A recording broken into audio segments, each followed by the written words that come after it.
Because you did. Yo, yo, yo, yo, yo. What's up, guys?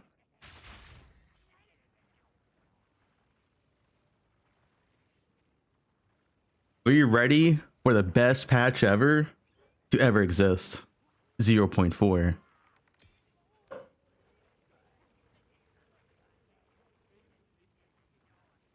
A horse for sushi. The best patch to ever exist. Yeah. Coming out today. Druid trailer. Is this real? Wait, this is Druid trailer leaked? How did it get leaked?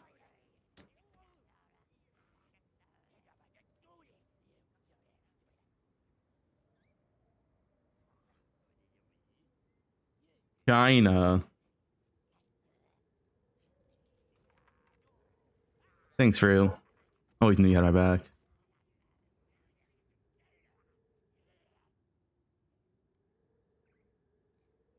And we can just not watch it. It comes out. It's just a Druid trailer. We can just wait for the official reveal. Not a big deal.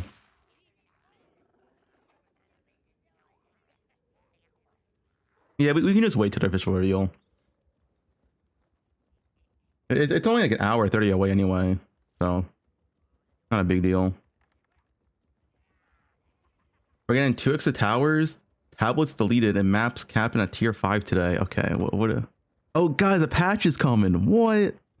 That's probably for the supported packs.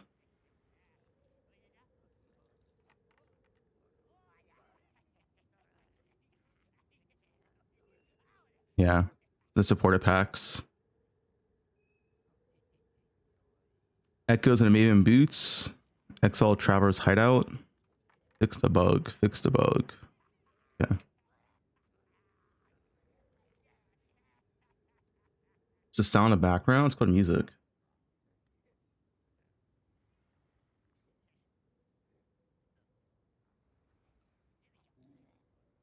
There's patch notes today. Oh, I mean, it's just for this. What time's the reveal? 1 hour and 30 minutes. Whatever that is for you.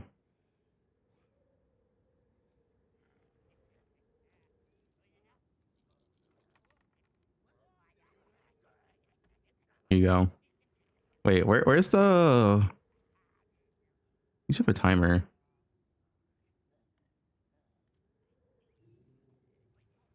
There you go. 1 hour 28. The countdown on the screen? I don't like doing that.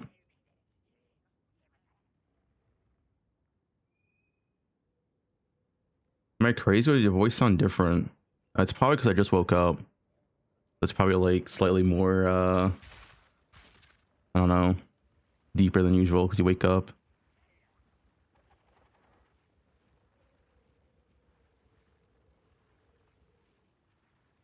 This. I just woke up. Yeah, this is me. I just woke up. Okay, that's not me.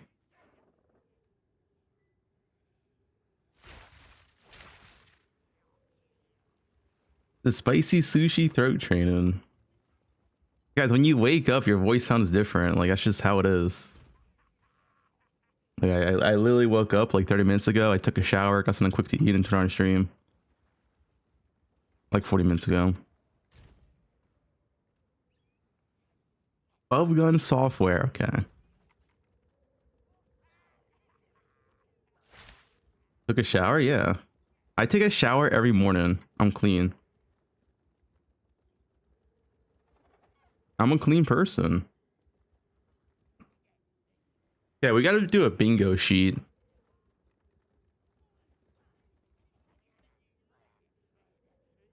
You know, I'm very hygienic. I wash my hands like 7 times a day. Like I wash my hands constantly, dude. I'm very, very hygienic. All right. There is patch notes today. Yes. The patch notes, they may not be finished, but there will be patch notes. They're probably unfinished patch notes, but you know, Wait, there's drops. That's right. I forgot there's drops.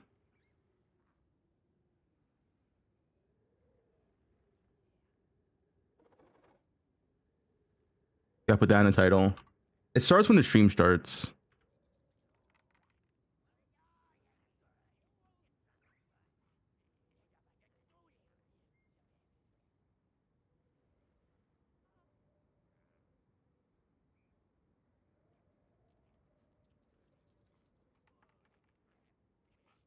I need to make a command for it, I guess.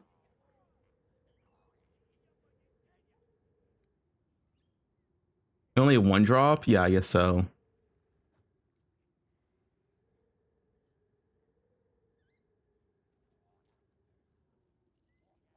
Where's it at?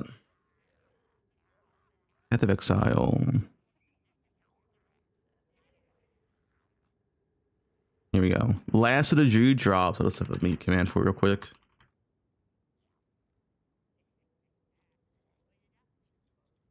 Are you guys gooning in the morning?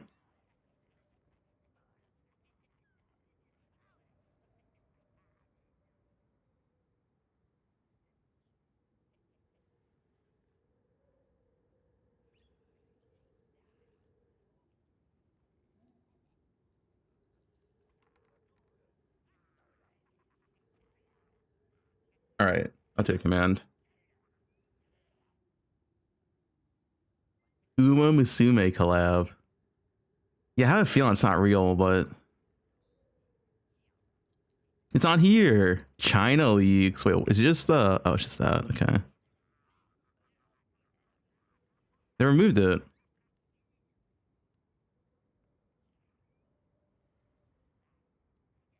All right, what are you guys linking?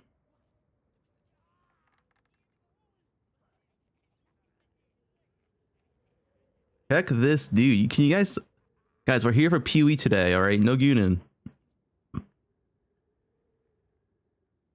Where's the cat?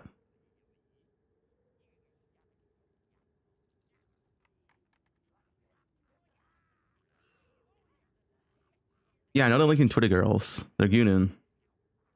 New post. Okay, dude.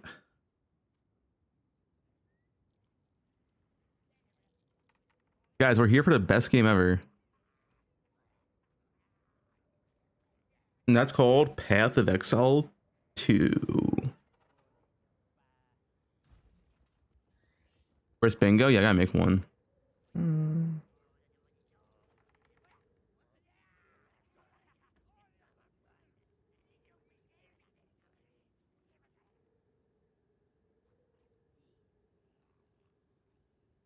No leaks, guys. No leaks. Like the Druid trailer got leaked, but it's gonna be live in an hour anyway, so let's just like wait for it. Why not? I only look at leaks for like skills. The trailers will just wait. Yeah, what up, Denny? Thanks for the 2 month sub.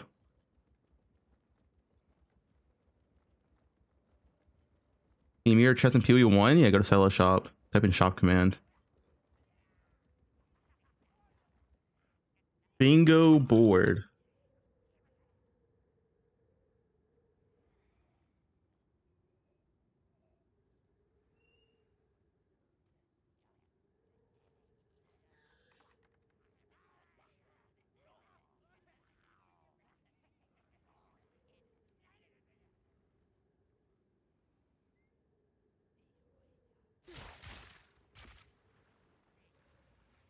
I saw you ignore my DMs once broke your heart.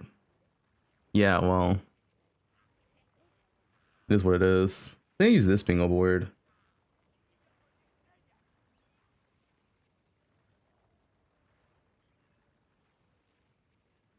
Yeah.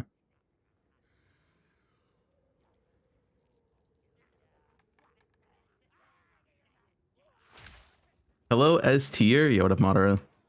Hello, S tier. Shut up, Sarad. Guys, you need to settle shop. All right, it's a shop command.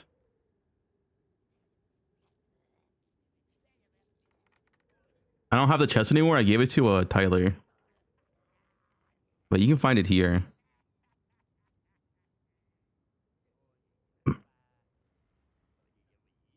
The another one. Where's the other one?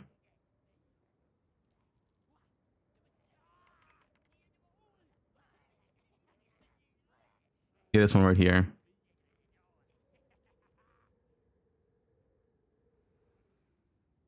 Thanks for the unban, no problem, dude.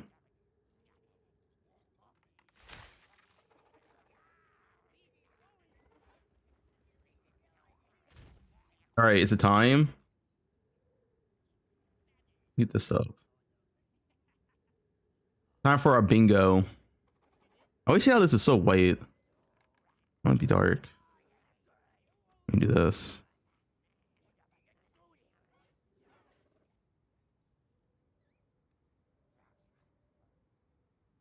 This is my predictions from yesterday.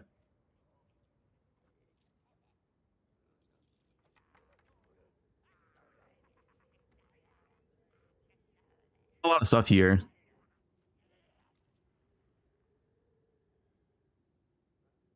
Class is buffed.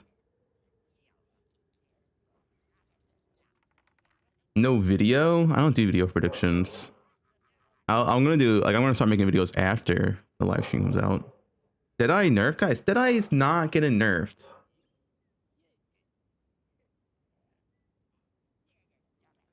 What the nerf did I?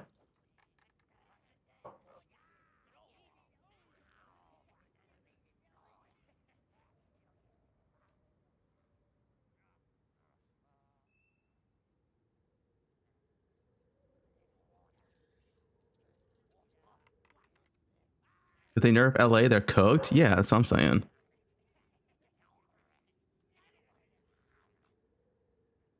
Yeah, bot five mix looks balanced.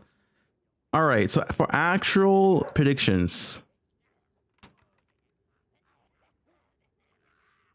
incursion. I'm putting incursion here.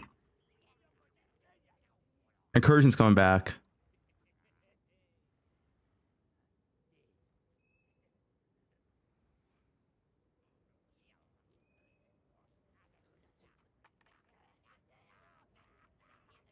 Oh, if notes removed from the tree, that's not happening.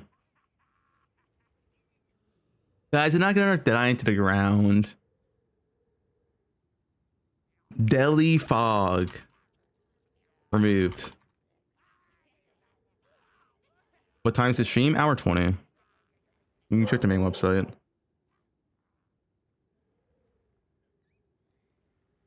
Another monk ascendancy. Crafting nerfed.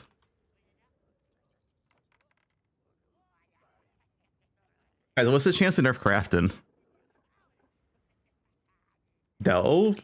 Why wait, Delve's not coming. Their teaser was literally Recursion.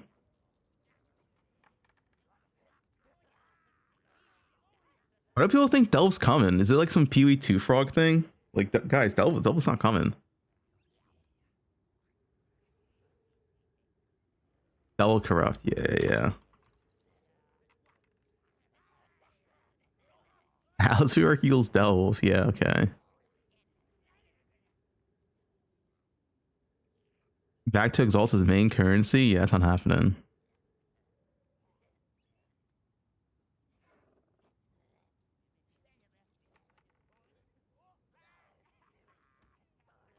Big league. Recom's a new option.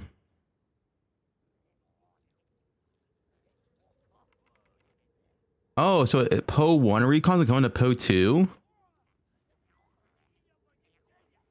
Oh.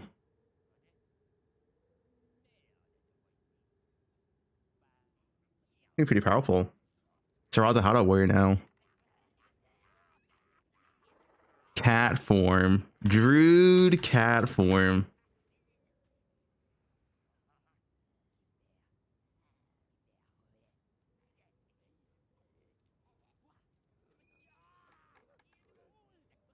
Abyss tablets are confirmed. Like, it's going core.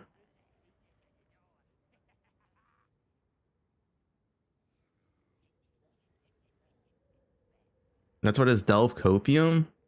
Dude, no one even cares for Delve.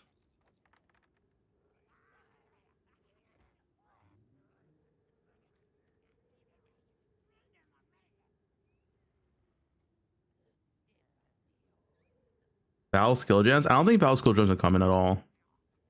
I think they have too much stuff to do. Vaal skill gems is a lot of work.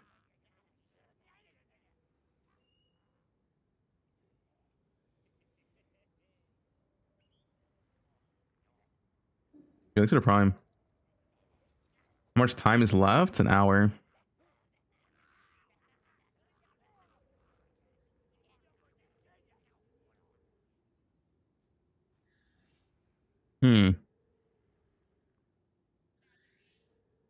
Warrior. Watch this. Warrior nerfed. There we go.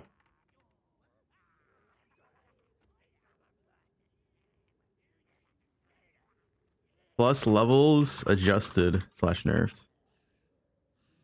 I guess I do this nerfed. It's kind of too little.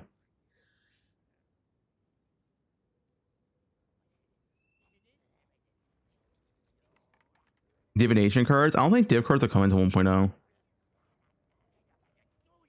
Succubus Ascendancy.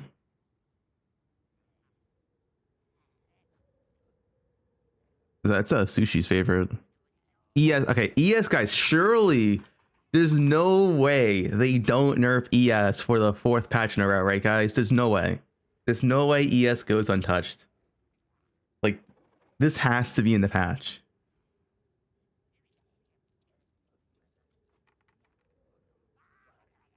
Gazzy accidentally leaked that div cards are coming. Wait, actually? God damn it, Gazzy.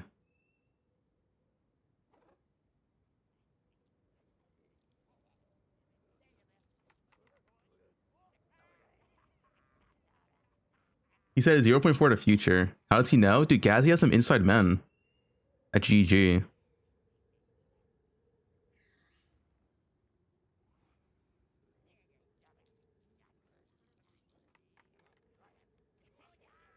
For rebuild. Gazzy's inside men, yeah. No, guys, we're not watching Druid leak. Like, guys, the Druid literally gets revealed in 1 hour. Let's just wait. Like, stop being a zoomer. Just wait 1 hour.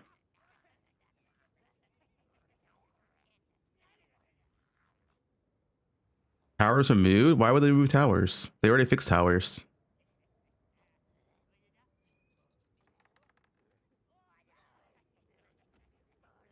Like, have you guys played since the patch? Like, towers are fixed.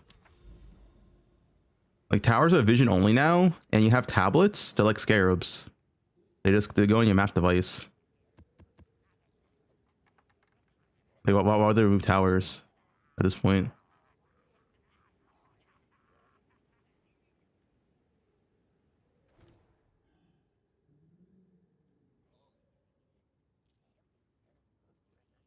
Buff campaign loot. I don't think they're buffing campaign loot.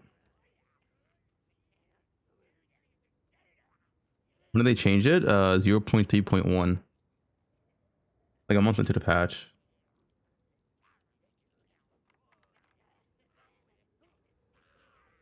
Atlas tree rework.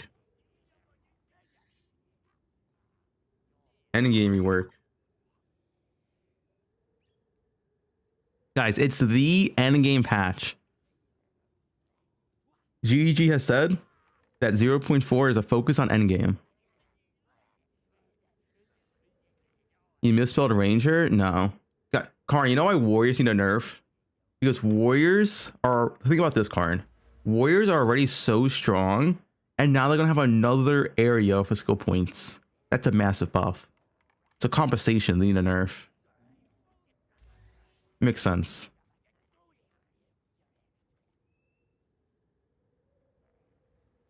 Would that be swords? No, I think it's just Druid.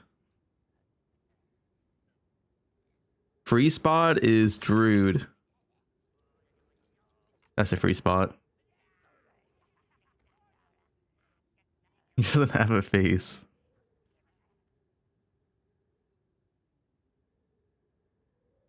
Put in Delhi on maps. Oh yeah, will you put a map tedium fixed? That just covers it all.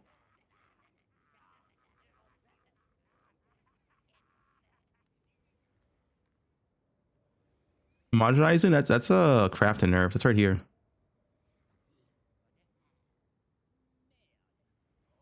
That falls on a craft and nerf.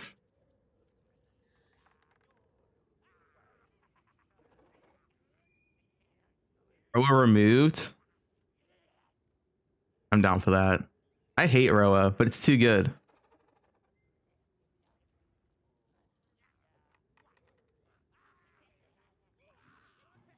Warriors got nerfed. Good. Crafting table.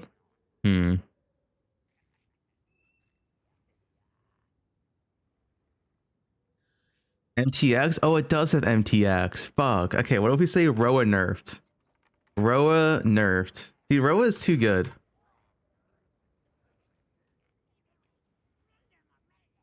Shimon, like, no, they're not gonna bring Shimon to King's March.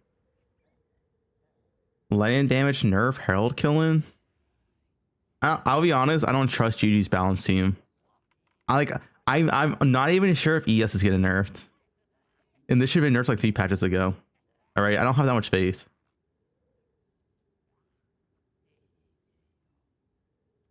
Tablet tab. Tablet stash. Life nerfed, ES buffed. To be fair, ES is getting buffed. Because now ES is a whole another side of the tree. Dude, Titan ES is gonna be so sick. You just grab all the ES nodes here now.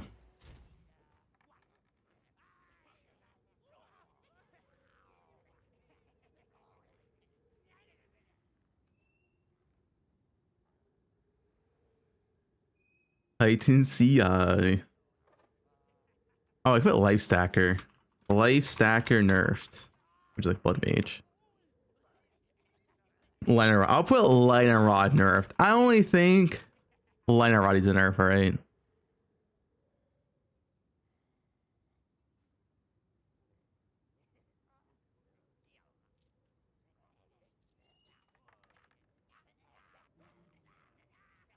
New OP uniques? I don't have faith in that.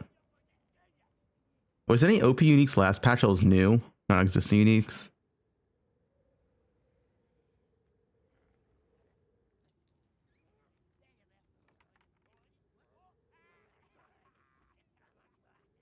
I didn't see a single boss mechanic through campaign. Yeah, that's Lightning Rod though. Viper Cap? Oh, I guess Viper Cap. Oh, well, since Viper Cap was good, it's being nerfed.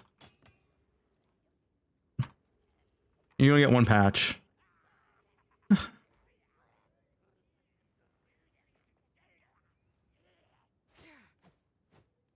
Rarity system reworked? I don't think it's gonna happen. Ignite buffs.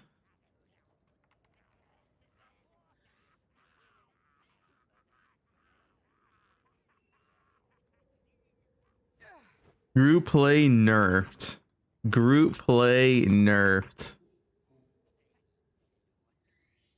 Fire buffs? I don't think they're like, guys, like what I know from GG, they're not gonna like buff fire. Yo, I had a sale. Ranger Outcast.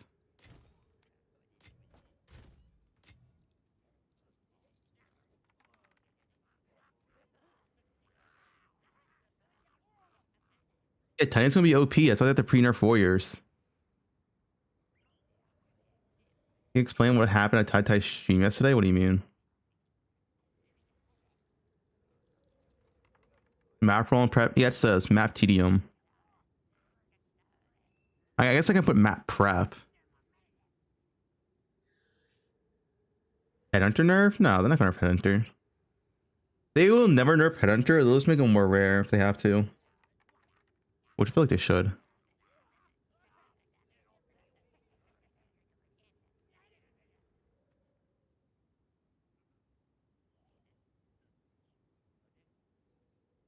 I don't think GG likes scarabs. Mage Blood for charms. New Pinnacle boss. Swords? Not. I highly doubt we get 2 classes.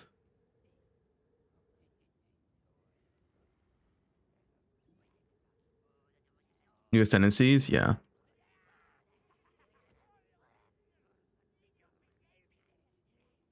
I think we'll only get in Druid.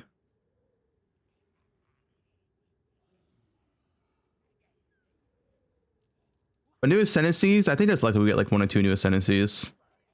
Like, you know, there's still Monk, Ranger, Amazon, Sork. Those 3, right? Before, I mean.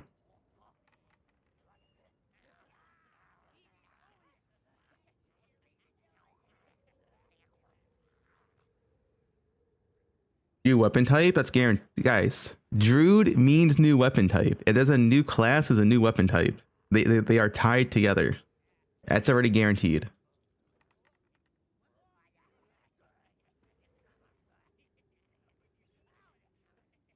Divine Seller's banned. Yeah, it's not gonna happen. It's a talisman, yeah. Reforged bench. Fixed.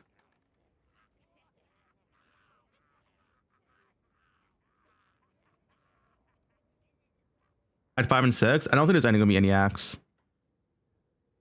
So my speculation is that this is the endgame patch, so they're not working on campaign, and the next patch will be like the Act 5 patch, and then maybe Act 6 when 1.0 launches.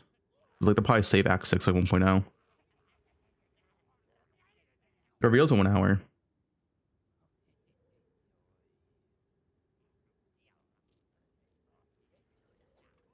This is the endgame patch though, so expect big endgame changes.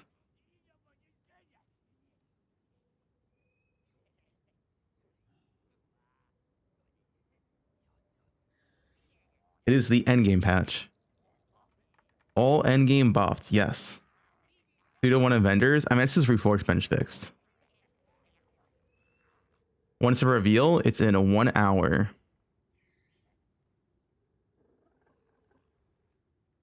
Yeah, let me help you. All right, we'll put this there.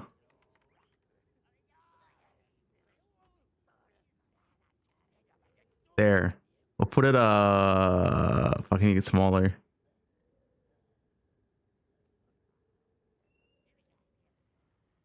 There you go. Now you can see it. You watch the league? No, we're not watching the league. We'll wait.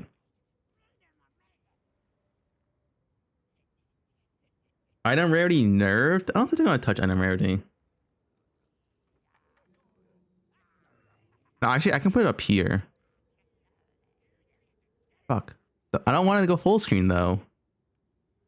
And I can't move it. Okay, well. That's not gonna work.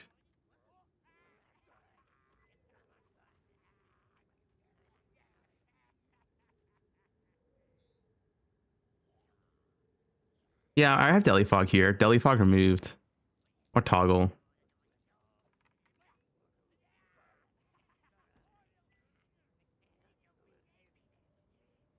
New display source. Guys, I don't know how to use OBS. You think I'm some sort of streamer? Like the display capture.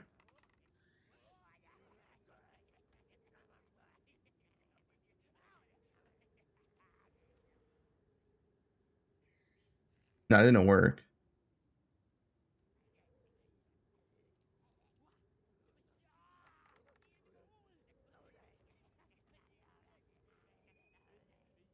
Performance fix? I'm not putting performance fix on here because I always work on performance. It's not like they want the game to run at 20 FPS.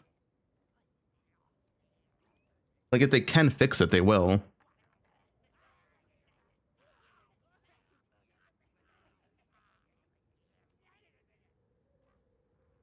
Nick D.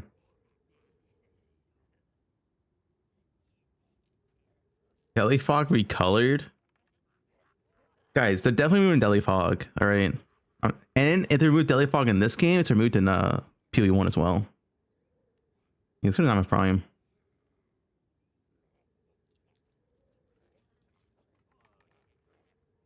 Aziri 4 boobs. Okay.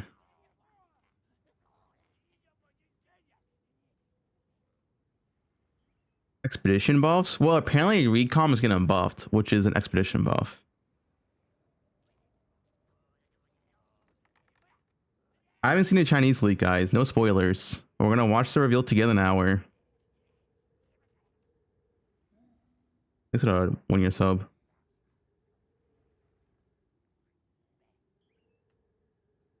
Mods ban any leakers on site.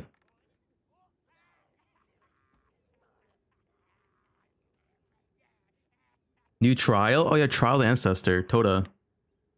Trial of the ancestor.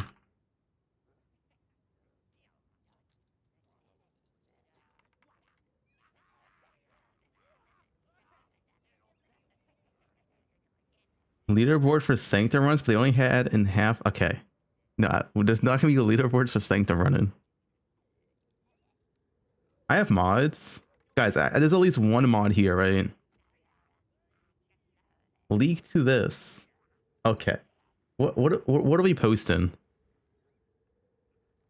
All right.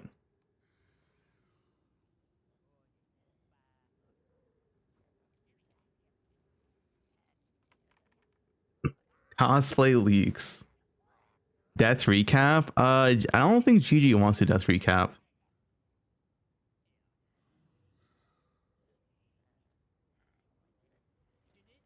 What is this?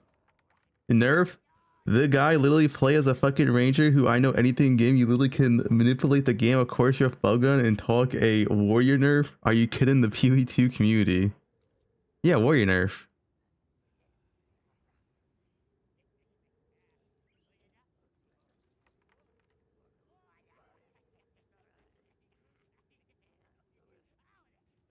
How to get drops? Do the drops command. It starts in 1 hour.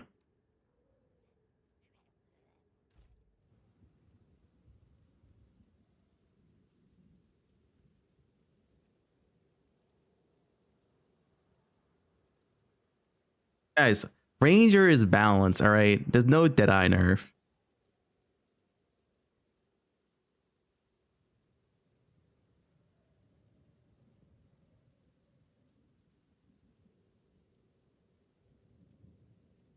If you play shock, you attack, you do damage.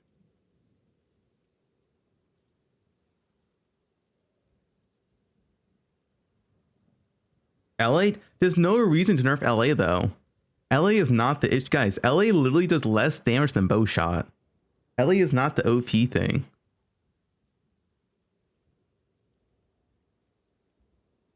How is LA OP? It literally does less damage than bow shot. The OP thing is lightning rod, so the thing that makes you one shot bosses / tornado shot. Look at the prime.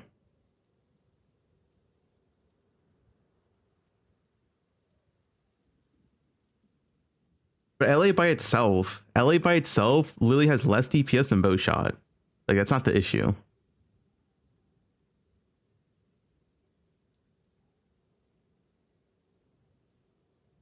Out of Thunder is OP.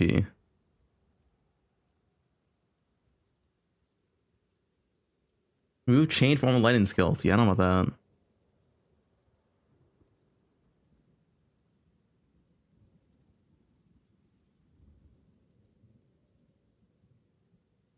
Nah, there's no way they balance cold, lightning, and fire this patch. I don't have faith that they're gonna balance out this patch. Guys, lightning has been OP in Po 1 for like 3 years now. Like, you think they're gonna fix it in Po 2?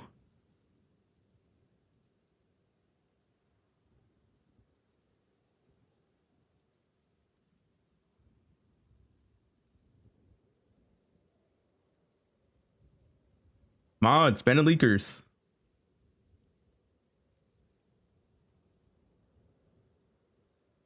Is Deadly Fog really a mood? It's a prediction. It's bingo. We don't know what's gonna happen.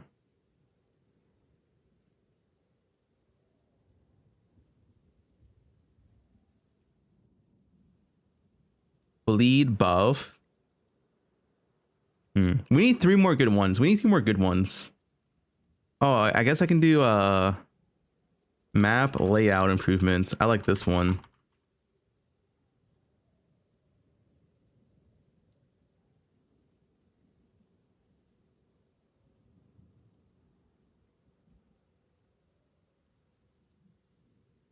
Ignite is shit. But you want to know why Ignite's really bad? Oh, I can't even show it. I guess I can. Look at this, dude. How is this still in the game? Wildfire. Ignites inflicted by supportive skills spread to other enemies to stay within 1.5 meters for 1 second. This thing is so bad. Like, how can Ignite ever be good when your Ignite prolift takes 1 second to spread? It's like,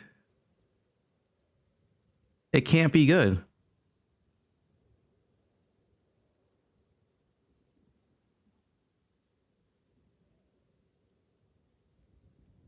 Like, even if they buff Ignite, it's still bad because Wildfire just doesn't work. It's not functional.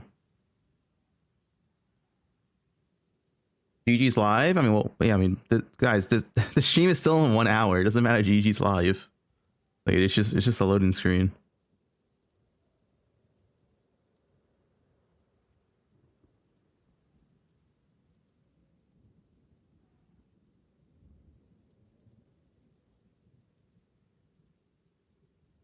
You could get channel points. Oh boy.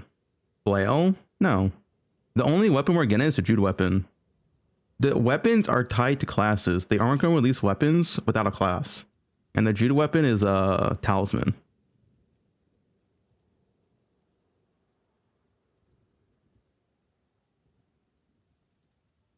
New pinnacle boss. I have that. Virtual buffed. Isn't Ritual pretty good? Because it has omens already.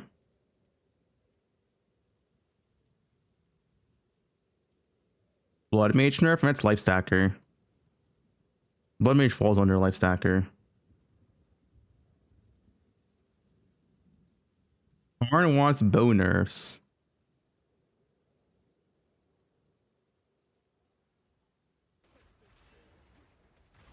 Okay, you wanna tell me Melee sees more abilities than bows?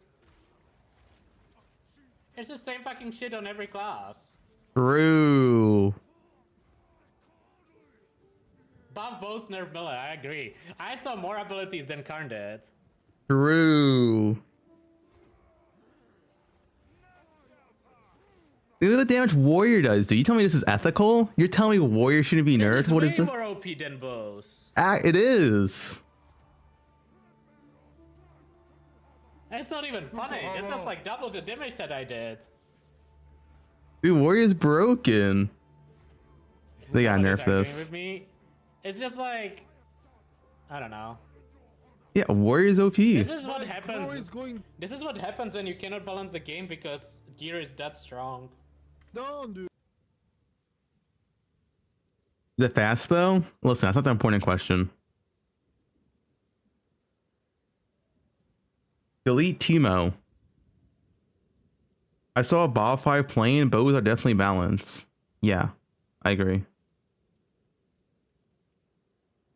MS rework. Act 5? I don't think we're gonna Act 5. I don't think we're gonna any acts.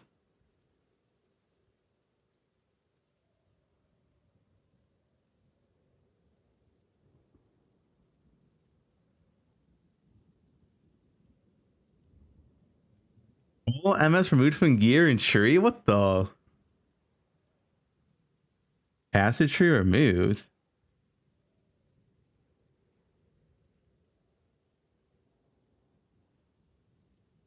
Give top lane level 18 cap again. Okay. Guys, this is not League of Legends. They're not gonna have moon skills.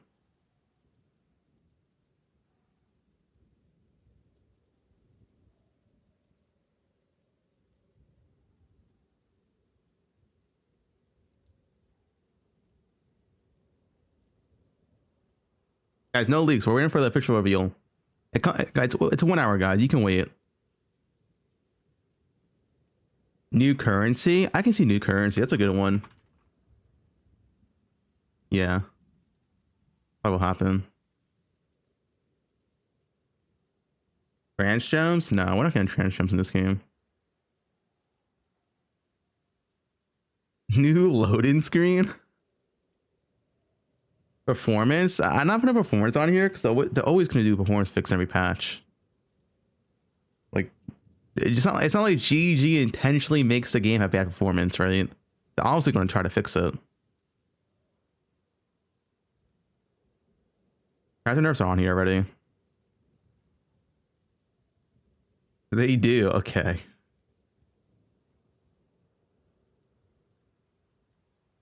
Doesn't Warrior constantly win a speedrun challenge? Yeah, that's why it needs to be nerfed. It's broken, dude. Warrior is OP.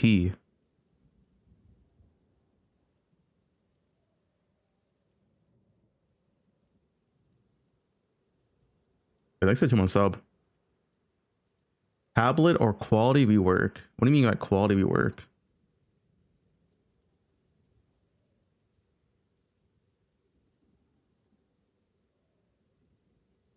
Last field, Chris Wilson is back. No, he's not back. New weapon types. The weapon types are tied to classes, unless you mean weapon base types. Weapon base types, I guess that could be true. Where's LA nerfed? LA doesn't need to be nerfed. LA's not the issue.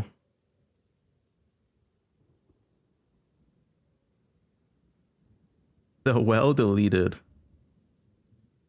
New class other than Druid? I don't think it's going to happen. I think at most it'll do 1 class per patch. Zachy. Yo, Zachy, am I going to bingo?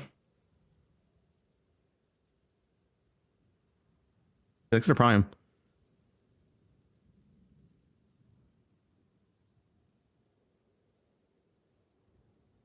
More flash and flash slots? I don't think that's going to happen. Can't say.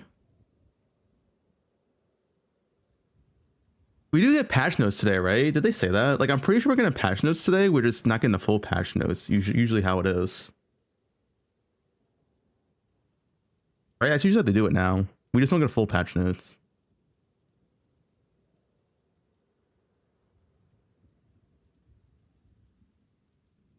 They announce it here.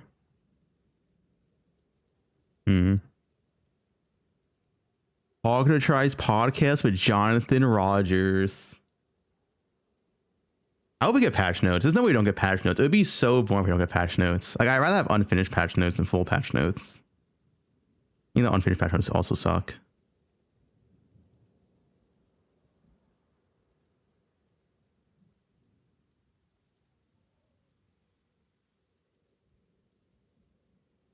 They say patch notes here. Okay, they say patch notes here. We're good. Followed by patch notes. Okay, patch notes are coming today. After the live stream, Jonathan and Mark will answer your questions in a Q&A session, followed by patch notes. Okay, we are getting patch notes today.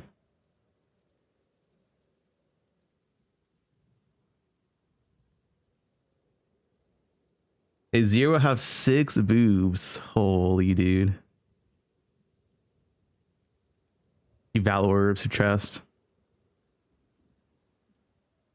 Don't resident sleeper Ziggy D, alright? Put some respect on my boy Ziggy. He's the OG. Put some respect on his name.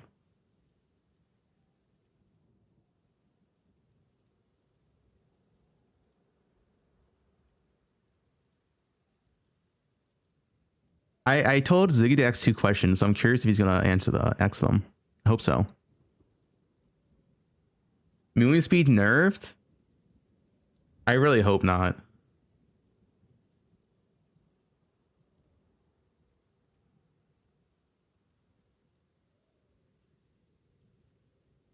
Ziggy fucking D. HP buffed? I don't think HP needs a buff though. I think it's more so ES needs a nerf. And then better defensive options for HP.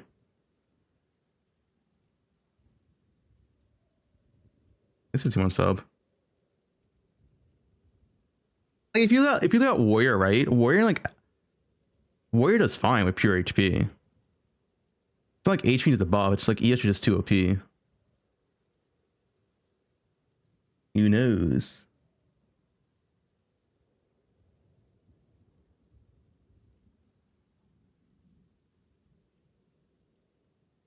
I wouldn't mind an HP buff, but I think it's more of ES being so OP. Like, I think people think HP should be equal to ES, but I think that shouldn't be the case. I don't think you should have 8k, 10k HP in this game.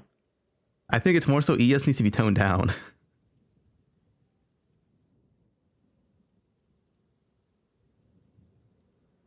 Sprint and buff. Okay, we put last one, sprint and buff. I really, dude, I don't want sprint to heavy knock you down anymore. Is there any chance to change that?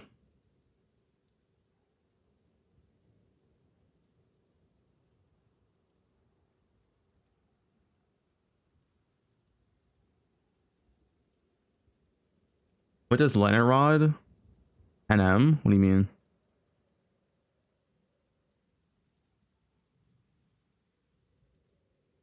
I can put unique buffs. Let me put unique buffs here.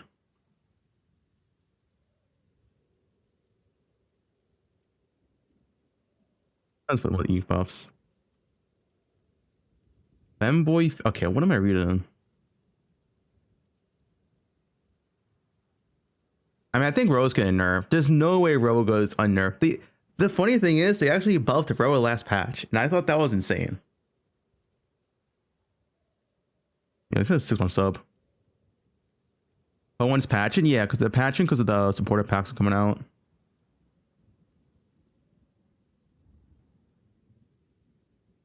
Battle boxes? I don't think this game's getting battle boxes. I think there's no reason to ever add battle boxes until the game's properly balanced, right? I feel like we too soon for battles. Alright, how do I make this? Generate. There we go. My bingo is made. Make a command for it.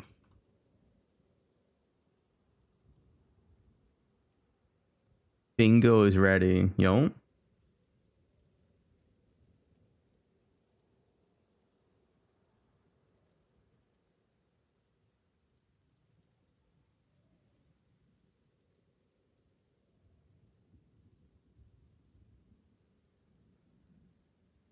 All right.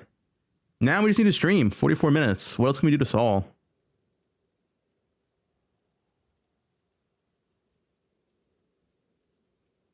Div cards? I like div cards.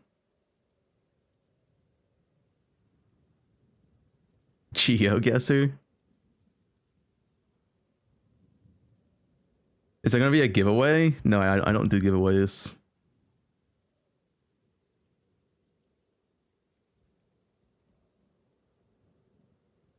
Ready to doom? I think this patch, I think this is gonna be the best patch yet. Anyone else agree? I think it's gonna be the best patch yet.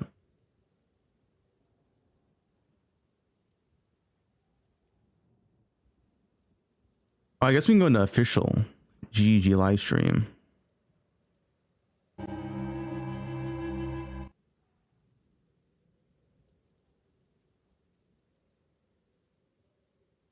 You said that about 0.3. To be fair, 0.3 was the best patch yet, was it not? Like, it technically was. So 0.4 is going to be even better.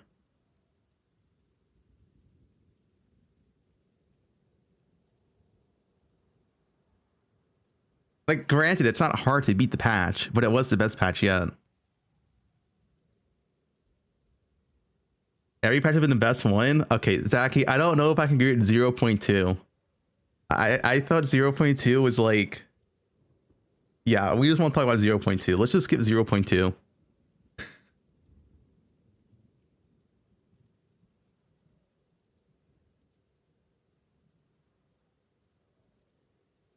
Yeah, 0.1 was fun.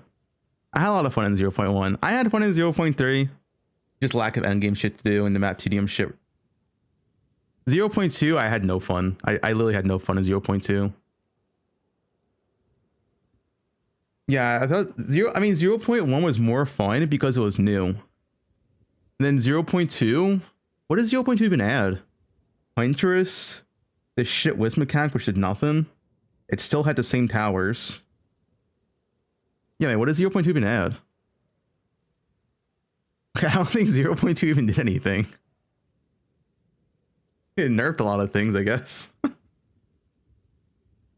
yeah, it added a whiz and rogue exiles, which did nothing. I had a recon, that's true. Recons and fraction orbs. 0.1 was fun because it was new.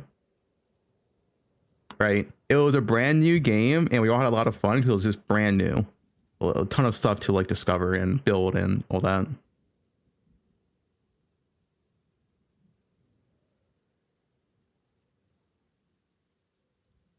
Like I generally really enjoyed playing PoE2 for like the first month. I had a lot of fun. Like every day dude, I was literally streaming 0.1. I was streaming like 16 hours a day for a month straight, which I never do for like any pro league. Like that's how much fun I was having. And it's because the game was new. A lot of fun in 0.1.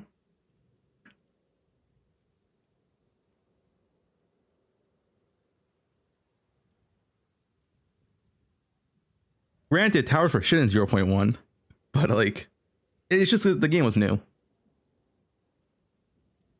Like 0.1 had a lot of garbage in it. 0.1, like remember original augury? We had to fucking press down on the lever 4 times or whatever. Holy dude. Like 0.1 had a lot of bad things. But it was new. And new equals fun. Yeah, and invisible on death effects. Sushi dupin.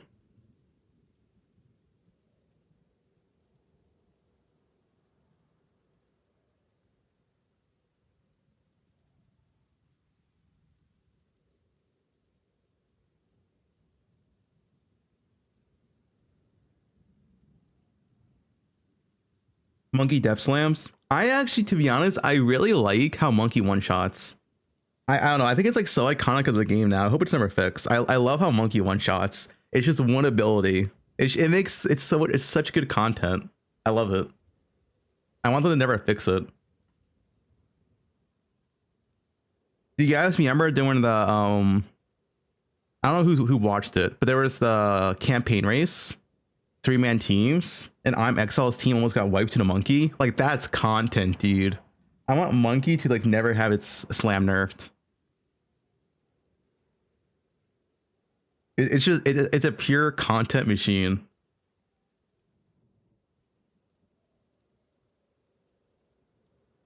And that boss is perfection. That's Zaki's magnum opus right there. Monkey. Yeah, it's very telegraphed. Did you also fix Monkey? Wait. They want to nerf Monkey? Please, Zaki. Don't nerf Monkey. I love it.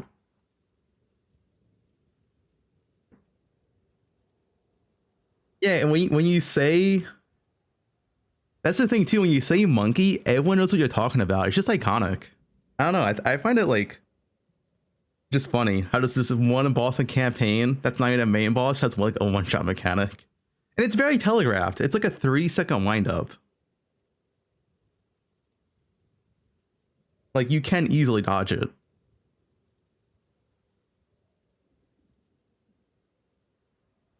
The Monkey nerf, what happened was they nerfed the roll of the Monkey. The Monkey roll used to insta-kill you, and that was kind of bullshit because you couldn't react to it. It was insta. Add Monkey to the next gauntlet. You fight Maven mid-phase, someone's Monkey. Oh shit.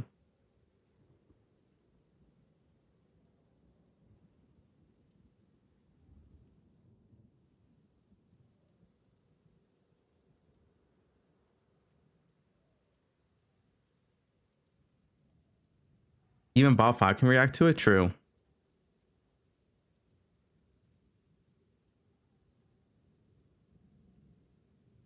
I'm excited for this patch, guys. I think this patch will be pretty big. I'm excited.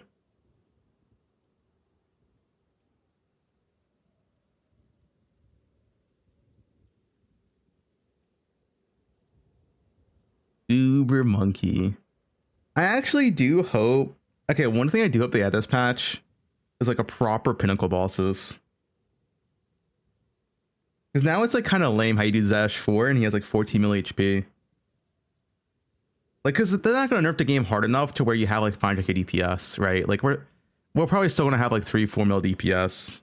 In which case, Zash 4 just dies in like 4 seconds.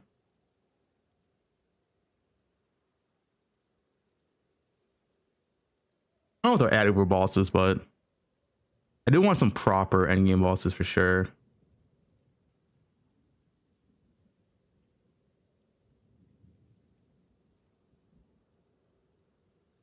Yeah, I mean, Christmas patches are usually pretty good. Historically, Christmas patches are pretty good. Historically.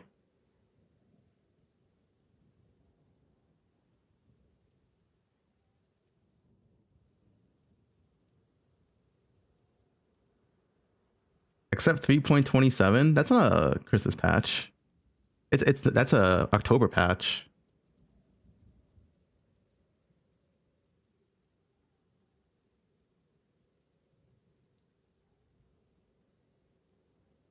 Nerfed everything. That's the thing. This patch could be a big nerf patch. Who knows? They could be nerfing everything. If you're over 1 mil DPS, nerf, you know? Who knows?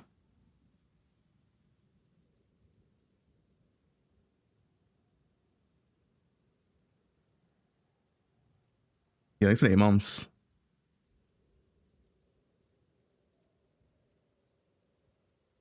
Class is buffed.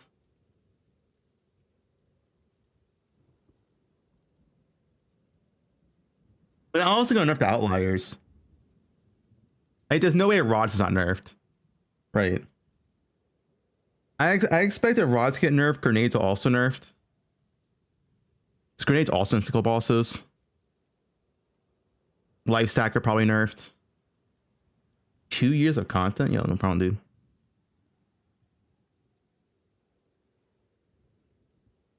If rods are nerfed, how do we level? Well, I think if they were nerf rods, at least what I hope they do, is they just nerf how many you can stack.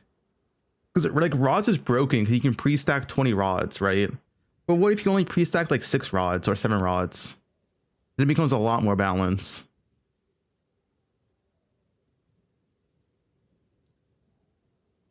Into the prime. 1 rod is all you get. Like, if you have pre-stack 20 rods, it's kind of insane. It's so much damage built up.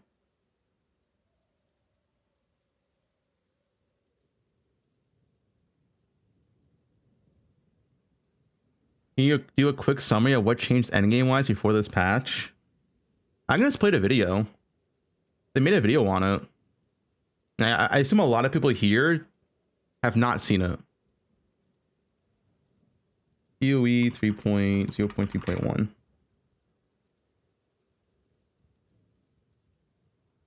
We'll play this video. I assume a lot of people haven't seen this.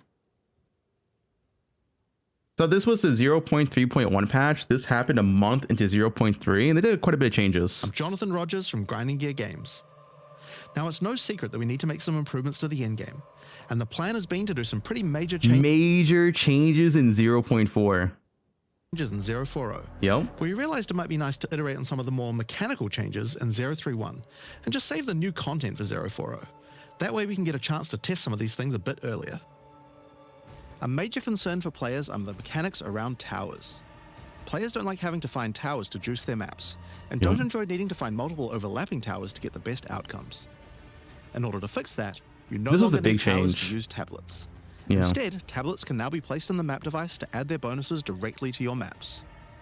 Each time you use a tablet while running a map, the number of remaining uses goes down. Once it reaches 0, the tablet is destroyed. You can use up to 3 tablets on each map, but the number of enabled slots is based on how many mods the map has. Running a 6-mod map will enable all 3 of the tablet slots. Granted, this might change in 0.4. This could have been like a temporary fix. We'll see. This change allows you to benefit fully from tablets, no matter what random layout of towers you happen to find. It's way better than Nick. Towers can still be used to gain visibility on the Atlas, and they'll also drop an extra tablet as a reward for completing them. Something we've never really been happy with was the base experience of how you complete a map. In PoE 2, we wanted boss fights to feel challenging and rewarding, so we decided to make bosses spawn only in some maps. In all the other maps, the completion condition for the map was killing all the rare monsters. This was also a big change. However, we don't really feel this is that enjoyable. It tends to degenerate into just following minimap icons. In order to address this, we're now making all maps contain map bosses. Maps have bosses, and only thing you need to do is kill the map boss. This is a really nice change as well. To complete the map, just kill the map boss. You no longer need to kill any rares, and you can do as much or as little of the rest of the map as you please. We still want some map bosses to be more challenging and rewarding though. The existing icons that currently indicate that there's a map boss now instead mean that the map boss of the area will be extra challenging, with more rewards and the map tier upgrade. Yep. We also wanted to improve the base experience of mapping in other ways, The by making layering on sure that there's at least a fog. guaranteed minimum amount of bonus content in each map. As you generate each map, we will now always add between 1 to 3 extra random features, including Breach, Delirium, Ritual, and Expedition, as well as Shrines, Strongboxes, Yeah, so they also added like more base content to maps, like higher chance to spawn and stuff. Wisps, Rogue Exiles, and The mapping experience post 0.3.1 is better by a lot, in my opinion. This content will be added in addition to the content added by your tablets and maps, and will be selected afterwards. This means that if you have a mob that adds Okay, can this be buffed, dude? This summon and circle boss thing is so, it literally drops no loot. I hope they buffed this. This thing literally drops no loot. It feels actually pointless to even click on this. Which can't have more than one in a map, then we'll make sure to select something else instead. With both this change and the tower change, content icons for Breach, Delirium, Ritual, and Expedition have been removed from the Atlas. All the content you didn't add yourself will be randomly generated as you go to the area. Currently, we believe the time to complete a given map is a bit too long, and so we're 56 lowering it. minutes. To start with, we're taking the 15 largest maps and reducing their sizes. We also felt like there were just too many monsters. The size of monster packs in T1 maps was actually over 40% Okay, higher I wasn't a fan of this change, but the too many casual players were dying, I guess. than in the interlude area right before it. This also resulted in a sudden difficulty spike at the start of Endgame, if your build wasn't able to handle large packs well. Getting swarmed by monsters is a common complaint in the endgame. To address that, we're lowering the number of monsters and monster packs at the start of the endgame by 30%. As you go through the tiers, the number of monsters will increase. Yeah, but it's the same at tier 15. Only tier 1 got nerfed, but it's the same at tier 15. So that by tier 15, it's the same as it was before. Yeah. This will also increase the difference between map tiers. We're also making a change that PoE1 already had, where maps with very open layouts have slightly lowered pack density compared to the more closed indoor maps. This was done in order to prevent you getting swarmed too much in open maps, and so we're doing this for PoE2 as well. This is an old video, yeah. Significantly reduce the time taken to clear maps and reduce the difficulty that many players are experiencing as they. I played the video because a lot of people here have not seen 0.3.1. Yeah, that was the last change. At TLDR, like towers got changed. There's more mechanics and maps, and there's a boss in every map now too.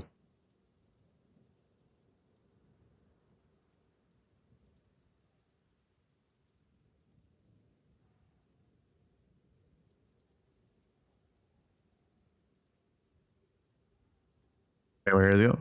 Here we go. Major changes in 0.4. There's some pretty major changes in 040. Endgame patch. Jonathan would never lie to us.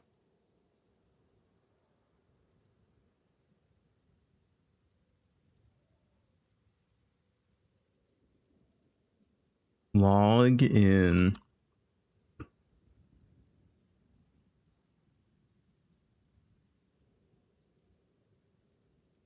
Mark might lie. Mark doesn't lie to us.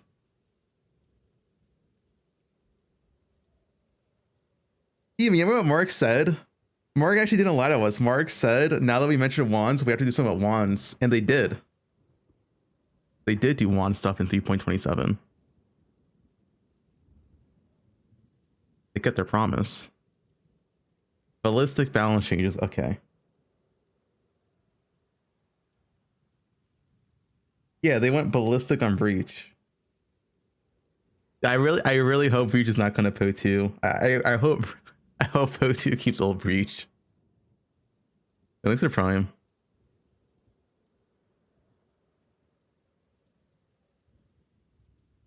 You have an Excel sheet for Druid build? What do you mean? Excel sheet for a class that isn't even out yet, that we have no idea what it does.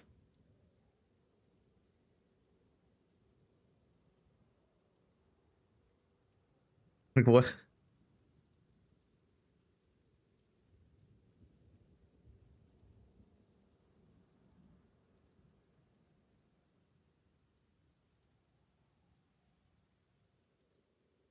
We want mercs and PoE 2.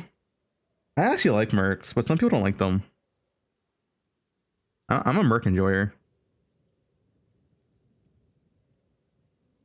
Is that a no? Yeah, I don't have a full Druid build ready.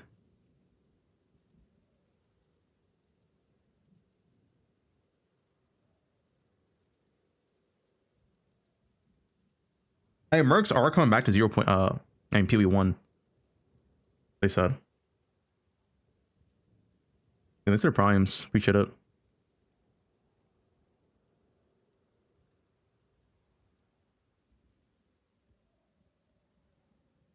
Oh, Druid build. We found it. The best Druid builds for Diablo 4. You play Petrify, Bloodhowl, Trample, Poison Creeper, Stormstrike, and Shred. Yup. There you go. Top Endgame Druids. What's the top one? Shred, Ravens, Flesh Rider, Pulverize, Wolf Companion. Wait, there's Wolf Companions in Poe too.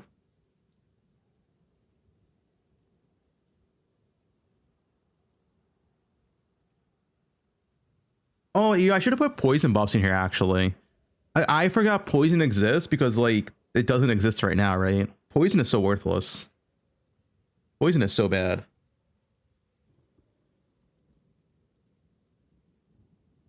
The last Epoch Bear.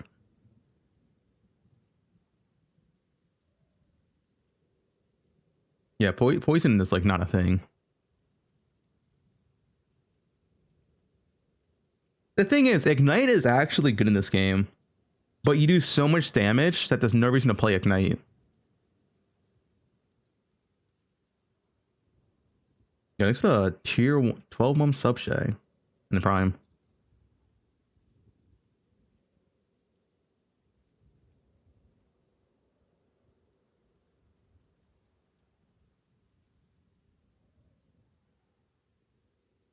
And a 6 month sub.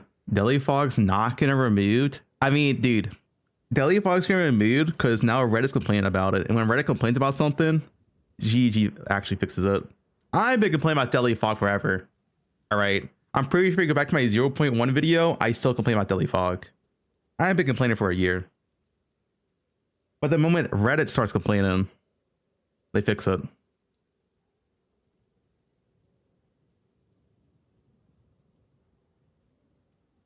Isn't Toto confirmed? It's not confirmed. It's highly likely though.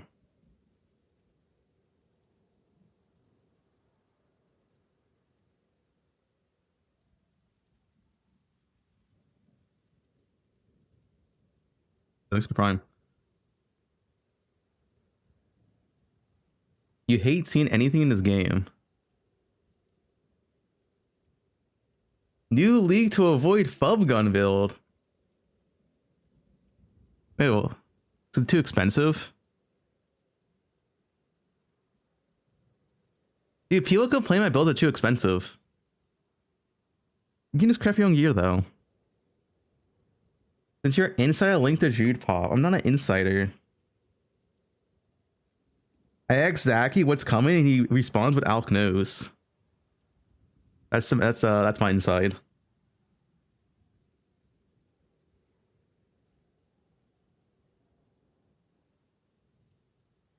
He knows.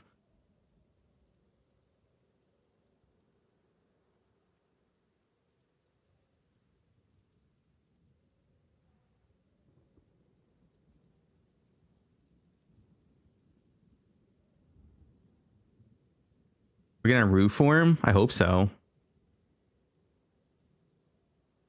I'm just saying it's a missed opportunity. There's no cat form. It doesn't have to be cat. It can be cat adjacent. You know, a feline form of some sort. Cougar, tiger, you know. Jaguar. Yeah. Cat girl form.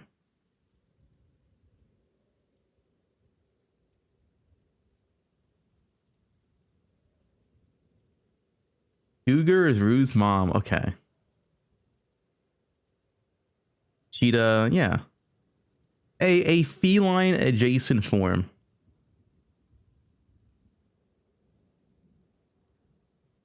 snake form. Dude, a snake form would actually be so good for sushi. Wait, that'd be sick. There's no way though.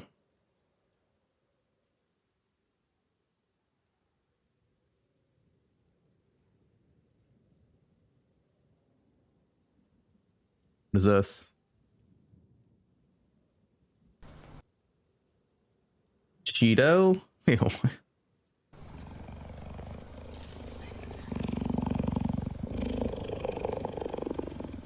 Cheeto. Yeah, we need Cheeto form.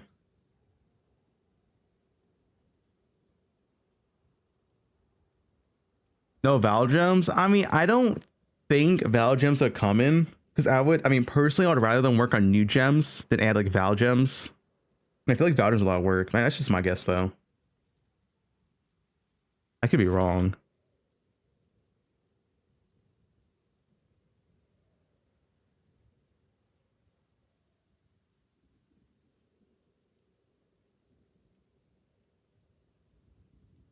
Did I watch the leak? No, no leak watching. We're waiting for the live reveal. It's in 20 minutes anyway.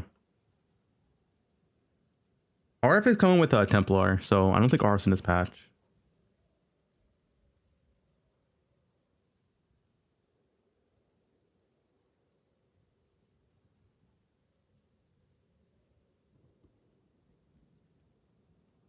New soul cores. I mean, they might come. I am hoping Ultimatum gets reworked.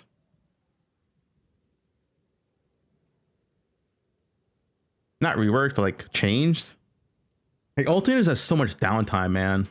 Like there's RP like between like every 3 floors. Like some floors take a minute 30. It's like, dude, Ultimatum takes way too long.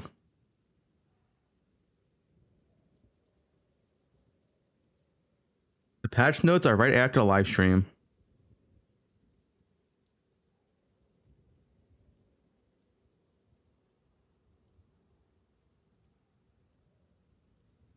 Yeah, thanks for the 6-month sub.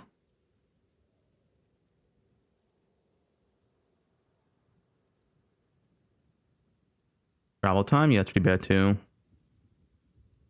Ultimatum just needs some quality of life buffs.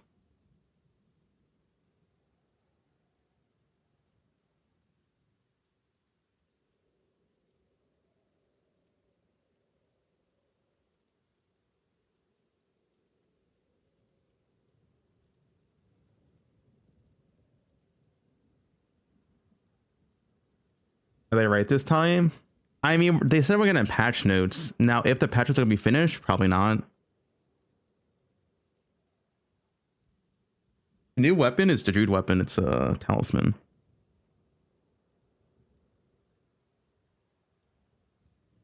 Prize podcast is not until the 8th.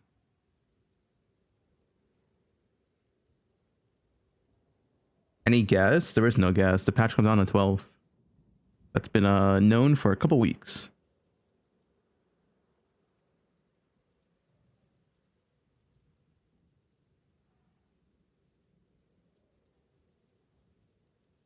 No, no axe. Weapons are tied to classes, and I doubt we're getting more than Druid this patch. I would like 2 classes. I just doubt it.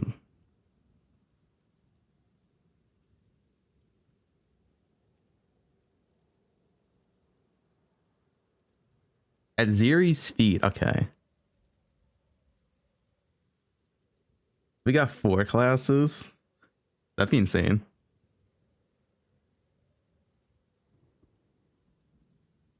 Your PD2 multi-shot.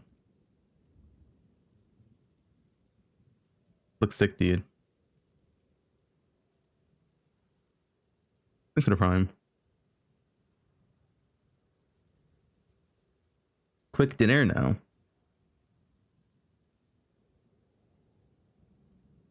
Yeah, what if they just released every single class and we have all 12 classes this patch? That'd be insane. Who knows, dude? They could do that, you know?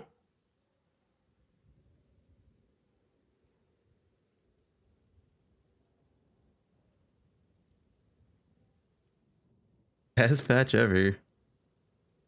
Would I pick first if they did? I want to play swords and shadow. I think are my two most exciting classes. Aren't in yet.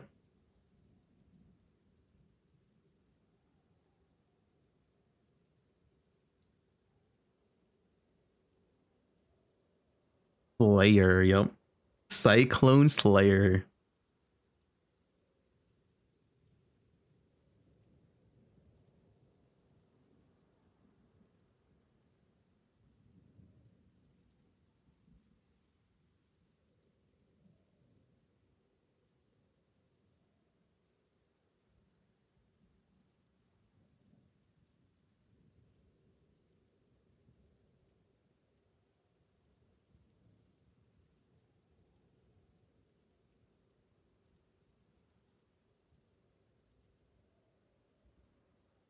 Bears equals bear traps? Nah. I mean, I'm going for patch notes. I don't know what I'm playing. Like, if Deadeye, I don't know, dude. If they literally delete bows, delete Deadeye, okay, I guess we'll play Druid or something, right? But they have to delete crossbows too. Because crossbows are OP. Like, if they nerf bows but not crossbows, then you just play crossbows. Because crossbows are also equally as broken. No, they know crossbows are OP. Like, crossbow won, like, all 3 races. And then also it's, like, you know, Ryu 2 made a very popular crossbow build this league as well. Like, they know crossbows OP.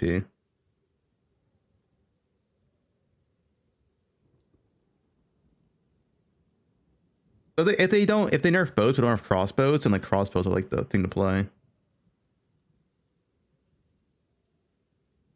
Am I gonna play Jude? I'm waiting for the reveal. I don't know. We'll decide. No, I probably won't even decide today, to be honest. I gotta see patch notes.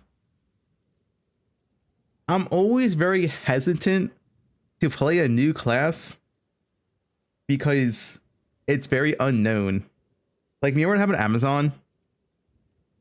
On Amazon, if you didn't play like the bug tornado skill, you had a terrible time. So it's like, I don't, is Jude gonna be like that?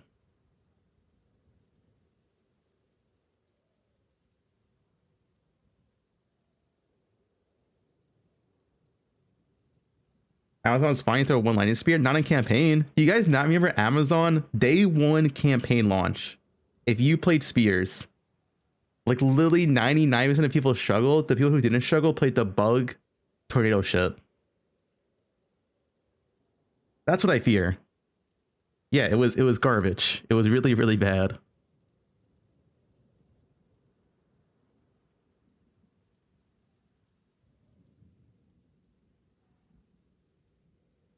Of course, they buffed it. They buffed it like a weekend, right? But I'm talking like day 1.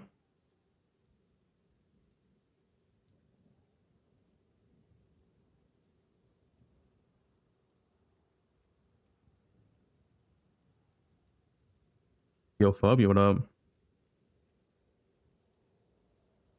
That's what I'm afraid of. Like, I don't want to play day 1. I click shoot, and it turns out all my skills do no damage. I'm just fucking like auto attacking bosses in the campaign. Like, dude, that'd be so miserable. You know, that's what I'm afraid of.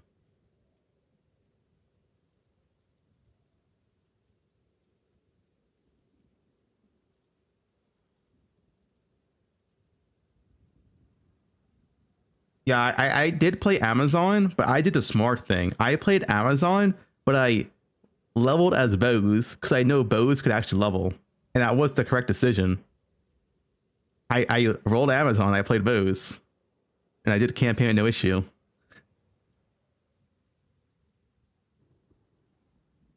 Yeah, thanks for the 4 sub.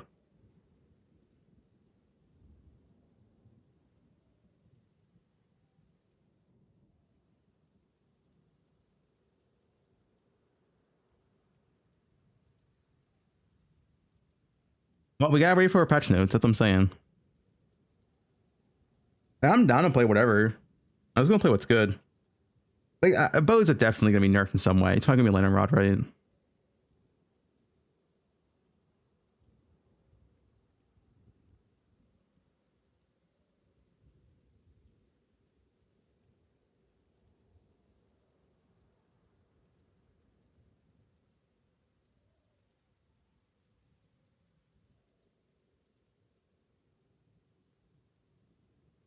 Furry minion would be nice for you. Okay, bud. And the thing is, who's to say that Druid is even the best transform class? It's like, you remember 0.2? The best spear class was Deadeye. Or like Blood Mage, right? Like both of them. It wasn't Amazon. It was Deadeye or Blood Mage. So like, yeah, the weapon's not tied to the class.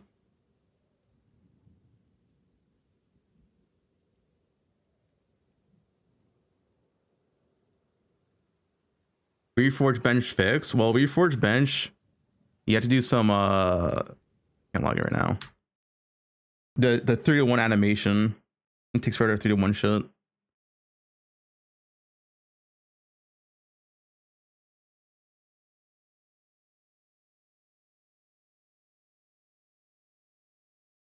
Like, to be honest, there's a good chance like Blood Mage Druid or Blood Mage like transform could be the best, you know? Like, who knows?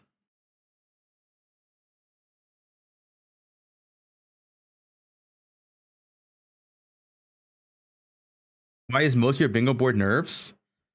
Are you new to Path of Exile? I'm just honest question. Are you new to Path of Exile? Thanks for the 107 primes. Appreciate it. No? Well, you should know that GG always does nerfs.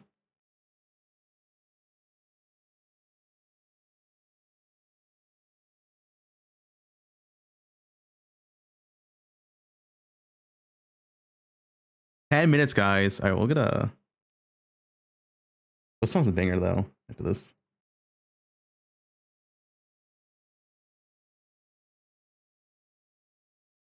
Like 100%. I would say without like 100% confidence. Leonard Rod is nerfed. Crafton is nerfed. Roa, I mean, it's 99% confidence of Roa. It should be nerfed. Lifestacker nerfed. Viper Cap nerfed. I think these are guaranteed to happen.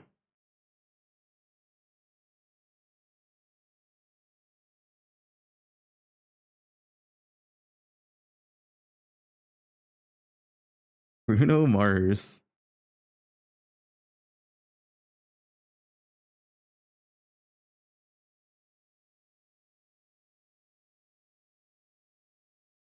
Support Fubgun by disabling ad block? Yeah, I agree. Oh, we might need to play ads. I guess we'll play ads in like 3 minutes. So we don't get ads during the stream. Thanks for reminding me. I almost forgot.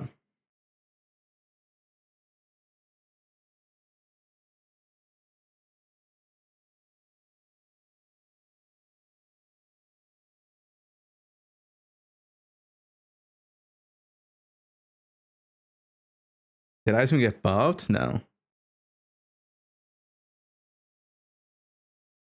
Guys, Deadeye is fine. 0.4 should making the game better, not nerfs. I mean, but making a game better does involve nerfs. Like at the end of the day, we can't have Lightning Rod, Lightning Arrow, insta killing boss in 0.2 seconds, right? Like that can't be a thing. Like that does have to go.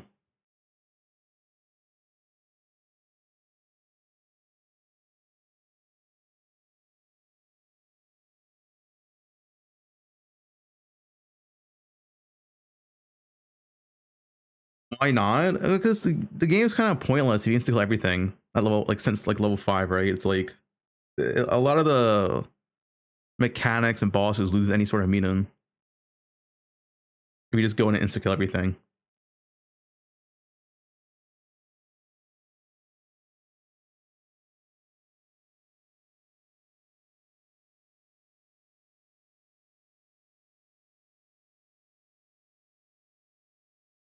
Chronomancer. Spell suppression? No, we have deflection. Why shoot on list? It's a free spot. Free spot is Druid.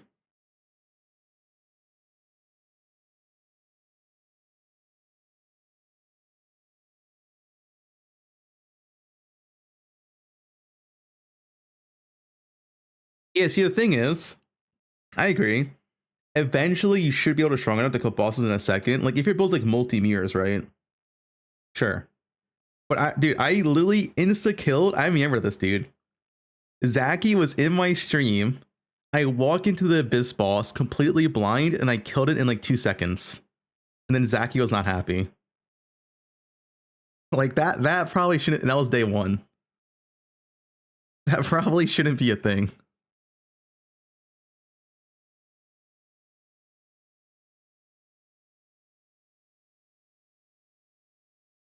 Like a day 1, I was insta-killing bosses.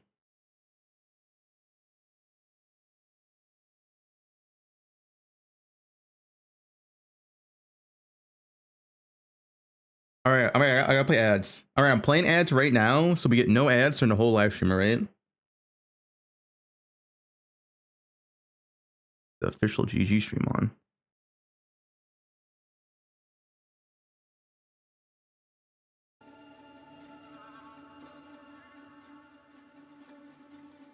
Doc, leave guys, I have to play ads. Oh, you guys get ads during mid-reveal.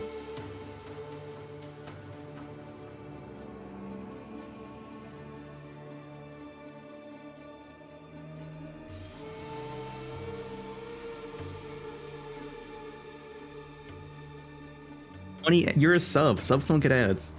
Yeah, thanks for the thing on sub. In Prime. You're 5 seconds behind. Okay, dude, like... Yeah, whatever. We're full screen anyway.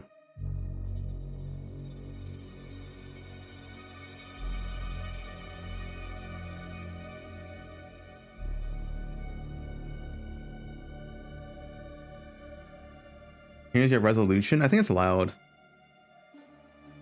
Rude to cat form. Login.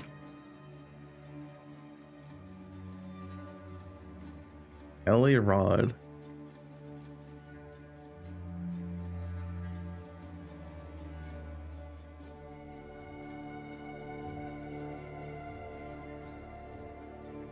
Thanks for 2 more Prime.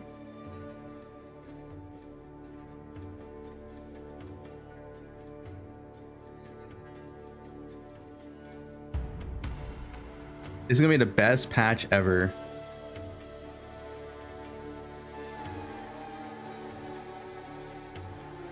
Yeah, thanks for the 8 months Prime. Guys, it's the Endgame patch. I'm excited.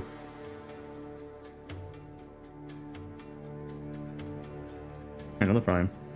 I guess let me disable notifications.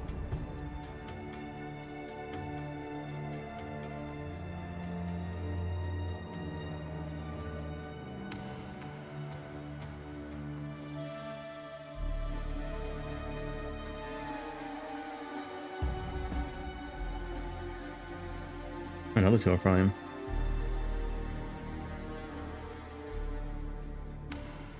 Yeah, but guys, Pee-wee 1's like the side game, alright? It's the side girl. Pee-wee 2, that's the main. That's the main course.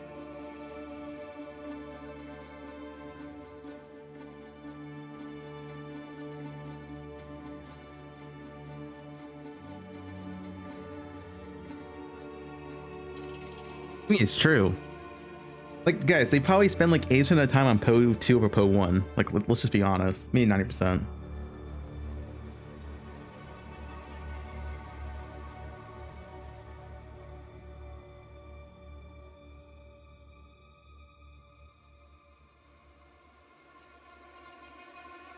Did I run ads? Yeah, we ran ads. We're fine. No ads during live stream. We're good.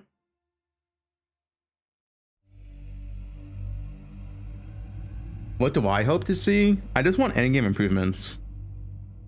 More stuff to do, map juicing, like not being tedious, stuff like that.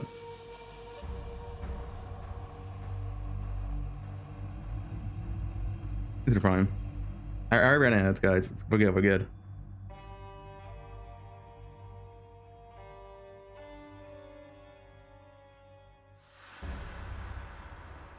We're running more ads.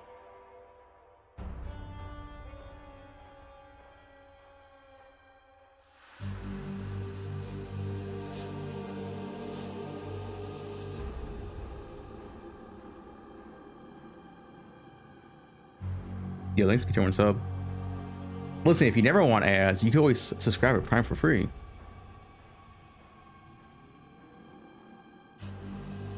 We know ads during the stream. I already played them.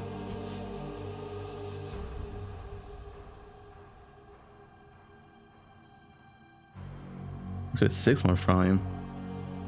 Turbo, way better, little bro. Turbo is good. I still get money for Turbo.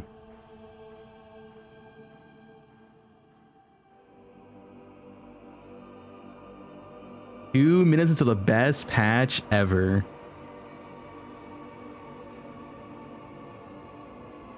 Thanks to the primes.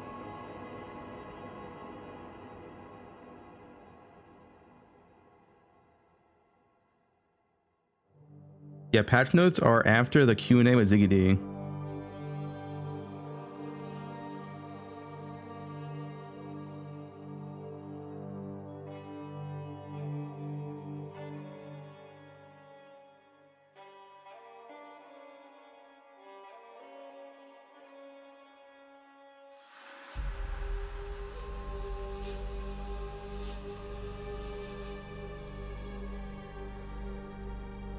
Another 3-hour Q&A. Yeah, okay, last time Q&A was quite long. 1 minute until the best patch ever.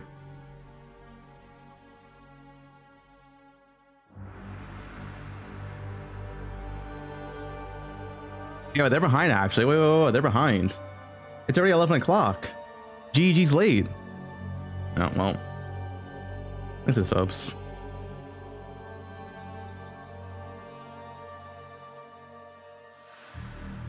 I'll adjust volume when it comes up.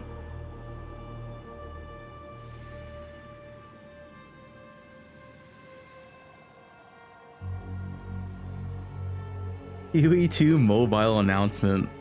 That's the whole stream.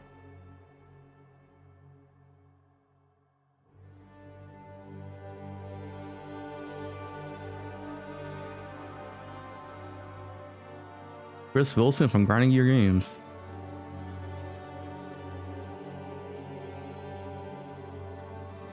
Hi, I'm Jonathan Rogers, Game Director on Path of Exile 2, and welcome to GGG Live. Hey, Today Johnny. we're going to show you an exclusive reveal for what's coming next for Path of Exile 2. Twitch drops are enabled on today's live stream, so you'll be able to claim your Verdant Wilds dodge roll effect by following the instructions below. Now today, it's finally time to show off a new class that we know everyone in the community's been waiting for. So let's roll the trailer for Path of Exile 2, The Last of the Druids. What's 1080p? Druid.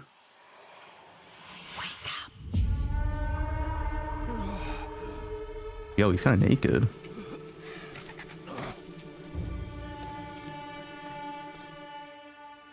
Well, what have we got here then? You lost, fella?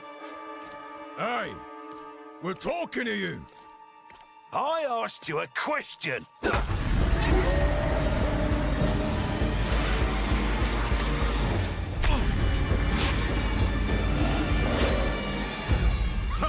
What's wrong with him? He's lost his bloody mind.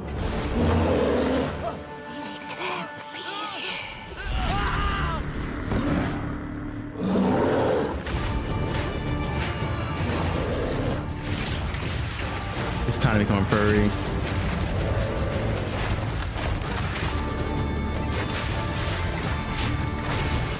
Get a werewolf one's kind of sick.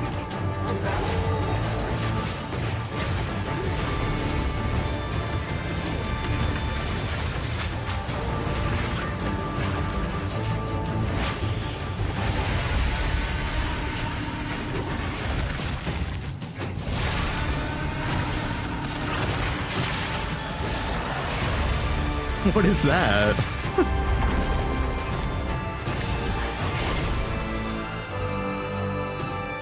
Wyvern form.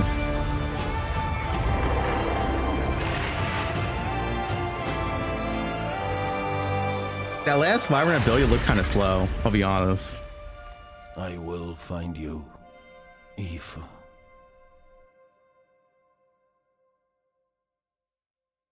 Now, as you can see, the Druid is a shape-shifting elemental spellcaster. After his fellow druids were destroyed by the King in the Mists, the druid lost his humanity in the forests of Ogham, where he wandered for years as a beast. That ass. Now, finally reawakened, he's determined to find his lost wife and regain his humanity. The druid has been one of the hardest classes for us to design.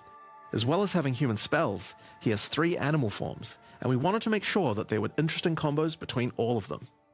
The druid is our first hybrid strength and intelligence class. That means he needs to have the ability to use spells and attacks. As a human, the druid typically uses magical staves to harness the powers of the earth and the natural world. One of the first skills you will learn is the ability to create small volcanoes from the earth. This skill spits out balls of magma at your enemies, and will continue to do so for some time. Combos. While the volcano is active, turn into an animal and wade into melee range. Many of the skills you use as a human last for a significant period of time, giving you a good chance to turn into an animal and rage out. But how do you turn into an animal, you may ask? Well, the answer is a new weapon type that druids use, animal talismans.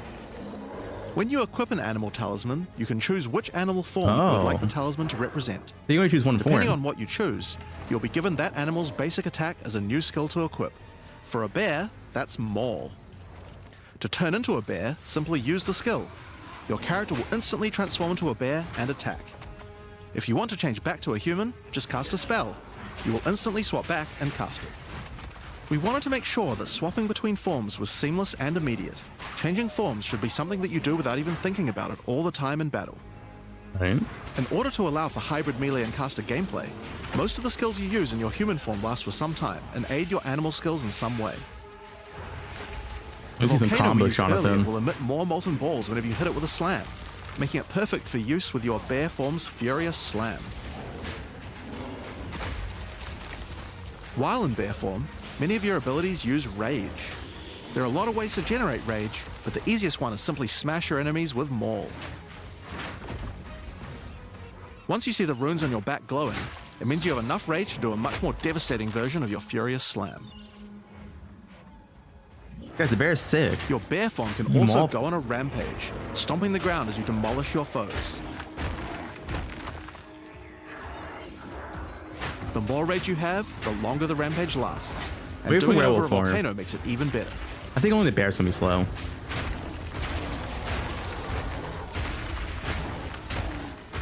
As you consume rage, your bear form will generate endurance charges, and these can be used with skills like Ferocious Roar.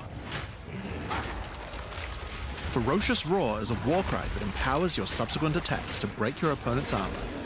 The more endurance charges you have when you use it, the more empowered attacks you will gain. But Ferocious Roar has another special feature too.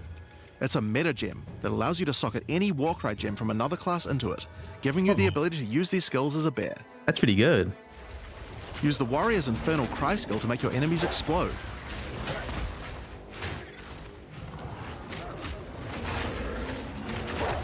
This is Karn's class. Or use Seismic Cry to stun your enemies and double up the number of slams you do.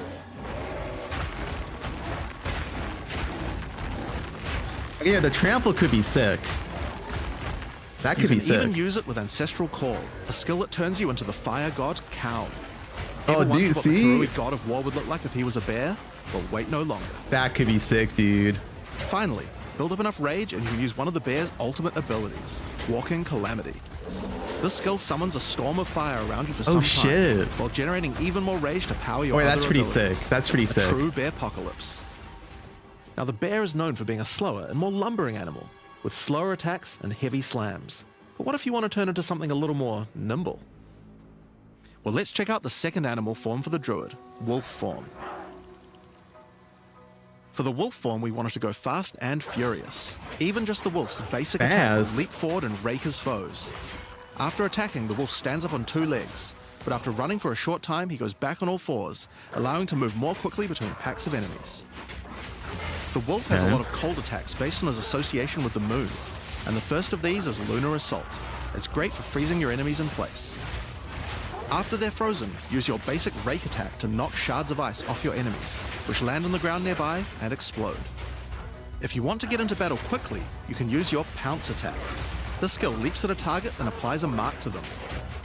Killing the marked enemy will summon a wolf minion to your side, allowing them to fight with you. Mark and kill as many enemies as you can to build up a sizable pack. While an enemy is marked, your wolves will prioritize that target and do more damage the more wolves you have, so make sure you keep your pack strong. Now, one problem you might run into is your wolf pack dying in boss fights. You often don't have any enemies that you can mark and kill in order to regenerate your pack. To deal with this problem, you can use Cross Slash. Cross Slash jumps backwards and does a vicious double slash. Any marks on your target explode and triggers their abilities. This allows you to pounce to mark an enemy and then summon a wolf even without killing it. Cross Slash also has another feature though. Remember those ice fragments from before? Well, Cross Slash will propel any ice shards on the ground towards its central target. First, freeze your enemies with Lunar Assault. Then rake them to create as many ice fragments as you can. Then follow up with Cross Slash to generate a field of ice explosions to obliterate your enemies. I think the bear look cooler, to be honest. If they're still alive after that, your pack of wolves can finish them off.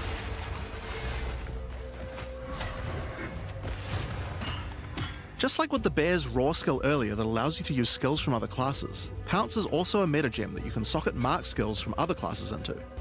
So for example, you might want to try adding Freezing Mark from the Monk to Pounce. After pouncing at an enemy, Cross Slash to explode the mark and gain extra cold damage for a time. The wolf has many other ways to go all in on cold though. Using the Arctic Howl Warcry will allow you to add cold damage and chilled ground to any slam, while buffing your pack of wolves as well. You can also use it to freeze enemies that are close to being frozen, making it much faster to use your other combos. Finally, the wolf also has the ability to call down the power of the moon to transform into an Arctic werewolf with Lunar Blessing.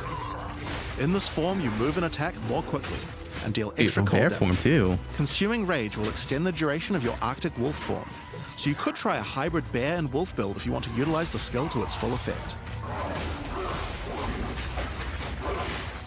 I think the bear looks cool, to be honest, what they showed so far. Kind of mid on the wolf. Let's talk about the third form available to the Druid, and I think bear it's a looks cool sick. one. The Wyvern. The Wyvern has a number of long-range breath abilities, but that doesn't mean you can't get into melee range when you want to. The basic attack of the Wyvern is Rend. Jump forward into combat and slash your enemies with your lethal talons. If they're close to being stunned, you can blow them off balance with a blast from your wings, causing an explosion of damage. After the battle though, it's time to feed. Devour the corpses of monsters to create power charges, and this is when the Wyvern's abilities really come Power online. charges. When using Rend, you can consume a power charge to charge up your wings with lightning. Not only does this do a bunch of damage, but it allows you to turn this melee skill into a much larger AoE attack. Wait, does he have to? You have Once to your wings are charged, your RP wing blast will to also get do power lightning charges? explosions for even more damage. If your enemies are close to death, no need to wait for them to actually die. When you see this blue marker, just devour them alive. Fresh meat is much tastier after all. Alright, so those are some melee options, but how about range? Well, you wouldn't be much of a dragon if you couldn't breathe fire after all. Rolling Magma is the first of the Wyvern's breath attacks. Spit balls of fire that bounce along the ground. Okay, that's actually pretty good. These balls will trigger volcanoes as well, so it's a good idea to cast one as a human right before you start Okay, I want a spinning. volcano. But that's not all you can spit. You have something a little nastier in that gullet of yours. Nasty, huh? Spitting a barrage of oil at your enemies will cover them in a viscous sludge that makes them easier Combo to ignite. gameplay. If you have power charges though, plant your wings in the ground and vomit a barrage of lightning-infused projectiles. The more power charges you have, the longer you can do this for. But make sure you keep your foes at range. You're vulnerable to melee attacks while channeling this skill. In order to help with that, let's take a quick diversion back to some of your human abilities. As a Druid of Scoth, you have the ability to harness the power of nature to create entangling vines to Bear slow looks the down your best. enemies. Bear actually Another really of nature's sick. punishments is the thunderstorm. Creating one of these will create periodic strikes of lightning from the sky, and will also make your enemies wet. Why is that useful? Well, of course, things that are wet are easier to shock. Use it with lightning damage from your Wyvern form to enhance your damage. Making things wet also makes them easier to freeze, so it works nicely with your wolf form as well. And you know what else likes Get water? them wet. Plants. Water your plants to give them various extra abilities. Use Lightning Storm with Entangle to make them last longer, and attach more vines to each enemy, slowing them further. Summon Thrashing Vines to slam at your enemies for a time.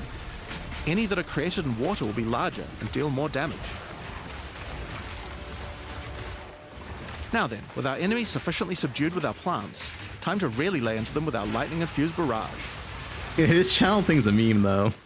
Like, Now, that's a meme this last skill. Wyvern ability is just ridiculous, but we felt like we had to do it.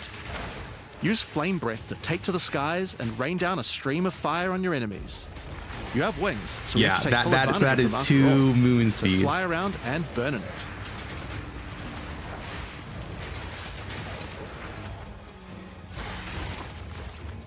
Made us a lot of damage though. Now, there are a few other skills we didn't cover, but there's one in particular that I think will open up a lot of builds. Spell Totems. Spell Spell totems. Totems are Okay, meta okay. gems that let you create a totem that will automatically cast any spell Power in from the this game for a game. time. In order to create one, you will need to spend 3 endurance or 3 power charges. 3 endure. You could use them to throw fireballs, summon comets, or shower the area in lightning. Really, the options are kind of endless. Your bear form can easily generate endurance charges by consuming rage, and your wyvern form can easily create power charges by eating corpses. So it's pretty easy for the druid to get the charges needed, but they're also available from quite a few other places as well. I'm sure we'll be seeing a lot of different spellcaster classes thinking about how best to take advantage of these. Now, of course, along with a new class comes a bunch of new support gems. We've added Alright. over 30 new supports throughout the game, but I'll show you a few of the cooler ones here. Supports Fan are the cool. Flames can be added to any wind skill to spread fire from one ignited enemy to the other enemies behind them. It's great for the Wyvern's Wing Blast, but you can also use it on many other classes with wind skills, like the Twisters on the Huntress, or the Monk's Staggering Palm Projectiles. Fire buffs. Accelerated growth causes extra explosive plants to erupt from the ground whenever you grow plants with rain. And Advancing Storm changes storm skills like your Thunderstorm or Tornado to move across the battlefield. It's great for watering plants en masse, or to turn tornadoes into a real disaster by sucking up multiple ground effects as they travel along. And the Sorceress might like to use it with Firestorm as well. That's pretty sick with Soric, actually. Echoing Cry causes your Warcry skills to echo. They will repeat a couple more times with a delay after you use them, giving you Ooh. more empowered attacks. That's a good support Use gem. it for the Druid's animal form Warcries, or on the Warrior for a nice power boost. Grounding Yeah, that's pretty Shocks good. causes monsters you shock to turn into living Tesla coils, arcing lightning to nearby enemies. You Lightning could use it Proliff. with your empowered wings for an extra damage boost, but it's also great with any other shocking skill. Try it out with Lightning Spear. It obviously needed more AoE clear. True. There's a whole pile more, but we'll leave those for you to discover. Now with a new class comes new Ascendancy classes. New The Druid will have Ascendancies. 2 Oh options for shit. now, with a third being released later. Okay, yeah, The 2. first class is the Shaman. The Shaman channels nature's elemental fury and can harness rage as a spellcaster, unifying his animalistic and magical tendencies. By allocating Druidic Champion, you gain spell 1% damage the more? angrier you are. And with Furious Wellspring, you generate rage continuously and can spend it to empower your spells. Oh, that's really good. With the knowledge seems of the pretty good. Asmarian Magi, the Shaman can harness untapped power from runes and idols. After allocating Wisdom of the Magi, you will notice that all runes and idols have extra mods only available to the Shaman. Oh, that's pretty sick. These new mods unlock countless new possibilities for enhancing your build. Ooh, You base can crit. also allocate Bringer Okay. of the Apocalypse, allowing you to become a walking natural disaster. After dealing enough elemental damage, storms of all elements rain around you, destroying all who would face nature's fury. There are other abilities for the Shaman, but I'll just show a few from each class for now. The other Druid Ascendancy is the Oracle. That looks badass. The Oracle perfected the power of foresight and utilizes this in combat to gain massive advantage. When taking Fateful Vision, you will see visions of your future self using specific skills.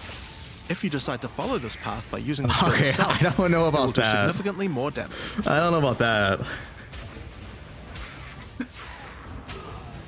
And with Converging Paths, at a critical moment in battle when a monster is vulnerable to freeze, stun, or electrocution, the Oracle can use Moment of Vulnerability to see a vision of the enemy's future and then merge it with the current timeline, allowing him to deal damage to both. That sounds could be OP. It And could one be of OP. my favorites. When Ooh, you that first skill become tree. an Oracle, you'll notice over 130 new extra passives What? appear in the Druid section of the tree. By allocating the Unseen Path, Okay, you use your that- power of foresight to learn from alternate futures and gain skills that would otherwise be unavailable to you. That could be broken. For example, Self-sacrificing allows you to be able to summon more minions by reducing the spirit costs, with the trade-off shit. of making your reservation skills cost more spirit. Or Corruption Endures, which allows Avoid oracles to have hits a from small death? chance to avoid death. Both the Druid Ascendancies offer interesting and unique ways to gain modifiers that no other classes can get, so we're expecting a huge variety of build possibilities from these. Now there are unique talismans for the Druid to use as well. We won't spoil all of them, but this one was particularly cool. Fury of the King turns your bear form into a fire demon, converting most of your damage to fire. That's a As lot of demon, damage. You can also use 700 Molten flat Crab, fire? a jumping slam attack that leaves fissures around you.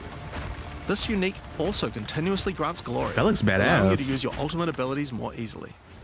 Now, of course, the Druid isn't the only thing we're adding to 040. We still have a bunch more to show. With every new release, we create a new league, that weapon didn't with look new bad. mechanics, new pinnacle bosses, and with a new story to tell. And this time is no exception. So let's roll the trailer for the fate of the Vaal. Oh shit, the expansion. The palace of Queen Atziri. The It real is a content. ruin, but in the dark, machines still churn.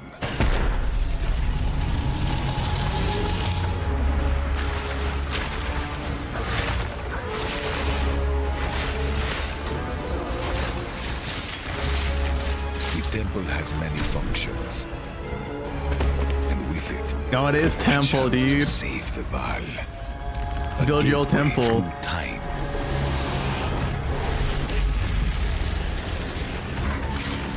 Travel into the past again and again. Alter the temple. Uncover its secrets. You will be rewarded for your sacrifice.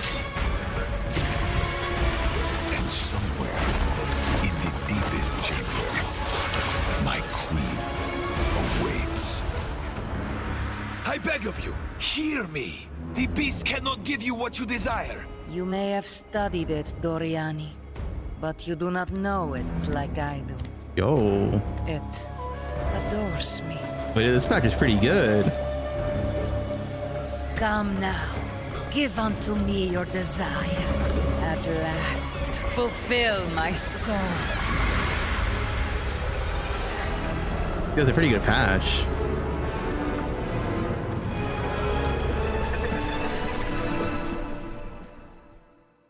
Out of 10 patch. I'm Mark Roberts, Mark. Game Director on Path of Exile. In the Fate of the Vaal League, you will find remnants of the ancient Vaal civilization scattered throughout Rayclast. They seem to attract nearby creatures and affect them strangely. After killing them, the remnant appears to gain some amount of power, but not enough to fully activate it. It seems you will need to find 5 more of these arcane devices, and sacrifice the monsters you find there to fully activate one. But things don't always go to plan. These devices are old, and sometimes infected by corruption. Twisted versions of ancient Vaal may emerge, and sometimes even stronger foes.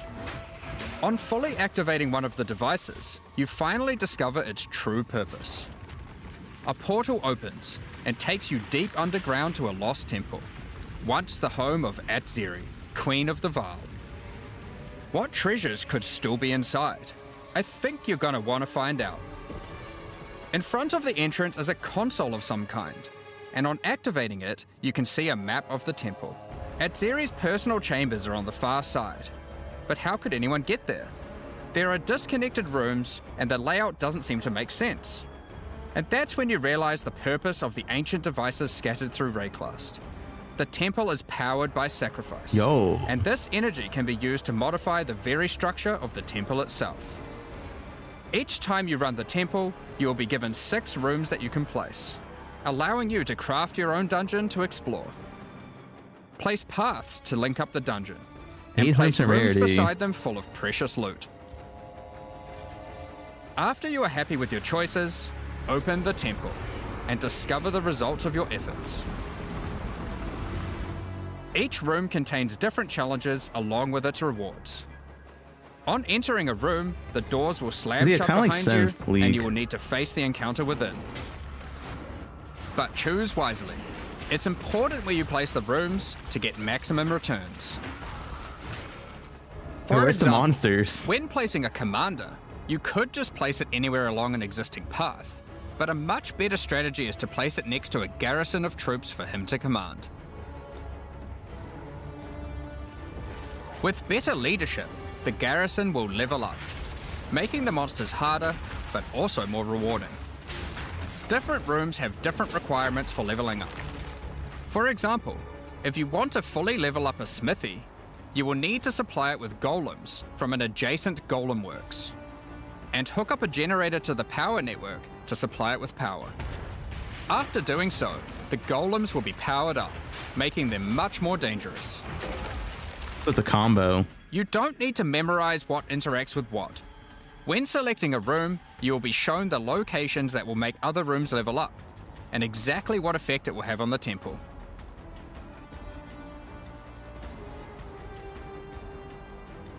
After running the temple, a few of the rooms will destabilize and be removed. It will be up to you to rebuild the temple, adding 6 more rooms each time you come back, making the temple larger and larger How many runs did it take and then? larger. A lot. So, that's the basic functionality of the temple, but there is a lot more. Once Doriani finds out about your travels to Lera Vaal, he will attempt to persuade you to take on a new mission. The temple entrance contains a prototype of the time portal device. It will be able to take you back in time, but only to one specific point, right before Edzeri triggered the cataclysm that destroyed the Vaal. He requests that you go back and attempt to stop Edzeri to prevent the Vaal from ever being destroyed. What is Yuri? That's a long ass Edzeri is on the animation. far side of the temple, so you will need to expand the temple significantly to get to her. And even worse, her chambers can only be unlocked by a room that isn't currently accessible to you. In order to deal with that, you are going to need to visit the architect of the temple. To get to him, you will need to place path rooms, but while doing so, you will probably want to exploit some of the Vaal technology only available in the past. Once you can travel into the past, a whole new set of rooms are available to you, and they have some pretty insane rewards. Oh yeah, show At me. level 1, the corruption chamber can be used to We're corrupt getting a Della single corrupt. item. We're getting Della corrupt. That's all I want. But placing it next to a thaumaturge to run the place, and a sacrificial chamber to provide soul energy, Double you'll corrupt. be able to level it up. And it's worth it. Because once you get the room to level 3, there are some very nice rewards to be had. Yeah, show me. In a level 3 corruption chamber, you will He's edging find this me. mysterious device. It has a slot to place an item, and it only accepts items that are already corrupted. Oh, What will happen to them? interesting.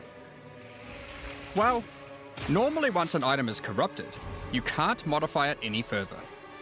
But this device allows you to corrupt your item a second time, adding another enchantment.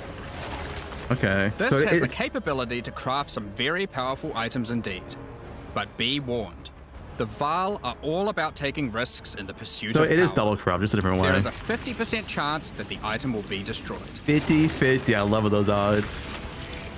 We love 50-50s.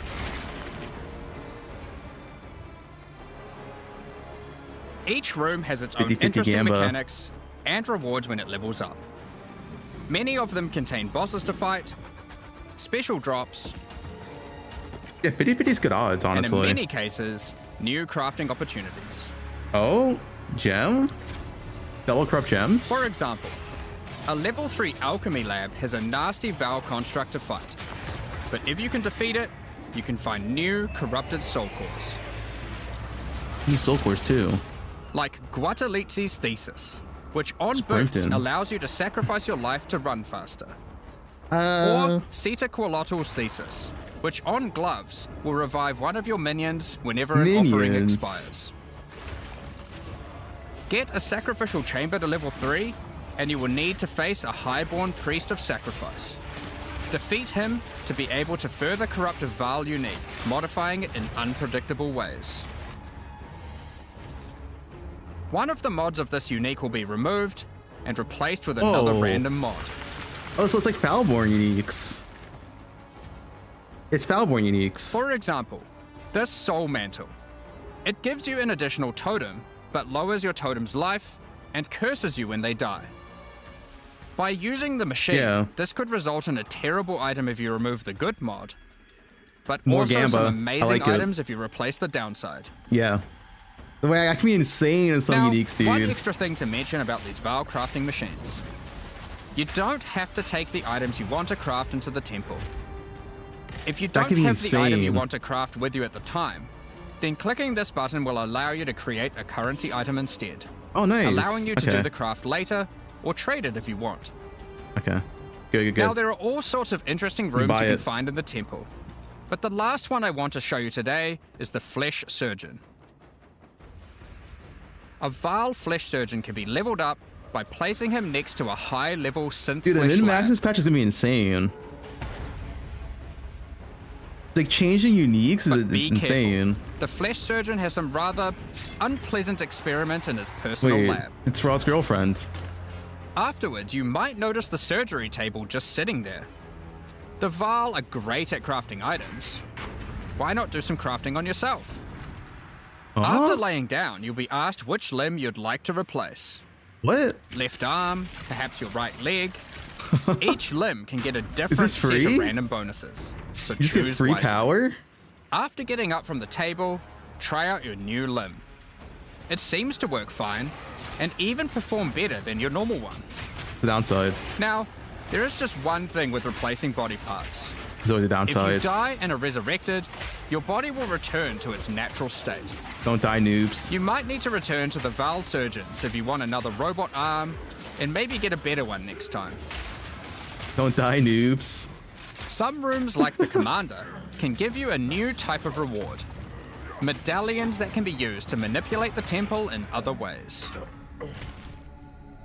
Using a Queeper medallion will allow you to artificially boost a room, even if it doesn't meet the normal requirements to level up. And a Huatalotli's medallion will stop rooms from destabilizing when you complete a temple, allowing you to guarantee getting a reward a second time. Great if you want to stock Yeah. up on double corrupts. Guarantee double corrupts. Now, with all that aside, time to face the Architect, and you will be in for a fight. Once defeated, you will find another console that can be used to modify the temple. But this one is special. It allows you to place new types of rooms with specific rewards. Abolets. There are rooms with specific uniques, Wait, special heist. runes, New rune? and currency. That's an existing rune already. But 5 also a few exalts. other more Wait, the niche exalt crafting stacked. experiments. Wait, do exalt stack this patch? Like this one, that can extract the socket balls back out of an item Oh. at the cost of destroying it. Okay.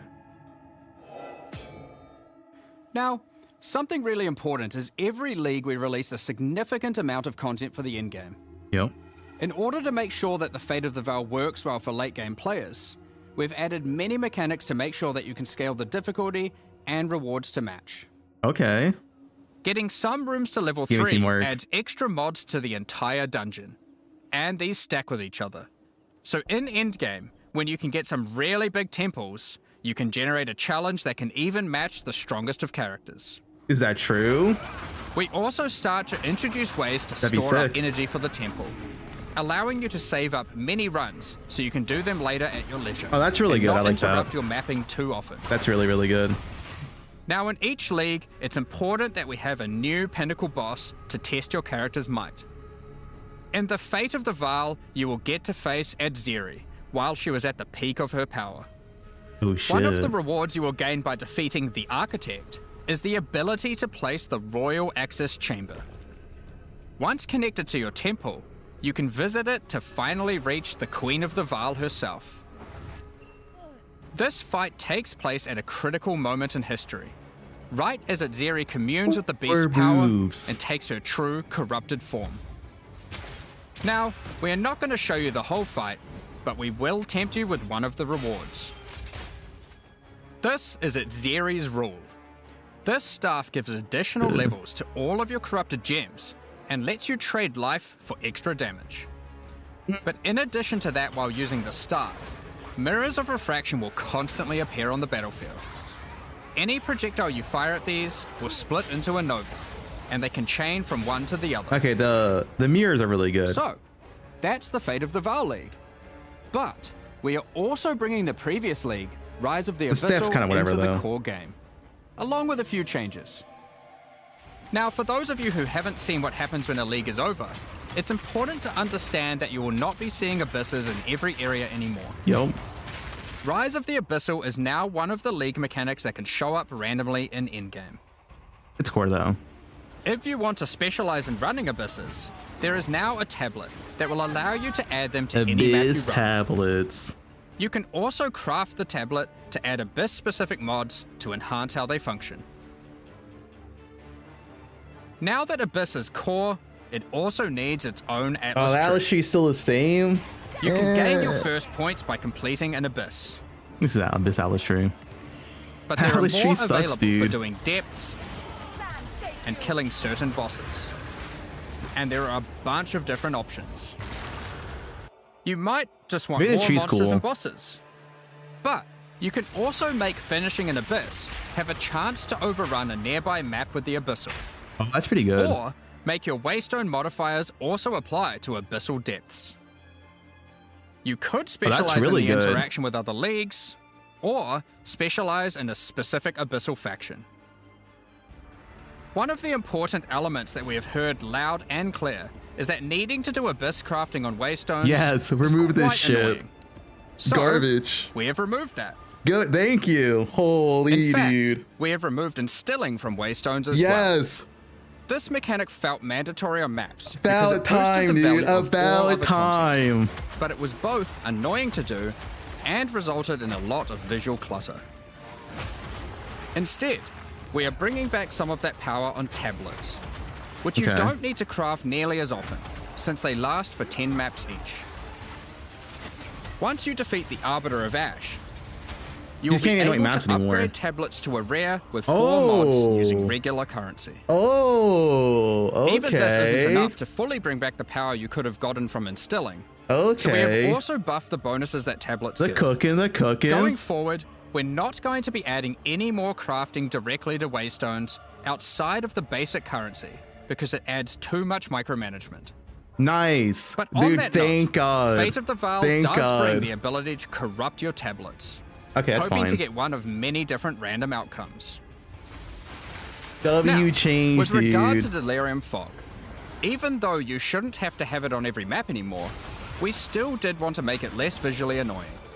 So it's kind of like Delirium around Fog you. has been toned down significantly, so you won't feel like you're just playing in a sea of grey. Looks better. Looks better. Another big source of problems in the endgame is the feeling of getting overwhelmed with monsters. Okay, dude. That is. In 031, we reduced the number of That's not a monsters in thing. early endgame in order to help overwhelmed. with this, but still scaled up the number of monsters to previous levels by the time you got to tier 15. Well, after letting this simmer for a while, we are still getting this kind of feedback. So we are no longer going to scale up the number of monsters you go as you get deeper into the endgame. Instead, we are scaling up the difficulty and rewards by the same amount. Okay, that's fine. That's So to be fine. clear, I think that's fine. Instead of increasing the number of monsters by 40%, they will instead drop 40% more items, That's fine. grant 40% more experience, and have 40% I'm more fine with life, that change. I'm fine with that in change. addition to all the normal scaling they get due to being higher level.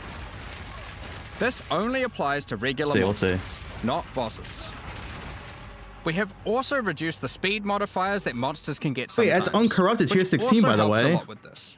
Uncorrupted tier 16. Now, we did have a large amount of content for endgame planned What's for that? 040, but unfortunately we just didn't get time to finish it.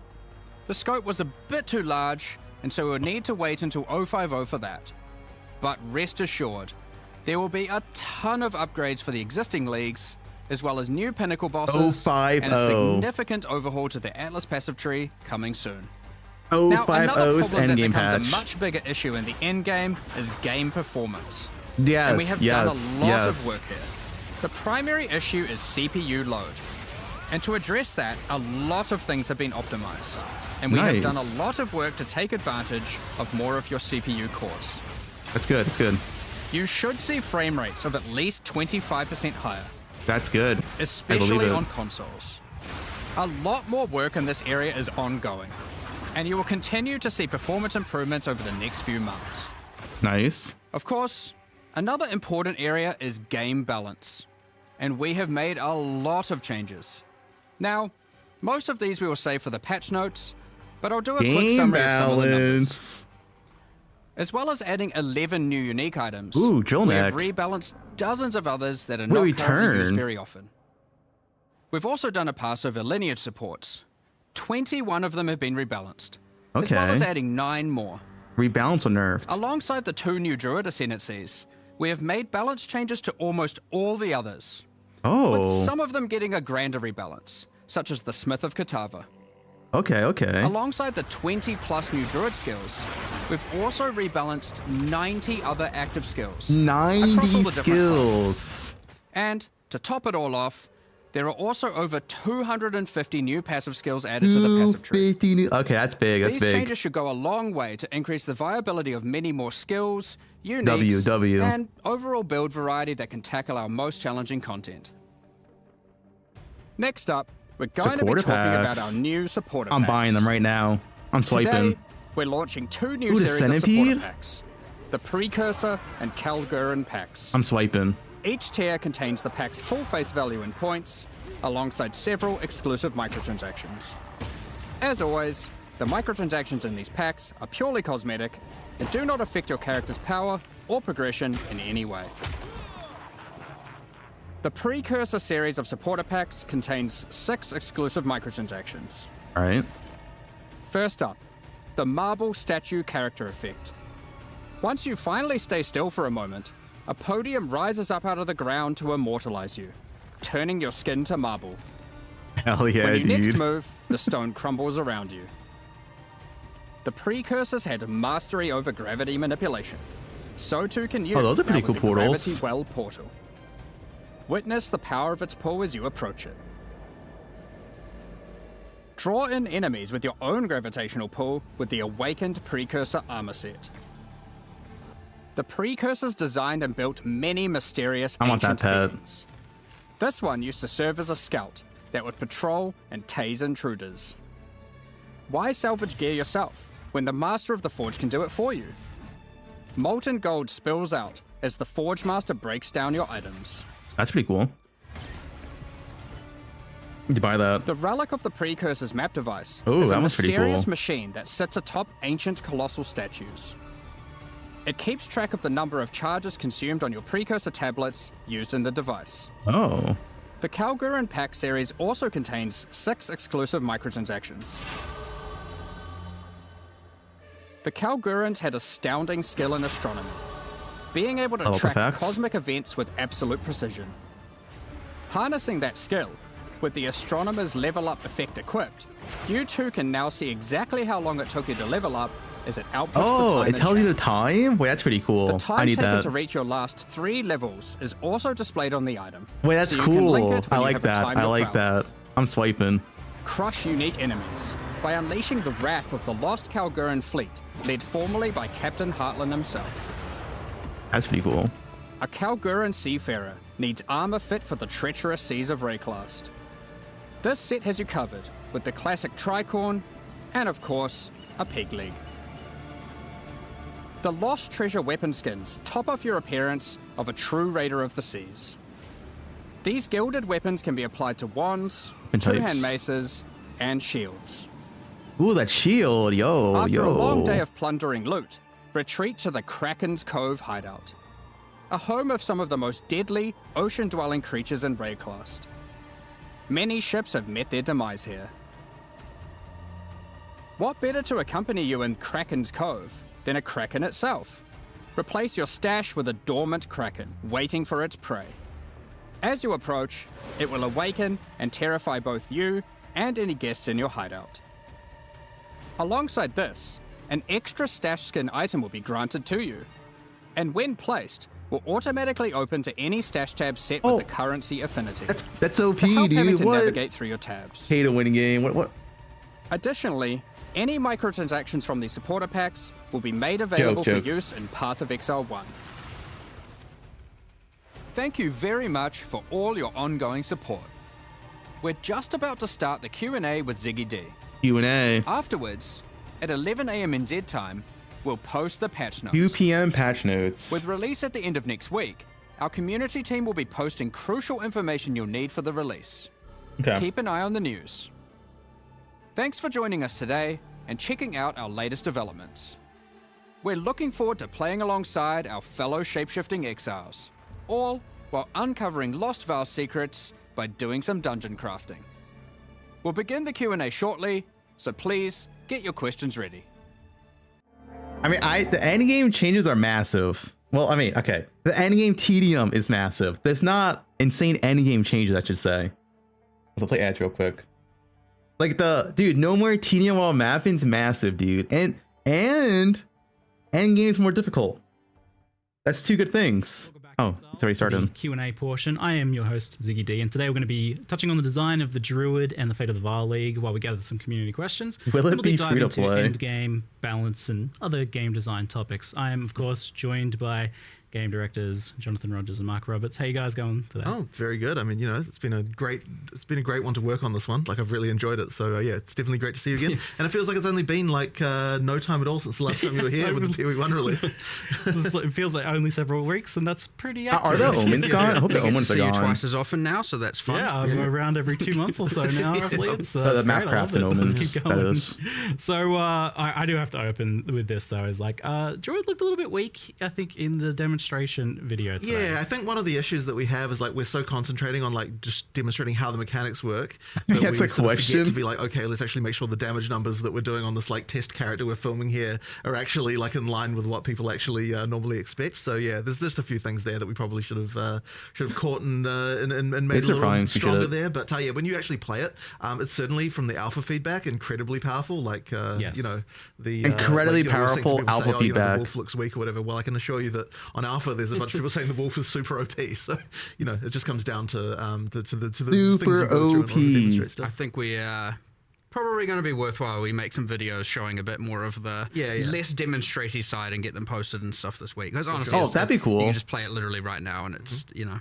Yeah, I've definitely been playing and recording. It actually released videos of like when I current first watched it as well, Endgame the draft, Druid. I was thinking, it's like I don't really get a feel for what it feels like to actually play it. Like there's good demonstration here of the mechanics, but yeah, I can understand how from your perspective it'd be pretty easy to be like, oh, we want to communicate how this cool thing works and this cool thing works. There's a fine line there for sure. Where if you get too hectic, people are like, I don't even know what's going on. They're just looking at a ruckus.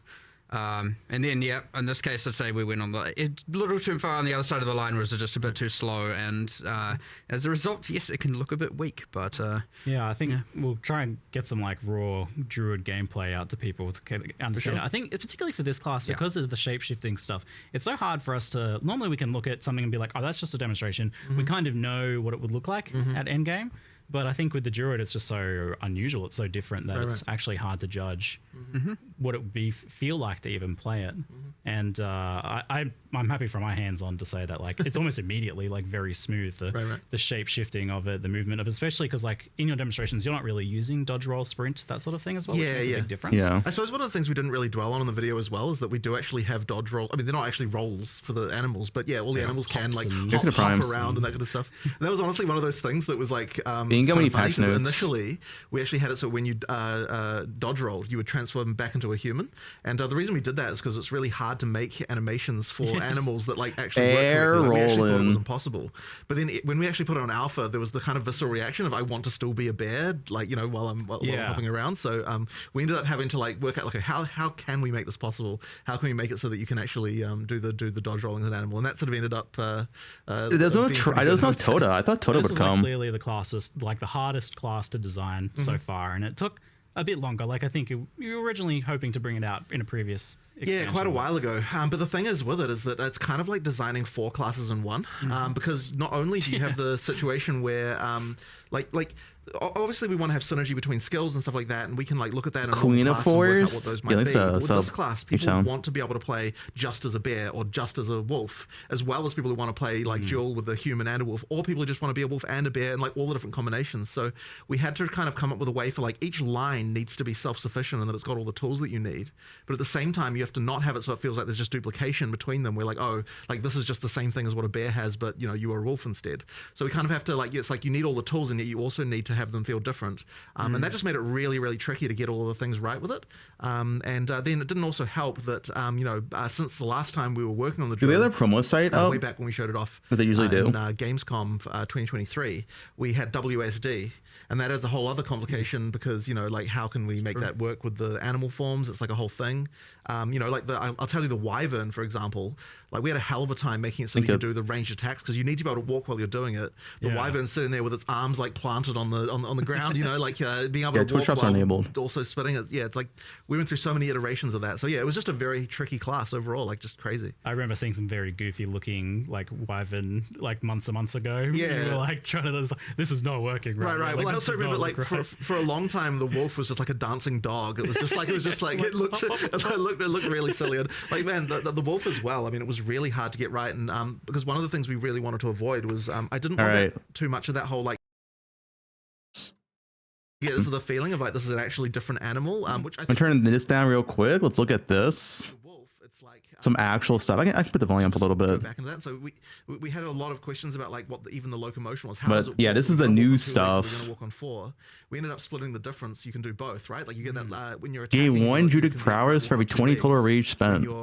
Enemies or presence are You hindered. actually do get a speed boost while you're. Yeah, I'll turn a little full bit. legs, like as a wolf. I'm not talking about that important stuff After, anyway. like 1 second of walking, you Primal you have full legs, you start Talisman. moving So it's a a bit 2-handed faster. weapon. So yeah, it's pretty Actually, cool. an interesting 9% thing there base is crit. each form So they had a really good technically base has crit a and kind of 1.3 attack passive speed. benefit. Right. Yeah. So obviously you got the running fast as a wolf. Can't remember exactly what the Lunar wyvern ones were, Assault. but like for the bear, for example, because you're just a bit bigger. You know, Not much to say about tank, these. yeah, you actually do get armor, and armor is Cooldown time, 10 damage is a seconds. thing, and like you know, there's a kind of You get a which is, like, buff. honestly, Wait, a unless buff you actually skill. click the bear keyword is like undescribed everywhere. So every 10 seconds, you get 52% damage to extra cold. For 5 seconds. Scales at rage. Passive endurance charge generation. Yes, it from does. Rage From expenditure. rage expenditure, it does. I was like, that's so cool. That's pretty good. So we really wanted to make Furious sure that each of Slam. the different forms had things that can benefit the other forms. So like it was really Can't really go up the what are numbers, so, like, resources yeah, that level bear 1, can so- generate, what are the resources that wolf Yeah. can generate? What are the ones that Maybe, Wyvern like, anything can interesting generate, here. ones can then use in order to kind of get that cross synergy. So yeah, that's kind of like one of the reasons why we had to kind of come up with all that stuff, and that part of the trickiness. And that caught me by surprise as well, because like Word skills were at 20 glory to technically it's use. mentioned, but I never really fully understood the idea that Glory. you can swap between forms, like human to animal and back. Yeah, I figured. Glory's like permanent uptime in maps, though. But you can like Honestly, the bear form looks the best. Like from what they showed, maybe they'll show more stuff, but like the whole bear form combo, like near the end, looked the best. You want to present a fantasy to someone as far as like what the UI is pushing you. The towards. Wyvern So, looked like, there are really gonna be a lot of fucking people like who are this. like, Dude, you're "Bear, never gonna bear, use this bear, skill bear, ever. bear," right? But at The the same fire time, breath, you unless at want to one stream shots, the best it you can. like you're Pick all the 0% other stuff move and speed use it at the same time. channeling. So one talisman, like effectively. The Wyvern when is you two pick like one this. Yeah, it's like what? From like wolf, bear, or wyvern, You're not using what it's that. giving you is the default attack, right? That's Yeah, what you're just actually that. picking, and that's all it is, right? And that often will. The bear guide you actually on looks skills you're decent. picking and so on, but you can just use with that same talisman as many different animal skills as you would like, that just means that you've got that sort of free. 150% more ignite magnitude, 800% base attack speed. Like to try and get. So I mean, it could have good damage. In that case, you would use it for bosses, but you're not gonna use it for mapping. But yeah, no, there's a lot of experimentation to do there if you want to do it. Volcano. like making it so like people who just want like a simple straightforward like I just want You get 4 additional projectiles when it erupts, certainly very and you have possible. 10 total But slams. also you with this whole class you had the problem of how do we make like a spellcaster Spell and totem. the attacker Dude, I think the same spell feature as totem. well. Wait, did they change it? You know, it consumes 3 power endurance charges. That dude, that is kind of Solve that problem harsh. of, like how do you actually scale these things together in a way that just 3 power endurance charges actually your spell totem, and it's only 8 seconds. A lot of the balance stuff, but I can see even just from a design perspective, so That's kind of harsh, man. Horrible stuff, and then you're like, how the hell am I going to balance? Man, this? wait, the Sakata's skills still deal less damage and they have less cast speed. Even with with the spellcaster side, so one of the things we initially wanted with the spellcasting is a lot of it's like over time type effects that, you know, so for example, with the Druid ascendancies, yeah, we saw right, where you can these. create this thing, and then you can turn 30 new into support an animal gems. and do other stuff at the same time. So These are the ones they went over, on the right? human side, a lot of things Yeah. last for a long time. But the problem you then run into when you So actually yeah, one additional aftershock at the cost of less damage and less AoE. style spells, why not just cast all of them and then you don't have to ever do anything else, right? Like, so it's Well, like that- one additional aftershock ahead and to each side of the initial area, and 50% less attack cast a speed. long-term thing as a human, but then being an animal is going to augment that so that it improves it. So for example, with the tornado, it's got a similar mechanic to the little twisters that the hunters have, where ground effects can empower it with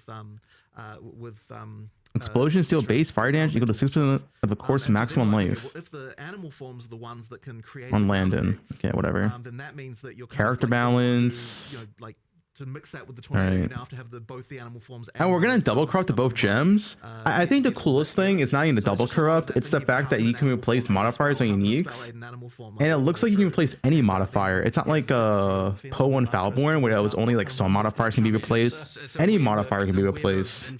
Listen, all I'm saying, dude, all I'm saying. Imagine this, guys. Hold up. Imagine this. But that's also what's Imagine about the game and what all the things you can unlock. you corrupt Queen in the Forest, and it removes this modifier. Like, okay, we had all the Oh shit, dude! Imagine. like, you know, there was the I want to be all forms going between. There was the I just 400% move speed. Dragon, and now we're getting a lot more of I just want to cast. Nah, they said you can remove any modifier. And so it's like, okay, well, how do we make that work? Well, because they're quite long duration, so we're having a bunch of complexity with that as well. And it honestly just Build your own dungeon, yeah. Claim the oh my God, there's treasures. 20 million variables here, but it's fun. And at the end of the day, as long as it is honestly fun to play, then honestly, 21. What is this spark? You know. Oh, it's a cold infused spark. Everything with this class, I'd actually say. Oh, so it's level 21 spark, and I got a cold conversion. I mean, partly because it's been in the works for so long. Spark buff. Wait, with 11% base crit? I'd say there's still. Oh no, that's just the cold infused. Wait, no, yeah, it's just cold infused. Never mind. Oh no, it's 2123. I was reading the infusion. That's the old patch. I saw yesterday. I just It's 2123. It's double corrupt. Someone was mentioning Double corrupt spark. Yeah, it's just fun placing 6 volcanoes and then just slamming on them. I was like, all right, sweet, you do you. Like, that's Yeah, fine. these are the double corrupts. Definitely enjoying obliterating bosses in bear form, like with dropping tornadoes, and there's the totem which you can summon in Bells. animal form, and then you're putting Dude, the limb shit. exploding and you're putting extra things on. Dude, the there's gonna be ground, so many complaints on the forums. Oh, I died and I lost my GG limbed. What the fuck, GGG? There's just many entangles going out, and then there's that plant support general. Like, There's gonna be so many complaints. I see chat being like, no, Zig, you don't get it nerfed. I do have to admit that I did already get one thing, let's say fixed. Oh, Azir's Acuity. Rage, so I'm like, I don't know Leech from crits is instant leech. Yeah, I'm like, I don't know. I will see where that goes, because I was like, no, that's fine. It must have put one gloves. I was like, no, I'm fine with that. Yeah, because it generates rage when you first. We played up to 2 modifiers and I corrupted Vaal unique. Oh wait, is it only for Vaal uniques? I didn't even know that. Because like the totem's making a pulse and that's generating rage. Right. I'm like, that doesn't. Wait, replace other uniques with a corrupted unique of the same item class. I love that because that's like ridiculously powerful. That feels like. Oh, it's only for Vaal uniques. I must have missed that. I was like, this feels illegal, but that's like. You gotta let a few things in there that feel illegal.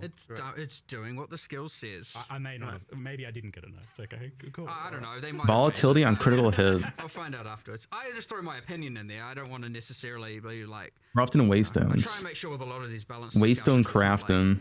You know, I'm just an authority on the matter. I want to. The thing is, Deli got removed on maps though, right? So I wonder if you're always going to use Delirium Tablet now. My first instinct is like, yeah, like let it run wild. Like, what's the problem? Yeah, no other way to get Deli. We'll see what happens. So it's like always Deli Tablet now? Whatever. They don't know what the problem is, so don't worry. Oh, now they do. Thanks, you ruined it. Now people will know if it changed, and now. Yeah. They'll see the thing not generating rage, and yeah, let's see that. Destroy equipment and return any augmented sockets. I'm developing a reputation now. Just helping. These look. So 25% move speed while it's sprinting. Comes from this trinket, the talisman. Yeah, the animal talisman. Right. And there's is there any limitation? Just kind of like Minion on a stuff. class and just say like, I am playing my mace Drill or neck. my quarter staff. Gain deflection rate in. Sleep slam that marks targets. You can do it. In fact, it was one of the things initially that Attack projectiles return if they pierced at least 2 times. That's pretty good. Like bear lines. You get return if you do 2 pierce. And I'm like, hey guys, remember, anyone can turn into this animal. You're actually going to commit. That's gonna be every good. single class. The thing is, you can corrupt that down to 1, right? Wait, that's real. Wait, isn't this broken as fuck? You corrupt it down to 1, and projectiles always return. Wait, this is broken as fuck. Yeah, that was. Wait, guys, it's the bow league. It's a bow. It's actually Nimmies on a quiver. Wait, it's actually broken. It's It's so broken. It's literally Nimmies on a quiver. 3 times, so every character class. Voice actors, everybody come back. Oh god, dude, we got Nimmies back. Exactly. Yeah, You corrupt it down to 1. It always returns. Ultimately, Zach, yo, what's this, Zaki? What's this smiley face? How it works and what allows having. Nimmies on a quiver? Skills while in bear. No. What I meant was that it's the same. I mean, it's the same in the sense that it's just a weapon. That's so broken. Why would you would never use another quiver? Unless you can't. Okay. There is an if here. Some uniques cannot be corrupted on some modifiers. You cannot corrupt some unique modifiers that could have that tag. Want to kind of do that as much as possible initially. That could. We'll see. Hopefully not. Hopefully not. Maybe this skill has a way of crossing over. If it doesn't, and we can corrupt this down to 1, and we have its Nimmies on a quiver. Can do, and so that's kind of the main reason why we do it that way. But but the thing is as well with the weapon swapping, I mean, you can still use skills. I want to make sure it's good. Oh, it's good. Weapons and things like Wait, guys, it's a bow league. It's literally a bow league. Like definitely some of the bears. This is so insane. Skills and some of the mace stuff, and I could. And the stats are pretty good. Like you're gonna get increased damage and increased critical hit chance, attack speed, life. Like it's actually good stats. Also, why is this only quiver at life? I mean, I'll take it. They're adjacent classes, right? I mean, you've got like strength versus strength int. Like we want to be able to make sure that some of those key elements do like cross over, just so that to open up the way to have synergy between the different classes more easily. Yeah. Well, as you get more classes and more skills, you obviously get an overlap of the kind of mechanics and keywords and stuff, iterating, and thus they will always cross synergize. And where they're still The staff, it really depends how good this mirror refraction is. Use that will then. Because the staff itself is kind of whatever, but maybe the mirror is actually really, really good. From rain, and there's a plant keyword that has Every 2 seconds you get a mirror. You can reduce it with reduced duration. Because they're on completely opposite sides of the tree. You've got dex versus strength int, and that's been a little bit hard to kind of like get the where the mechanic should go on one side versus the other. So where we ended up going is that the nature side of things for plants on the strength int is going core. On the dex side versus the kind of like just pure nature like physical damage spells. I wonder if the meta is going to be like Breach, Abyss, Delirium then. That's been fun though, Or maybe a +1 tablet instead of Delirium. been really fun designing. Okay. Dude, this drill neck quiver is insane. Guys, I kind of want to play bows again. Okay, like here's a support that's for something obscure. How can we make it so this can apply to some other kind of thing on the opposite side of the tree where like now you've got some interesting interaction? So there could be some kind of like thing where growing plants as a ranger could be sort of something. I mean, like I can't say I've tested the potential there myself, but like guys, it's literally Nimmies on a quiver. Like this. Has mechanics. Hey, we gotta stop talking about it, guys. Don't talk about it. Stop it. The rangers plants. We're back to Q&A. They all have ways that works. I mean that. Of interesting party options in the future as well. Like I do like the idea of being like a rainy druid watering. It's a thing. It's easily a thing. It's not even hard to do as well. Right. It's kind of just like, thanks druid, you buffed poison rangers. Yeah, like, that's kind of just what happened. Yeah. Right, good. Yes, and the rain buffing lightning skills as well, like increasing shock chance. It's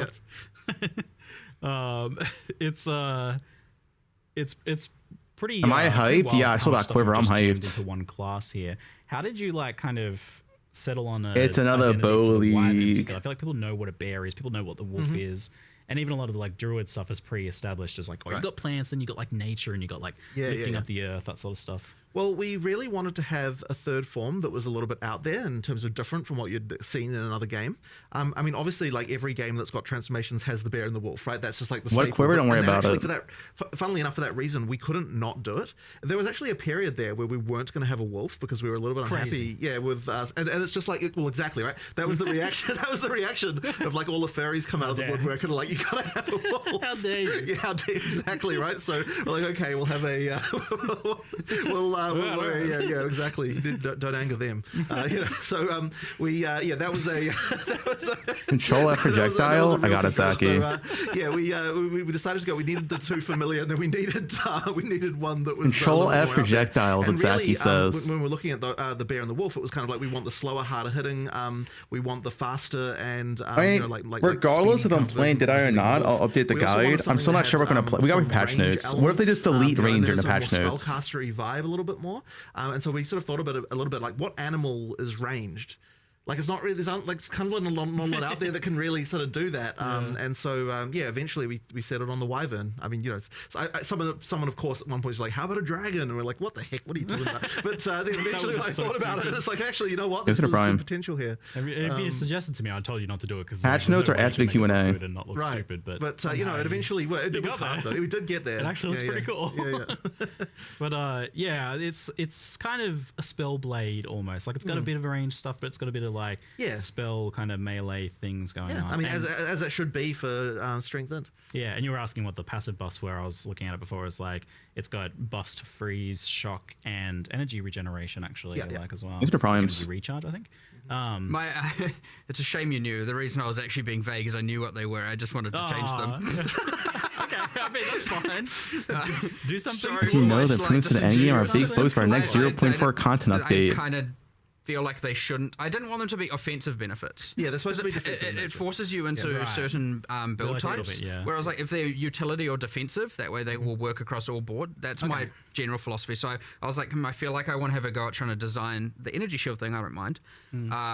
I wanted to have a go at designing stuff that's more utility or defensive only, and that way you don't feel like, oh, I should have to play lightning or fire because 0.5. That way, if you wanted to do a kind of weird out there thing, it doesn't feel so bad. But we'll see what I come up with. Do you have an idea, or are you still figuring it out? Nah, I got no clue.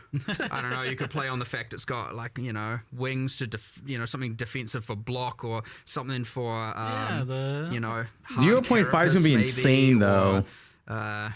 I don't know, the fact it has wings, something to do with the wings, much dragon lore to pull from. I got like a book that my daughter really likes to read that's like full of dragon lore. I'll send you some. It actually will be. Dragon, they hoard gold, right? Gold find? Yeah, totally. That sounds like it. Eat piles of gold for buffs or something. There's gold over there. Quick, shapeshift, pick it up, shapeshift back. No, I'm obviously joking, please. I'm not doing that. Gold find. I mean, I like the changes. Mandatory. What are they talking about? Gold find build. I know it's kind of fun. Okay, yeah. I mean, I really like how they vastly reduce map tedium, right? Like Deli Orb through the Distill's gone. Maybe the Mapcraft, Abyss, whatever. Abyss, Mapcraft, and also gone. Maybe the Omen for rarity is gone, right? If all that shit's removed and all you gotta do for your map is like Alchemy, double exalt, and then Regal exalt your tablets, and that's it, dude. That's so nice. That's so nice. And tier 16 is not corrupted. Maybe tier 16 can drop. It is a little bit off in terms of the feel there, but at the end of the day, we kind of don't really have many options as far as what we can do. I mean, like that, it is important for it to be that it has that, like armor and energy shield approach. There's a few sort of interesting, what do you call them, spirit reservation. Maybe I won't get burnt out like 10 days in. Like the reason why I quit the last two Pro Leagues like 10, 14 days in is because like, dude, it's so much hassle preparing maps.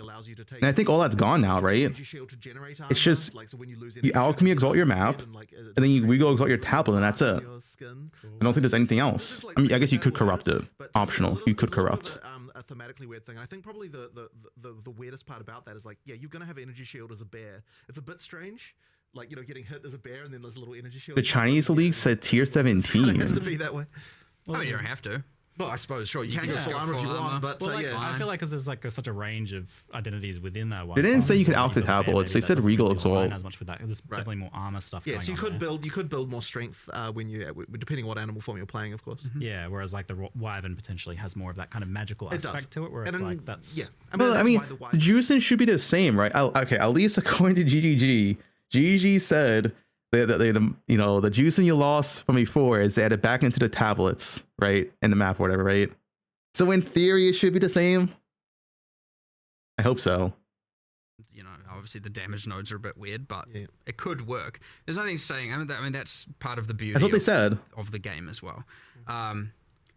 Yeah, I mean, I had that experience where I was like, because it wasn't as clear. The biz currency will be in patch notes probably. There a little bit where Wait for patch I was notes. specking the regen from the Druid and then the Zealot's Oath. I mean, I really do. I just like how I can map, converting your natural kind of like. And it's not fucking punching myself in the dick to set up 10 maps anymore. You know, like. Yeah, I mean that is a way. For the sure. hassle being gone is so good.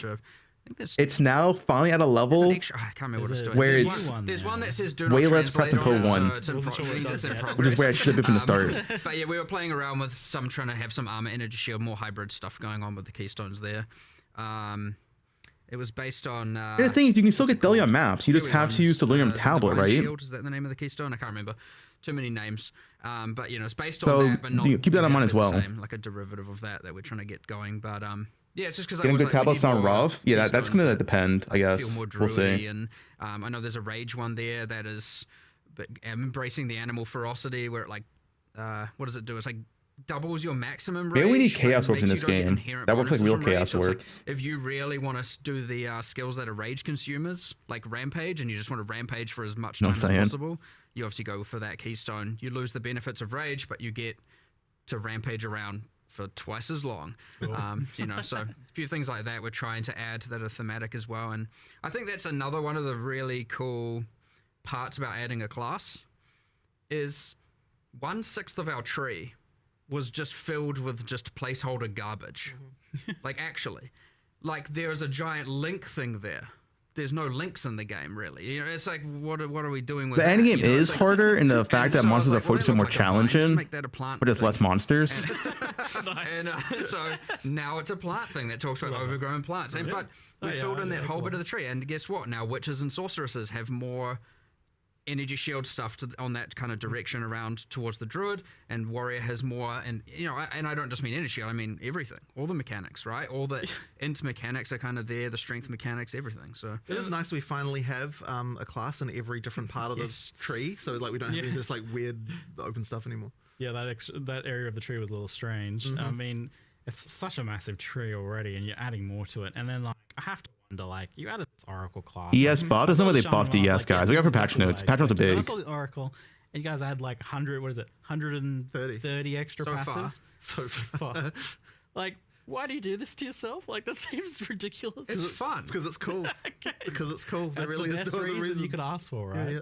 I was like, What more can you want? I really went through. I mean, I know we showed 2 examples, but I was like, really want to make sure there's like cool off-spec stuff here. I want to make sure that if you want to be able to get more of a certain thing, this is a way to do it. I mean, at the end of the day, it still costs passive points to allocate, right? So it's more about, you know, maybe you want some stuff that normally it'd have to Guys, go to the ES deck is not section buffed. for. Pack size You is get, king. you know, Well, maybe some projectile related stuff. wouldn't and now rarity you can still get be it the up there king? because it allows for But some why would kind it- of why would it weird change from rarity off-class, to and it was pack all size? themed around, you know, if you got to live your life again, what would you change? Like, what different paths would you Whoa. take? Can't you nerf for less And so it's monsters? interesting, like, Pack size doesn't affect how many rares on a map. So That fits period. Initially, assuming that it should be initially equal I amount always of did packs write compared to my little before. blurbs Equal amount of about RAM them months compared to to, you before. know, get them in the live stream, and I was like, it's got all the passives not yet added to the game. I thought it was an interesting way of looking at it.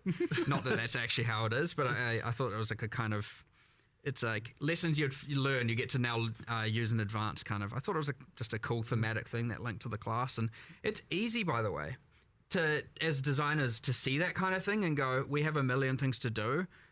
Like,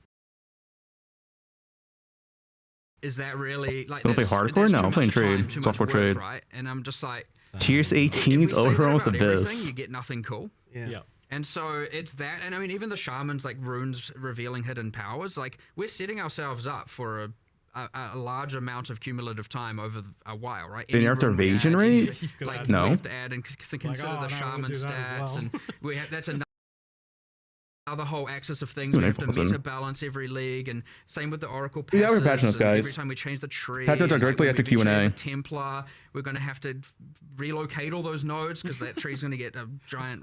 Now we've got 2.5 classes in one section, but it's worth it. It is actually worth it. You add so many builds, so many cool things, and if you don't want to deal with it, just pick another class. It's fine. You know, you don't have to, or pick other nodes on the same class. You know, you don't have to take that node. So. I think this like very clearly communicates that you're also okay with this idea of there being just like hidden cool stuff to discover that you're not going to know ahead of time, because you can't like look at the class options on the character selection screen and know what the passives are going to be that are hidden behind the Oracle ascendancy, right? So it's like, yeah, that's cool, that's fine. Yeah, I mean, you just, I love like, that. I mean, there's gonna be some interesting it's always questions in gonna here, be right? Community tools, and they're going to come up with a way to make that, you know, to the build guides and all that kind of stuff. So you know, like. I love the secret stuff. Yeah. I actually got my secret Abyssal Lich. Yeah, wild. It was an actual final secret, and maybe there's more. Well, You want to do more of that, don't you? I can tell. Look at him.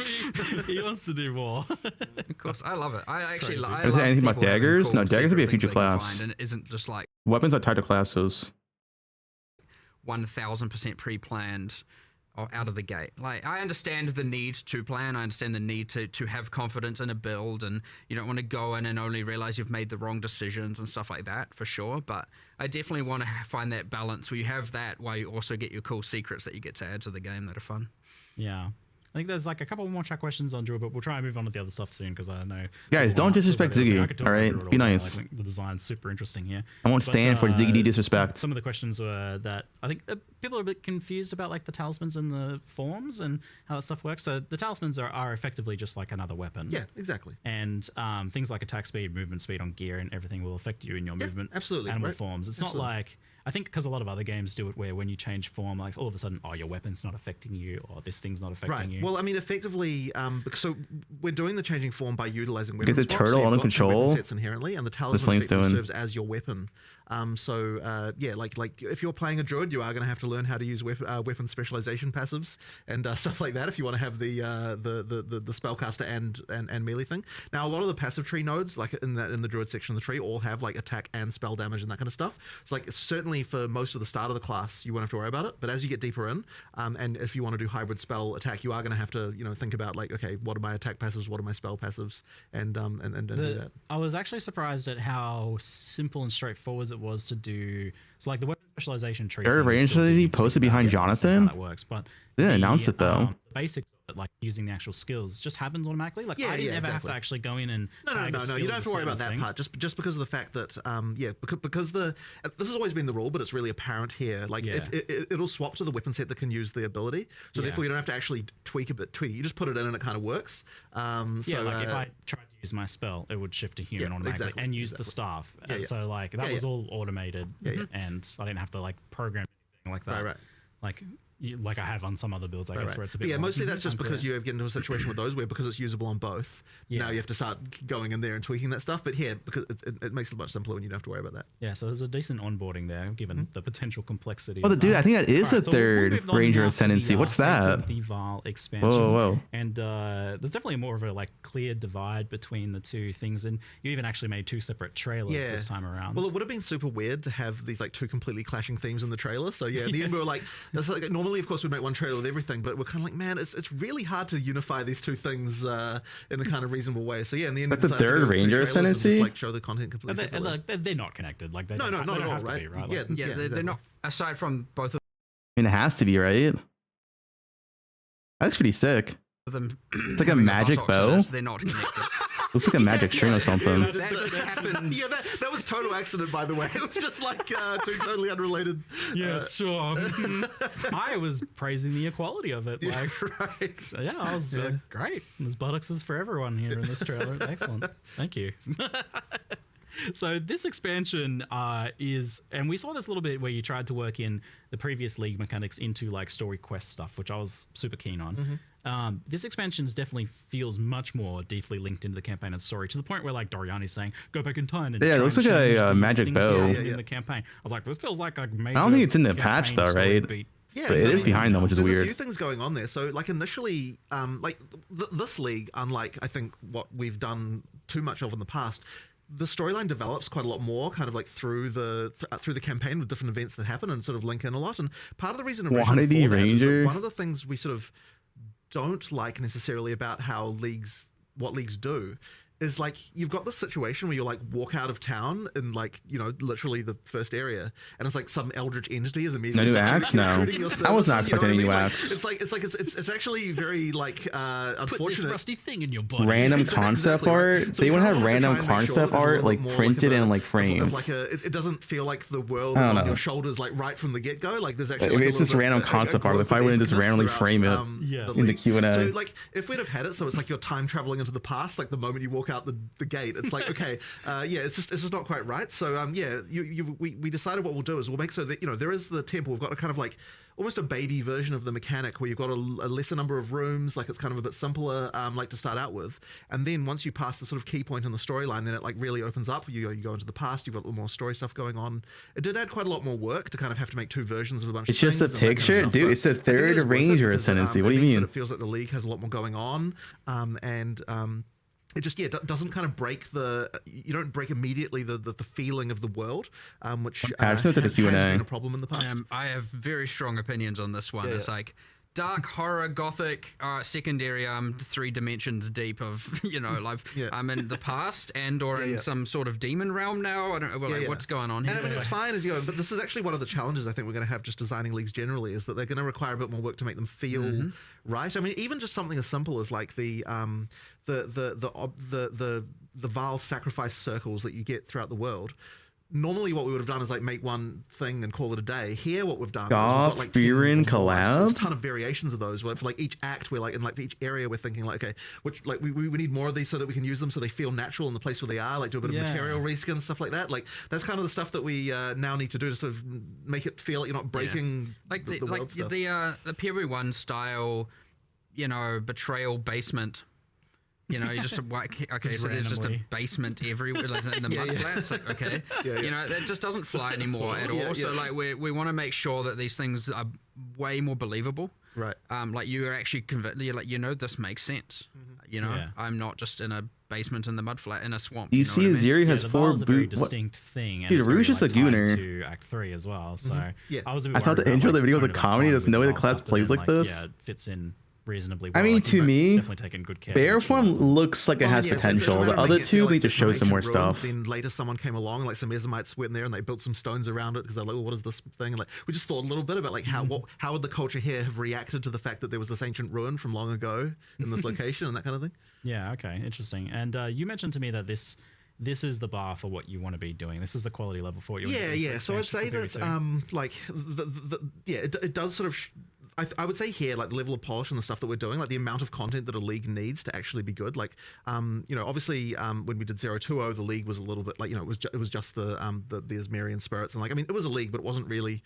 Didn't have like the depth of content and stuff that you needed. And then with 030, I think we did a lot better. Like it came a lot better. But I The still Lennon don't with some think chain could be quite great with the channel got there in one. terms of That was like the, you know, PoE1 level kind of. Channel and solution then is this one inherently here, I think, bad, like, it's the you know, you issue. get up to the level of quality that we really want to be delivering in PoE2, like, you know, post-release and everything, and like the kind of the amount of content you need for a league. Like it needs to be quite sizable and good. And it did take a lot of effort, but I think it's worth it because you sort of shows you what we can do when we. Yeah, I was gonna say that's like Following a what high bar higher? that you've effectively kind of like locked in committing to Right. for expansions. there. Well, hopefully I don't That come to better? regret it, but you know, it's not. And honestly, the scope did explode a little bit because when we, I think that one of the things. So when I initially designed the league, I was kind of like, okay, we're going to have like some limited number of rooms. We kind of spec'd it out, and like we, you know, and each one will have a few levels, and it kind of didn't seem like it was that large. But really, My in the microphone's context of dude, my PoE2, microphone's it's the like, well, same. It hasn't changed. If you're going to spend effort to upgrade What do you a mean room, it's too high? it needs to feel meaningfully different. the and same have volume it meaningfully always better rewards is. and all that stuff, and it pretty soon expands into like a really huge list of like different combat Turn this encounter up. mechanics and different like crafting mechanics and different rewards and everything. Like there are so many new rewards and things in just in the temple. It's crazy. Like, you know, there's a lot there. Like certainly the number of expanded crafting options and all that sort of stuff. Yeah. I mean, you know, we could take some inspiration from what PoE1 did with Incursion, you know, in terms of double corrupts and stuff, but we had to make it work in a Double PoE2 corrupts. context. You know, there's just a lot there. Yeah, I've followed your progress with. But this would mean designing Endgame one is from the 40% very harder than beginning. before, The right? funny thing is about that is that it actually came from a game that you Which is not recommended that I much play. harder. I wasn't gonna even say no. So yeah, Still you pretty recommended easy, I play this no. game called Loop Hero, and I really enjoyed it. And then I mean, everyone's going to think that the game we're inspired by is Blueprints, but it actually wasn't. It was Loop Hero. It was so good because I told you about that game and then I like it was like a week later or something, you sent me a message like, "Hey, I've made this little program." Yeah. So I prototyped up like a thing that's for what would become the UI for Incursion. We actually ended up. It's funny because this is like the first league I've actually personally done code on in like quite a long time. You really got into it. Yeah. Because I mean, it was a real fun, just like evening thing to like go and just like work on this design. One of the great things about doing that is that I got to make so many design changes just in the course of like of writing it, like, which I don't think necessarily would have gone exactly the same way if I was getting other people to do it. So yeah, that was really fun. And just make and then effectively the back of it is like the code that I wrote, but obviously the UI of it is like a whole thing that a bunch of other people worked on and made really look really awesome. But that was a lot of fun.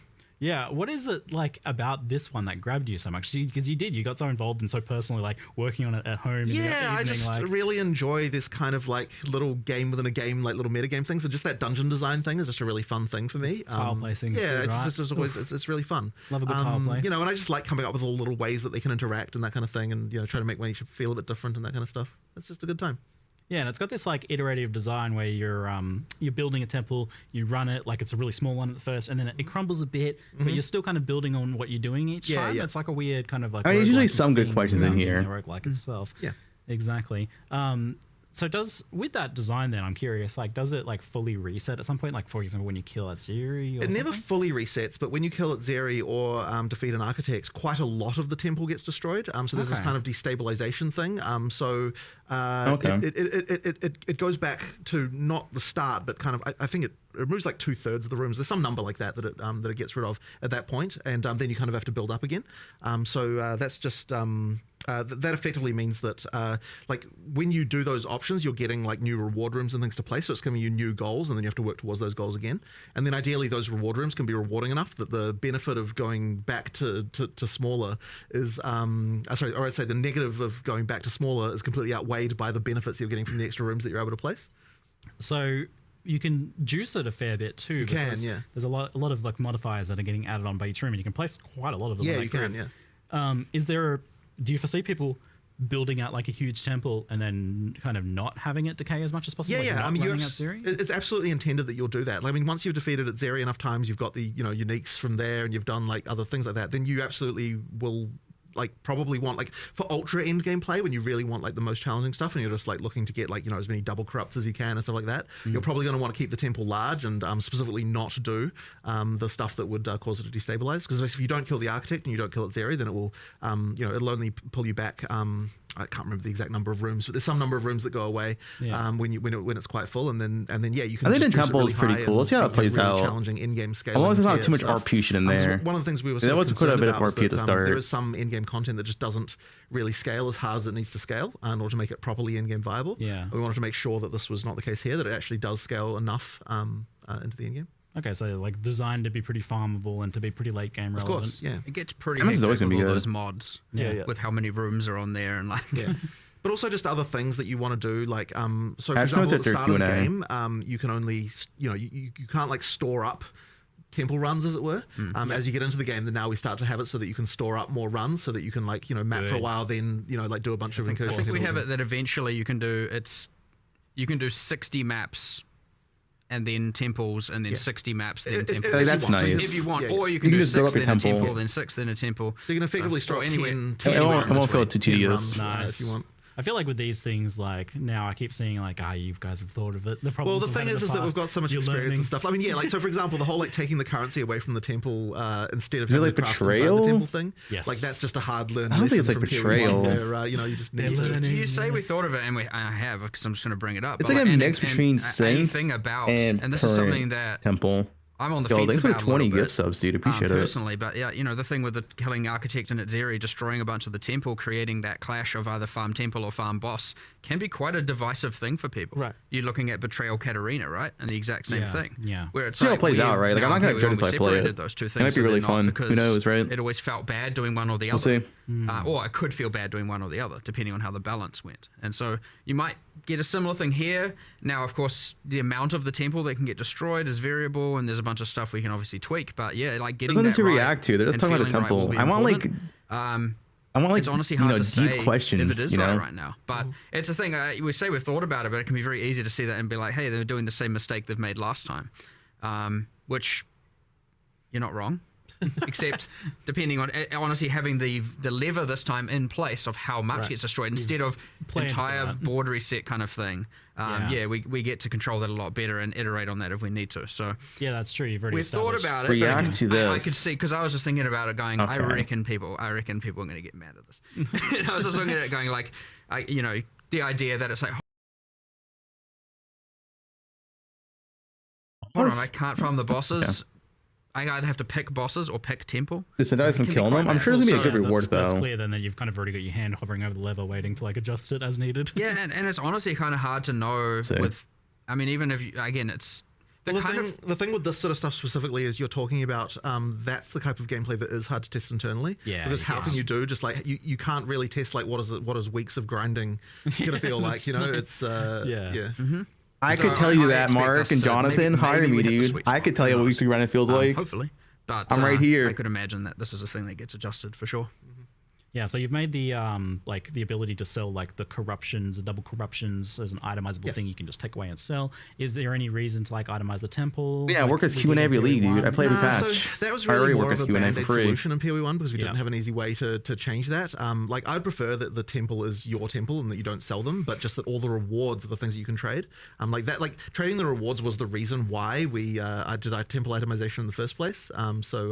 Just if this time I feel we're just making sure to design the stuff in a way that can be take back that you can take with you. No need for the band-aid in the first place. Yeah, exactly. There's some really basic crafts that, like, your classic exalted orbs and stuff like that. Mostly, honestly, in the campaign. Yeah. And this is so when you're doing the temple, you're getting not just the opportunity, like, because obviously some of that double corrupt stuff, you're not going to do that at like level 8. You know. Why not? I mean, Vaal orbs aren't even in the game at that point. Yeah. So you have this thing where. It's like, well, you don't get a lot of the crafting. Now, there are still rewards. There is, of course, all of that, but there's also just basic crafts like exalts and regals and stuff you can just throw on your gear. Now, you can't take those, and that is an intentional decision so that you feel like you're actually wanting to use it on your gear in the campaign and as you're progressing. Yeah. And you're not, because if you can take it, most of the time you're just going to hoard it for in-game. Right. So it's those things to make the early game have more crafting stuff that you want to just use right there. Yeah, that's the problem. Like, what stops you from just like keeping your results until end game? Yeah. You want to use those patches then. You'll see those and go, I want to take that home, but just use it. Yeah. It was a substantial buff to campaign crafting from my experience of messing with it so far. It's like you basically go in and campaign crafting involved 6 crafting rooms, and you're like just going on a little crafting spree of like upgrading your gear.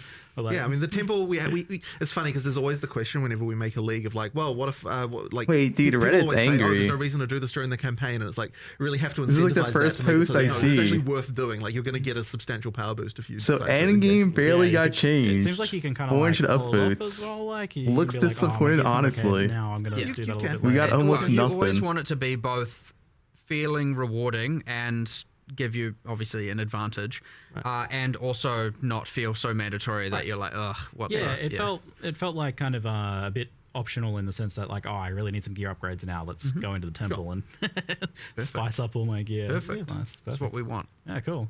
And it is interesting that you've got this like raiding the broken down version of the temple in the beginning, and then it basically changes into this whole other thing halfway through the campaign. That story beat there. The other thing about the campaign thing is the same thing we learnt from Abyss, where we did the area-specific rewards throughout the campaign. We have also dropping here from the in-world encounters. So yeah, we got Nimmies on a quiver. Let's keep buffering. Even if you're not doing the temples, doing the in-world encounters can get.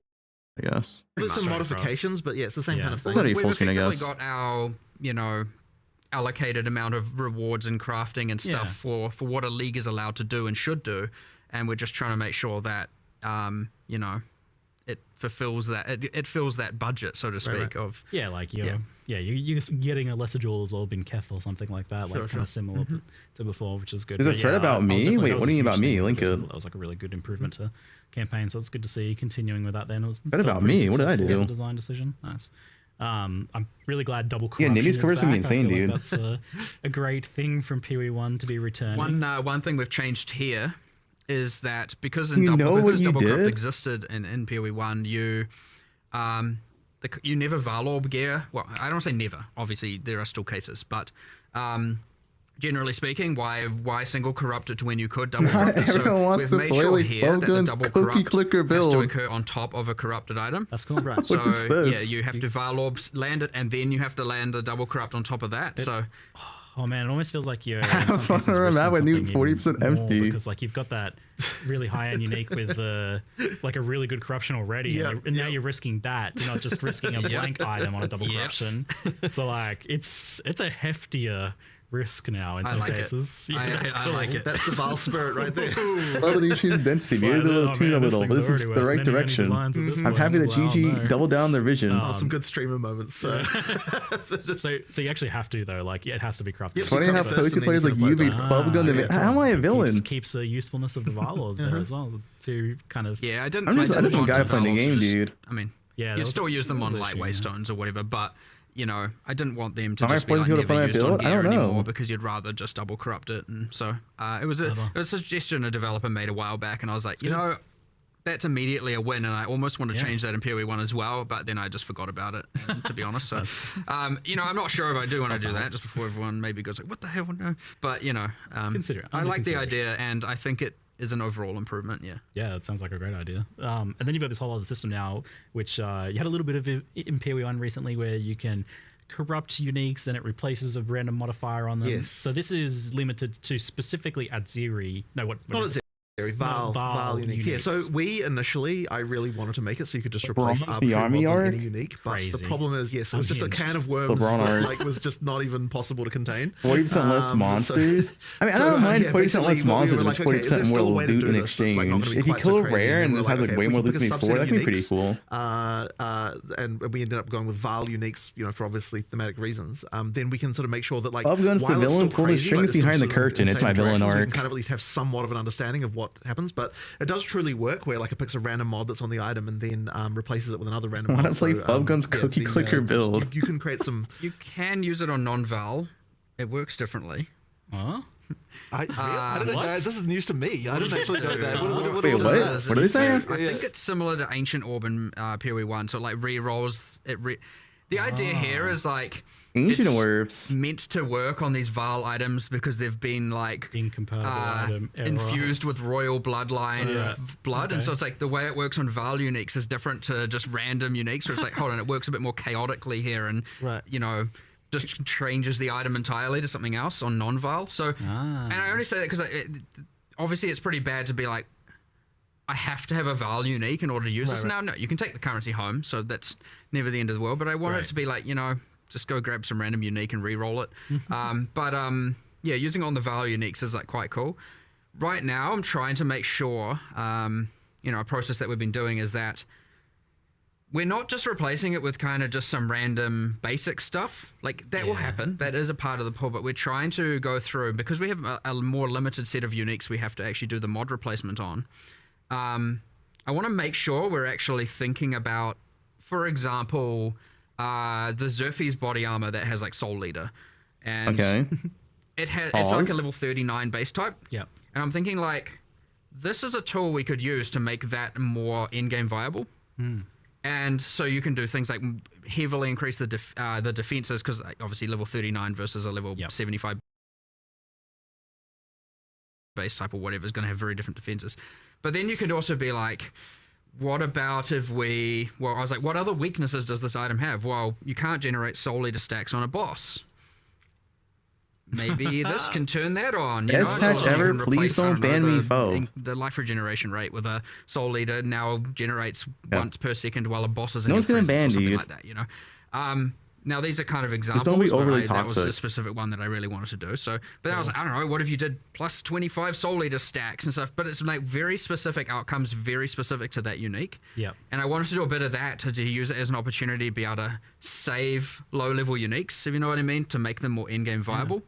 And I thought that was a cool way. And obviously that's restricted to the Vaal pool for now, but like, if it works and works successfully, there's no reason that like some other mechanic can't do it for Ezomite You've established uniques the and concept other, you know. now, yeah. So, you know, we'll see how it goes, but I'm hoping now, obviously, because I don't know how far through we'll get with all of these specific, because it's like a lot of stuff. Once you start doing specific things with specific uniques, There's so many it's things. a lot of stuff to implement.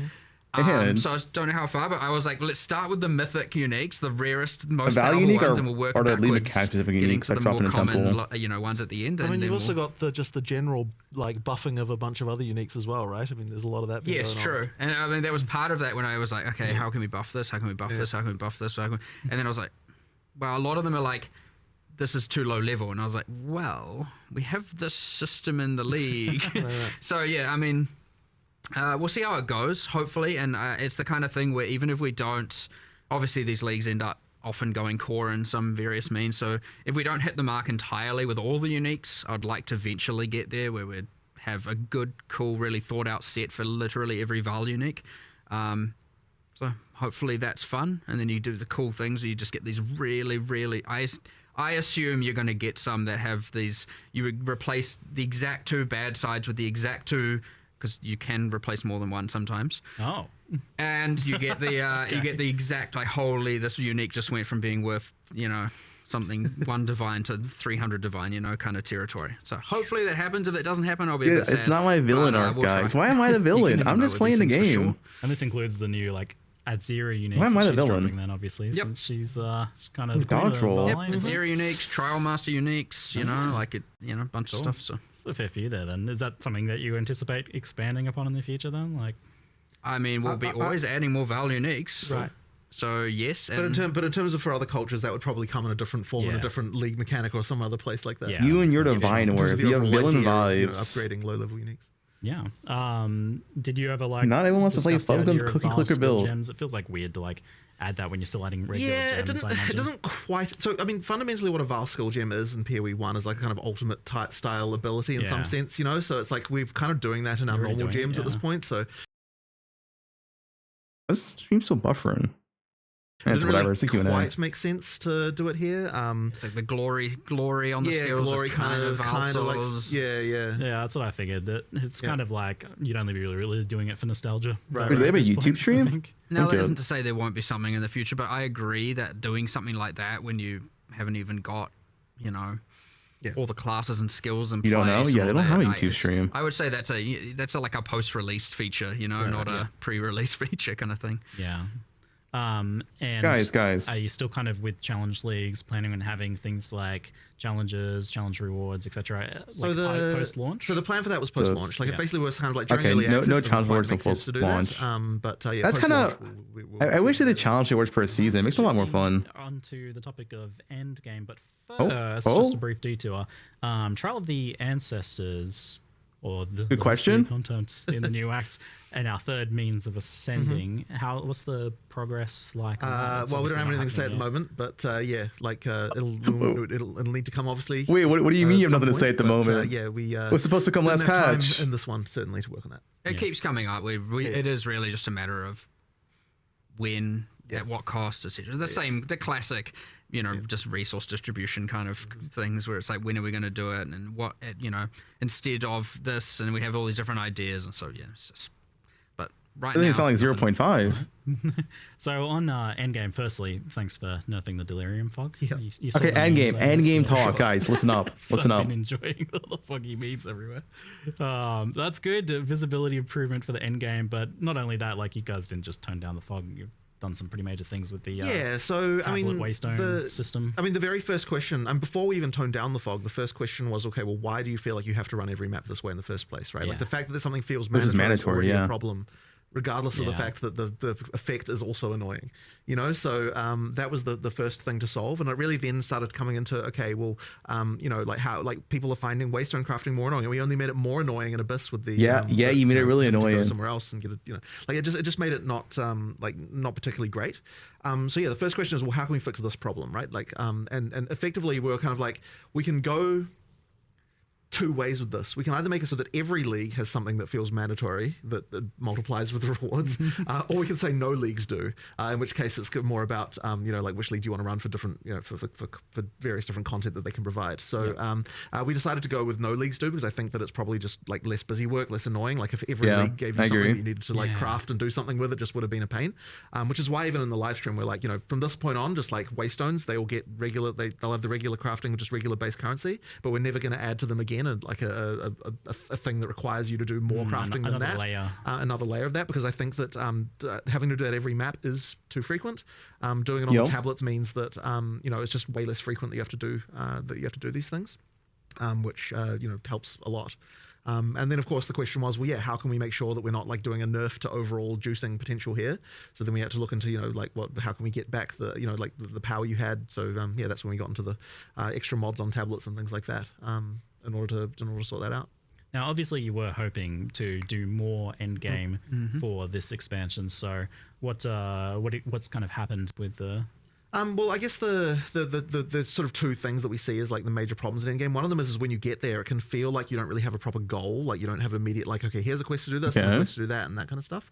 So there's like a little bit of that missing. And that really is a content thing that just requires us to expand upon what a league is. Now, something like something like Fate of the Vaal, it immediately has story stuff to do and so on. So when that goes to Endgame later, you'll have like storyline things sort of built in a way that can like make it so you've got that. But the other leagues don't have that as much, so we need to really make sure we're expanding on those. But the other thing as well is the Atlas tree just needs a lot more love. Yeah, the Atlas tree needs sort of stuff. So needs a lot of work. More there. I opened that tree yesterday and I was like, oh, this sucks. It's a little tragic. It does suck. Like, so, but the thing is that in order to make it good, Mark you have to spend knows. a lot of time and attention making new notables that are cool, that require like actually modify things in cool ways and like actually really meaningfully do something.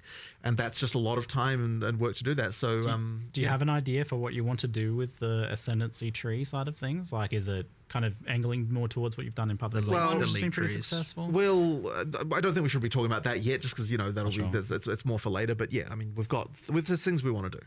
Yeah, there's stuff we want to do. We're trying not to spoil anything here. We obviously are spoiling the fact we are doing something. And I'll tell you, it's not even. It's not the same. It's not similar. It's like it's in a whole different universe. So it's kind of like. Which makes it a little bit hard because obviously we're in this state where we want feedback about the end game. Yeah, it's and tricky. So I do want to put like people should keep giving feedback because I don't want people to think they're reworking it end game anyway. So I'm not going to say anything just in case. You never know. There's and also different parts of the end game that kind of are like independent of the just things like how the Atlas tree works. Yep. So But yes, that tree is effectively going to be completely reinvented. So that will get a full drastic change. And then the something that like PoE 1 with the whole complete your Atlas being a very clear, very obvious goal. You just complete all the maps and you get so good. Your Atlas is complete. And then there's heaps more beyond that, of course. There's all the boss farming and all the different progressions and even that has like multiple quests throughout the main quest line with the different pinnacles and all that. We just don't have any of that really. It's just immediately into this infinite unguided adventure. And there's a little bit of things with the corrupted zones and bit of that and like, the burning monolith but it's still mostly unguided. You don't really feel like you have like, I've completed the main thing. Now I'm going to farm, at the moment. It's pretty unsatisfying, I'd say. So really trying to drive that home. And then the other thing that honestly, we spoke about upgrading the leagues and adding more bosses is like, that whole like having King in the Mists and Olroth as the pinnacle bosses of the leagues, just being like copy pastes from PoE 1 was not our end goal. You know what I mean? Like you should change that as pinnacles right now, and like honestly we need to up the epic a lot. So we've got a lot of that coming, and then just general upgrades to all the leagues. Like some of them are too, Ritual has the whole omens are too good, and others are just like, well, why would I do this? And there's a bit of that going on. So just a general balance and via adding more content and different axes and all kinds of stuff. So there's heaps coming. 0.5. Based on all that, to answer the original is that's how you can see how it didn't make the cut because it is a ton 0.5. It turned out to be way more than we had anticipated, and it was just like, oh. Damn, we kind of talked about wanting to do an in-game upgrade, a big revamp in 040, and now we've got too much work, and we still believe it's the right thing to do, so we're going to commit. And normally we often get faced with the option: do we cut it down to make it fit, or do we commit to it all and do it? And I don't think in this case we could have cut anything without kind of just honestly making it look half-assed, to be honest. So I mean, we were like, no, we need to it's do the it correct. all, which means, It sucks, but it's the correct not gonna decision, make right? 040. But then we were like, well, we can't It's just now what it do is. nothing. So what can we do? Well, obviously, we're not just going to be like, because we're doing an 050, we'll just leave the fog alone. Yeah. Obviously, bad. Like, would you rather Which have a wasn't bad, by the half-ass way. endgame change or like a full endgame All patch, right? It's fogs, like the volumetric fogs in the game have a cutout around the player. Yeah. That like It sucks cuts either out and then way. tapers off. And all fogs in the games, there's Like, it multiple different sucks, but fogs. it's the had correct it decision. Except for Delirium Fog. It was the only fog that didn't have this. So that was well, like we can start there or by re-adding it, and then we'll iterate until we feel like it's about right. But yeah, kind of sad when you look into these things and you're like, oh damn. It was just broken the whole time. yeah, it's more so. But either way, like, a player doesn't know if it's broken or just intended. So obviously, fixing. It's more so they need to stop promising stuff and then just not do it in the next patch. Like, they need to like temper expectations, right? Because whenever a company promises something and then it's not there the next patch, it fucking sucks. They gotta stop doing that. Whereas like they have holes in the ground and like there's so much fog you actually can't tell where the holes are. It's like I can't move anywhere. It looked a lot better from the footage. So If they just didn't say anything about improvement Endgame for patch sure. 0.4, So you, then you people wouldn't be mentioned- you mentioned disappointed that, but there was also as another much. kind Maybe of also be key disappointed, but change as that you wanted much. to make sure to get in this one, and that was the kind of like monster density getting swarmed issue. Yeah, that's a very interesting one because so when we were doing 031, this was actually already a thing that we were tabling and talking about. We kind of thought that players probably wouldn't like it because on their promise over delivered, like that's monster better. density can be a very touchy thing, right?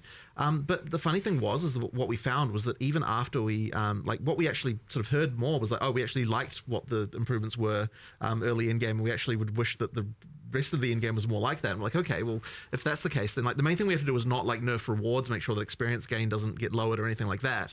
But overall, we don't necessarily need as many monsters as what we were having in the top.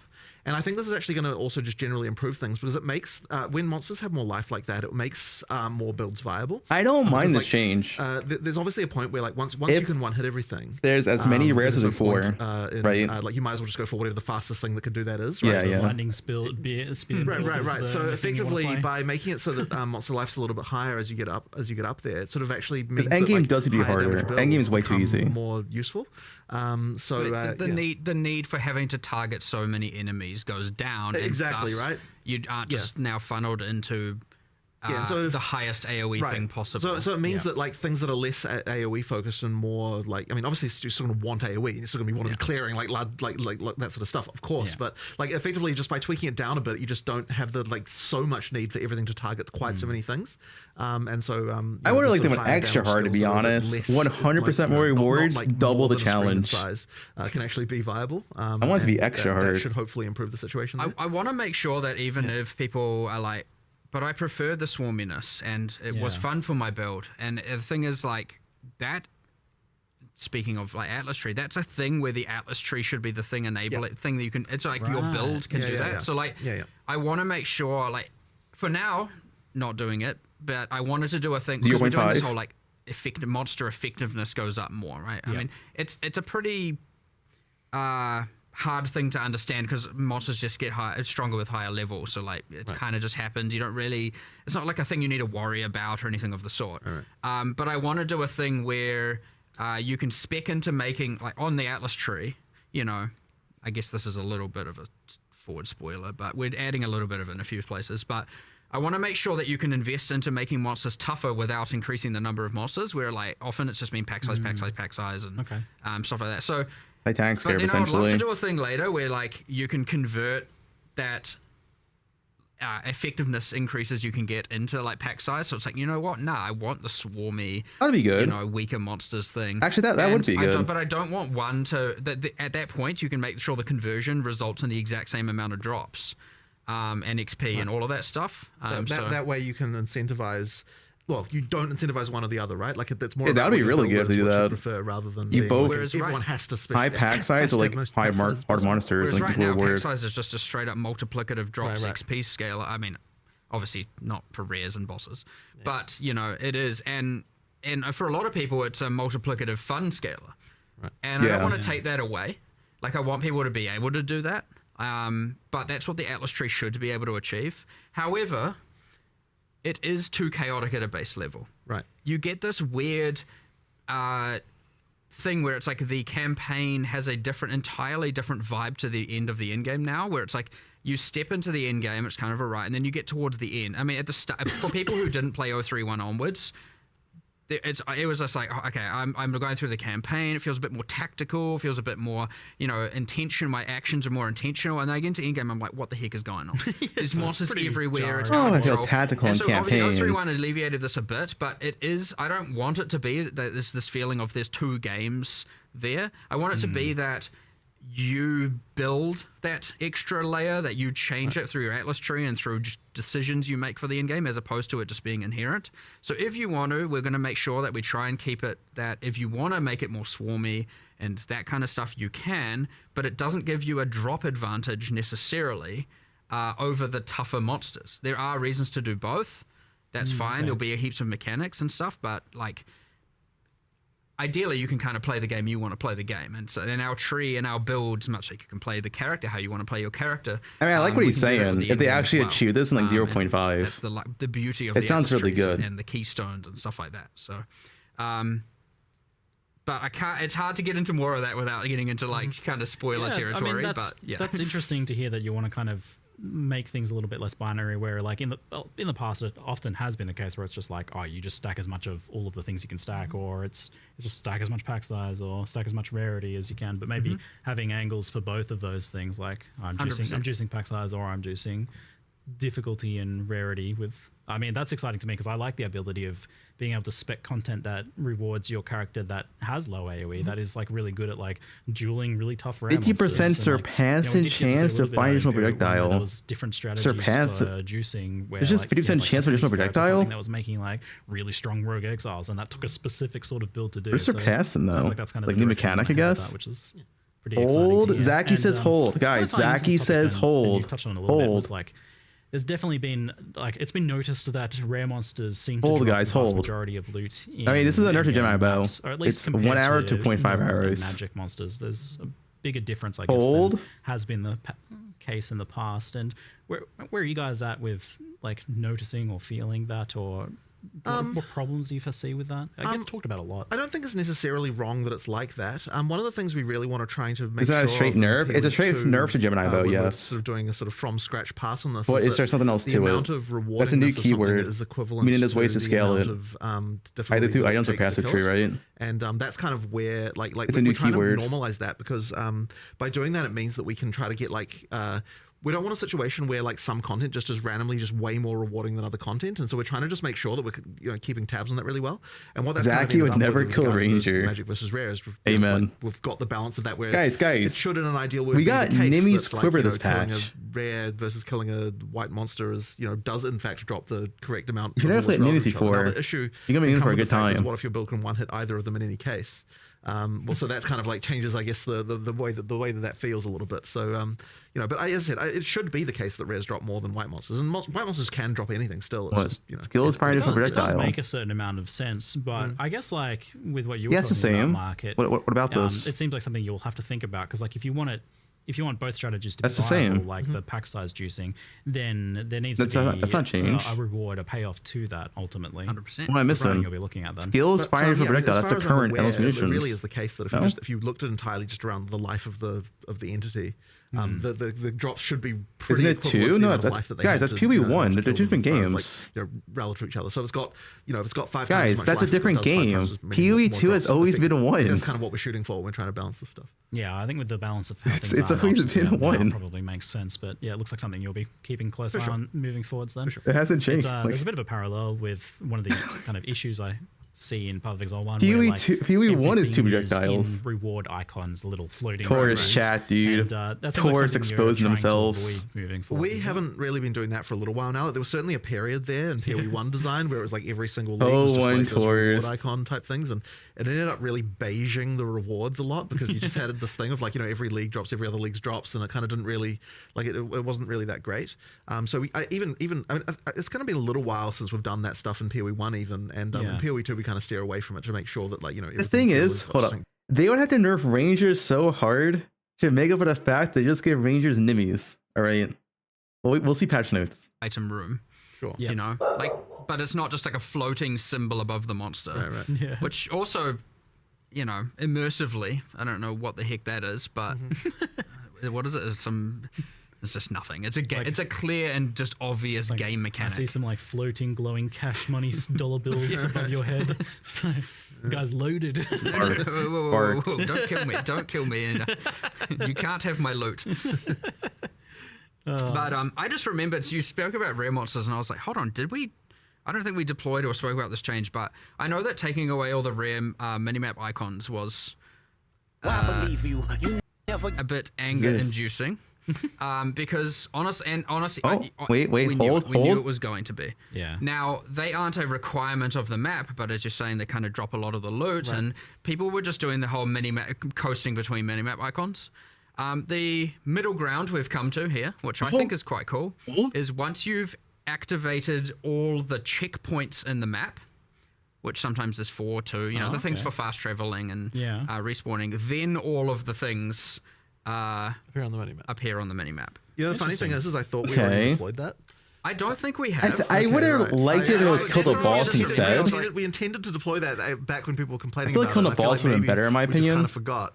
But So that you was just implemented a while play your ago. map. You generally find the checkpoints. If you're in a straight line map, there's one at the start, one at the end. Yeah. How the heck are you missing rares? Anyway, I don't know, but I mean, it can happen. We'll see. I would have But liked it was doesn't kill the just boss reveal the rares, instead. it reveals everything.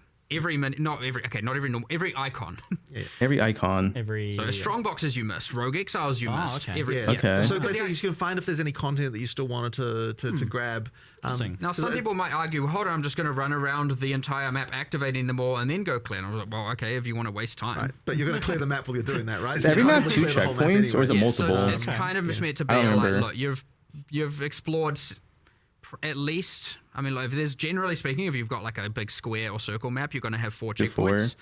You activate all 4. You've at Yeah, least see, that's my issue explored with 4, right? probably Well, if you get 75% 3, of the you map, kill the right? boss, and you don't have the 4th checkpoint, and I go look for the 4th checkpoint. Yeah. Like, And then I it's would like, okay, rather well, just you're get the now boss. allowed to see if you missed I don't know. anything. But then you could also I use feel like the the boss is checkpoints just to get to better. the closest place where the stuff you missed was, which is kind of nice. That's so my it kind of opinion. helps with that. So we did finally find a solution. I'm hoping this is a good middle ground. Yeah.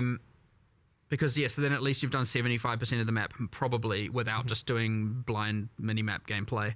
And then from that point on, it's like, look, yeah, I get it. You probably missed something. You know where it is now. It should actually maybe overall be even more helpful because it's not just revealing the rares. It's going to reveal even more. So you'll know about everything else you missed. So we'll see how it goes. But yeah, I understand that was a bit of a aggravation for a lot of people. But you know, that's a perfect example of, again, it's you know, it's why I don't want people to not give feedback, because like this kind of stuff still should be fixed pretty imminently. They can still change it, yeah. And so yeah, it's a good case I study, would 'cause prefer I'm to get the honestly boss, surprised but we'll that see. you We'll see how it do that feels. Because I feel like sometimes I don't get I all love the rare checkpoints. icons, but That's I what I'm was saying, definitely a this. victim of the like I'm only looking at the minimap now, so it kind of seemed like a change for our own good situation. But what you're doing I think here, this is a good middle ground. yeah, it seems like it's saving the players that feel like that they're FOMOing because like, oh, I know I missed like a league mechanic in the map somewhere after this, like that is really bumming me out, and then they have to go and crawl back through everything and waste a bunch of time. So that's just kind of saving them that. Sounds like a good compromise change. Then nice little extra bonus reveal there. Good stuff. Yeah, you just said rare monsters, and I just had this random like. Good. Wait, What more did words we can do I that? say? Probably should have put that in the live stream if we hadn't deployed it yet. But yeah, everyone forgot. fully It's in the forgot about Q&A. it. Good stuff. Yeah. We shall move on to kind of gear and passives, and this is in the topic of balance and character power, and this sort of stuff has been talked about a fair bit. Something that's mentioned a lot is that the ratio of player power that comes from gear versus what comes from ascendancy and passives is much more tilted towards gear than in Path of Exile 1. And so kind of like roughly for an example, like the average PoE2 passive is like 10%, whereas the PoE1 passive is 16%. Yeah, passive tree's whereas dog shit. the amounts on gears are Good question, similar, Ziggy. so like the 100% increased fire damage on a wand is consistent as tier 1 affix between both games, meaning that like more of the power is kind of being shifted away from the tree. Good question, the good thing that you get question. By default to gear. So this seems like a conscious decision to make gear more powerful. Is there something like you've thought about or made like specific strides towards? Probably the main thing that we wanted to do in PoE 2 was make it so that the tree is more like we're trying to be more stringent about how the tree is multiplicative with what your gear does. And that does make gear more important. I wouldn't say there's necessarily been a thing of like necessarily wanting to the trees is a bunch of power additive overall stuff that you get though. from one and the other is more unbalanced, but it's just No? making sure that like when you The are Poe one using tree's way the more tree, multiplicative. that it's specializing your character more towards what the bonuses that your gear is giving you. To Like, kind of if make you the click two the things Poe 2 together. tree, it's all fucking Like, additive sort of shit. importantly That's why it thinking feels so about both. weak. So that was kind of Like, my I don't primary know. goal, but I don't know if you've got a different feeling. All additive, all additive, all additive, all it certainly additive, all wasn't- additive. Like the Yeah, I passive guess tree crit's a being multiplier. weaker, like I guess we didn't really even think about it in the point of comparison. We just kind of like went back then. We went really back to the basics and evaluating a lot of our base balance, and so it wasn't like let's nerf it compared to PoE 1. It was more just like what do we want gear to do? What do we want the passive tree to do? What do we want? And all of that at the end of the day is just relative to then how do we want the monsters to scale and how to, which they're all different, right? The way that the monsters scale per level isn't the same. The way that the tree and thus the tree benefits are different. The gear is different, and everything. So again, not really. It was conscious decisions, but not conscious decisions to like nerf from PoE 1 or anything of that sort. That being said, yes, I mean couple other things. I mean, we made, for example, the decision that like we wanted the class starts on the tree to be weaker than the exterior. So generally, the nodes are meant to go up but a little bit the in power monk as you get start is further kind of like the away, most so you don't just powerful get area in the class game. hopping kind of. Wait, what do you thing that mean? Historically occurred in PoE 1 quite a bit. The class starts were stronger than you get the class starts M on are the top strong and stuff like that. And so that was a decision we made. Dude, the monk start's legit like the best thing in the game. But yeah, I mean, I guess we did kind of have like we want gear to be more important, especially base gear. I think we maybe overcooked The one it a place little monk, bit you right travel now, to it but, as ranger all the just time. a little bit with, well, more the What ease ranger of it, doesn't the travel? ease of getting it, but that's a whole crafting discussion, I guess. Talk about that too. Like ES evasion, 4% move speed, attack and cast but speed, yeah, and no, its I stats, would say- efficient crit, more I mean, I'm efficient crit, personally move pretty happy, speed. honestly, This with area's how it cracked. is. Just that like ratio of importance of gear compared to passive. I guess like it's a question Because of and how you much can get power skill do speed too if you throw, want. right? If you're not Ultimately, crit, that's what it comes like down to is like if my gear is if I'm wearing all white gear, Well, I feel like good how among- powerful is my character from just the tree, and that's like a little bit lower, I think, in PoE 2. And the reason that for that- bothers some people, I The, guess. the reason for myself. that specifically is because the tree is more multiplicative than it was. Hey, pretty much in right. PoE 1, where there was more just base stuff. But it has two efficient crit nodes. Like I mean, you can the look a crit little bit nodes are even next to simple each things other. like just life on the tree. For Isn't that example, right? insane? Like, that's sort of another example of part of the thinking there. Is like The crit nodes are literally connected. Like That's insane. the more base stuff is It's very available on the efficient tree, crit. the more the same characters can be because they can just allocate the same stuff and get the same stuff without having to worry about the items. So yeah, that's kind of just Obviously, one of that's the things. not entirely base in Entirely, PoE 1, no, but you because yeah. you have base life. Yeah, it's technically yeah. kind Yeah, of as, I get what you as mean. in life without gear. Yeah. And where are you at on the life thing? Just like since you brought it Yeah, up, I the guess, Pierce like, only goes from still 2 to pretty happy with 4, the decision to like but remove you that can from the tree. valid. I mean, look, we just wanted For to. one. We just didn't. It's In more, theory. that decision's mostly about not wanting. In every theory, you character can just- valid to another 1. one of those cases of every character being the Which same. makes this an immunity, You know, like, unequivocal. it's like we'd rather you specialized in the defense that relates to your character rather than just the same. I don't see why stat that- not. That every character should use. So we'll just have that general feeling. I mean, of- we've I've obviously seen the still bow got changes. imbalance here, Yeah, and yeah. there's obviously still work to do. You're late. Never ending.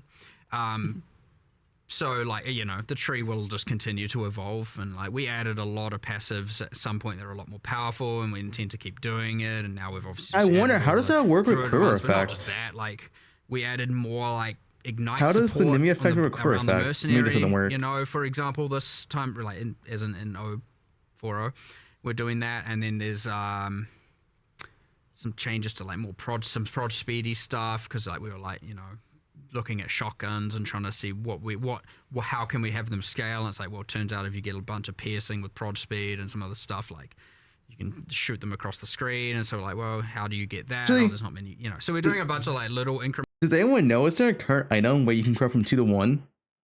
I don't think that exists in the current game. So to make it not just entirely all blood mage spear users and that kind of thing going on. So again, it's gonna just honestly, we'll just do more and more and more and more and more on the tree.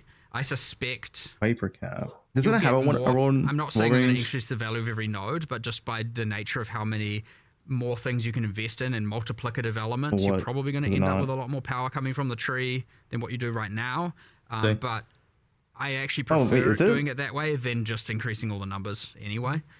Because at the end of the day, Let's we then increase all the see, wait, is numbers, that and then to it turns out the do, game is like this? too easy. Well, then you have to nerf No, something you can't go to somewhere, one or of just our buff cap. monsters, and then you kind of Right? end up in Back to square kind of one. the same place.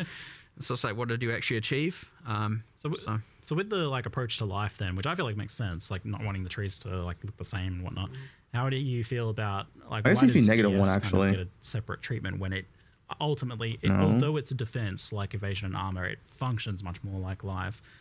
Because there's a lot of ES. Negative scaling, 5. and Yeah, but guys, we're not ES talking about numbers 5 though. We're talking about pretty 2 to high 1, not compared 4 to life, 5. and, definitely, yeah. I mean, that's I don't a think you can get current one on those. Maybe you balance can't issue for corrupt sure, it. but like, you know, just because Maybe it you can't cut it happens to to 1. function similarly, more similar to life, they're all at the end of the day a form of effective HP, guess right? so. So, I mean, they just, as long as they're not entirely symmetric, which is what makes them interesting, which is why one works this way and the others work a different way. And but yeah, I mean, there's 1.56 clearly a rounds up. misbalance. Oh, I mean, my you got Nimi's issues with quiver. Ghost Dance obviously being 2 a is bit still good, hectic and, honestly.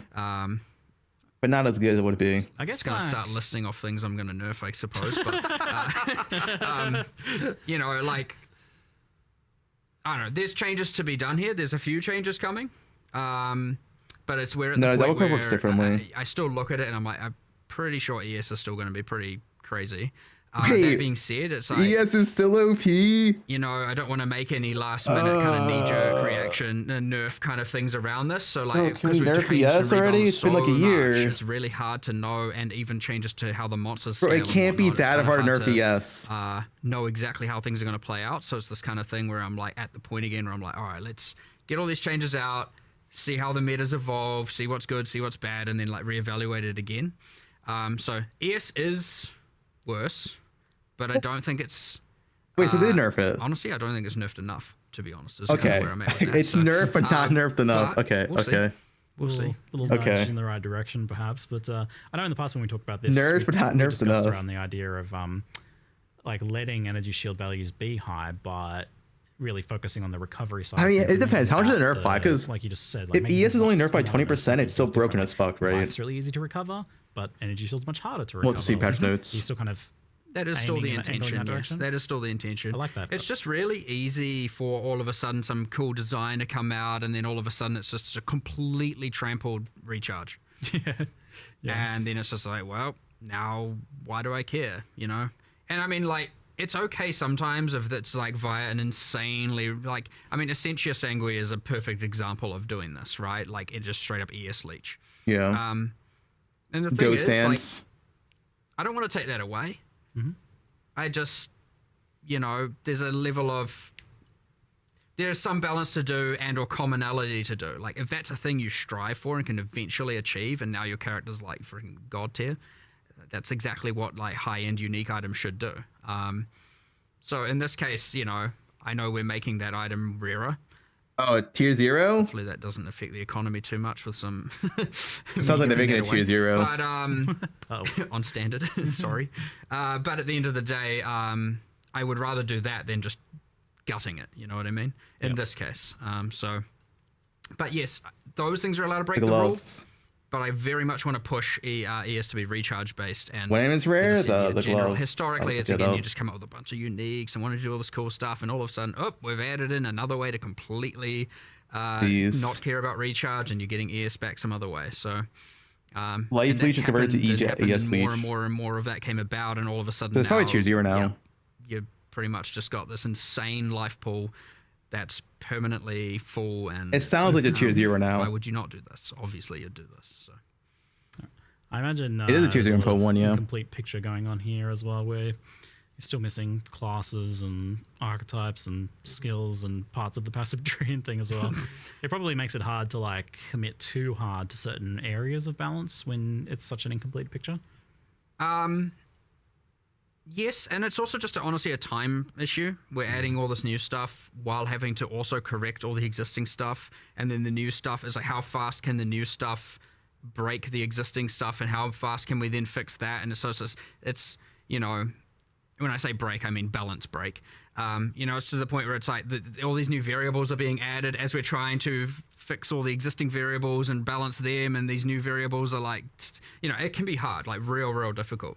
When you're at the point where you're not adding so much new stuff, you can just catch up get to a point of stability, and for sure it's there. But like we have expanded. Like I've got 3 new people. I don't know if new. I've kind of taken a few people that were more balance oriented out of our QA. I mean, some of our QA people are kind of elite. You know, I don't know if I should say who they are, but some of them are off, you know, top hardcore ladders and top ladders. That sounds like stuff. Hulu. Like, well, look, they do know what's going on. I'm like trying to teach them the philosophies and how to do all this stuff. And so I've got 3 new people doing that. So hopefully, and historically, we've had quite a limited number of people actually doing balance. It's quite hard. It's actually one of the harder things to have a good feel for. And if you put the wrong person in that position, who knows where you'll end up. So it's really important to make sure that obviously these people understand the philosophies and are trained well, and you know you're being cautious with it. But yeah, I got 3 new people with that, so much larger team in the future. So I'm hoping we can tackle a lot more, and we're not just going to be up to like 1 or 2 of us. I mean, historically it's been pretty much me and Andrew, and that's it. So you've got Zach, are these guys good? Squad of balanced ninjas now. To pretty much, yeah. And shield. I mean, if we end up with like 5 of us, there's a very. I mean, one of them very, too, for sure. I also have to do the leagues and the end game and the monsters and the bosses and oversee all of that. One of the end game juicer though. It's pretty hard to also be able to find a lot of time to sit there with the spreadsheets and with the game and going, what does this build do? What can it do? So getting more people there is going to be a game changer for the future in terms of, you know, what we're able to actually balance, and we probably will be able to do a new class and keep the game up to date in a much better way and keep iterating on this, because we've got a lot more work to do. Like, I don't want people to ever think that we're just like going to stop with this stuff. I mean, PoE 1 hasn't stopped after forever, and often you want to keep metas fresh. You want to update. You want to make new. There's always you make bad things good, good things bad. Well, you know, bring them in. Not, you know, whatever. You want to make good things bad quite a little time. Yeah, I was like, maybe not that. But you know, it's been a pretty tight resource the whole time, and yeah, having more of that is going to honestly be a game changer. So I'm very keen to see how that's going to play out. You know, especially over the next few expansions, and see where that goes and what it allows us to do, and have less of that picking our battles, and we're just let's guys, fight more LA's battles, fine, you know? all right. It's fine, which we've patched be it. Cool. On the gear power level side of things, plus to all skills is being talked about. Plus to all skills. And even you guys have mentioned in the past, like it exacerbated things like mana issues that people were having. It's obviously very powerful and available in very high quantities. And I think it exacerbates other issues like uniques being less viable because they don't have them, for example. And it does seem to be of a power level that's like overriding other aspects of gearing. Like it becomes kind of a make or break stat in many cases. Where are you guys at with feeling on the plus skills issue? Well, the original theory behind it was that we wanted to make sure, like for first that's not my question. You always had this like IPD, you know, increased physical damage that was always kind of effectively mandatory stat on those weapons, and you know, it was something where like you would like you sort of had this baseline of like, you know, some kind of multiplicative way to make the weapon better, and effectively plus skills on staves and wands was supposed to kind of fill that sort of same multiplicative approach where like that was a thing that you, to make the difference between a bad spellcast weapon and a good one. That was kind of the idea, to kind of try and get that to so the items mattered more for spellcast weapons. But I think maybe like there's just kind of like, we probably need to have to look at it, but I'm sure Mark, you've got more theories about it. I mean, we need to change something. Right. 100%. I mean, I know this, like, you know, we obviously have the illegal mod, the old Essence of Sorcery, giving that extra +1 to focus, the +3 to focus foci, and the old homogenizing for getting the +3s on amulets. By the way, they're gone. Goodbye, oh, they're gone? Okay. Illegal for other reasons. Don't know how people are going to feel about that. I'm not sure if I should look at the chat over there and see if it's a W or an L. 07, dude. 07. It was adding an insane amount of complexity to crafting. And, but anyway, I particularly was. W's. I particularly was like. 07. I actually don't like crafting mechanics. The modernization orb is gone. That thing was broke. Wait, how are we gonna craft now? That thing was broken. So how do you mean? Well, it's a bit tricky. I mean, it's like a whole other conversation probably. Yeah. But like they I don't think that that they were quite right for PoE 2. That was the most broken crafting item. But That was the most broken one. I just randomly just started talking about stuff We'll talk more on the It's real easy to just pivot to start listing nerfs and things you're removing for some reason. Calm down. Yeah, there is an issue. You still make I understand it. broken I craft items, though, understand the if nothing whole, else has I have changed. this perfect wand, but I've got triple T1 prefixes, but I don't have the gem level, so throw it on the floor, right? I mean, that's kind of generally it. It's like if it's missing that mod, it's trash, right? That's the bad feel. It's like I did everything right except for that, and it's terrible. And yeah, we were trying to create a thing where it was like similar to, well, like, how do you itemize as a attacker? Right. And it was like, how can we have it be not just identical on a caster, but kind of have the same level of complexity of how to get and in particular that still have the same level of an item actually matters, right? Because traditionally in PoE 1 you had this thing where if you didn't want to have to worry about itemization very much, then like spellcaster was the thing you could do. And we kind of did want to still try to like have it so that items do matter on spellcasters as well. So why then does it seem like for a lot of people it doesn't work? Like, because IPD doesn't seem to attract ire. Yeah, I don't fully understand that. I think the mana cost thing might be part of it for sure. The increase in the mana cost. But I suspect at the end of the day, it's because there are multiple ways to create an attack weapon that are good. Right. Even it's more than one way. A fizz weapon is not the only way. Right. Whereas a caster weapon doesn't really have that. Right. Like that might be it. And that's it. It's just it's if you don't have that mod, bad. If you do have that mod, it's fine. And that's it. It doesn't matter what the rest is necessarily doing. There's not really much other choice. Right. And so that honestly can be enough. Where it's like. You instead of reducing the plus gems, you could create many different options, and maybe it's still fine. Like plus gems is one way, or there's this way, or there's this way, and that way it's like there's they deleted homogenizing orb, which was like the most very binary. That was definitely the best crafting item in the game, right? Multiplicative ways easily. Improve spell damage. It finished so many crafts so easily. Challenge when we were even looking into that. Besides locks, I mean locks are the best, but added damage on a caster gear isn't doing that more. Like maybe it's because like so much of that's already locks are very expensive. Means or something. I don't know. Like because that is effectively added flat damage in the same way that plus gems is. Added flat damage on caster gear doesn't exist. Extra damages, I should say. Extra making a mirror bow is still the same though. No, if nothing else has changed. Because you just ended up doing. Mirror bow is still pretty easy. On then every single skill to the point where it ended up being. I wasn't in love with damage effectiveness having to exist because I find it to be a bit confusing for people. Like I don't love that, and so I was kind of really hoping to avoid it.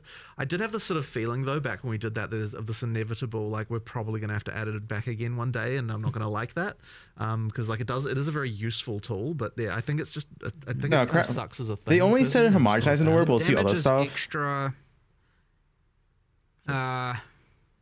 That's another take on that. But making a mirror bow is still easy. We've done I was just thinking of another change we've done here. So obviously, I'm pivoting a little bit, but it's still talking about caster weapons. So we'll say it's related. But in 040, we are doing a change where, even though we're not changing the plus spell so much, we are making it so that you can't essence +3 spells on the foci, which I said before. Just to be clear, that is a change. But the other thing we're doing is we're taking the it's the runic and glyphic equivalent of spell damage on foci and for all the different damage types, and just saying they can't generate on foci now. And I think we're in the end game with increasing the base energy shields a little bit. It doesn't. I know people, oh my god, you're making energy shield better. Don't worry, it makes like no real difference overall with the other changes in mind. But the idea is being that a wand and a foci should be slightly more defensively enhanced, not offensive compared to a staff. And so one thing we've done is we said all staff prefixes. So that's the damage is fire, the element damages the types. It's the just increased specific damage, increased spell damage. What is it? Mana. I don't remember what else. The prefixes.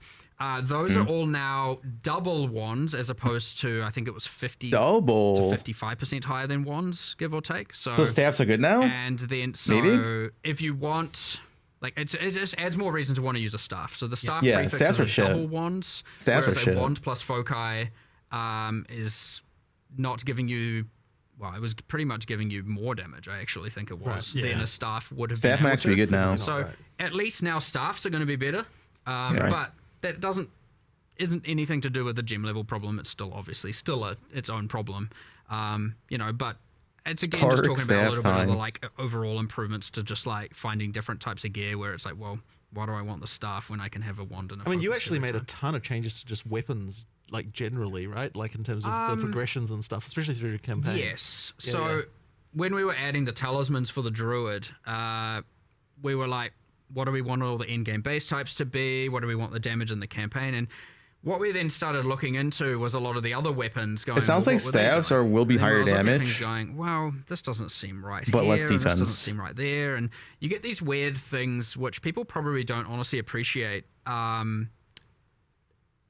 Maybe where it's like you're upgrading your weapons. You're going from like random examples. I don't know. I don't actually know if this is true. I'm just going to hypothetically. It's like you go from two-handed mace to 3 to two-handed mace 4. You're going along the, I don't know what the actual names are. And then all of a sudden, like two-handed mace 5, it's got some implicit on it. And it's like, oh, that's interesting. This coffee pasta, But dude. the damage is actually, the base DPS of that weapon is actually lower than the one before it. That was I like ordered a 6 minute build levels from lower. Fubgun 3 months ago, and today it finally arrived. I don't know Everybody if try to that turn damage out. is worth the trade-off quicker of the build. implicit. And so Definitely it isn't worth it. it isn't, yes. The valuation of the implicit's damage penalty was mismatched in a lot of spots. And so you get these things where every third weapon in the campaign is just like a random DPS drop. And so we're changing all of that as much as we can, at least. The thing is, you might not even necessarily recognize this as a Patch player. notes is Generally after the speaking, you Q&A. just, like, you see a weapon that dropped, and you're like, okay, what's the DPS of this compared to another one? You're not necessarily thinking about the fact that there's a new upgraded weapon type, or that's like, or that should have been higher. So what it ends up being is there's just a hole of like 20 levels go by where it's like I can't get a weapon upgrade, and it's frustrating. And that's what it actually feels like when you actually play it. But in reality, what it was is that the weapon type that was supposed to be an upgrade is actually a downgrade. That's something that Mark immediately we saw it. He was like, okay, we're doing a little bit more. I don't know if we're going to get through all the weapons, but we're trying. Whereas like you get to endgame and it's like, okay, what's your fast weapon?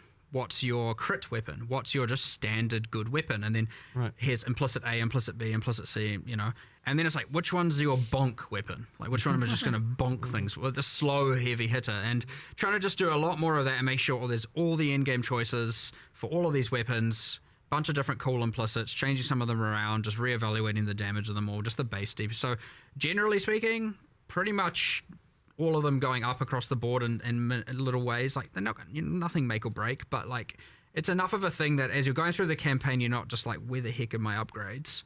And also at the end game, just increasing a bit of the choices of different base weapons you could use for different builds and whatnot. So yeah, it's kind of one of those things that, it's easy to go a little bit underappreciated, but, it matters, like in changing the staffs and all of that stuff. It does, contribute to the overall picture of just things feeling good.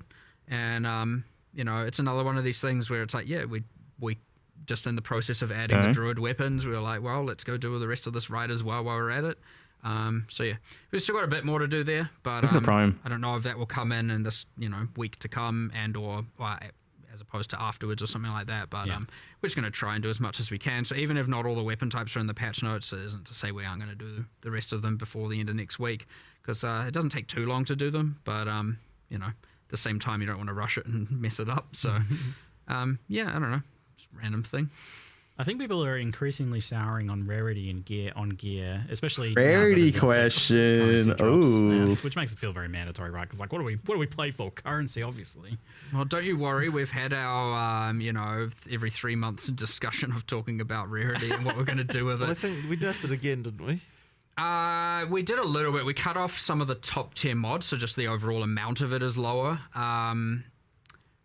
It's a stopgap. I don't quite know. We haven't come to an exact decision, but like, it is true that it feels like every change we're making at this point is getting slightly closer to just it despawning. Keep having those meetings then. I will get rid of it eventually. It's just that we need to find we need to find the mods that can replace it in the mod pools that like in order to make it work.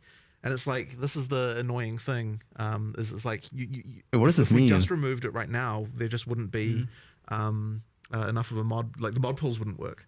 True. Interesting thing Can't we remove see, and I don't like. For sure, it is understandable, but we see a lot of videos being made with just absolute 1000% misunderstandings of how it all works. Yeah, just tell us how it works which probably then. isn't helping its cause in any way. Just come out and show because us how it has it already all these works. Hidden DR things and just a bunch of hidden. Just show us mechanics how in it works then. Why make it But yeah, hidden? there's certainly a mass amount of misunderstanding as to how it works. And people Yeah. going, look, it does exactly this change, and it's like it's not even doing. Just show us 1/10 how it of what you're works. saying it's doing. That being said, I'm not saying it's not a problem. It is 100% a problem, but there is certainly a mass misunderstanding with. Again, because we don't even explain it anywhere. It's just this hidden. There's some formula somewhere, you know. Yeah, that just no give one us the has formula. access to, except for us. You've No, always he's been not a talking bit about me. secretive on drop-related stuff in particular, and like, you guys kind of happy to keep it that way for that one, or is it something you're like misinformation? We I wanna wanted to fix make it clear. We wanted. We Okay. had a. Yeah, we were like, then why tell don't we us. just get rid of the DR and find a way to make it work and actually display the actual value, but. That is at conflict of removing it, so there's a little bit of like we just got to pick our direction here. And It's also it's inherently unclear even to us in some sense. Like we can't say like Wait, the what do you number mean? of the- like what? Okay, but that sounds a bit weird. But what I mean by that is like it's not like that when you get that it just increases currency. Like it's through like 10 layers of like different ways things work that kind of result in an overall amount, like overall in currency increasing. You mean like the content people are playing and stuff? Or? Well, not just that, but even in terms of just the way the system works, right? Like it's a very indirect method by which currency is increased. It isn't just that we drop. It's not just like there's some code somewhere where it's like increase currency by this amount. Like it is actually like it is a result of multiple systems on top of each other working to result in that, and that's why like the only way for us to even know like what it even does is by simulating actual drops from actual monsters in order to work out what it actually did. So yeah, it's like sort of I understand that might seem strange, but it's because like the drops are complicated, and there's like so many things we've done over the years to kind of like massage Drops them in are various complicated. ways, and it's, Like, it becomes they quite are, unclear they at some are. point, even like what the relationship between one number and another can even be. So But yeah. I think the takeaway is Jonathan said he's removing it. I want to get rid of it. We just need to find a thing to replace it within the mod pool. I'm like, And that's very, very it's okay. difficult. I don't even wanna Replace. get Hear into me this. out. It's exactly the same conversation if we bring up what Dex gives as a Replace it it's with it's item 100% quant. Same type of problem. So what should Dex Jesus, give? yeah. Item quant. Make Dex give rarity. Yeah, exactly. Oh, no. Exactly. Dex Yeah. scales currency drops. Yeah, exactly. But through several layers of And abstraction. gold find if you're a wyvern. Only if you're a wyvern. Yeah, just for dragons. Makes All right. sense. Oh, no. Okay. On the topic of balance for damage types and damage scaling, lightning damage seems like a clear-cut winner at the moment overall. Just in terms of doing more raw damage, having access to shock, and even having its own kind of version of stun through electrocute, and I guess separate problems with like for Lightning. example, fire and ignite. Yeah, where are you it guys sucks. at Fire with, Ignite sucks. the Wildfire balance sucks. between the elements and lightning I'm damage not going to say overall? that they're in now equal, but like a few things. So I mean, I know there was like a 15% more max damage notable. That's now 10. Ooh, the nerfing. We've done, I think all of the skills that had multiplicative shock effect are now increased. So they stack additively with the tree. So, it's honestly just like a whole bunch of different little things. Lightning rods are nerfed at endgame. Just Lightning while rod is we're here. okay. We know. We Alright, knew. Lots We of things knew. are buffed. We knew. That aren't Tons of things that are buffed. aren't lightning builds necessarily. Guys, we but- know the lightning no, rod's some are nerfed. Like, as well. But like that's yeah, expected, guys. It's I don't want to just expected. make it about a like let's gut lightning. I want to make it be like, well, let's make these other things feel cooler and more special. So it would be very easy to just go and gut lightning across the board. But that just seems like an overall net loss of fun. I'd much rather, Guys, find ways to make, nerf doesn't incentivize mean the gone. others You as know when opposed to Spark got just take nerfed away and it was the still thing that meta? currently is, It's kind still of a meta enjoyable. today. So, again, Is the it's game more good now? important And to not just 0.5 Marty? Nerf. Oh, now they're equal. So yeah, I won't say we're there yet, but the problem is obvious. So at least it's not. And you don't really want things to be like the same power level ultimately. Like it seems like one of them should be more damage, and one of them has like more utility, like cold with freeze and chill. Well, for sure, like cold was But intended ultimately, to be that. What is fire ultimately, used people aren't for? going to accept if one element has more clear speed than another. So, like, while it may not be damaged directly, it is in some indirect way it needs to translate to damage on some level. I mean, because, if you need to, it needs to, or rather, it needs to indirectly translate into clear speed in some manner, right? So that's unless you're making the monsters 40% stronger. Well, and but they that's are what I mean, right? Because and then you're freezing them. Yeah, but I mean, because we're doing that, it means that it ultimately means that the higher damage, smaller AOE, like not having to actually rely on arcing all the time to be able to get the massive AOE can kind of like make a difference. So even just that change alone can shift the meta like a little bit. Yeah. Okay. So Tier 16 is still corrupt only. Fair amount of changes to like the passive tree scaling for lightning and stuff like that. Yeah, shock. I mean, shock is pretty hectic. Yeah. So tier 16 is still corrupt you only. have this thing where it's like, okay, well, let's say even cold. Obviously, you can freeze more often, but then often the boss is sitting or the monsters are sitting in there. Then poise timer before they can be CC'd again. You don't have any real control over that. And chill, well, chill has a maximum magnitude of 50, so you can't really scale. So like already alone, you can 5x the power of a shock, because I think the cap is 100. And in some cases, Stormweaver even go further than that. Whereas you can't exactly be doubling the power of a chill necessarily, and so on. So there's like, even just that as a random thing, like Ignite doesn't have enough love right now for sure. Yeah. So even if it was meant to be those three ailments are a point of comparison, I mean, Shock is kind of a little bit crazy right now compared to what the others are capable of doing. Not to say Chill isn't strong, not to say Freeze isn't also obviously powerful.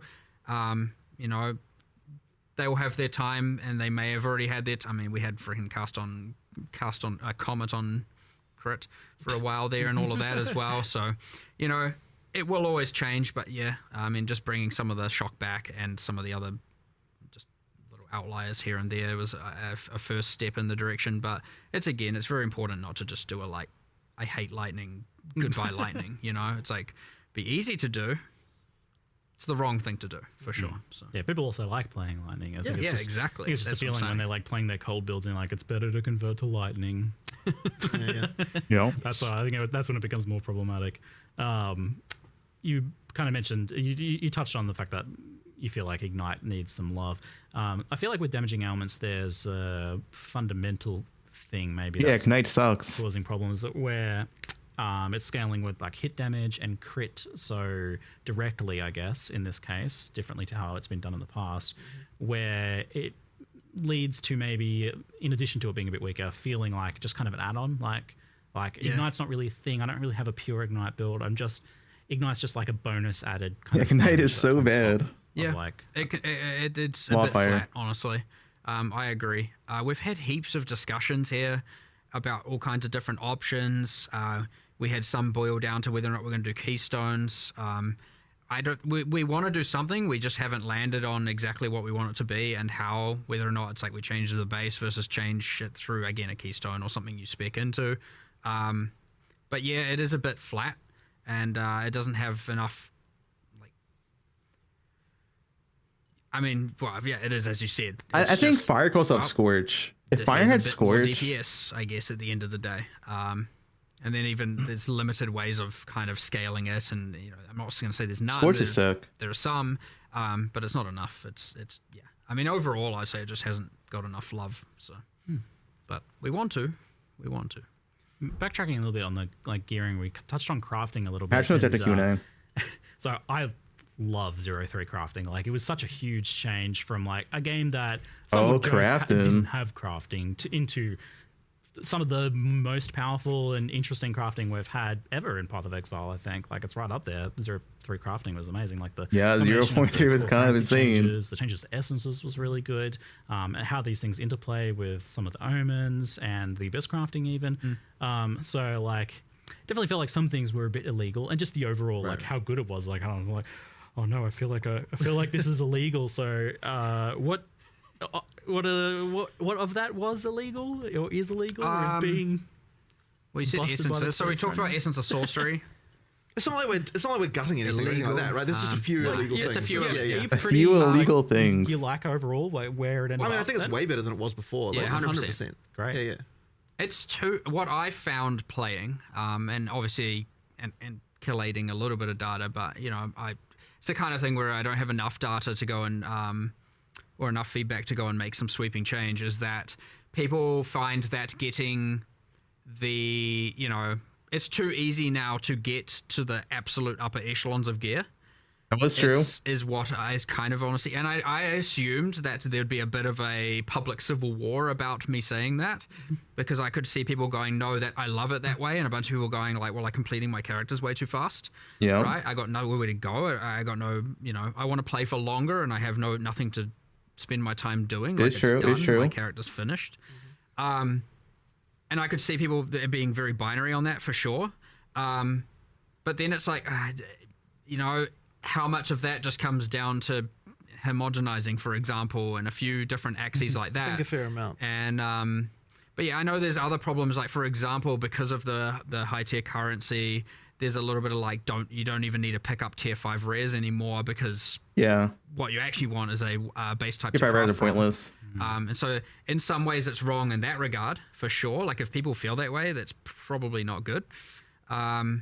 Yeah, and then there was some other things with the essences that went wrong, like for example the essence of haste, being able to craft melee tiers of attack speed onto bows. Oh no! Right, that's better than what a bow can even yield. So like now a dropped bow can never be the best thing in the game because there's an essence that can grant high value. That's not intentional. Like the essences should be good, but they shouldn't be giving. I didn't use that one anyway, to be honest. As we keep saying. So yeah, it's a bit of that, but I would hate to. I want to see how it goes, but I definitely feel the thing that like definitely hit me the most that I want to get more feedback on is the people just going, it's not you. There's no point in picking up T5 rares eventually because I would rather tier just 5 rares craft actually a just kind of base and bad I last can league. more guarantee that it's going to be good, and so what's the point? But yeah, there's a bit of that, and so but again, it's very important with these kinds of things not to just like, that's obviously right. Let's just change everything, and now item gearing is just ruined because you could very easily undo with a lot of the good that 030's crafting added. So, yeah, fine tooth comb, being very careful with it. For sure. So it sounds like definitely getting rid of a few specific things. Like Omen of Homogenization was a pretty clear one. I think that was like seemed hyper illegal, as well as like some of the specific essences. Like the tiered currencies, you feel like you're pretty happy with that overall? I think overall I like them. Yeah. Okay, cool. And like the essence changes. Wait, so is perfect aug and transmute not nerfed? This crafting now that that's going core, is that like changing a lot? Because that I think played a pretty important role in giving you some interesting decision making in crafting. It's not changing very much aside from the removal of waystone crafting. Perfect aug and transmute's insane. Changes around. Yeah, just little bits here and there. Yeah. Well, I mean, inherently we have to, because we buffed staff prefixes, we have to go and look at everywhere that adds equivalent mods and make sure those are increased as well. And so, like, either way, there's some overflow effects that just kind of happen due to balance changes all over the place. But nothing like no significant change to that at this point for sure. But it's still there. When you're playing through, even though it's core, when you're playing through the campaign, much like you get the world map icons, or it's like, oh, this thing's here. We've got a bunch of areas where there are abysses. A few. I think it's 6. And each give throughout the entire campaign, each will give a crafting thing. So you have at least 6 guaranteed campaign crafts. Oh, great. Awesome. If you explore and do the areas, and you can see it on your world map if you've done it or not. And so you're giving you a bit of that throughout. So we don't lose that. Yeah, patch with the Q&A. And then in-game, sure, use your tablets and then start running it. And awesome. If you want to get the crafting, yeah. Well, I'm amped to hear that, like, overall it seems to be fairly intact then, because I was definitely a huge fan of... So, like, Abyss is not nerfed at all then, right? They didn't mention any Abyss nerfs? I'm excited to see or crafting? one with, like, the Sacrifice of the Vaal stuff, too. It sounds like it's all the same. New Vaal stuff. Excellent news. Alongside that, we had the addition of asynchronous trade, and both things obviously very powerful for gear acquisition, raising both like the kind of floor of like what's considered your like baseline gear. What's your one? I think they would have mentioned lights, no? Goes up a lot, but also like getting it more accessible to get to, like to craft or to obtain the really high end gear. How much of an effect have you seen in terms of like players kind of making the game easier? Like, has the game gotten a lot easier overall for people? Are people like reaching their final product earlier? It's really hard to tell how much of it is the trade system and how much of it is the crafting changes. Like, it's actually really quite hard to disentangle. So what about as an overall picture? Yeah, I mean, look, but at the end of the day, it's like the crafting system the trading system as it is something people just need to have. So, like, we just have to, work within that. Well, Yeah, I'll tell you, like, if we have a in-game itemization problem, we're not going to go and say we need to nerf trading. Good. Right. We're past that. Yeah. We're finally, we can put that in our review mirror. Yes. Excellent. Yeah, so the question is, like, I guess now more just adapting over to that. I'm just curious, like, as to how extreme it has been, because it seems like it would be absolutely massive, like crazy. But it's honestly quite hard to tell, as I said, due to the other changes. I guess it's like a longer period thing to But then at the end of the day as well, you could say that if this is a feature we need to have, then it doesn't necessarily matter. Like, we just need to work with it and just deal with it. So, you know. I know in the past there was a fear, and this kind of touches on crafting a lot, where Crafting. If people could craft like really good gear super easily, that they would stop playing. Like the player retention would go down. I feel I think like you in didn't some ask cases questions we've yet. seen We'll some of see. the opposite phenomena. Like there is to an extent the opposite phenomena where like people gain access to the builds they want to play. They gain access to content they might not have otherwise in a more reasonable time frame for them. So their engagement and the amount of time they play ends up going up as a result. Like in a surprising twist. That definitely can happen, but at the end of the day, like retention isn't exactly the reason why we do it. It's because we sort of feel like, you know, like if we did want to make getting the hardest gear harder, then the reason we would be doing it is because we don't like the feeling that you can get of like, I don't have anything else to get. You know what I mean? Like that would be the reason to do it, not necessarily because of retention reasons. You know? Longer You know, grind it's is better. More about the play experience, to be honest. Because you know, when it comes right down to it, Granted, like, our 0.3 model's is always quite been, short. We want to keep you coming back every league. Like we don't necessarily care how long you play a given league for. We just want to make sure that you, each time you play a league, you're enjoying your experience, so that you want to come back and play the next one. So you know, that's kind of our philosophy on that. So you know, retention isn't directly a thing that we're like optimizing for exactly I in think that way. players hyperfixate on that. Yeah, it's well. more about retention from league to league. Like, what are we doing? You know, like how many players do we get back for the next league, as opposed to how many players do we get back the next day? That's interesting. Yeah, I guess because we have like Steam charts, we get hyperfixated on retention numbers. I mean, it's not like it doesn't matter either, right? Because you can, on some level, judge the success of how much people like the league based on that. Yeah, it can tell you how much fun people are having. Yeah, like at the end of the day, what people are saying about what they thought about it is actually more important than the number of What people happened at playing it, because, 3.27? like, Don't worry about as it. long as they're like happy and they want to come back, you know, then we're happy. If I don't know have if you're more happy fun with in a smaller 2.27. amount of time, and then you're more happy to come back next league, then that's a win. That isn't necessarily a problem, right? You may have played less this league, but maybe. So they're kind of a little bit unrelated in some more. ways, but also sort of related in others, you know. Okay, well, it'd be interesting to see how this continues to play out. Then the crafting trading thing, I'm super interested in like the economic aspects of that. Right. But it's definitely had a big impact, and on the whole, like 0.3 felt like a huge net positive for both crafting and trading. Agreed. So good. Yep. So good. Agreed. All right, well, we'll keep. I'll ask about that like everything. I think 'cause it's like where do you guys feel it's at now? What about now? Can we scroll to the end? Thanks. There we go. So we had just a couple of random questions. I do see one in chat, but it's not really a question. People just typing move speed, but I don't really actually know what the context for that This is. move speed. You guys know? It's the speed at which you move. Very insightful. Thank you. Maybe you guys could type an actual question in chat. I'm just saying instead of just chanting, but I'm asking well, too I mean, much. adjacent to that, one change we have made, which is kind of interesting, and I One think it's a change? kind of, I don't know if the general desire is more or less of it. I suspect you'll find a bit of both. But irrelevant of that, like a change we made is there's lots of in-game runes where you can now only use one of them. And Whoa, wait, is that a nerf it's quite to move interesting speed? Because obviously before it was like That's get a particular the thing. double socketable effect on boots, put all the removal speed runes in, and it's like, well, great, now you got.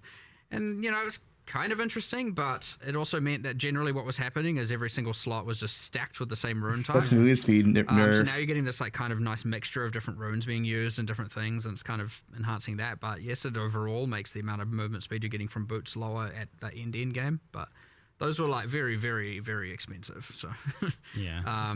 which is So you kinda can't have cool. 65% MS boots, essentially. It's only one. What else is not much else has suspect really this is changed kind there. of like a rehashing of the old discussions of like the mandatory move speed on boots versus like implicits and things like that. I've always been a big fan of like a little bit of implicit movement speed on boots as you go up or something like that. But I know you guys are happy with like having move speed be an important stat on boots. Like, yeah, I guess, and maybe some people just want more move speed, but I mean, some people always will. That's a thing, yeah. There's probably some people that want to move Faster, yeah. It's just less. I think there's some people who might want to have a less mandatoriness to have to move so fast as well to some degree, but Yeah, I don't know if they should have move speed. I don't like that. Yeah, maybe make some of the maps. I don't think the game's too fast at all. It's important, I feel. We don't like mandatory mod items on. Yeah, it was that topic. Okay, cool. Thanks, team. Just confirming that. Yeah, I feel like that's been discussed fairly well at this point. Yeah, we're at the same stance on that, really. Which is it's interesting because technically, if we end up acknowledging that is wrong in the context of staffs and wands, then we might have to reevaluate why it's right in the context of movement speed. You know, it's an interesting thing where one discussion might yield the other because it's kind of a similar problem in both contexts, and we might end up who knows. 17 maps of less move speed. Guys, we still have Roa. I've seen Acolyte of Chayula get mentioned a lot. I have not played that class, so I can't speak to it too closely. But is that one that is getting we've done number love, buffs at the very least, yes. Yeah, okay. I think almost every ascendancy class has some level. Like honestly, some of it is like one node changed. Some of it, like for example, Pathfinder's got 2 whole new notables, and like new notables for ascendancies. Pathfinder just to that we got rid of the poison spreading notable because it's pretty much Herald of Plague, and we just put the 4-pointer to the 2-pointer, so you get the actual more powerful spike one for cheaper.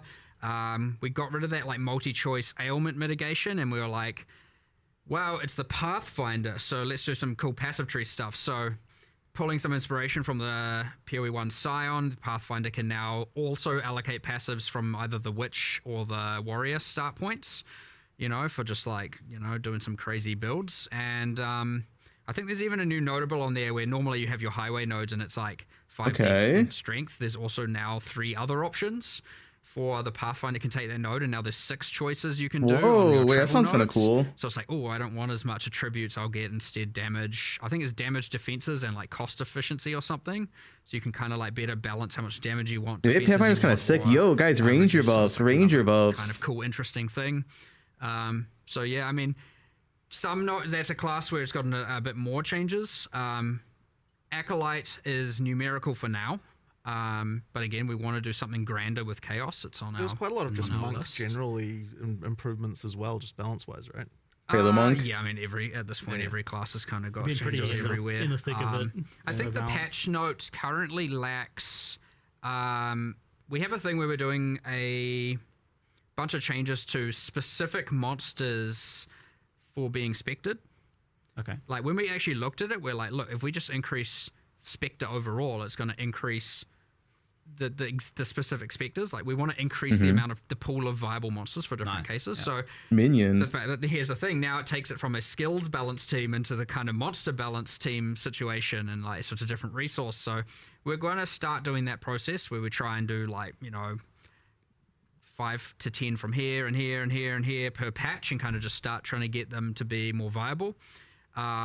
Specifically as specters, and honestly you'll find most of the time it's just changing the cooldowns and changing the AI to be like not, because normally they're just like I have to care about a player and maybe some minions are there, but honestly sometimes they just don't even care about the minions. They're just like, guys, look at his Eerie. There's a player, right? They assume there's a player because generally speaking there is. And so now when they make a specter version, well, there's no player for them to target. There's only monsters, and so they might be just making some silly decisions about how they're targeting and when they're using their skills and stuff like that. So want to do a bunch of that, but those won't be in the patch notes because the intention's that we're still doing them. I don't want to release a half-baked set of patch notes for that.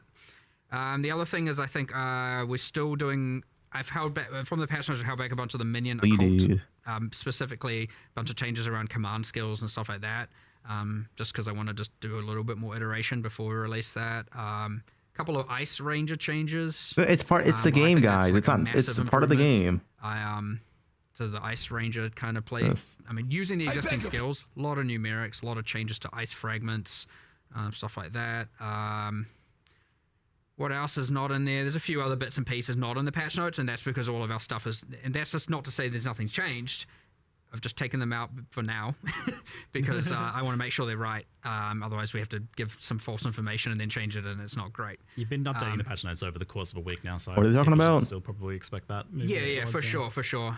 Initial patch notes coming. I know they were like. I mean, I think we ended up changing something like 80 different unique items or something like that. Sick. again, mostly focusing on endgame ones, bosses ones, mythic ones, working our way down the rarity. So like more of the ones that are meant to be higher value and meant to be higher effort. We've demoted some to be more common. We've promoted some to be rarer, stuff like that, and done a whole pass. But even then, like I know last night we were like, oh, there's like kind of 5 or 6 here that we're like maybe on the fence about. Let's, to be safe, pull them out, discuss them, reevaluate them, and then pull them back in the patch notes afterwards. Just to be safe, because again, I don't want to mislead people. I saw a question about that from our resident summoner expert in chat. For now, the monster changes, like for making specific changes to monsters for specters, does that end up in patch notes? That seems like pretty hard. Where's this at? Time. Well, I don't think we've done much in the way of actual specific monster changes this time around, but this, what I was talking about doing will. Yeah, so blurry. What I'm saying is it won't be in the initial set of patch notes because wait, gain 40 spirit for each available empty charm slot. So, but they will be like I think the patch note says will be in a post later this week, or later, in the week coming. So a funny one in chat has gain 1 passive skill point. Oh, small notes, 1 passive skill point. Melee weapon. Like I don't know. Which one is that? Talisman's a melee weapon. No, melee is never this one? right in any game ever.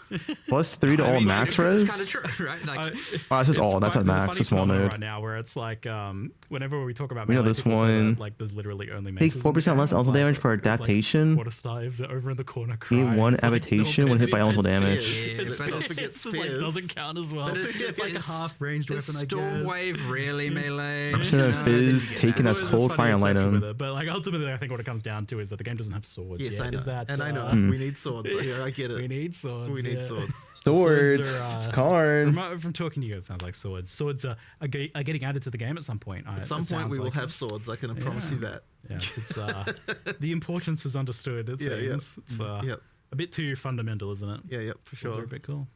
But yeah, I mean, we were talking about the ascendancy. So yes, a lot of numerics, some more broader changes, some getting a little bit, some getting a lot. Like just because it doesn't get a little, I take a piss real quick. Someone tell me what happens. We think it's in the right spot. At the end of the day, we've just started going. Like Smith and Katava got a decent amount of changes. Nice. Kind of a lot better now for sure. We like over nerfed it. But yeah, lots of like around the. I mean, honestly, like. I want to say 90% of all the balance changes are probably in the direction of taking underplayed and underpowerful things and making them a bit better. Nice. That isn't to say that we've successfully made, like maybe at the end of the day, lightning archers are still somehow better than ice archers at the end game. But certainly the gap is narrowed and you'll feel less bad for playing one over the other, and less bad about decisions. And so that's ultimately the goal, and we'll get there eventually. But yeah, huge step in the right direction, I'd say.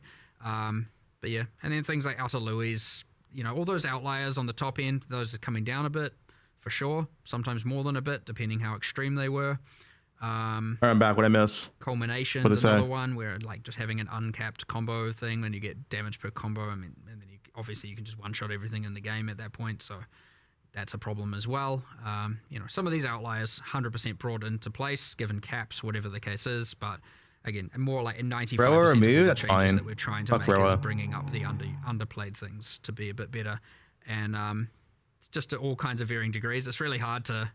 It's like, do you just do everything across the board and try and look at everything and give everything a minute, or do you really hone in on one build? And right at this point, we're trying to do a very widespread. Let's look at literally every skill and go, is there a decision we can? What would we do? And it's like, it would require this huge rework. Okay, instead of waiting for that, can we just do some numbers for now? Do the rework later to really give it what it truly should be? If good. So, let's do that, and then bench that thing for a later time when we have more time, and then move to the next, do the same assessment, and then we just try to do that for literally everything. The Balanced Ninja Squad is currently focusing on clear speed, it sounds like. Yes, but for things that are not already up at the top tier, generally. Right. We're getting quite close to patch notes, so we'll rapid fire some things off here. Rapid fire? Okay. It seemed like at one point, like, druids were going to have claws as their weapons, so that has obviously changed to talismans. Or they were like a long time. That was actually for the huntress. Yeah. Oh, okay, weird. Yeah. So it sounds like claws are probably not going to be a thing then. Probably like, not. No claws. Less interesting. No paws. All right, cool. hot swapping between controller and mouse and keyboard. Yeah, something I promise every single time. So it's, and yet somehow we still haven't done it yet. So what I can say is that it is actually, we have an implementation of it. We're not shipping it this time. But it's much more close than it was last time. Like, there's just some stuff that needs to happen. But like, it is a thing that has been seen on a programmer's workstation as to work. But yeah, there's still a bit more to do.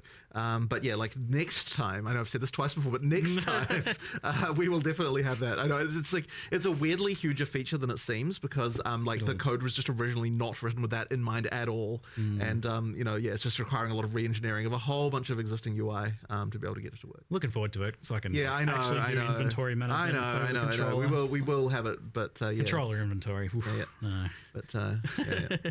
Okay, good news. It's being worked on daily. It sounds like. Do you have like a rough timeline for full release, or not ready to announce that yet?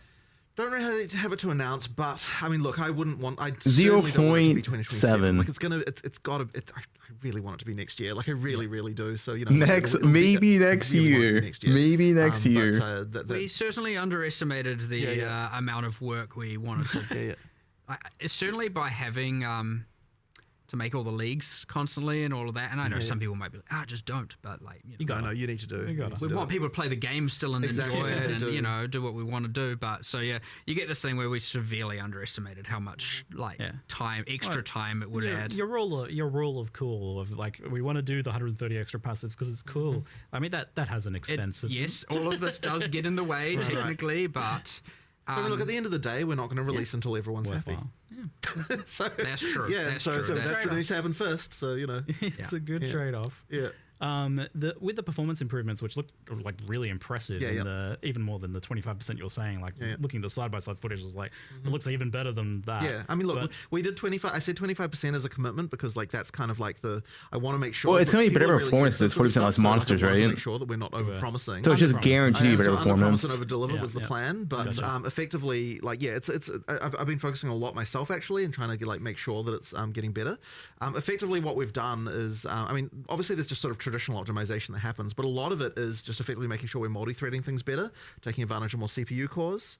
If you're GPU bound and you don't have dynamic resolution turned on, more than 25%. Holy shit! GPU bound. If you got dynamic resolution on, so the GPU is not so much of a concern, then CPU was definitely a problem for just about everyone. Like even really fast CPUs were having issues in Endgame. And a low quality one. So the goal really was to make it so that like when you've got a lot of shit going on, that your CPU is not overloaded. Enemy critical hits against you is unlucky. Damage of enemies hitting you is unlucky. And traditional optimization, just lots of improvements there.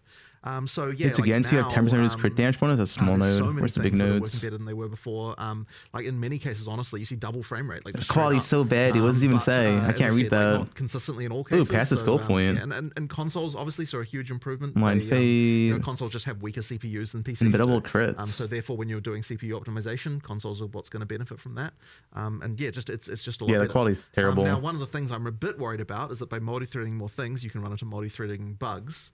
And so there might be, hopefully not, but there might be some more crashing going on when we first launch, just because the thing with multi-threading is that depending on the exact scenario, different things can happen at different times. It can cause some issues. I'm really hoping we don't run into that. We're trying to do as much testing as we can to fix all those kinds of issues. Effectively. What does Zach say to control F first? Was it projectile? It was definitely worth taking the plunge and doing that stuff. Projectile, right? It is way better. I probably should make like a control video F projectile. The control F lightning rod. Deep dive into it at some point because it's kind of interesting. And even it feels like even still, occasionally you guys. Then control F did I. Ridiculous things that we just made it a whole nother chunk faster. Yeah, exactly. Just because of some just ancient thing. JKL is a free. Yeah, we definitely still find some crazy stuff, and it's going to be a lot better. I expect it's just going to keep going as well. Yeah, no, exactly. So that's the other thing is I want to. This guy's my subscriber. Getting this exactly right. We're not even at the point. When I'm looking at it now, I'm like, we could still theoretically make this quite a bit faster than it even still is. You've been personally really on this every time. Yeah, I have. Because it's been such a big issue, and I wanted to actually get back in there and spend a bit of time on it. And as I said, already it's so much better now. You made a bingo? My bingo can't be done until patch notes. Wait for patch notes. Patch notes are here. So we will end there. Oh, wait, patch notes are here? Listening to us anymore. They've got the stuff. Everybody. Okay, that froze. Whoops. Where did that freeze?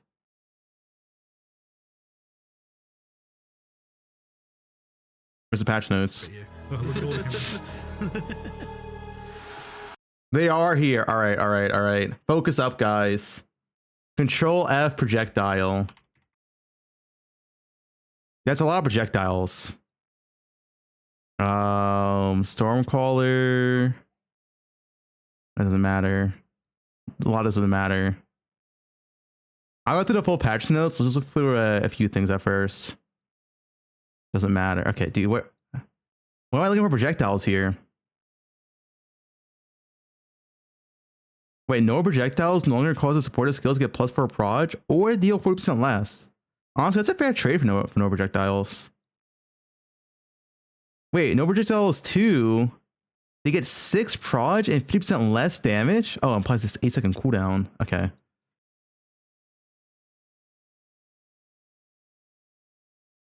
Add a new bow cluster and a modifier to projectile cluster and range effects in a tree. That's it? Grants a passing chance. Okay, doesn't tell us how much it is though. That wasn't that much. Why did I switch projectiles? That was like nothing. Deadeye. Deadeye. Wind ward has been removed. Wait, what do you mean wind ward has been removed? What is this? But wait, Tailwind. Added a new Mirage Deadeye Ascendancy passive skill, which grants a Mirage Deadeye meta skill. Mirage Deadeye, while active, firing a ranged projectile, will create a Mirage that uses attacked. Okay. That's just a. That's the Mirage. It's not just the Mirage we already have. No, Tailwind's the same though, right? Like they didn't touch Tailwind. Oh wait, player changes. Tailwind now grants 1% increased move speed, 2% skill speed, and 3%, 10% increased evasion from 15%. Oh wait, prevent 1% of damage from deflected hits per stack. Wait, that's fine. That's fine. This makes up for like the less evasion portion. You lost 10% skill speed, which is 10% attack speed, whatever. But you got the damage, more damage reduction from deflected hits. Yeah, the MS guys, the MS is the same. I think Tailwind's fine. That looks fine to me. Roa. Roa's still good. Wait, Roa's still insane. They didn't nerf Roa hard enough. Oh, it's another Roa league, dude. Oh, it's another Roa league. It's another Roa league. Oh, dude. Guys, enjoy another league on your Roa mount. They didn't even nerf it.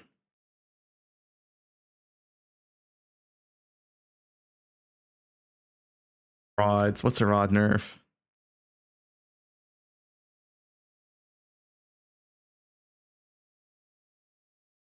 Iron Rod now has a limit of 10 from 20. Wait, dude, bows are broken as fuck. Oh god, we're just playing bows. What? Okay, that's it. That's the only nerf. That's literally the only nerf. Wait.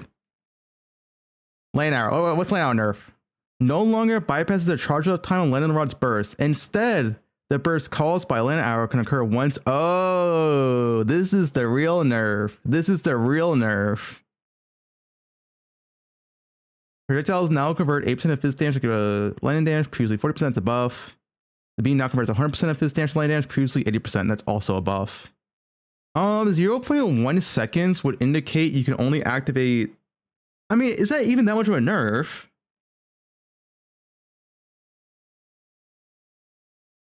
.1 second. It's 10 times for 0. Oh, what's the charge time right now? Actually, let me I guess let me go in game. I don't think it's even that much of a nerf. Let me go in game real quick.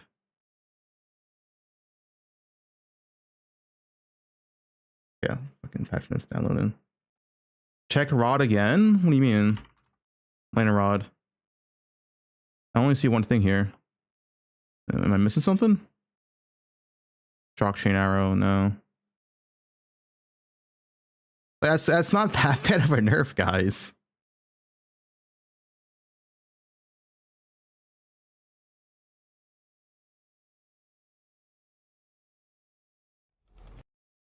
Check additional arrow. Yeah, they changed this. We don't know what this is though. Add a new bow cluster and a modifier projectile cluster in a ranger section of the tree, granting surpassing chance to find additional arrow. This is how you get plus arrows now, but we don't know how much this is. Is this 50%? Is this 20%? Is this 100%? Anti-burst. Wait, bosses now have an anti-burst damage mechanic. Oh. Once a boss has finished his emerge or becomes aggro, the damage reduction period starts counting down. The damage reduction tapers down from the full effect to null effect over the course of this duration. For every unit the boss moves from the starting location, the damage reduction will fall off even faster. Bosses which cannot or barely move have a shorter damage reduction period. Interesting. This nerf's all pre-stacking. This is just what PoE1 has though, right? It's the exact same mechanic PoE1 has. More or less the same. Where bosses have DR at the start of the boss fight. It's the exact same that PoE1 thing has. More or less. Alright, I was gonna check the current. As far as I can read,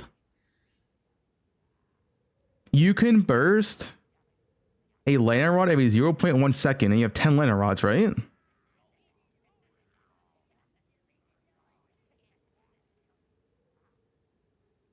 So like, what's the difference here, really? It's just like barrage doesn't work with it, I guess. You can't barrage lightning arrow.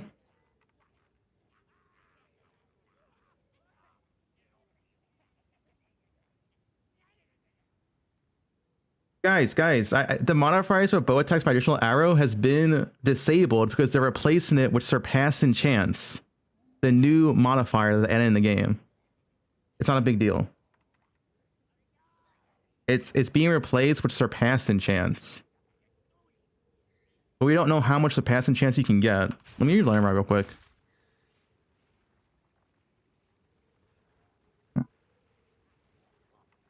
Doesn't even say what duration is right now.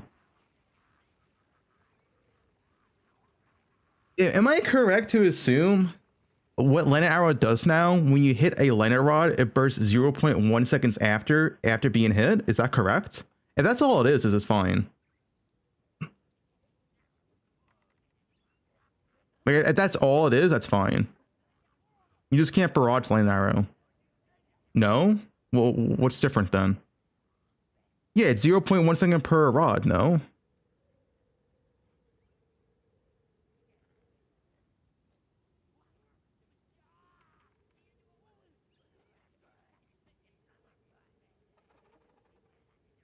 Adorn League? Alright, well, let's check some other stuff. Adorn's back to 150%?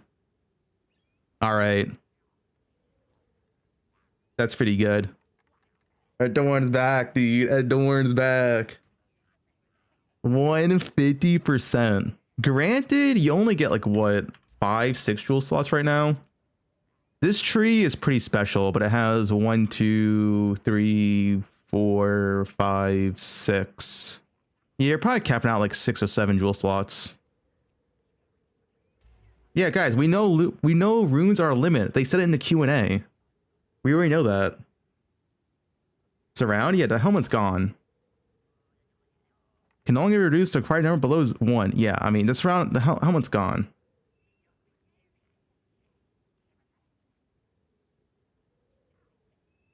Stormcrawler? It's like slightly buffed, and it's not that big of a deal. Why'd I check that? Dude, how did they not remove rope in the game, dude? This is like equal. Ah, whatever, dude. Another Royal League.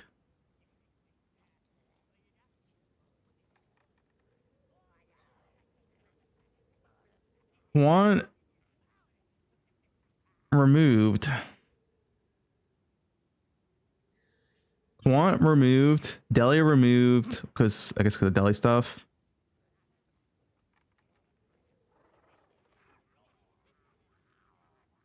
Disabled. Wait, but it's being replaced with this, right? 7 to 11% increased effectiveness of monsters in maps, yeah. Which is equivalent to Quant, effectively. It's just essentially the quant's not free. Essentially, the quant is your monsters are harder, but you get 11% more rewards.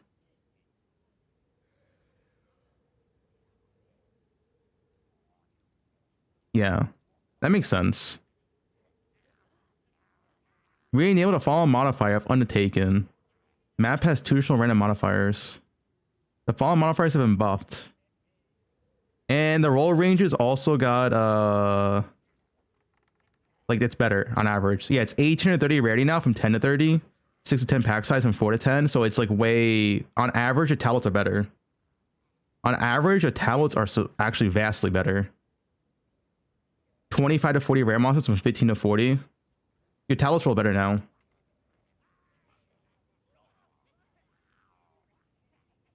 To 20 experience from 5. Yeah, the tablet is better, like straight out. On average, they're better. You get better roll tablets.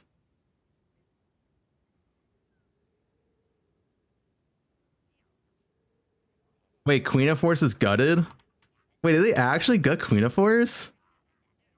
Queen of Force now is 25% increased move speed, 1% move speed for 600 evasion, capped at 50%.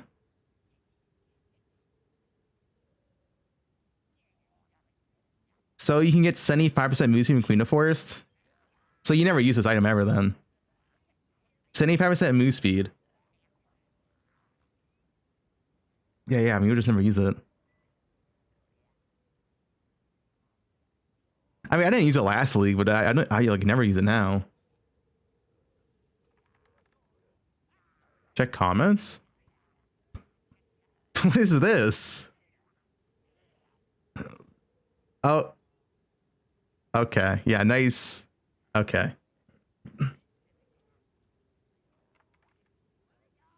All right, so all about checking. Should we read the patch notes now? Full patch notes reading.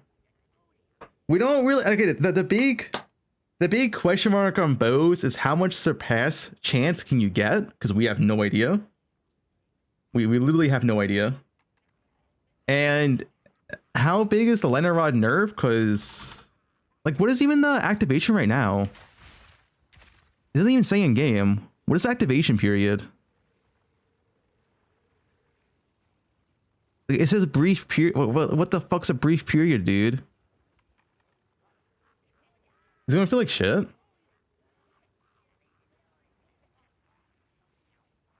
Oh, they add something? Oh wait, let me surpass.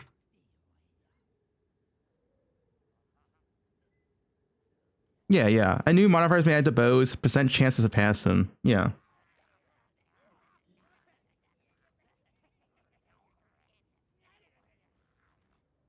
It's just a new plus arrows. It's to make plus arrow scale. The rune limits we know about. They said it in the patch. We line under it. It gives roll ranges. Oh, okay. So like, it's the high end is still the same. The high end is still plus 2 arrows. Before it was only 2 rolls, right? You had +1 and +2. The high end is still +2.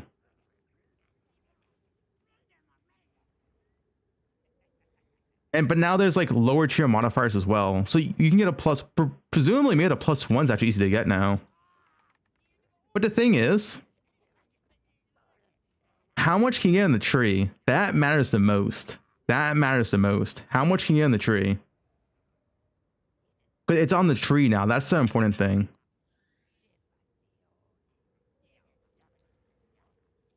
If you hit 101, it's at 2 arrows. How it works is that when you have 100%, it's guaranteed to 1 arrow. If you have 110%, it's guaranteed to 1 with a 10% chance at +2. It's more than 12%.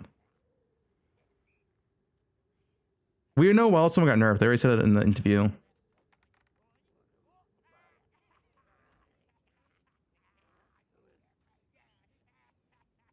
Let me see. Okay, so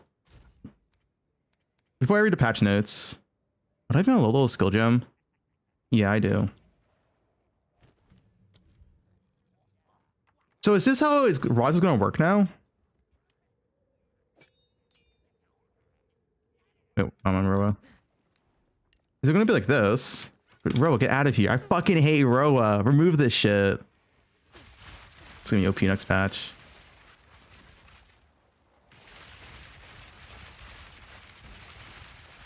I mean, that was still pretty frequent. No? I mean, it's hard to see, but I don't know.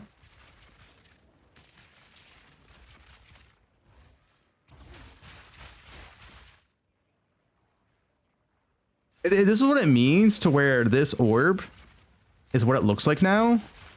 It's hard to actually test because this thing only hits like once every 3 seconds. Is it like a full 1 second delay before it goes out?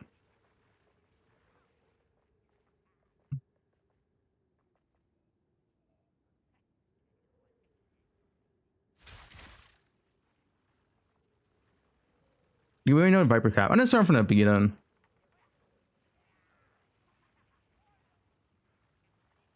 I don't think it's that bad. I need to see though. If it's still the same delay as before, is there like a better land skill I can use? What else procs rods?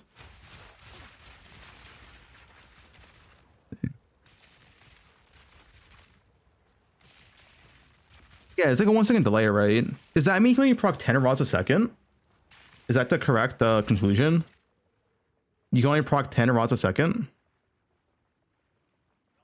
Is that what it means? I mean, that's a big nerf. It's 10 rods a second. 10 rods a second is, I mean, it's still a lot of damage, but it's not that much.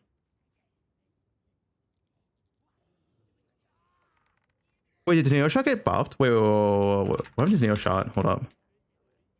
Nothing. 10 rods. See, that's the thing. I don't know. Is it 10 rods? Is it 10 rods every 0.1 second or 10 rods every 1 second? If it's 10 rods every 0.1 seconds, it's fine.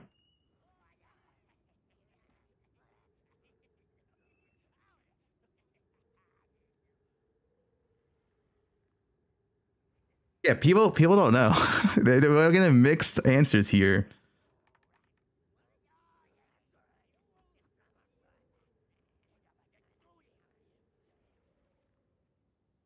Is it 10 per second or 10 every 0.1 seconds? It says it can occur every 0.1 seconds, so I'm gonna assume it's every 0.1 seconds. But the base duration is 1 second, which doesn't say it overrides that, so it's weird.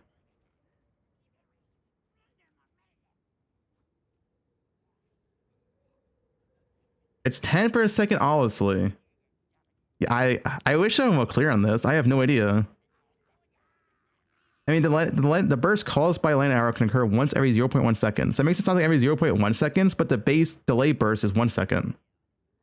So I'm going to assume it's 0.1 seconds.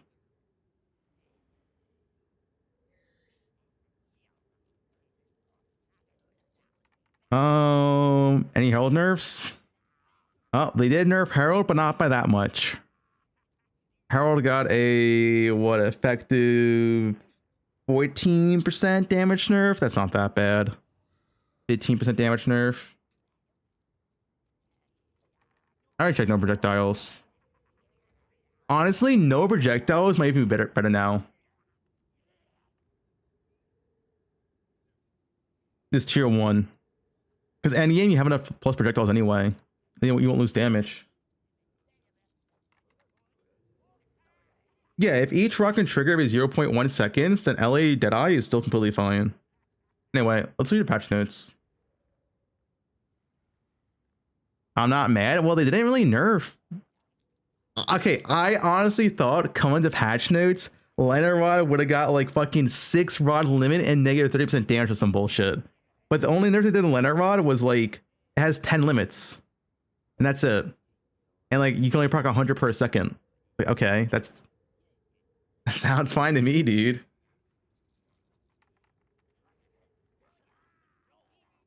It's still really good.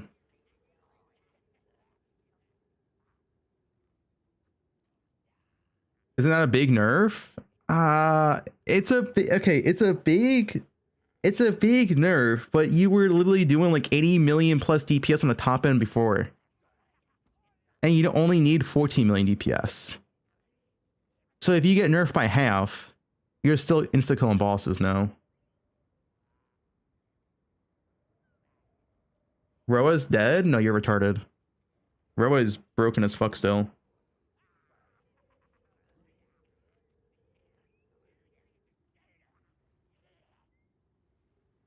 No, it's kind of like the same in campaign. I don't think it's even nerfed in campaign.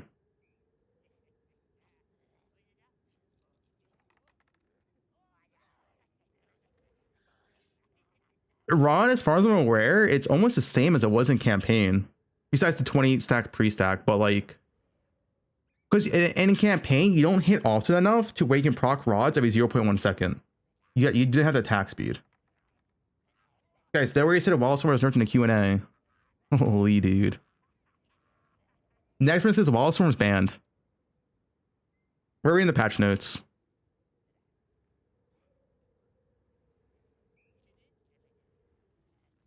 All right, guys, patch notes, full read.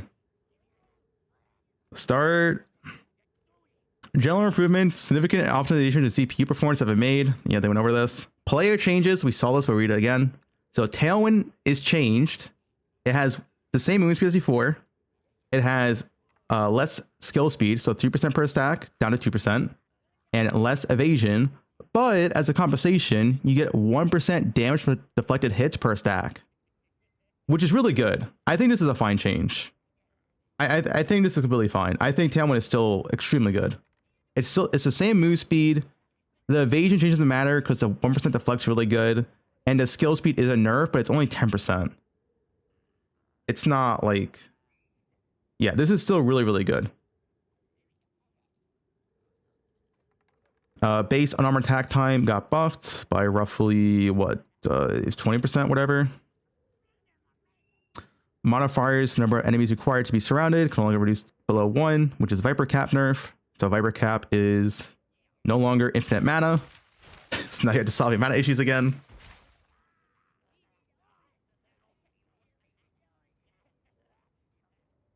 And the Deadeye nerf is not even that bad. Besides the Wind Ward. Okay, the Wind Ward nerf. Why was this removed? Was it this one? No, it's this one. Dude, the mark thing is still shit, by the way. Can you make that mark 20 stacks instead of 10 stacks? Because Cold Charge is garbage. The mark thing's still bad. I guess like the new Mirage thing could be okay. Maybe we use new Mirage. Okay, whatever. Rage Regen now also pauses Rage Decay, similarly to other means of getting rage. Oh. Wait, so if you have any rage regeneration, you have permanent rage. All rage and costs have been changed to 10 rage. Okay. Physical damage reduction from armor can no longer cause a hit to deal 0 damage. Okay.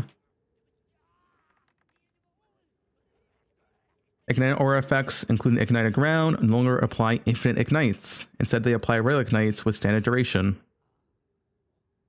Ascendancy changes. So yeah, Wind Ward is the biggest. Honestly, Wind Ward's probably the biggest nerf. I think the Wind Ward nerf's pretty big. I wish this nerfed Wind Ward though. Why did Wind Ward get removed? Guys, Final Rage's not in the game anymore. That got removed last patch. This Mirage thing is weird because isn't this, did they remove Mirage or is support gem still in the game? Interesting. So essentially, I mean, this is how it works right now. We can use in-game to show. Mirage is in the game currently, but it calls Spirit. So what this essentially does, you get this for free. And +1 gem slot, I guess. So you get +1 gem slot and 60 Spirit for 2 ascendancy points. I guess that's okay.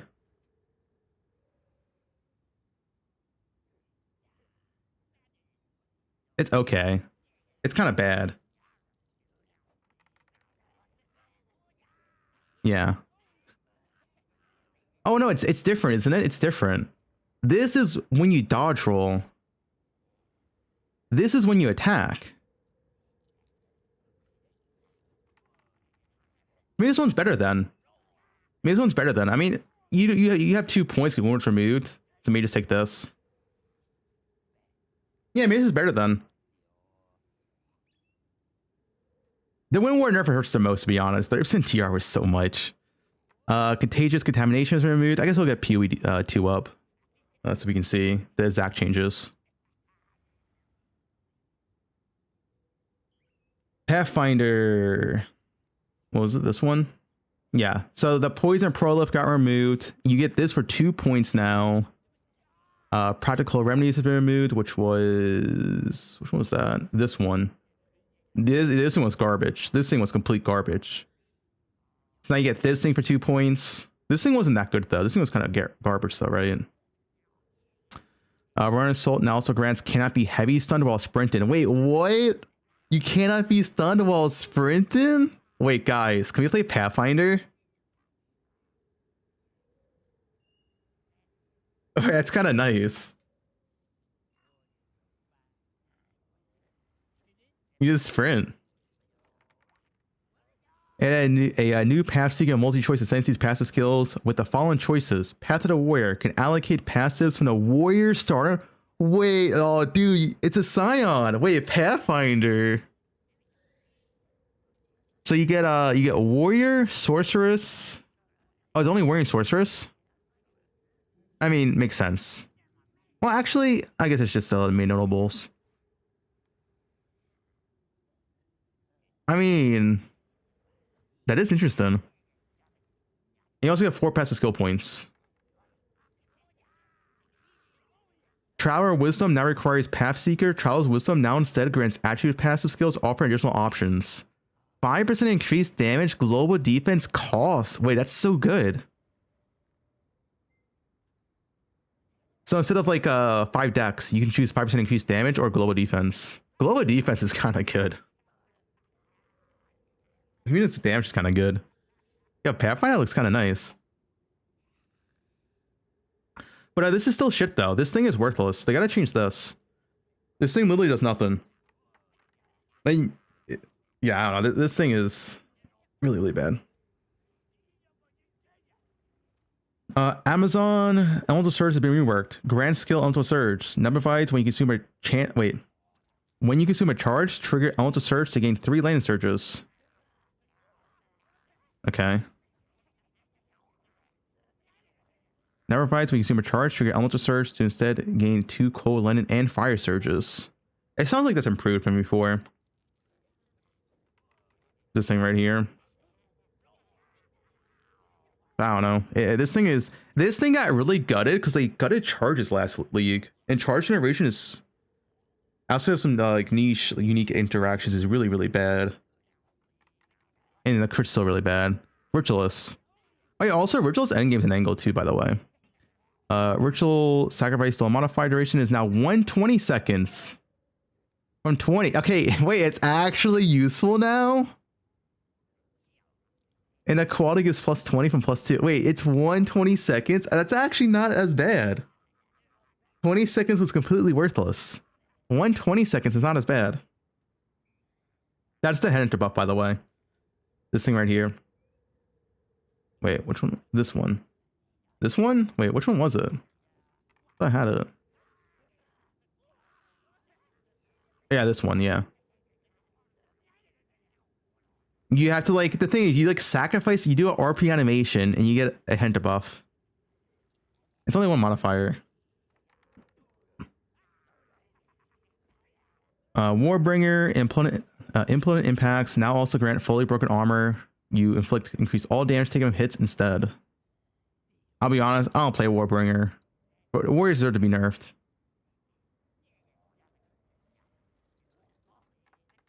Oh. Okay, so it's just improved essentially. Instead of 0. Well, no, it has a 0 thing and they take increased damage from hits. Okay. Titan, surpassing strength has been removed. Surprising strength. Which one was that? This one. More damage against heavy stunned enemies. Made the text notes bigger. Oh yeah, I can zoom in. There you go. Crushing impacts now grant 20% more damage against heavy enemies. Okay, so I got kind of like for free. You get it in crushing impacts for like free now. Yeah, a new mountain spread sensi passive skill, which grants every 3rd slam skill that doesn't create a fissure, which you use yourself, causes one additional aftershock. Smith of Katava.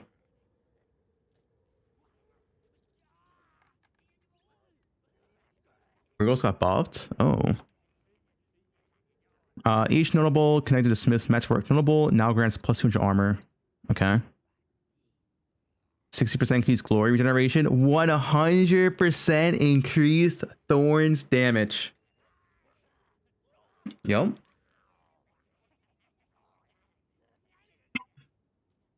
Thorns buffed. Your body armor grants 30% increased spirit. That's really good. You get 100% crit damage immunity from 50%. Big buff. Unaffected by all damaging elements. Previously just ignite. The fire spell on melee hit skill granted by Heat of Forge and Smith Katava now costs no mana. It also gains 10% increased damage per level up to 200%. The Temper Weapon skill. Yeah, this one, huh? No longer costs mana. The combust triggered by its additional empowered attacks now do 25% more damage. It has a base radius of 3. Good for Boston, I guess.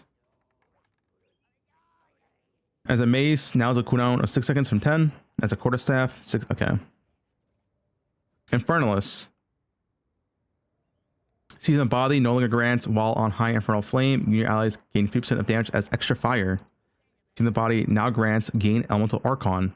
When you cast a spell while high on infernal flame, elemental archon does not expire while on high infernal flame. Okay. Archons are really shit though, so let's tip off archons. Like archons are really, really bad. Maybe they buff them though.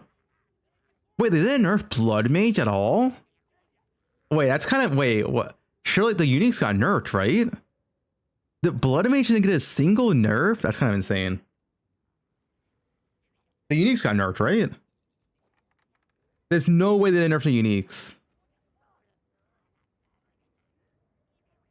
Oh, they nerfed this. Okay, they nerfed it to gem. Okay, okay. Wrath Pits also get it. Okay, okay, okay. So they did nerf it then, just not to Ascendancy.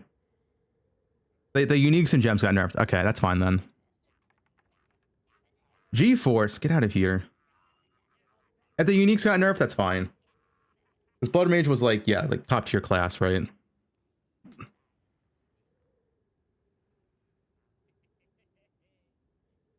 Refraction Infusion now grants when collecting elemental infusion, gain another different elemental infusion. Previously 50% chance. I mean, the infusions are such a meme. You collect 50% further away. I guess that's good. Now applies +2 limit to elemental skills. Previously 1. I guess that's a good buff too. I hate infusions though.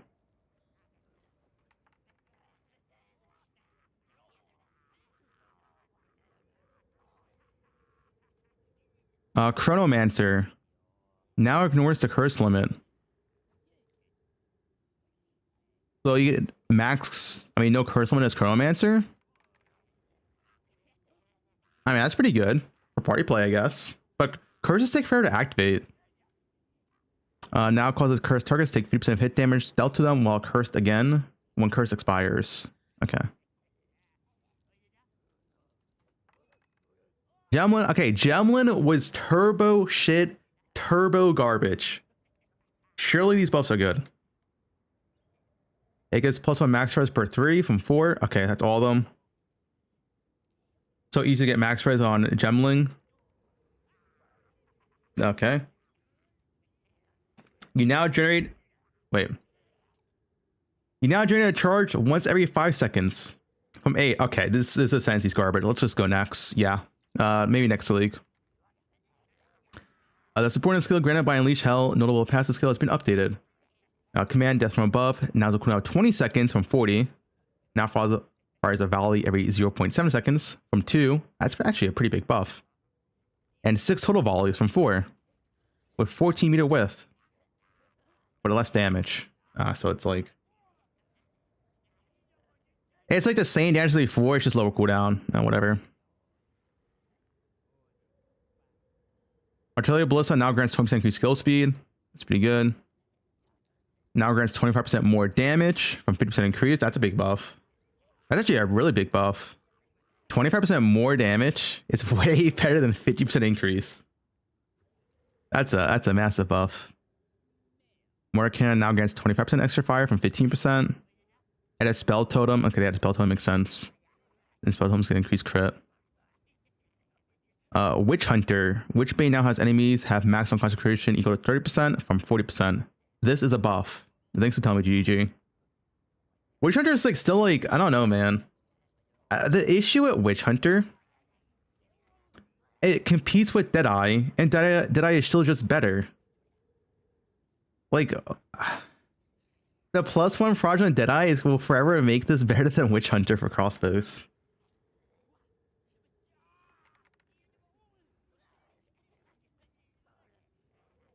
Ceremonial Absolution now instead grants sorcery ward, also protects against physical and chaos damage. Oh wait, this is a big buff. Wait, this is a big buff.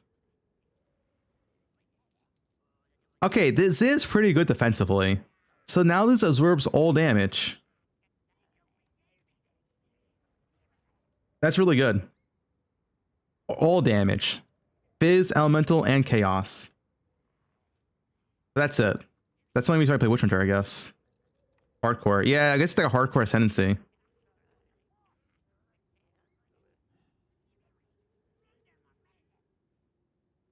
I still want to play in a softcore. Playing hardcore though. There was bugs with this last patch though. Were they fixed? Like, no one played Witch Hunter, so I have no idea. I mean, this is a really good buff. This is a massive buff. Defensively, Witch Hunter seems really, really good. But the damage is still way less than Deadeye. Invoker. Protect me from harm now grants 35% less evasion from 50%. Okay. Unbound Avatar skill granted by and I Shall Rage has been updated. 12-second cooldown. Gain Unbound Fury when you inflict elemental elements. No longer has no more than once every 0.2 seconds. Oh, okay. So you can stack it way faster. So it should be way higher uptime. Is what I'm hearing.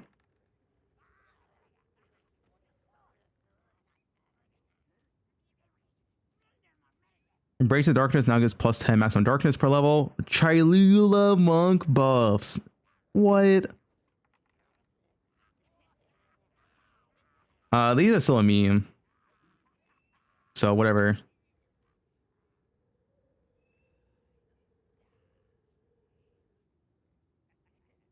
This is still a meme. Void Illusion. Yeah, it's just, maybe you can do some like night memes with it or something. I don't know. It's like pure chaos damage, isn't it? I mean, and I guess you can't. Like 1200% once every 4 seconds is just nothing, man. And it the way you activate and the way it has to get destroyed is such a meme. This is still shit. I guess you could do some poison stuff with it, maybe.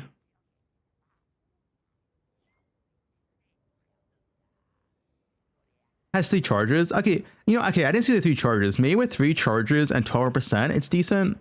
It's still not that much though. Like if you burst on it down, it's like a Hammer of the Gods. Whatever, show you though. All right, passive skill chi changes. Yeah, they nerfed Deadeye, but it's not that bad. There's one thing I wanted to see real quick. What was it? Oh yeah, ES. ES is nerfed, right? Added 250 new passive skills to the Druid side of the passive tree. That's a lot. No projectile still in the game. The values of flame ability magnitude and passive tree has been increased. All instance of gaining flame, ice, and lightning archon has been changed to gain elemental archon to better support builds using multiple elements. Archon is still shit though. Archon itself needs to be changed.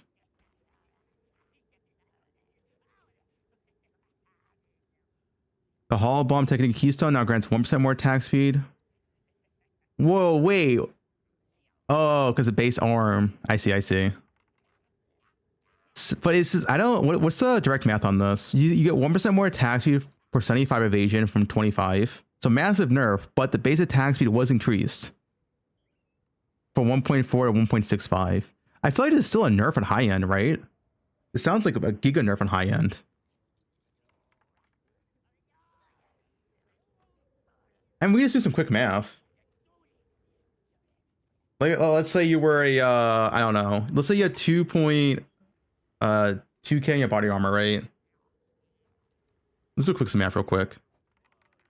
So that would now give 30%, right? Where before it gave 90% more.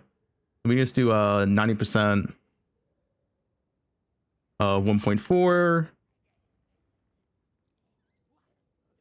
Yeah, so before it was 2.66, and now it's, oh, okay, yeah, it got massively nerfed. So it went from like 2.6 attacks to 2.1. Yeah, that's just a nerf. That's just a straight up nerf.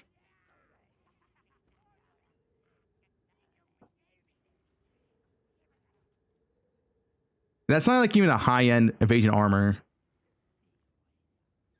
Yeah, top end it's way nerfed, right? Top end it's way nerfed. On top end, if you have like a 4K evasion chest, it's way more. This is just a mid-tier evasion nerf. On top end, it's giga nerfed. That sounds like it's kind of dead to me. Milky, you played it, right? It's kind of dead, right? You tell me. Yeah, you had a 4.2k body armor? Yeah. At 4.2k body armor, it's probably like a 40-50% nerf. That's a pretty massive nerf. Was it OP? What build used it? Why did it get nerfed so much? That's like it's a massive nerf. They buffed the gloves, but the solo point was the speed. It's gonna be hard to gear, so it seems kind of ass. Yeah, okay. The Walker of the Wild's keystone has been removed from the passive tree. Its effect has been moved onto a newly added lineage support. Oh. Wait. Wait, so you can only get Mana Leech on a support gem now. You can't take this notable anymore. Huh. So your mana's fucked until you can get that notable, right? Because they removed the helmet. Viper, well, not removed, they nerfed it. You cannot have infinite mana anymore. And they removed this. So now your mana is kind of shit until you get this linear support. This linear support sounds kind of mandatory.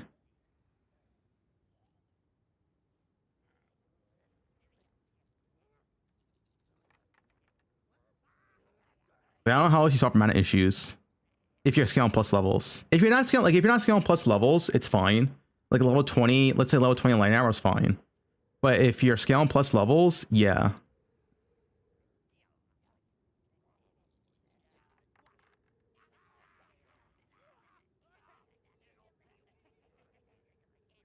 E Keystone now grants cold and future remnants you create are instead fire. Okay, whatever.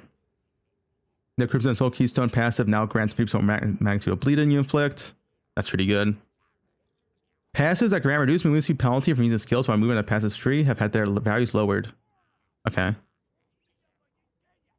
Wait, that's... Oh, wait, this is a massive row buff. Wait, guys, it's literally mandatory Roa League. It's actually mandatory Roa League. So for those that aren't aware, why this is a Roa buff, they are reducing these. So the 12% reduced movement speed penalty from using skills while moving, that's being lowered. But Roa has 100% of this. So the walk-in build, like for example, the build Rutu played last league where he was a walk-in build and had a bunch of these modifiers, that's nerfed. But the Roa build, the build I played, is not nerfed. So yeah, this is fucking Roa League, dude. Roa's 100%.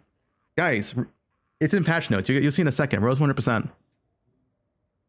I mean, I'll go here real quick. Look, Roa's 100% now.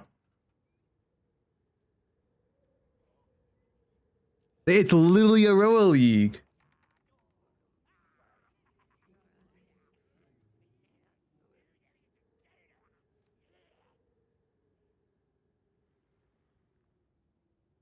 They buffed Roa to 100%, and they nerfed all of the reduced movement speeds on the tree, which means it vastly pushes you towards Roa. No more movement speed, that's fine. Because the reason why you use Roa is for the reduced movement speed penalty from using skills, right? And that's nerfed on the tree. We don't know how much.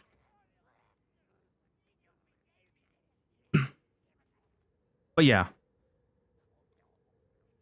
Pathfinder sprint meta, you can't attack while sprinting though.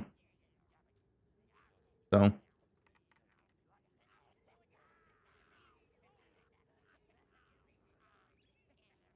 It said it's more pets in the tree that now grant the stat that make up for some of this, but they said for some of this. This is a nerf. This is 100% a nerf. Dude, we're just playing Roas. Roa, LA, Deadeye.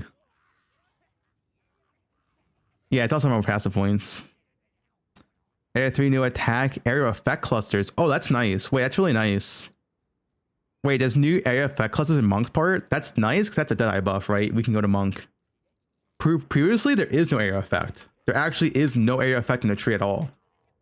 Right? There's literally none. The most you have, this is presence. This is also presence. There's none, right? This is the only area effect nodes on the skill tree. So now we get 3 new clusters.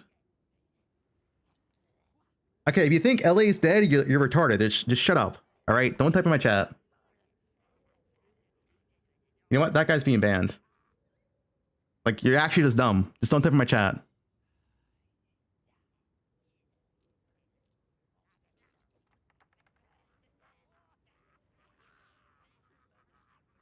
Added 2 projectile speed clusters in the Merc section. Okay. Added a new bow cluster and modifier a projectile cluster in the Ranger section. Granted surpass and chance. We saw this before. This is also big, dude. Depending on how much this is. This is big. We don't know how much it is, but let's just assume it's at least +1. If you can spec +1 arrow in your tree, that's a massive buff.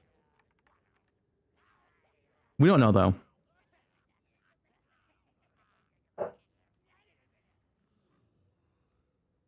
And a new cluster between a witch monk called a remnant attraction. Infusions. Dude, fuck infusions. Okay. Whatever. The pure power notable no longer grants 2% increased land damage for 10 intelligence. Instead, it now grants 10% more maximum damage. Oh, okay. So this node, Wall of Storm, is effectively going to appear. I didn't take it anyway, so whatever. And Wall of Storm is now gaining 4% of damage as extra lightning damage. And 4% damage as extra cold. I mean, that's a nerf.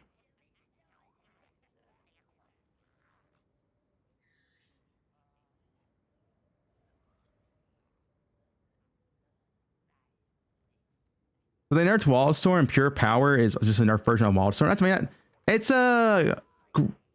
a deserved nerf. I didn't take it anyway, so I don't care. Like we didn't go here anyway, right? So it doesn't affect my build. Yeah. This is worse though than ATD.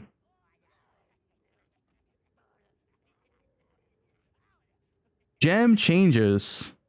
Crescendo 1, 2, and 3 are now intelligence supports from Dex. Okay. This is, yeah. Changing the requirements. Disabled the Font of Rage support gem. Disabled Ricochet 3. Oh, what's Ricochet 3?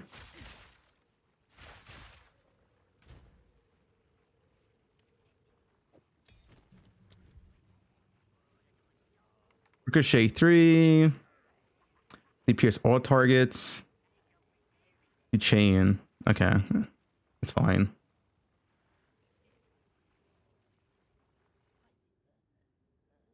World drop lineage supports are now less common. And Pacific lineage supports have been adjusted. Oh, they made lineage more rare. Okay. Atuli's the OP support gem for Blood Mage now grants 2% extra fizz per 20 life, previously per 10 life cost, up to 40%, and no longer has a cost multiplier. Oh, so okay, it's just 40% cap. Yeah, that's it. That's just dead. That's just dead. It's just at max you're gonna have 40% extra fizz, which is that's like. It's like a regular support gem now, right? That's all it is. Yeah. It's a massive nerf to Blood Mage. Namely the Spark build, right? I mean, granted, it was overpowered as fuck. So, I mean...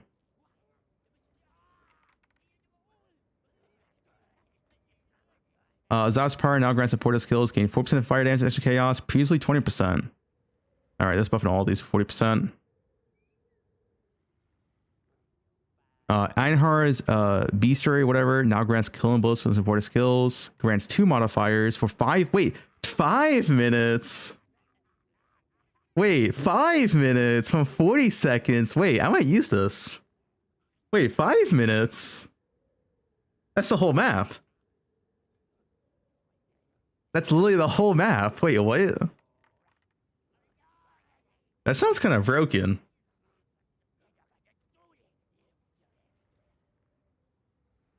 Can you support this on Hell to Thunder? Like, can you just put it on Hell to Thunder for free, or? I didn't use this last league. It was pretty bad. No, it's strike. Oh, it's only melee skills. Oh, okay. It's only strike skills. Got it. I didn't use it last week.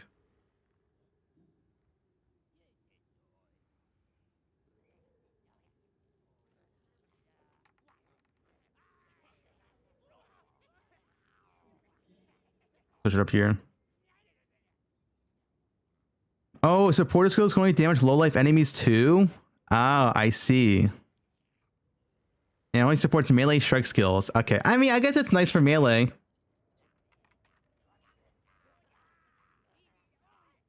And we didn't use it anyway, so it's buffed. 5 minutes is kind of sick. Xerax Refrain now grants supportive skills echo 3 times from 2, and now grants echoes of supportive skills have increased area effect. Let me get these up. I don't remember all these. These are all new last patch. Oh, that's just really good. So it's 3 echoes with 40% increased AoE. They get a short cooldown, so it's like it's not for like a main skill. Yeah, 5 seconds, but like utility shit, right? They think of like Frost Bomb or something, is what I'm thinking of.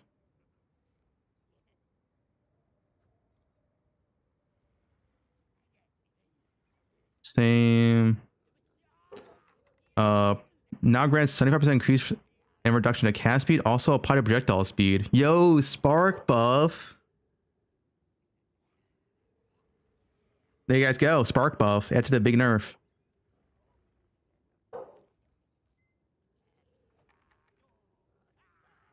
L? What, you don't like it?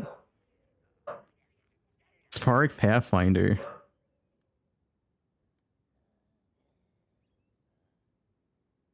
On Citadel no longer has less area effect and less damage. What's the current support?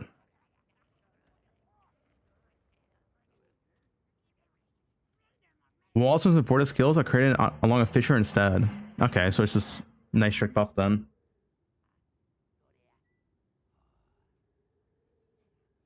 Oh, this one, Tarad's Revenge. That's whatever. Weird Wall's Ferocity now has 30% increased attack speed if using website 1 for 20%. Doesn't really matter. You only use this on Lender Rods, and you don't use the attack speed portion. Like, we use it currently, right? You only use this for the more damage. You don't care for the... I mean, I guess the attack speed is good for some builds. Wait. Is it increased instead of more, actually? They did say increase in the patch notes. Oh, it's increased instead of more. Oh, okay. They just nerfed the attack speed shit by a lot. Wait, it's actually... Wait. I see. It doesn't nerf my build.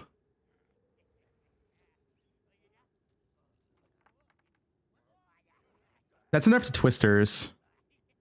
Or are there like it's a nerf for like Twisters or like other movement skills that attack, like the magma build. That one as well. Yeah, Hollow Pump's dead. Fubgun every 2 seconds. It doesn't nerf my build, dude. I feel like my build didn't even get nerfed that much. It got nerfed, but not like unplayable. Wait, they buffed metal? Arjun's metal now grants a 100% chance to load a bone to all crossbows and deal a kill and blow from 35? Wait, is it a crossbow? Wait, that's insane for crossbows.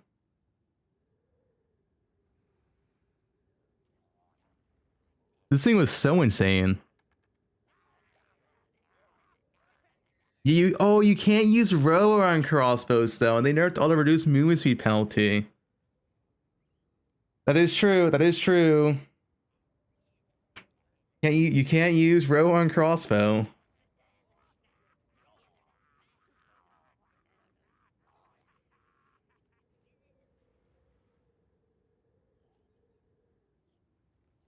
Thomas Madness now grants supported skills, so 20% less damage from 40%. What's this one? I mean, that's a big buff though for crossbows. This makes it way more consistent. Oh, what was this one? Oh, this is a big buff. Now you get 3 additional fissures for only 20% less damage and 20% less attack speed. Actually, that's a massive buff.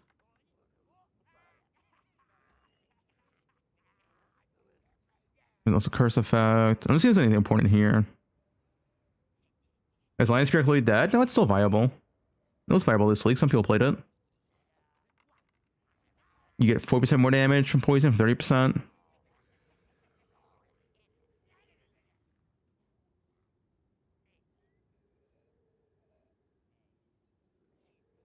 %25% chance to get a power charge when expended in combo with supportive skills.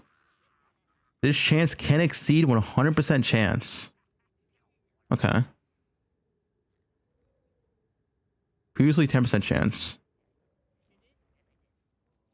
No projectiles we saw. This is like a fine change. Essentially what this change does, it's kind of funny. This change really only nerfs it for crossbows, which is probably the intention. But for bows or like let's say spark, it's fine. Cause like, yeah, you lose a plus for a proj, but it doesn't have that 40% less reduction. So when you have like 6-7 proj, it's still fine. No, the 8-second CD is only for the second one, not the first one. Guys, the 8-second CD is only for this one, not this one. This read. So yeah, it's still fine for endgame bows. You still use this. There's no more plus arrows on bows. Yes, it got changed. You know, oh my god,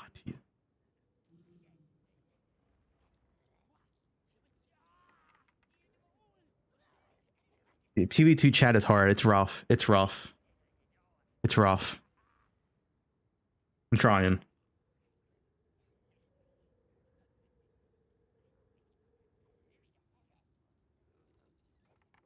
Dominance crafts now instead grants supported skills chain 100% more times. Oh, what is it currently?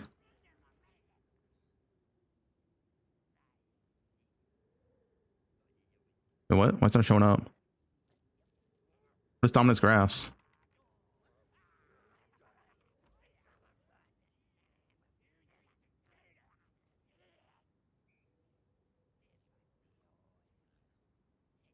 Oh, they got renamed. I see. It got renamed. Okay. That's the rename portion. Yeah, I didn't see they changed the name, guys. Settle down. Bro, just read. Okay, see you tomorrow.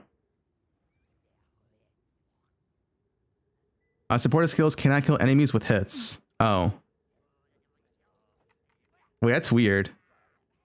So you cannot kill enemies with hits, but it changed twice as many times.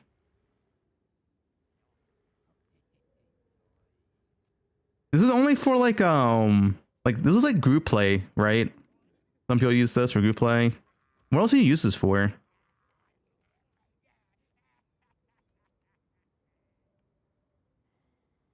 Comment used it.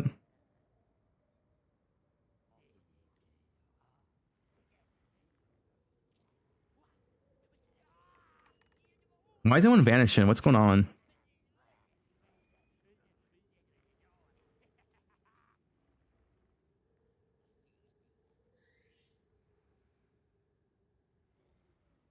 Oh, it doesn't have that anymore. It's just 1% more chains. 1% more change is good for Hell to Thunder. Is there a very good Hell to Thunder support now? Everyone's vanishing. Extremely good for Hell to Thunder.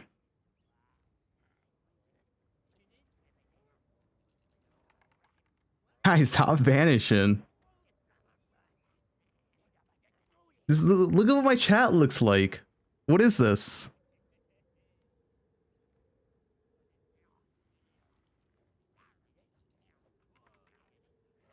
They're all vanishing.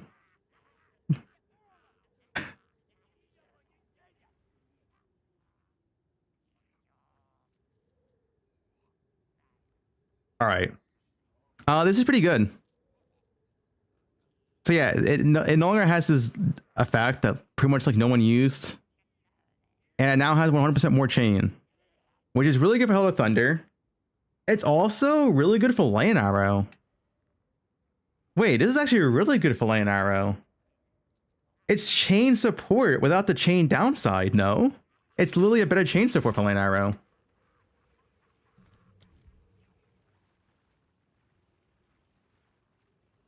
Yeah.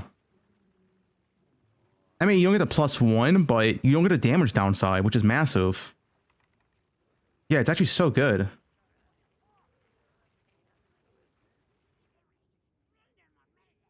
Okay, that new support's insane.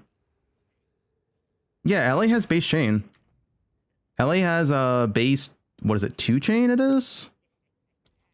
Yeah, 2 chains. So you double your chains, you go to 2 to 4 with no damage loss. That's really good. Really, really good.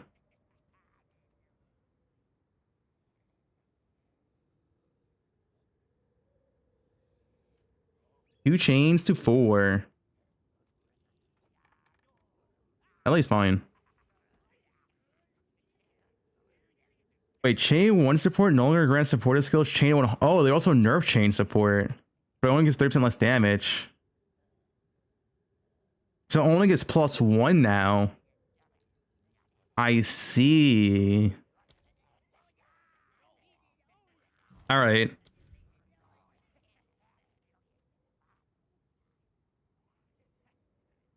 That's like a campaign nerf. You get +2 chains. Yeah. It's a big nerf to chain support.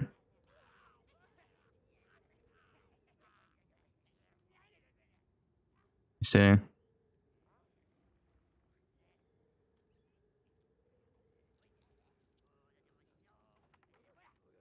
Wait, what is going on? I guess this is, yeah, 40% less. It's a nerf. It's a big nerf to chain. For a lot of builds, it's a big nerf.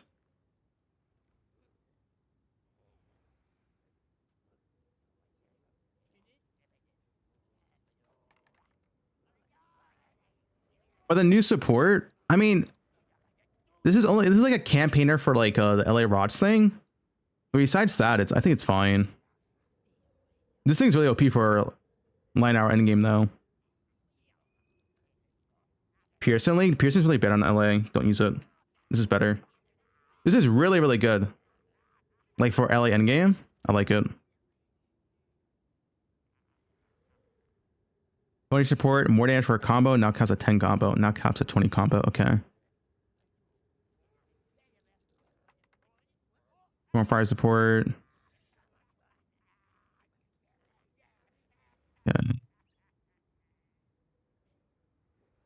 Living Lightning is probably still shit.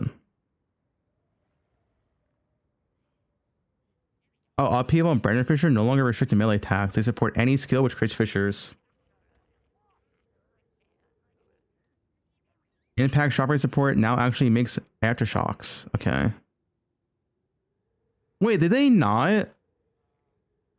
Dude, there's no way, dude. They didn't buff Wildfire. This thing is so bad. GGG. It's so worthless.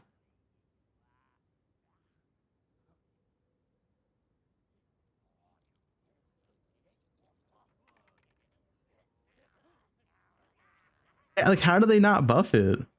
It's actually so bad.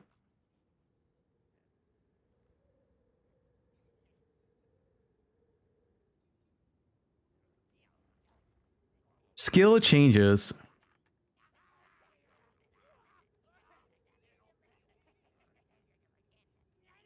Yeah, the patterns probably aren't done yet. They're frozen. Oh no, dude, like the cocaine ants. That's the cocaine ant, isn't it? Oh no, that's a different one. Never mind, it's a different one. No, no, different one. False alarm, false alarm. You still get cocaine ant. This is a different one. Right? That's a different one. That is it? Is it? That is the ant. They nerfed like something mid patch that wasn't the ant and it was something else. Let me see.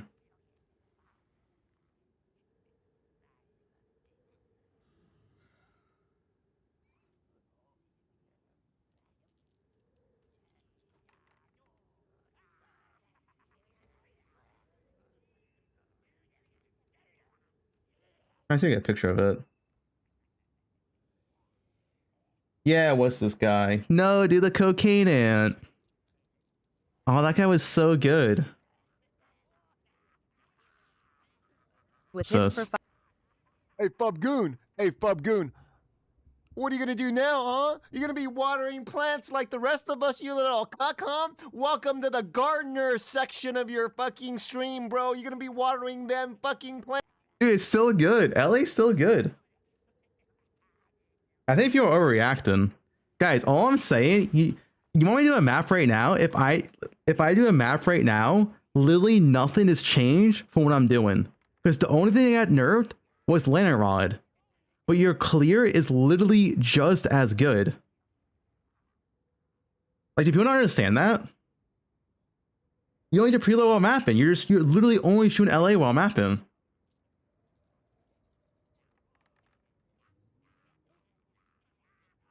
Why does clear matter for less pack size? You still have to clear the map. Are you just not going to clear the map now? Mana, use a new support gem.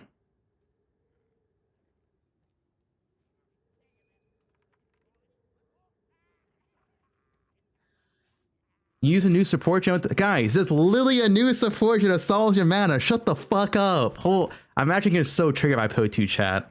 Like, it's just shut up. Please. If you don't know what you're talking about, just shut up.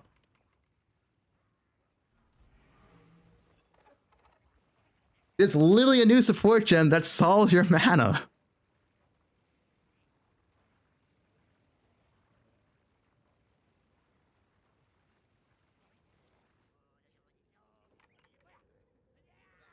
Anyway.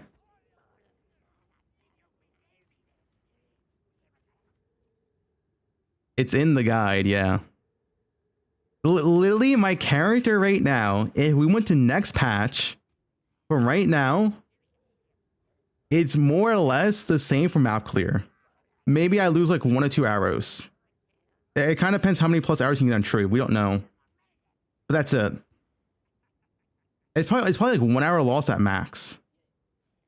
Cope? No, this guy's getting banned. I'm tired of Rage Raiders, dude. That's literally the only change. Less at mass? Yeah, that's everyone.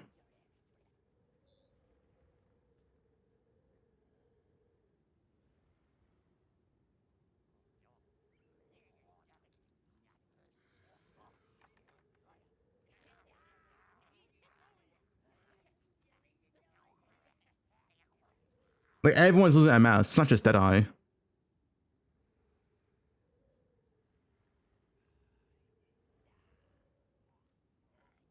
But you have to realize the changes apply to everyone. It's not like just Deadeye loses movement speed.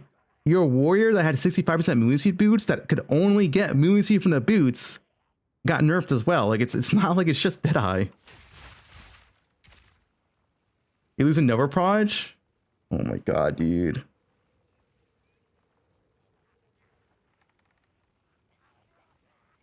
Ban that guy. Did I ban him?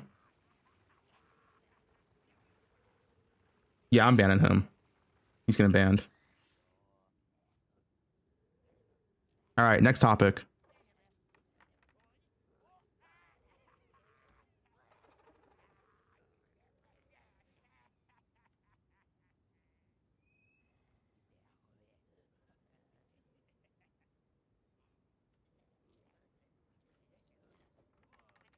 Reach effectiveness? Oh, what's that?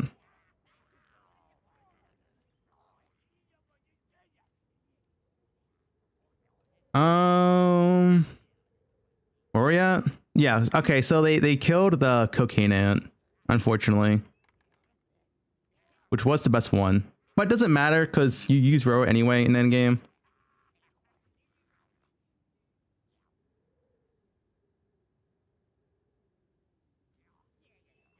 Per target hit limit on Firestorm, Ice Storm, and arrows and Hailstorm are now displayed.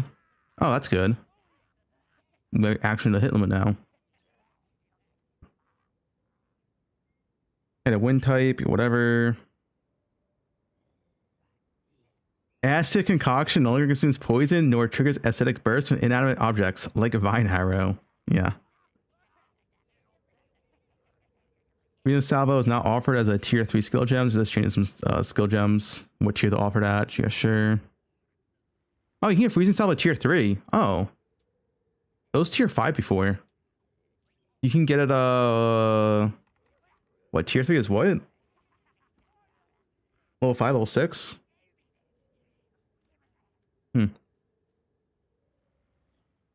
I tipped arrows now tier 5. Yeah, you can get early salvo now. It was tier 2? No, it was tier 5. God, dude, why do people type without just knowing shit, man? Shut up. It's literally... Oh, I got a spirit one. Look, 5. So this is a level 14 skill gem, and it's going over here, which I believe is level, what, 6 or 5? So you can just get Freezing Salvo way earlier now.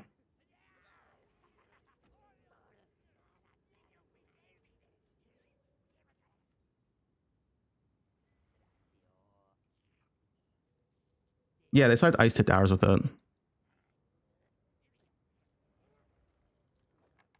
Arc now has 50% increased magnitude of shock instead of 50% more. They talked about this in the Q&A. Oh, they buffed totems. No longer has 25% less totem attack speed.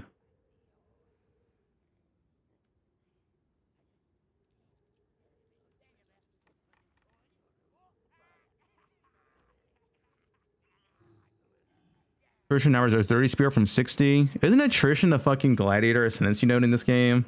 The Quinn node? This thing. Yeah. 30 spear for the Quinn node.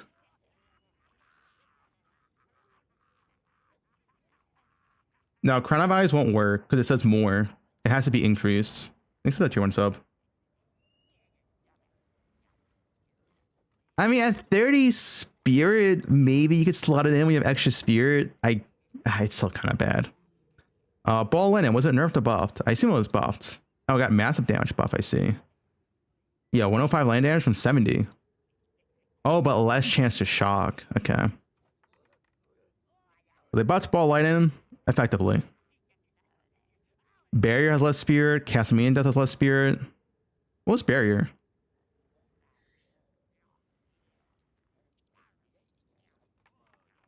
When by enemy, gain 1 energy for each 10 energy shield lost to damage taken.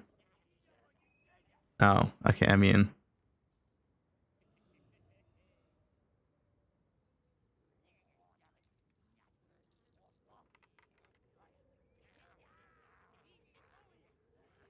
No longer grants more skill speed while you have a friendly charge. Now grants increased skill speed. Oh, they also nerfed this too?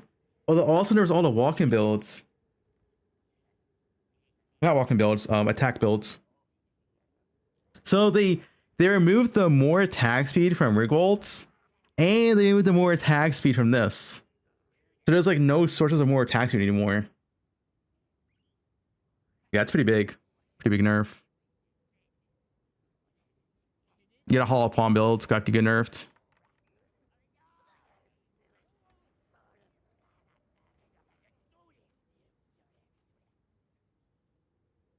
Or crossbow nerfs. Crossbow didn't get touched. The only thing I touch a crossbow, as far as I can see, is the fact that stacking the reduced move speed penalty is not going to be as good. Crossbow still seems really good. Dude, crossbow's insane, by the way. It just can't use Roa, but it's insane. Isn't Rigolds buffed? So, I mean, I'll explain it. It went from 20% more to 30% increase. 20% more is a lot better than 30% increase. A lot better. Effectively, if you have 50% increase attack speed, then if you have more than 50%, this is a nerf. Which the builds that abuse this had way more than 50%. More is a multiplicative stat. Increase is additive. This is only a buff to like warriors that had 0 attack speed in the first place. But let's say for Deadeye, for Monk, Hall to Palm builds, even Merc, it's a nerf. So yeah, it's a massive nerf for like those type of builds. It's technically a buff to warriors because warriors couldn't even get attack speed in the first place, I guess. But yeah.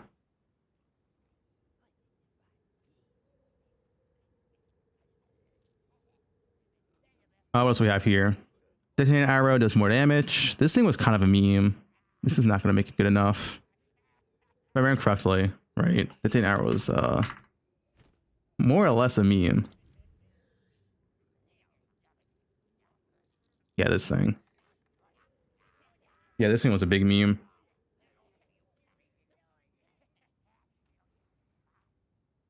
They giga nerfed Hall of Palm for attack speed, like drastically nerfed it.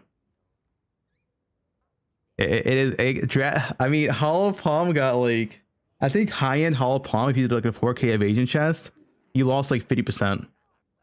It's actually a massive nerf. Disengage now grants 2 friendly charges of consuming. Okay. Up to 3. I mean, I guess they buffed disengage. But you gotta parry, and no one's really gonna parry in Endgame. I want the Conflux now 60 spear from 100. Wasn't Conflux? That's the one I'm thinking of. Yeah, this one was actually decent. It was okay. That 60 spirit, it's actually pretty decent. It's effectively 20% more damage, right? It rotates. 20% more damage with 60 spirit is not bad. It's random though, of course. But I feel like a dual element build. No, Trinity was new last patch, but Trinity was just better, right? Trinity is just better, which is probably why they're buffing it. Because Trinity did just replace it. Yeah, but now it's 60 spirit, so yeah, you can use it. Not bad. 60 spirit for 20% more damage.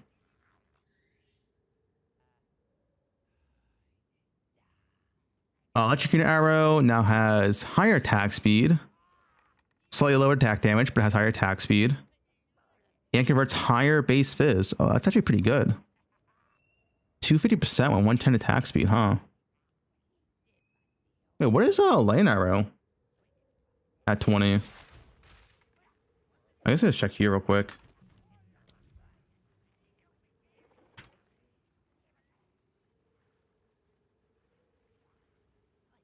Yeah, the 8. So it's actually more DPS than lane arrow, funnily enough, now.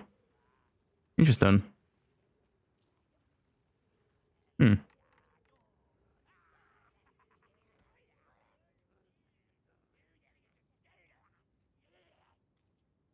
Escape shot, bigger explosive radius. Wait, wait. Ice frame is still less damage? Wait, what? There's no way they nerfed this. Wait. Am I reading this correct? Sure, it has 33% more AoE, but it does substantially less damage, and it has 3 fragments from 4. Huh? This thing was garbage. No one even used it before. I don't care for the magnitude. They nerfed the damage portion.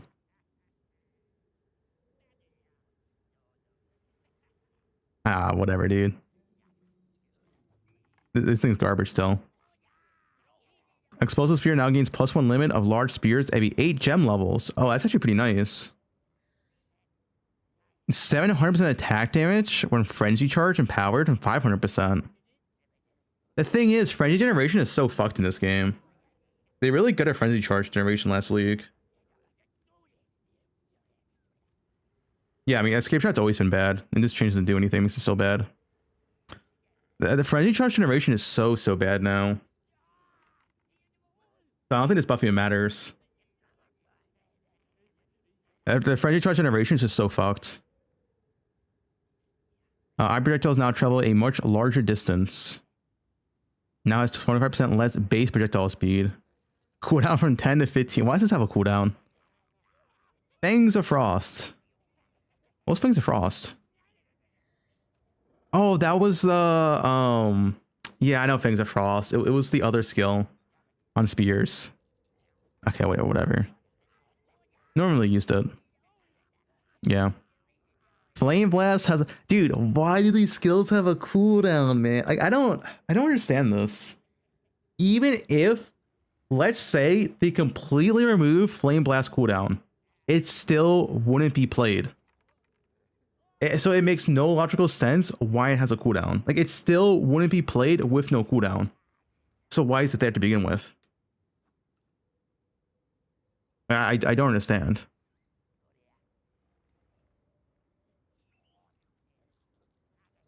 Fragmentation rounds now has bolts pierce 2 targets at level 1, count to 5 targets at level 24. Previously 2 at all gem levels. That's a nice buff. Crossbow. Okay.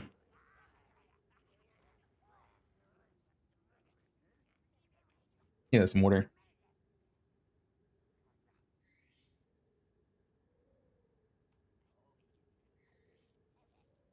Wait, they nerfed Ghost Dance? Ghost Dance now has a maximum of 3 Ghost Shrouds at all gem levels. Previously 3 to 5. It's also twice. Wait, they actually giga nerf Ghost Dance. I mean, the 3 is fine. The duration to build back up is pretty long now, though. 6 seconds from 3. You're obviously still going to use it, but yeah, that's a big nerf.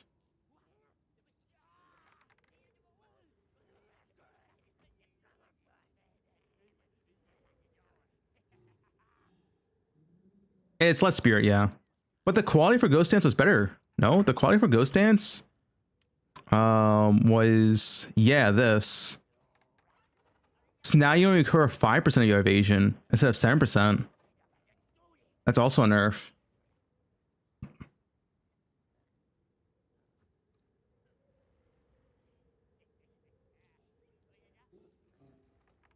At TLDR, Roa. Glacial Cascade now converts 80%. Okay. Glacial Lands. More frenzy stuff, whatever. Howl of Thunder got slightly nerfed, not that big. It's still OP, honestly. What is Roa supposed to mean? It's Roa meta.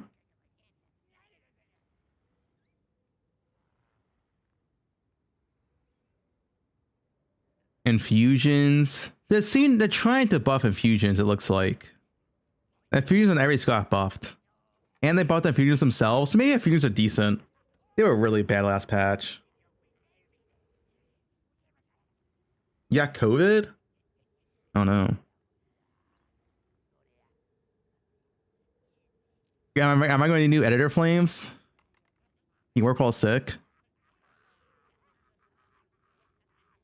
Yeah, I mean, I'm not sure. They buffed infusions by a lot. They buffed the infusion ascendancy, they buffed an infusion on a tree, and they buffed an infusion on every single skill. So maybe it's good now. It's hard to say without playing with it, right? But they buff infusions everywhere.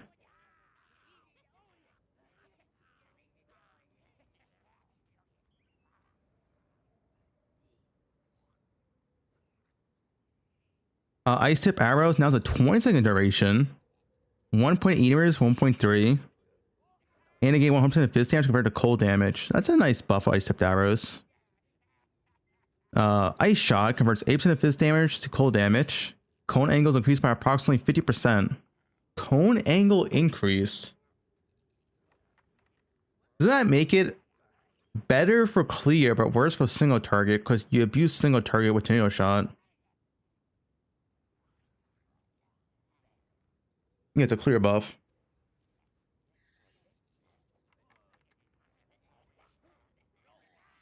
I'm pretty sure it's worse for single target now. You look at a prime.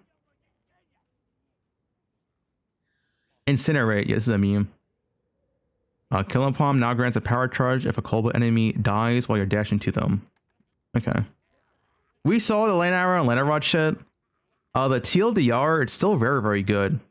The assumption is if you can proc one rod, so you can proc 10 rods per 0.1 seconds. That's our assumption.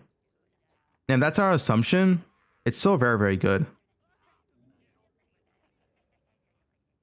That means effectively at maximum effectiveness, you are doing this number times 100 per second still. At maximum effectiveness. If it's 10 rods per second, it's way worse. Then it's only 1.9k attack damage per second, which is still good. That's still more damage than a lot of classes. But yeah, we don't know which one it is.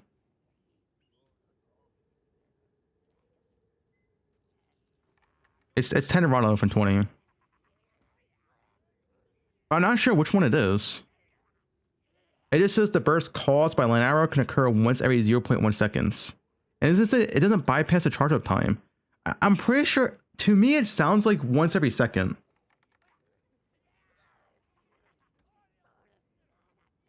That's what it sounds like to me.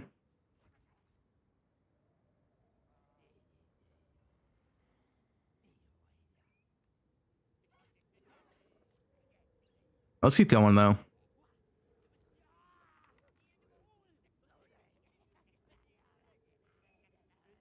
Asking for someone to GG to clarify? Yeah, I want them to clarify. I'm pretty sure this means it's once every second. It doesn't bypass the charge of time. Like, yeah, I wish they clarified. But then it has this right here. The thing is, this line makes no sense if it doesn't bypass the charge up time. Because this line's on any other skill. I'm not sure.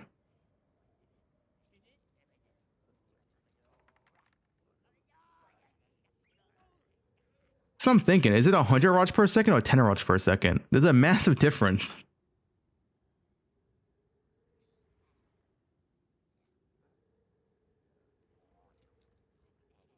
Salvo now has 100% conversion. That's nice. Salvo's still kind of bad though. Didn't have to too much. Mana Tempest, whatever. Oil Grenade, now the lower cooldown. Sure. Perfect strikeout. Wait, you're telling me they buffed warriors in campaign?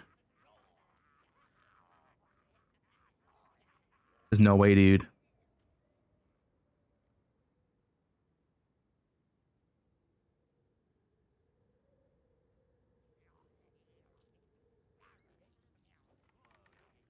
Our Frost Bolts now has Bridge Pierce 2 targets, up to 5. Okay.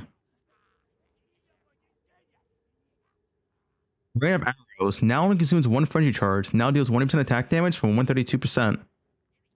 Now fires 100% more arrows from 100%. But it still has the hit limit, which makes it bad.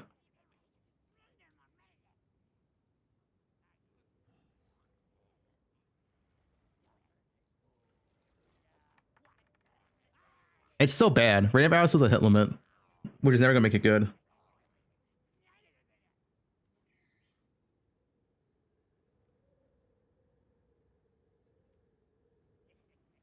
Reap has a higher base crit.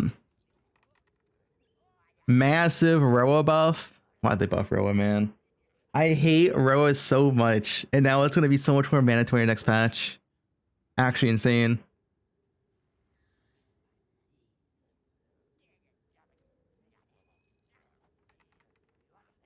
League. I hate Roa. I didn't want to use him out, man.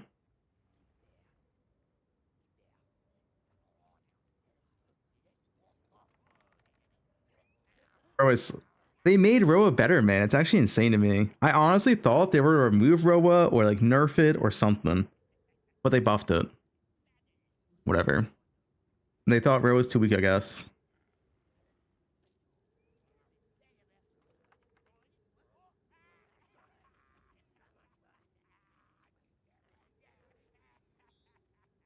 Anything else? Shock chain arrow.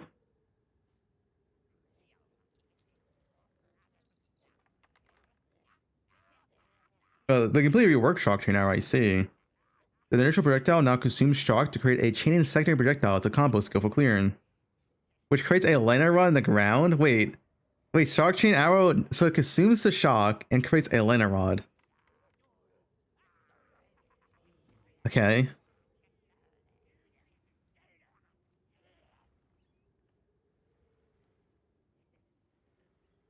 I mean, this is like way too much combo skills. Essentially, you have to shock the target. You consume the shock with shock chain arrow. It places a liner rod, which you can then proc. What is this combo?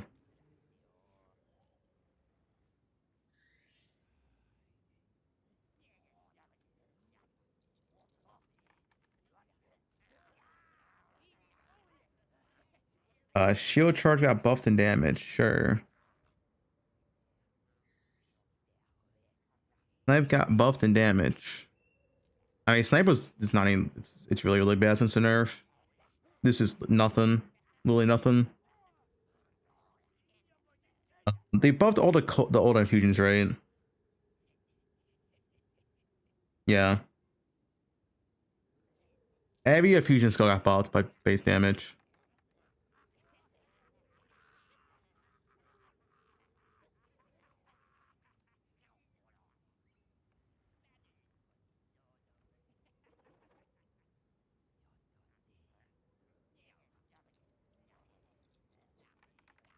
Brawl volley. This thing's also getting nerfed. The thing is, the reason why the skills are dead is that in 0.3 they completely gutted the frenzy stuff from Deadeye, and they gutted frenzy charge at the same time. So like the spiral volley stuff doesn't matter. The snipe buff doesn't matter because they killed it last week. Like these buffs don't really matter. Stormcrawler got like whatever. Anything interesting here? That's kind of about it. I guess Vine Arrow has +1 limit at 12 and 19.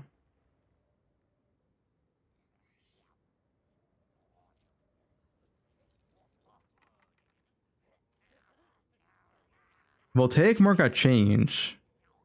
Instead, it makes the target more susceptible to being electrocuted. Huh. Now, electrocuted marked target grants you a buff, which you gain extra damage with lightning damage. Well, that sounds kind of good for campaign, right? That sounds really good. I think I actually might use that. Because now you can use electrocuted arrow plus voltaic mark. You're going to electrocute them fast and get as extra damage. That just sounds like a pretty good. I'm kind of down for that.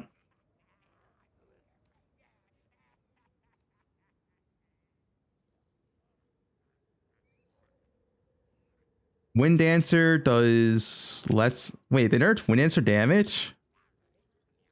I know people were doing like a Wind Dancer build lastly, but wasn't that like kind of like a meme?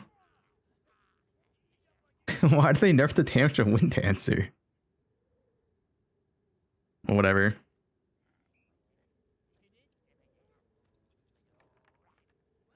All right, unique item changes. Okay, this has potential to be good. The latest Samia post, yeah, I saw it. Grand Spectrum now rolls 6% to all resists per Grand Spectrum. From 4%. Sandstorm Visage. Every second inflicts trigger weakness in your presence for 15-20 seconds. From always 15. Okay, whatever. What's actually good here? Oh, they buffed the shield. It's still way worse than before. But it's 333% from 100%. Previously, it was 666%, right? And now a massive buff, Adorn. 150% from 100%.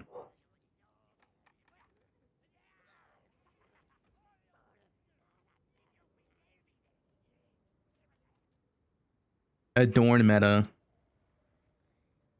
And this affects them plus, by the way, on jewels.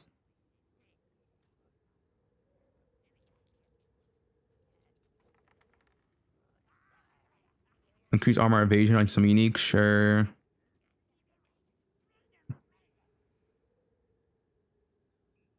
Struggle Stream now has 3 additional instilled modifiers from 2. That's nice. Exhaust Blood has negative 25% resist from 10%. I mean, I buff a lot of uniques. Exhaust Blood has 100% fire resist from 40%. Choir the Storm has 100% lightning resist from 30%. Okay.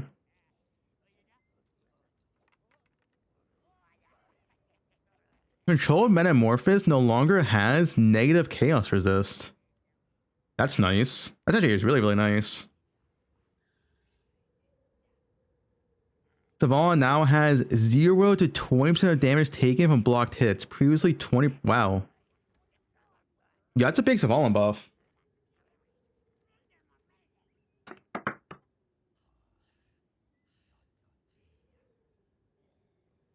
And Savalan right now, if I remember correctly, it works the same, right? As Po 1. Yeah.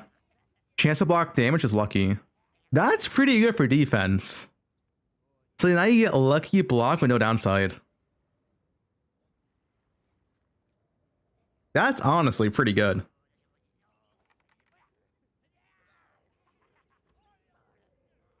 Ghost Dance nerf, we read this before.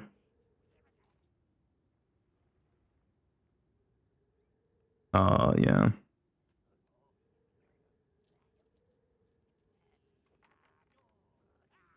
The arc now has 4% less damage on hits and less damage over time from 30%.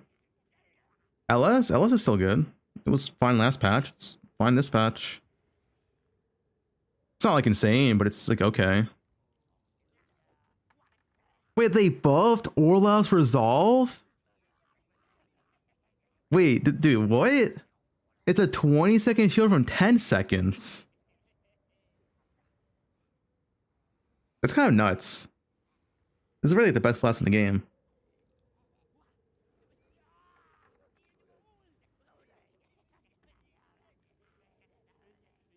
Yeah, they just buffed it.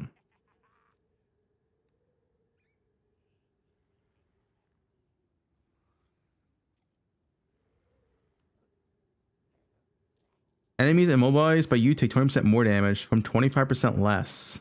Wait, what was this unique before? Huh? I mean, no one used it. Wait, so you immobilized enemies faster, but they took less damage? But now they take more damage. Honestly, that's pretty good. Wait, that's actually pretty good. You can get gloves that give you 20% more damage? That's not bad.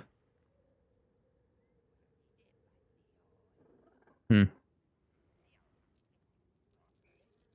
get more damage on regular gloves, though. There's a bunch of like base changes. Oh, Defiance of Destiny is now 30% of missing life from 20%. Yo, Defiance looking good in this game. And you can corrupt it to 39%. 39% Defiance sounds kind of good.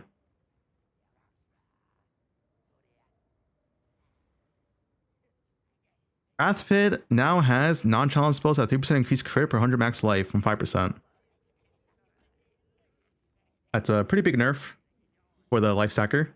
But life stacker already lost a support gem, which was a massive nerf.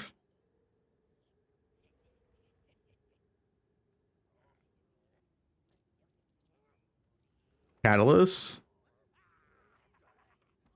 Wait, can you Catalyst amulets in this? No, it's only for rings. Isn't it Catalyst only for rings? I could be misremembering Po 1 and Po 2. Is it only for rings? No, it is amulet. Okay, never mind. It is amulet. Not belt. You can't do belts in Po 2. Yeah, that's what it is. You can't do belts in Po 2. Wait, that means you can get like a like what, 45% defiance? Wait, dude, a 45% defiance. You're kind of like immune to damage outside of one shots. Yeah, that sounds kind of good. They said ES was nerfed. Wait, where are the ES nerfs? I haven't seen it yet. Lion's Eye Glare got +2 if no enemies in your presence. I mean, still bad. Oh, Doomfletch. Wait, Doomfletch got massively buffed. Wait, what? Attacks with weapon gain 100% fizz extra damage of each element. So you get 300% of fizz as each element. Wait, maybe Doomfletch is decent. Let me see, let me see. Oh, this weapon has no damage. Never mind. For level, it's kind of sick. For level, it's kind of sick.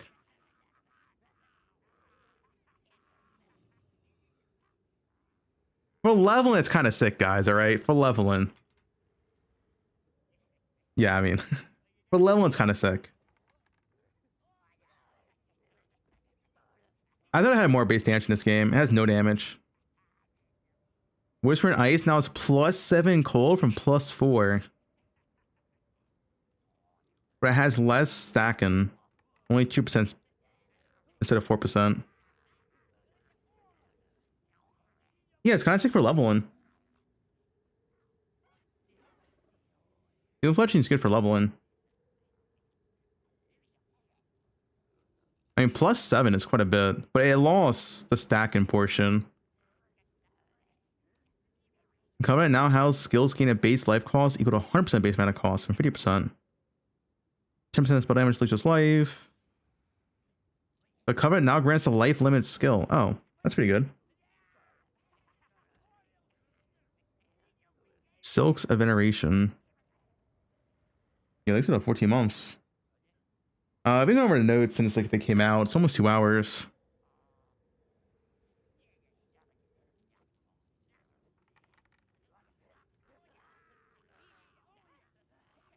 No, they nerfed those. And 200% increase ES. What's the current one? Oh no, I see, I see. So instead of all resist, it has increased energy shield. Honestly, the increased ES is probably better. That's probably a buff.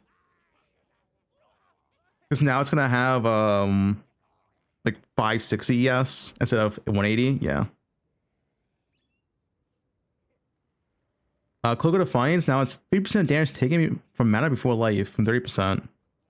Honestly, that's kind of nice. 50% is really, really good. 50% is effectively double HP. Well, it is double HP. It's actually pretty good. That like you can kind of take this without going mom now. Like you have a reason to not play mom.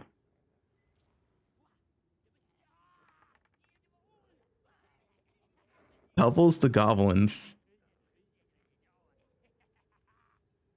Yeah, it's actually pretty good for Cloak. Well, Taxic Rift is still garbage. Got it. Brass Dome still garbage. Got it. Your critical hits chance cannot be rerolled. Okay. Common Calamity got buffed. 100% increased held skill damage. The chest honestly wasn't even that bad. It was decent. 100% increased held damage is pretty nice, honestly. Ghost Wraith. Okay, yeah, whatever. Cloak of Flame now has +50 to max ES. And 50. Oh, wait, that's a big Cloak of Flame buff. You can corrupt this to 60%. 60% fire taken as, or fizz taken as fire is pretty good.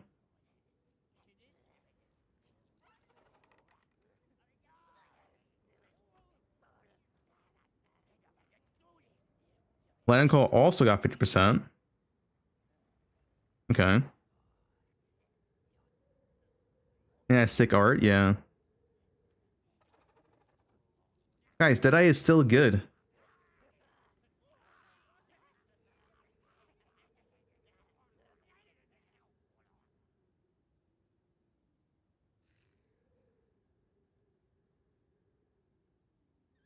Anything else that's like interesting here? Oh, that Buffet Warrior Invictus. Every single roll's gonna buffed. It's probably still kind of mid.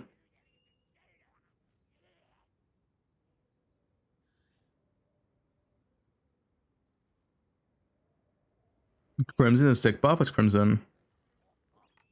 Oh, I didn't see this. Wait, that is a sick buff. Wait, isn't that item kind of good? Yeah, it's gonna probably good subs. This gave you the overleech, right? Yeah. Life leech can overflow maximum life, but you had to reduce maximum life. But now it's increased maximum life. Wait, that's actually an insane buff. The issue is it gets no armor and ES, like it's no stats, but the fact that you can overflow to 150% and you have increased maximum life, it's effectively like a 60% EHP increase, right?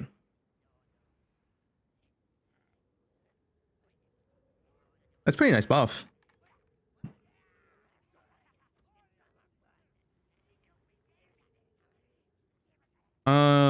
Hyries. Oh, Hyries got changed. Wait, Hyries no longer has flat cold? Oh, it has as extra though. Wait, and extra freeze duration. Wait. I kind of like that. 25% as extra on Hyries? That is so much better than 31 flat cold. Wait, dude, I could be a pure evasion enjoyer. Go Hyries. No, yes.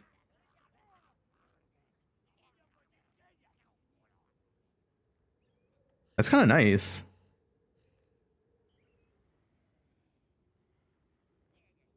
Yeah, that's a pretty big Hyries buff. Queen of Force got removed from the game. This item doesn't exist anymore.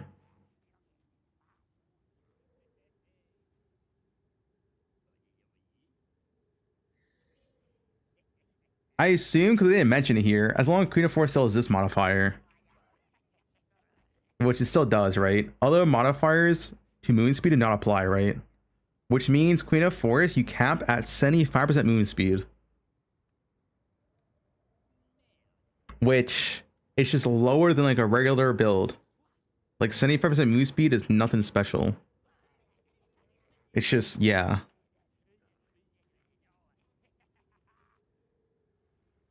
No, you can't remove the downside. Didn't they? The downside removal is only for Vaal items. This is not a Vaal item. You can't replace it with corrupt. Yeah. It's 75% move speed from your chest, but you can't get move speed from other sources anymore. Which is like, I mean, I don't know, maybe there's some niche build that can like utilize this pretty well, but 75% move speed is pretty slow, man. Like it's not that much effort to get 1% move speed right now.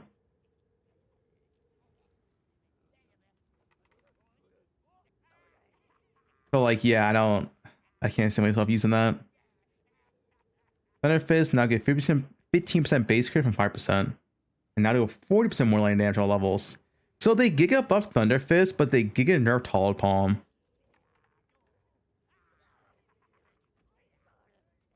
But they giga nerfed Hollow Palm. Massively nerfed Hollow Palm.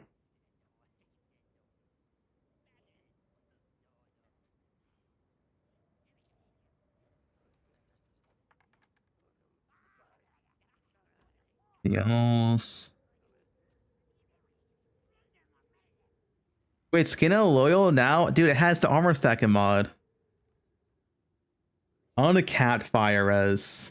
Armor is increased by uncapped fire res. Energy shield is increased by uncapped cold. Evasion by uncapped lightning. Oh shit, dude. Acquire the Storm now is a cooldown of 5. Oh, wait. Oh, it's 5 cooldown uses. Previously 1.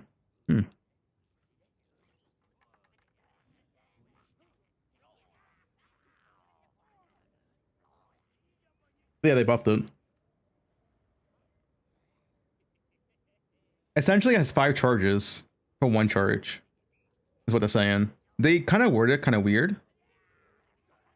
Now has 5 cooldown uses, previously 1. It's just 5 charges now. Yeah, it's a buff. And that seems to be it. Wait, to sacrifice a blood keystone. Oh, they probably nerfed this by a lot, right? 1 life regen per 16 life spent in the past 4 seconds. Yeah, okay. That's like a... That is a massive nerf. That's like... It's like 20% as good as before. It's more than 4x. It also lost this. 20% more life cost than 50%. It's more than 4x.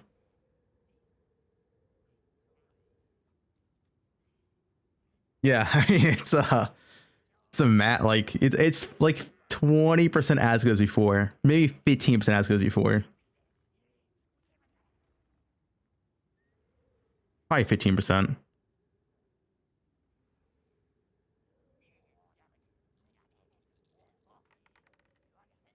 Rune sockets have been renamed to augment sockets. Okay. And yeah, every rune got limited to 1, all the special runes. So that means we did lose our +3 bow. It's now +1. Unfortunate. But once again, they're adding plus arrow to the skill tree. So I don't know if it's really a nerf. Like we're getting a plus arrow on the skill tree. So it's not really -2 projectiles. Are we? Yeah. We don't even know how much plus arrows we're getting from the skill tree. Yeah, you only have plus the hours early anyway. So it's fine. The biggest nerf here is the movement speed. You can only have 1 movement speed rune. -20% MS. 07. That's the big nerf.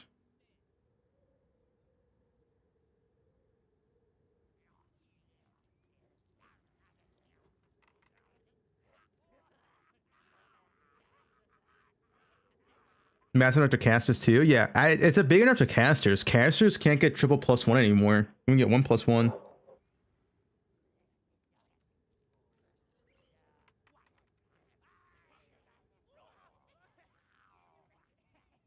Just sanctify, but sanctify is so much more harder to do. Like it's not like just sanctify, dude. It's like 40 sanctify as an average.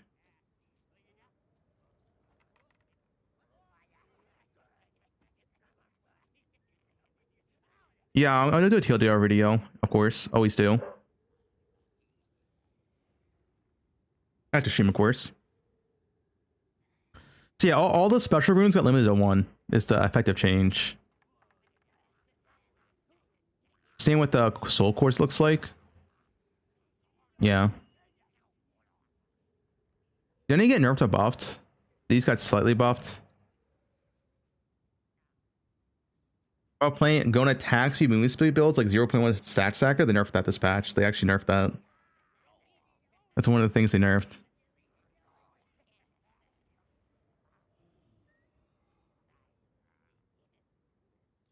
Endgame is effectively Endgame is the same as last patch, but there's just less map prep. That's the only change, right?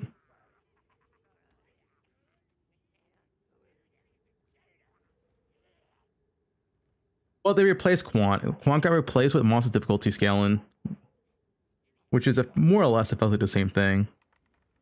It's just harder content now.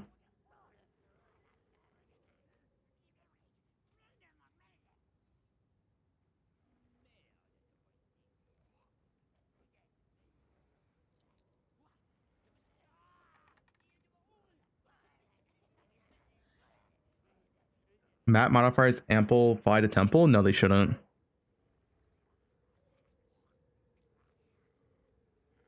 Yeah, I mean, I agree. I think the patch relies on temple being a fun and good mechanic. If temple's fun and good, it'll be enjoyable, right?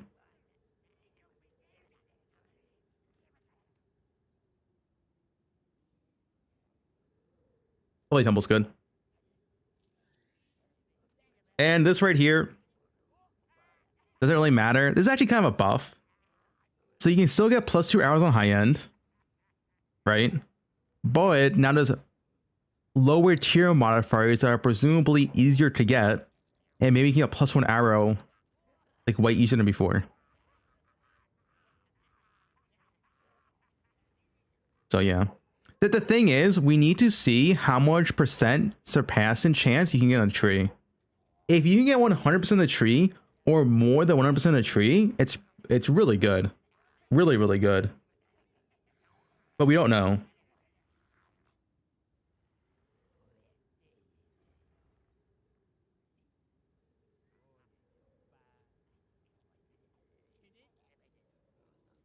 This is a suffix. It's the same suffix as bow. It's this. This. Oh wait, I don't have it on my bow. Yeah, it's a suffix. It's going from +2 to 200%, which is the same thing. Where they say it's on the tree, they put it. Let me just type surpassing here. So add a new bow cluster and a modified a projectile cluster. So there's 2 clusters that grant surpassing chance to fire an additional arrow. There's 2 clusters. Now we don't know how much it is. We don't know where it's located outside a ranger area. That's the only indicator, right? I assume the existing projectile cluster is probably going to be this one. This seems likely. The new one, who knows? 12%. It's no, it's only 12%. 12% would be so bad.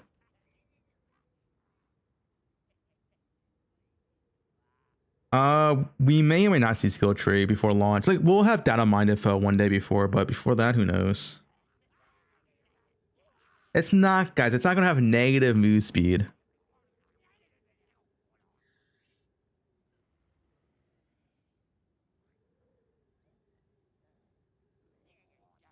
Yeah, spell damage. We know this already.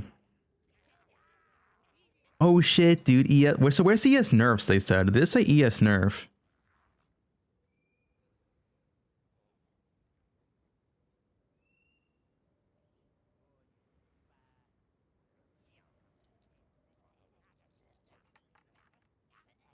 Oh, they're buffing a base crit on all the malls. I mean, ES nerf has been a skill tree, right?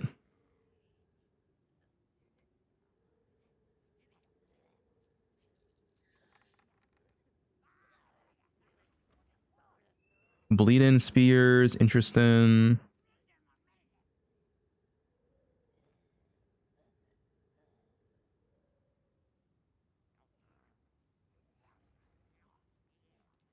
It's 4 and +3. There's a bunch of base changes. Oh, perfect essence of battle is now +3 on one-handed melee weapons and bows from +4. That's a nerf. The didn't reverse a +6 though. Oh no, it's +6 to +5. Okay, what's the next line? Okay, battle essence did get nerfed. I did predict that. Yeah, it's still good. Still good. Not as good before though. It's better on crossbows than bows, because going from +6 to +5 is not as big of a nerf as +4 to +3.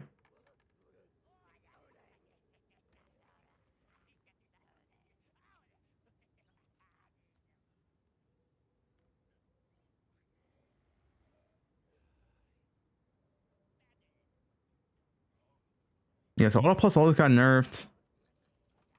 Lesser essence of sorcery now gets more spell damage. Greater essence of sorcery now gets more spell damage. A lot more.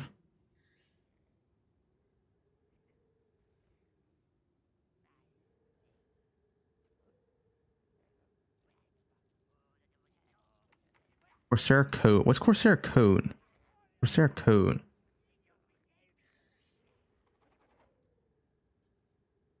Oh, that's the chest people use. Oh, wait, that got massively nerfed. Wait, if this is a nerfs we can expect across the board. Wait, guys, it literally might be a row only league.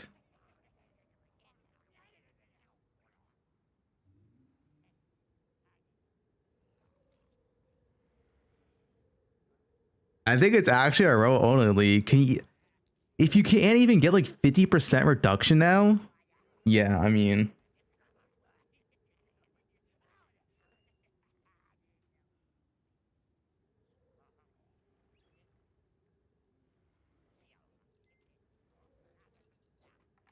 your Gemlin tanks these. What's the Gemlin thing? Dude, Gemlin's garbage though. No one's playing Gemlin. Gemlin had a. Did didn't have a thing. Wait, what's the Gemlin thing? This 4% less movie penalty. No, this is not even good though. It's the same issue as this, right? Yeah, it's not even that good. It doesn't stack with the skill tree. It's good for like a 1 point if you do nothing else, but you can't get 100% with that.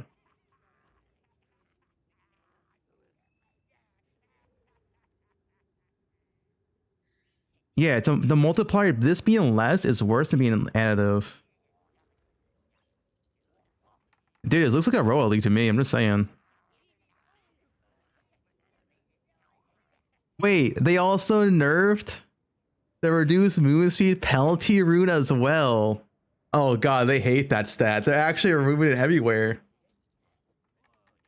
The rune got deleted. What I think?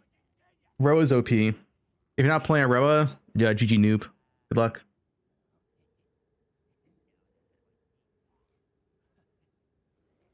It's actually Roa League. Everything leads to Roa.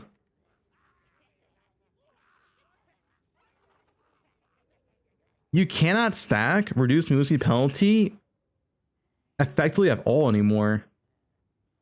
They nerfed the chest, they nerfed the rune, they nerfed the skill tree. We don't know by how much. But they buffed the Roa.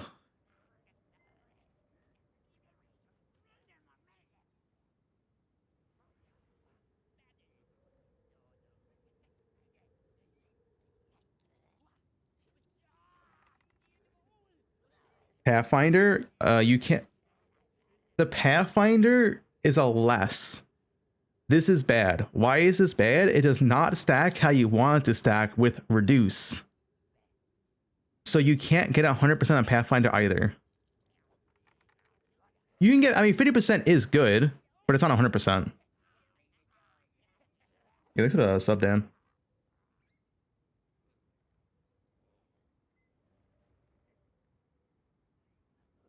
You can maybe get like 70% on Pathfinder, I assume.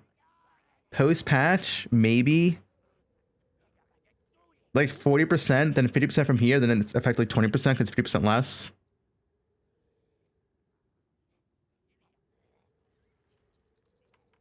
It sounds like a Roa League to me.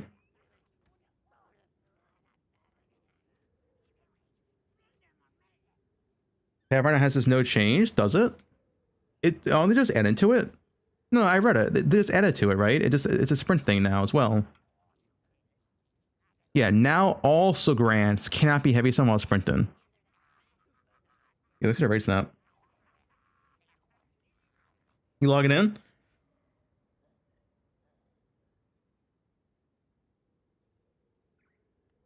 You see Karn's stream title? No.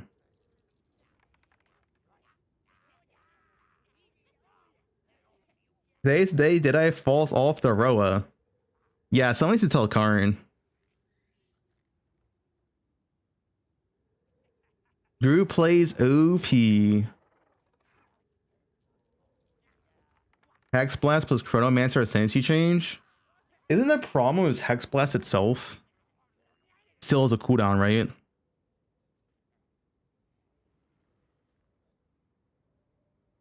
Like, right? Doesn't Hex Blast still have a cooldown? Which makes it bad for anything but single target? Yeah. Oh, does that have a cooldown anymore?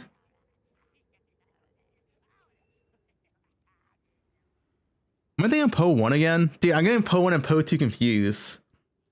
I thought I had a cooldown. Oh no, it's that hexes have a delay. They have a mandatory delay in Poe 2. That's why. You have to wait for the Hex Blast, the Hex delay to go off, then you can cast Hex Blast. But there's no cooldown. But yeah, it's shit for clear. At most, you can use it for bosses. Yeah, it's It's unplayable for clear. You can use it for bosses.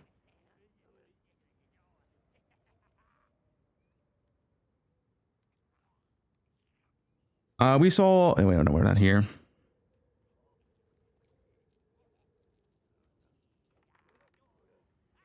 Wait, relic modifier light-footed can no longer roll. Wasn't just increased movement speed for Sanctum?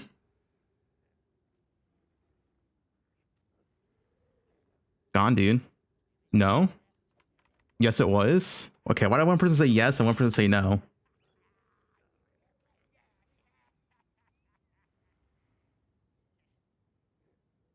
Maybe. Reduce damage from traps. Okay, okay. No, this is reduced damage from traps. Right? Isn't Lightfoot not something different?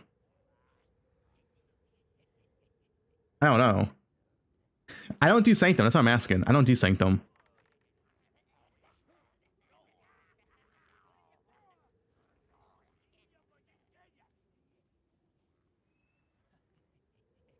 Just look it up. I thought one person in a chat would know.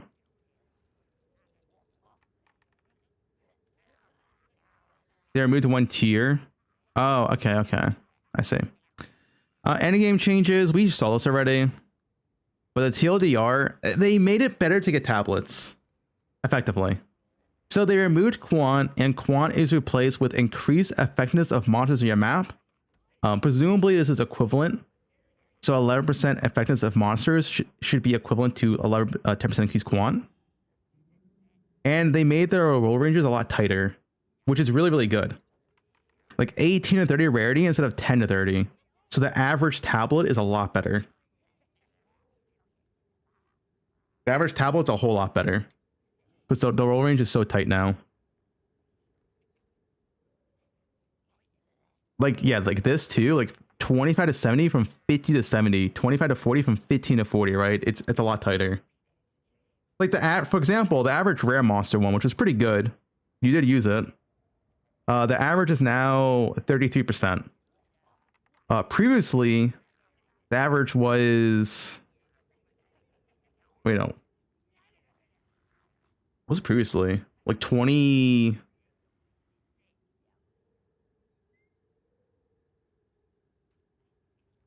22? It was 22 before, right?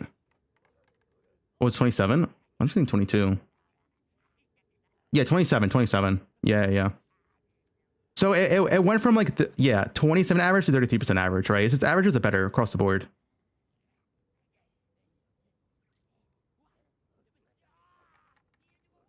No, shut up. I'm coding in patch notes for 2 hours straight, alright? Yeah, this makes the average like way better than before.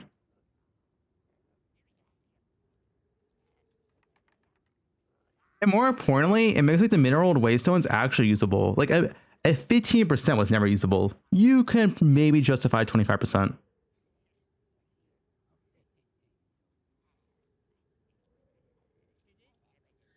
Nope, did I still good? Yeah, they all just got tighter roll rangers. That's really good. Monster changes. Oh yeah, and they added the Po 1 mechanic.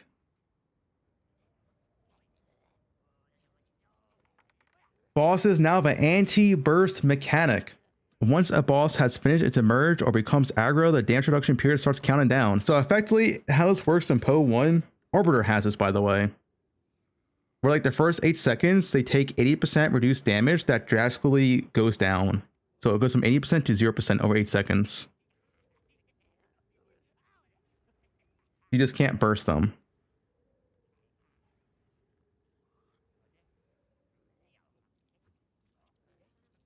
And it's nerfed to every build. Every build's nerfed by this. It's honestly kind of a big nerf to I feel like Warriors. Warriors had like a more prep. You can't like hammer the gods boss spawn anymore, right?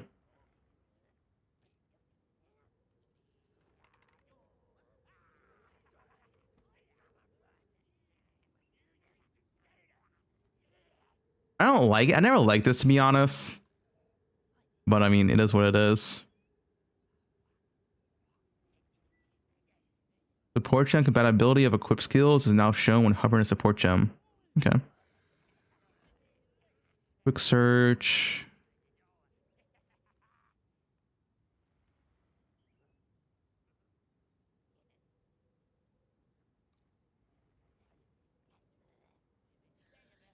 The cursor size option has been changed to a slider. Add a new cursor track and input. Oh. Allows the skills to continue updating the target location/direction even after the skill's input key is released. Impactful for skills such as roll and slam and whirl and assault. Okay. Evoker got buffed. So better than last patch. Unless you played Hollowed Palm. Hollowed Palm is giga nerfed.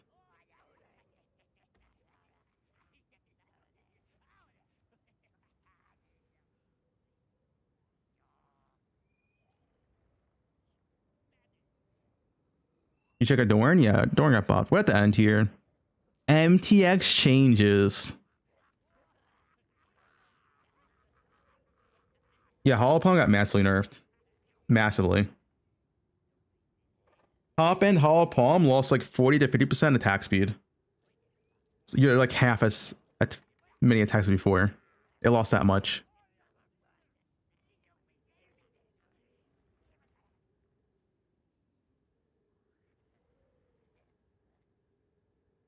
Bug fixes. Okay, whatever. That's it, right? Ruse a cat. Bald 5. X the Balder X. Okay. Okay, what is Angamore? Dude, how did this guy get first post? How did this guy get first post? This guy's refreshing the page.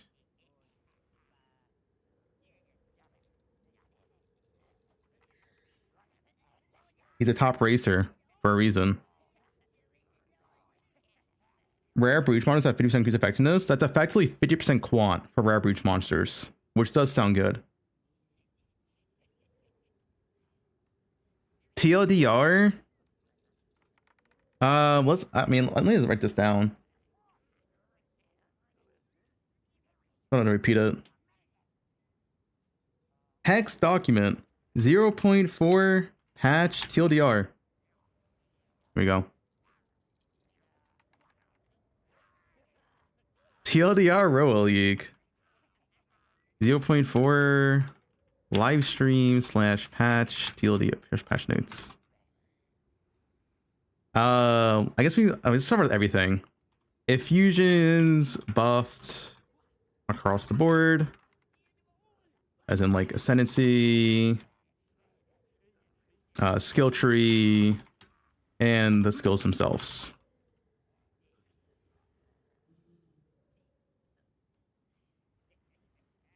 Doctor thoughts on Druid class? I'm gonna wait. Yeah, mana. No, your channel was not fucked. That one's not fucked. I'm not arguing with chat. Go with buffs and nerfs. Buffs. Let's just separate them.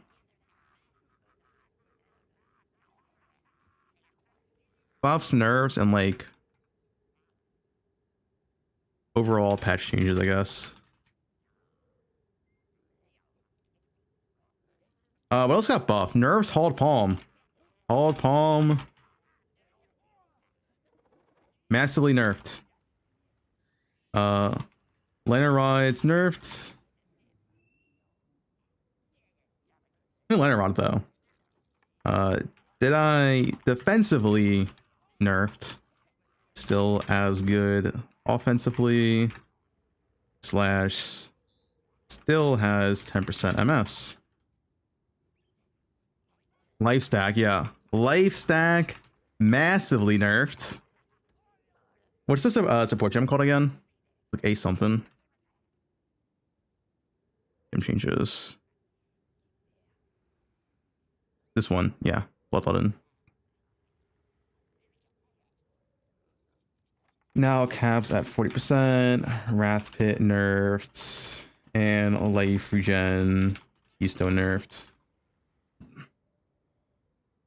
Livestock got massively nerfed. Like it's The 40% cap's the big thing, right? Because before you got like what 300%, 40% as extra. Now it's 40% as extra.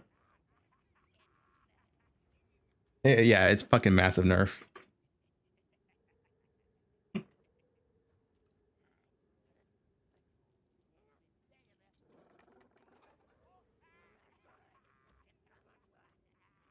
What else got nerfed this patch?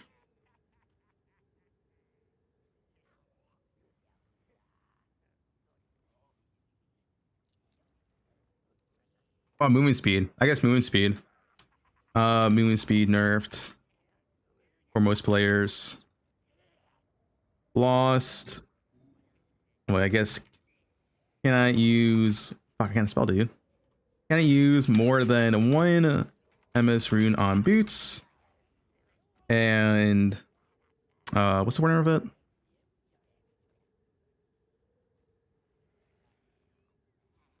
This warning right here. Yeah, reduce movement speed penalty also got changed. And reduce MS penalty while using this skill is also massively nerfed. Buffs. Roa. Ghost stance, yeah. Supposedly ES is nerfed, but I assume the ES nerfs is on the skill tree. So I assume they took away stuff like this. Instead of 12%, it's gonna be like 10 or 8%. Ghost stance nerfed. Recharges max.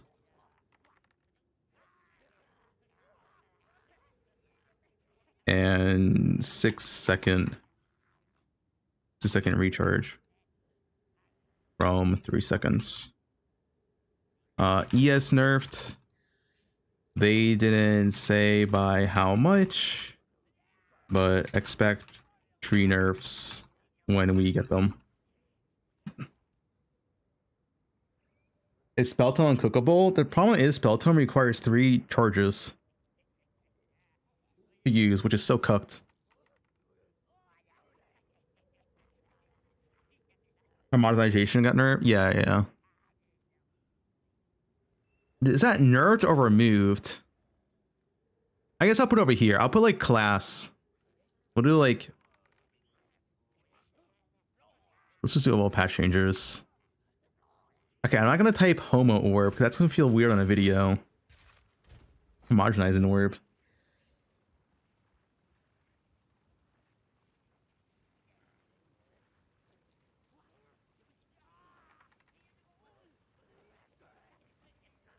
Rip, no homo omen, yeah.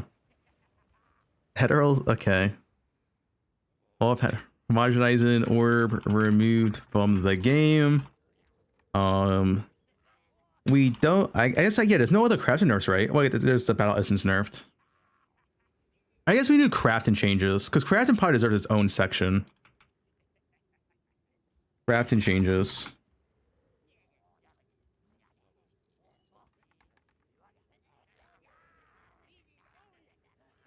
Battle, I guess all plus level essence have been nerfed by 1 level.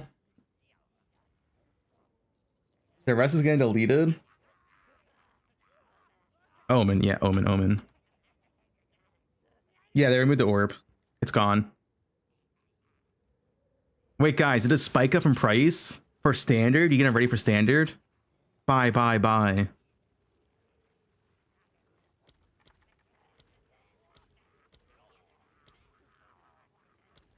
1D.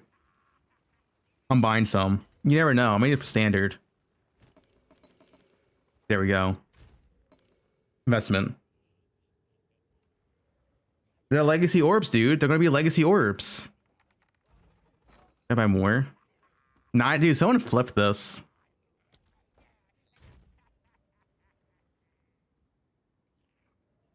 Panic buy, yo. What else got change of crafting? And I guess as far as we know, nothing else got nerfed, right?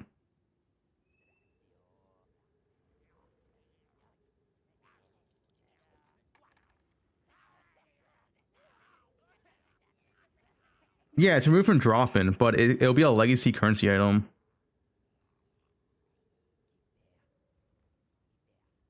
Why is Roa a buff? Because Roa is a buff because everyone else got nerfed. So they massively reduced the MS penalty while using a skill. So for example, I mean, I have a character I can show you. So like for a crossbow build, for example, right? People that played crossbow last league, you stacked this modifier, 20% reduced move speed penalty while using a skill, right? And you also stacked this on the skill tree. So then when you attack and move, it looks like this, right? Where it's like there's not that much reduction. Like I'm barely gonna slow down, but this is nerfed. And Robo has 100% reduction. Like this chest, for example, is nerfed from 20% to 5%. We don't know how bad the skill tree is nerfed, but the chest got nerfed from 20 to 5. I expect these to be, yeah, heavily nerfed. So, yeah. The Roach, yeah, the Roach is a buff. It was dominated by bow characters riding Roas, sprinting around the map. And that Roa in particular adds a crazy amount of clear speed value that nobody else gets. And so instead of doing any actual changes to it, they just did a like flip-flop of reverting a change that they just made that barely changed anything in the first place.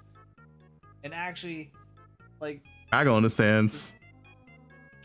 Gives you more of an advantage because now you don't get slowed down at all again while attacking. While meanwhile, you nerfed every other source of being slowed down while attacking on the tree, so it's harder for anybody else to match it anymore. Like they nerfed everybody else's access to move speed penalty while attacking. It's a Roa league, dude. The Roa just gets 100% again. It's a Roa league. TLDR, play Roa. There we go. We don't know how much is this nerfed by, but they nerfed every single node on the skill tree, is what they said. And the chest got nerfed, and the runes got nerfed.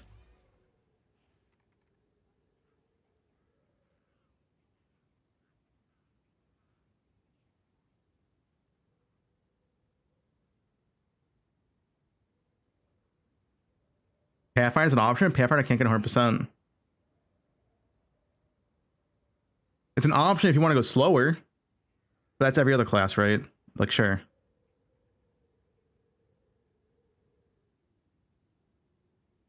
Of course, this is 5% move speed.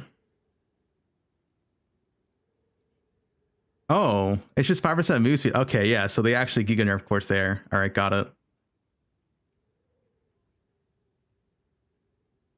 Because keep in mind, the Pathfinder is less, which does not stack additively with reduce. Effectively, how this works, when you have 50% less, more or less, this 12% reduce becomes 6% reduce, right? That's how it stacks. So yeah, you don't really go that much above 50% with Pathfinder. Next patch, you definitely won't. So yeah, and Roa just gets 100%. Roa is 100%. No conditions.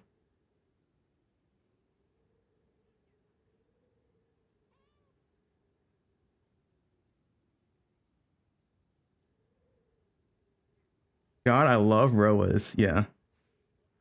I'm gonna play Roa again. I wanted Roa nerfed, and I thought it would have been nerfed. But it's not nerfed. I don't understand. I don't understand, man. I don't understand. It's like the best skill in the game. We ride. Yeah, we're riding, boys. We ride tonight. Get on your Roas.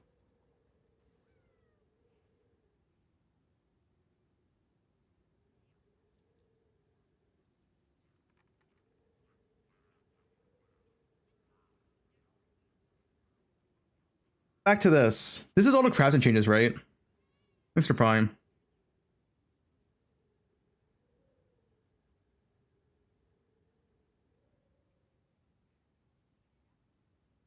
You can play Lennon Spear, yeah. Is there any more credit changes? I think that's it. All mounts buffed. Yeah, it's just I guess the spell damage. Sorcery essence buffed. Gives higher spell damage than before. I guess yeah, true.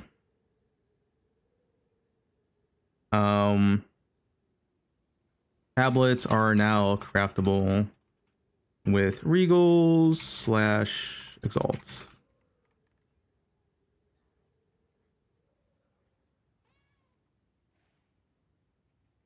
Map prep is drastically reduced. Can't distill maps. Let me say it like this actually. No longer need to distill maps. I believe the Omen's probably still in the game. They didn't mention it in patch at all. That's fine though. And Abyss map crafting removed. No, there's more balls. We're just getting to it. I'm just where it's coming to my mind is when I'm like posting, right? We'll get to it.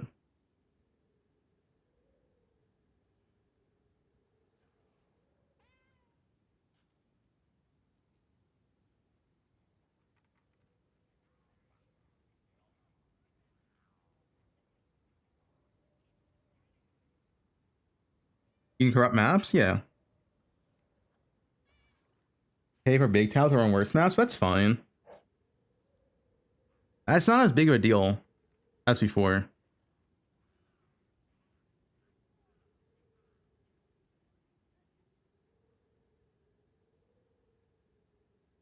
Performance improvements, yeah. Massive performance improvements. They said roughly 25% better FPS than before. I guess map change.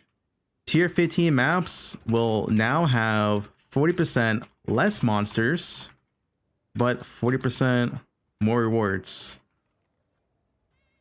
The thing is, this is actually a buff to loot, assuming this is just pack size. If the maps have the same amount of rares as before, which rares drop all the loot, that means you're having less monsters, but the rares have 40% more rewards. It is a loot buff. Because rares had all the loot before anyway. Yeah, it's an XP nerf penalty. Yeah, it's a big XP nerf for sure. Is it all maps? I thought it was tier 15. I'll just say that. I'll just say all maps. Let's type it right here. Effectively, this is a loot buff because this is just pack size. And you should have the same amount of rare monsters as before. But this is a massive EXP nerf. That is one thing. It is a massive EXP nerf. It's a massive EXP nerf. Like, effectively 40% less EXP. XP is the same? Oh, is it? They get more EXP? Oh, okay, never mind then. Never mind. I missed that part.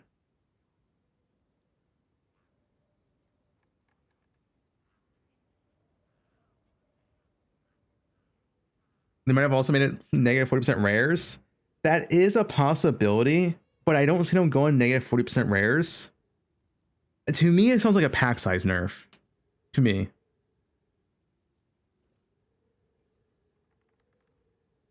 I'm Copium, and I think it's going to be same rares, 40% more rewards. I think it shows pack size.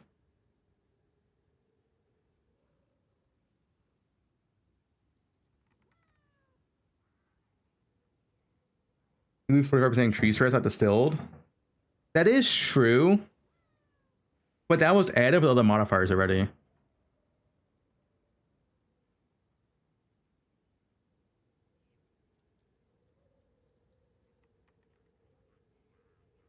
No, 40% increase rewards is tied to rare monsters. The rare monsters get 40% increase rewards. I think how it works now, it's not like when you enter a map, let's say you enter a tier 15 map, everything in there that drops loot gets 40% more loot than before. So if it's the same amount of rare monsters, it's just, and all the loot dropped from rare monsters, it's a loot buff.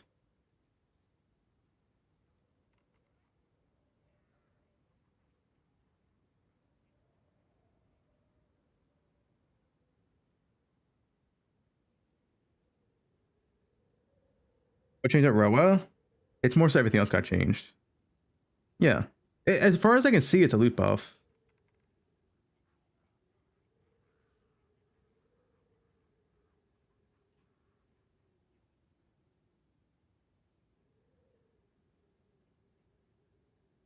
Presumably. We'll say what to do, presumably.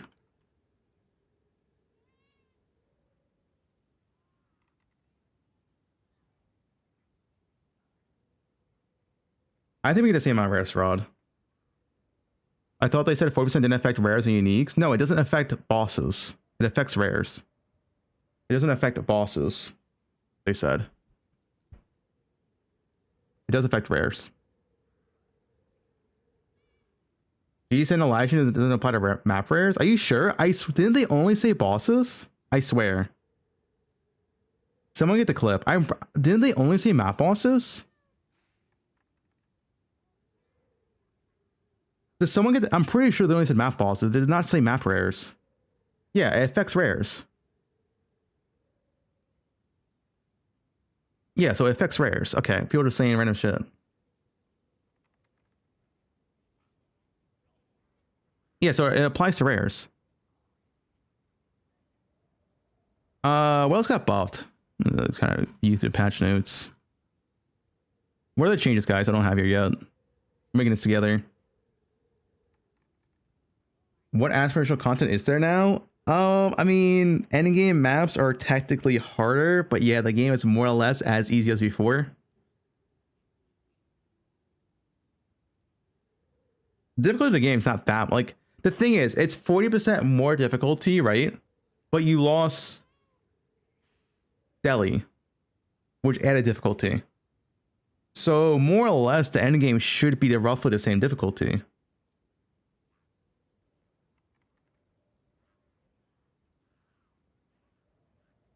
The only endgame content is the lead mechanic itself.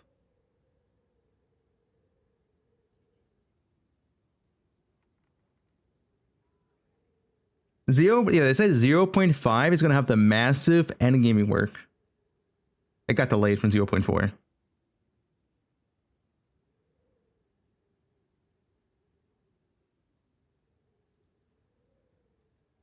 Yeah, originally it was 0.4.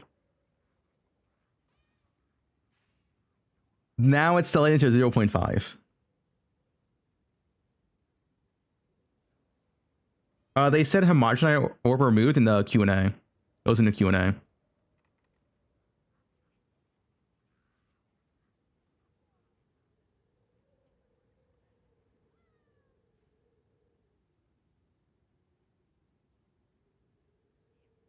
Do we add hindrance to the list of nerves? No, I presume it's the same amount of rares as before. I don't know for sure, but to me, that's what it sounds like.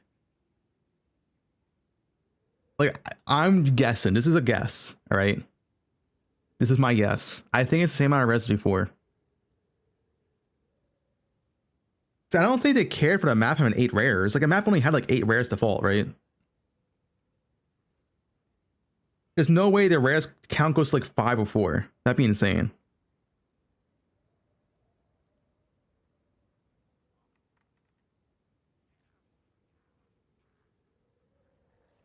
No, next install is still in the game. You just can't steal your map.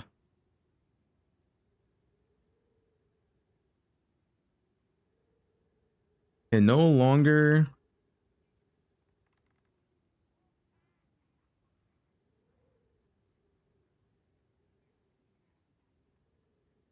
Delirium's gone? No. Distills for maps are gone. Delirium itself, Delirium Mirror, is still in the game. You can still get Deli.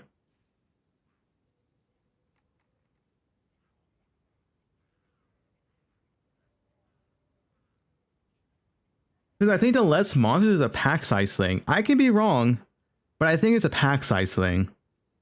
I don't think it's 40% less rares. Because the thing is, 40% less rares with a 40% more rewards is effectively like a 14% loose nerf. That, I mean, if that's it, we're gonna start dooming. I'm going on a benefit of the doubt here and assuming it's not that.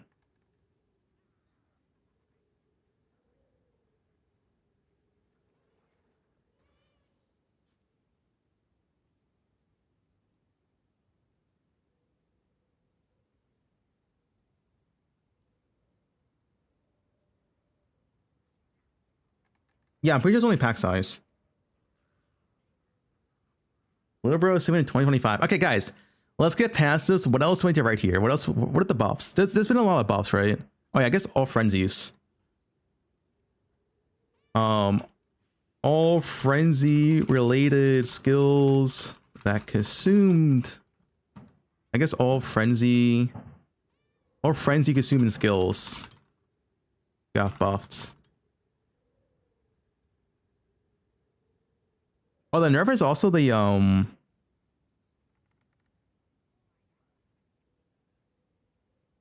Rigwald slash, what's the charge thing called?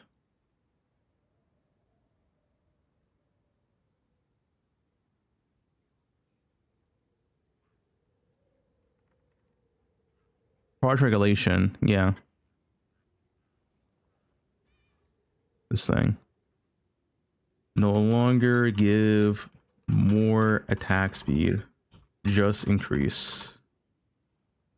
Pretty big nerf.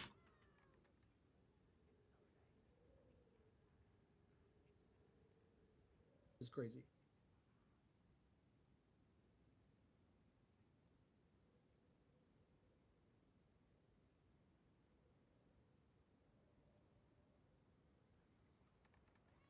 What is this? It's crazy. Why does Fub keep saying Roa buffed? Because Fub is an idiot. Is this guy retarded? Genuine question. I'm just curious. I don't want to be too mean. He's actually like, you know, I'm just curious. If you don't think Roa's buff, you just shouldn't make any comments about the game whatsoever. Like, just don't even talk. Like, just stay quiet, little bro. You only plays campaign? Okay, that answers my question. That's all I need to know. If you don't play Endgame, don't talk about it.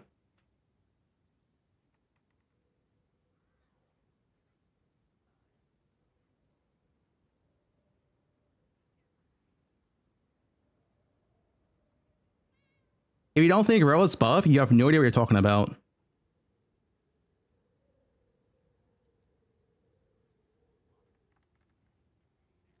Like, truthfully, you have no idea what you're talking about if you don't think Roa's buffed. They removed a move speed penalty from all sources in the game. Lowered them. Removed from the chest, removed from runes, removed from the tree. And they gave Roa 100% for negative 15% move speed, which is a massive buff. Like, yeah.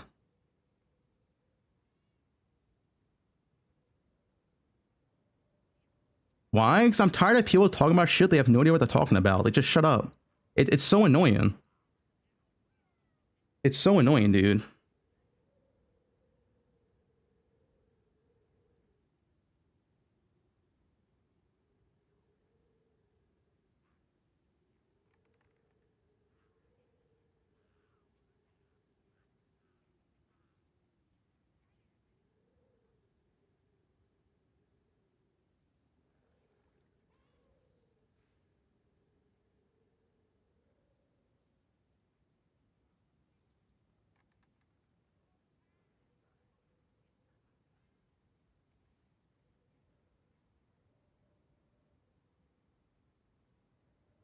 Is shock nerf? Yeah. On some skills. Why is Deadeye defensively nerfed? Because they removed Wound Ward, which was like the insane DR.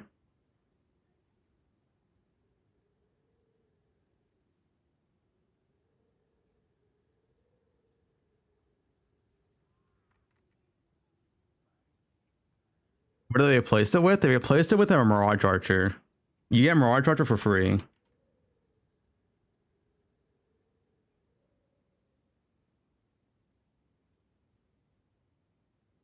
Counters, it's whatever.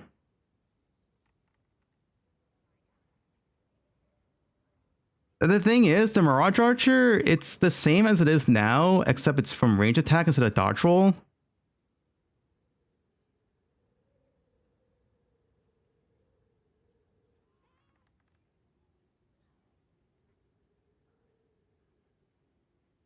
It's probably decent.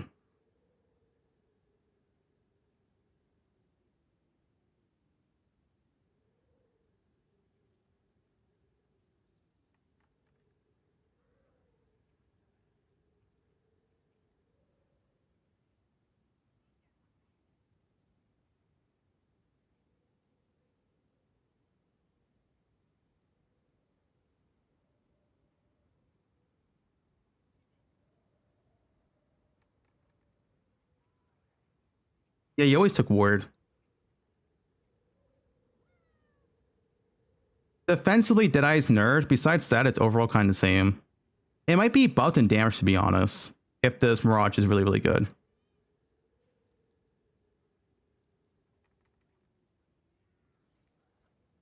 What else they changed, guys? What else am I missing here?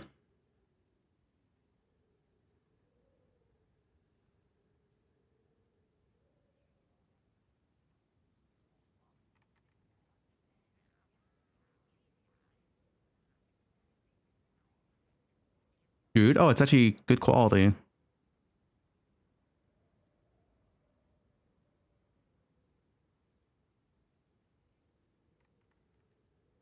Inevitable crits, walk the path's not taken, we know that one. Align fate. Wait, non-keystone passive skills in medium radius of allocated keystone passive skills can be allocated without being connected to your tree. Wait, that's kind of cool. So you click a keystone and you can allocate everything around it. I don't know how good that is, but it's kind of cool.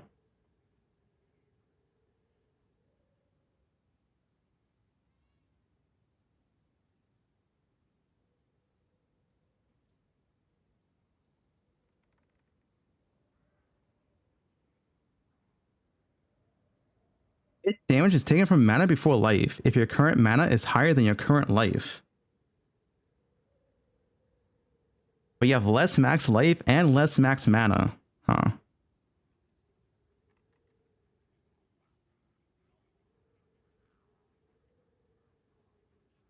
Enemies critical hits against you is unlucky. Damage of enemies hitting you is unlucky.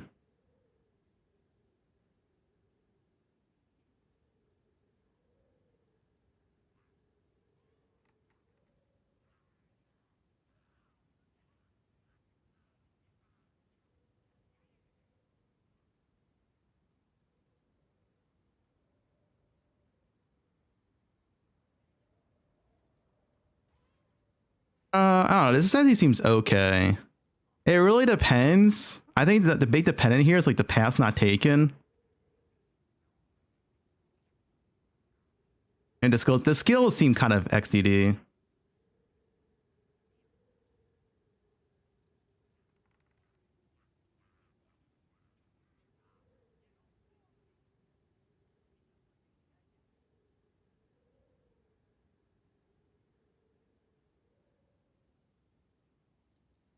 Gain the benefits of additional bonded modifiers on runes and idols. We saw those. We didn't see all of them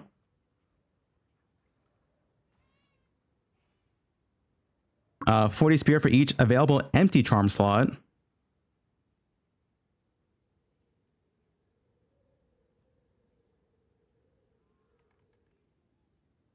Every 2 rage grants 1% more spell damage.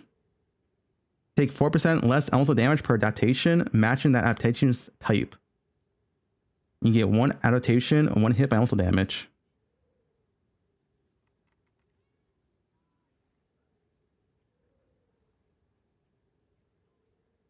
That seems... You self-hurt yourself with elemental damage of some kind? That could be abusable, but I don't know if it is. Besides that, though, yeah, it seems kind of bad. Because you don't get a DR until after you're hit. which is really, really bad. I mean, it sounds like it's uncapped. I don't really know, though.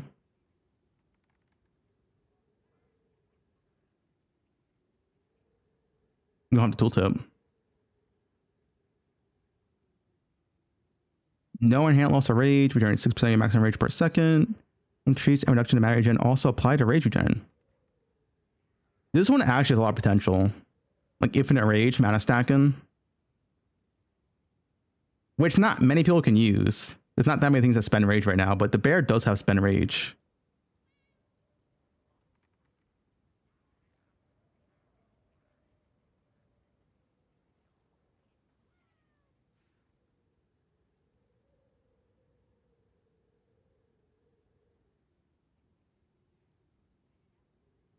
Apocalypse was they showed it off. It was just like a bunch of shit going on screen. That's just a damage thing, right? The damage numbers are good or not. Has extra cold, fire, and lane damage. Adaptations have a duration of 10 seconds.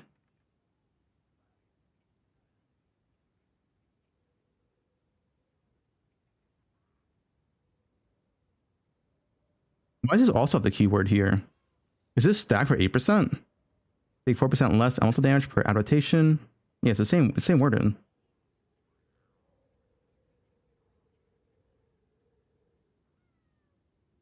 Count the nerf to companion passives. Were companion passives nerfed? They stack 8%.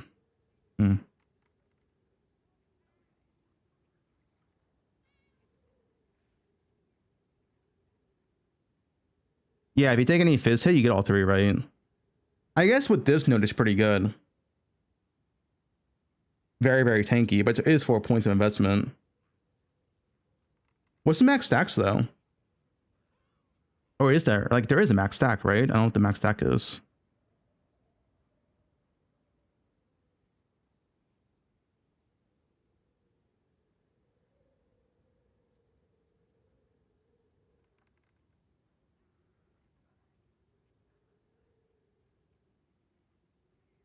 Yeah, like, according to the wording, there is none, but there's no way there's just no max stacks, right? There's no way they're gonna make you take 100% less damage. It probably says in the description.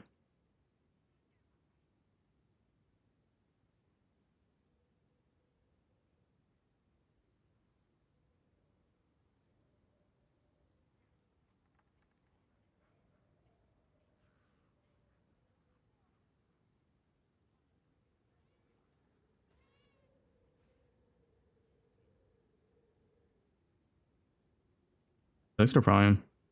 All right, what are we missing here, guys? What else got buffed in the patch? I kind of forgot.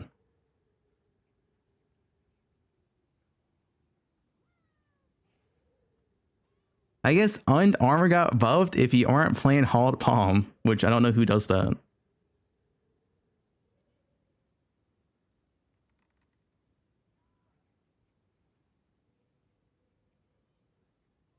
Void Illusions.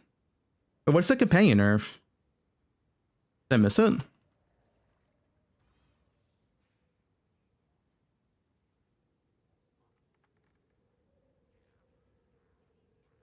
Companions passive skills now generally no longer grant both companion skills deal increased damage and increased damage. Oh, that's a damage nerf. But I wonder what it gives now. Or is it just one stat?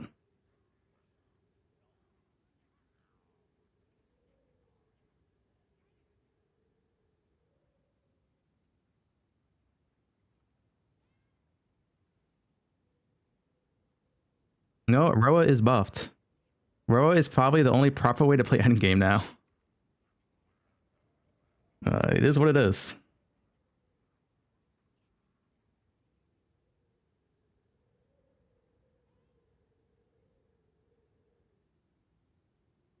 Roa is legit better this patch than was last patch relative. LA is the same, Leonard Rod's nerfed.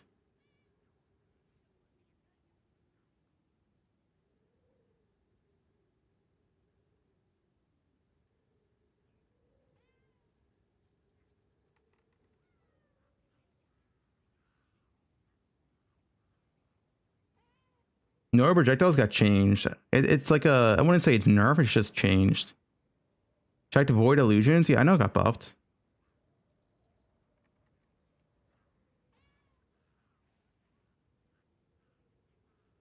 I guess I mentioned Hell to Thunder.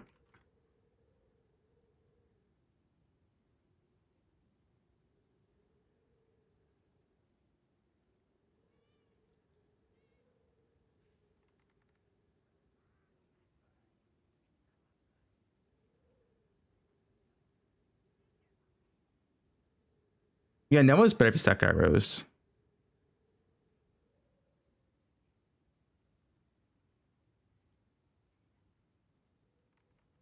Yeah, what else? Surely more stuff got buffed, right? I guess Trila Monk got buffed. Well, yeah, we'll put Trila Monk. Trila Monk buffed.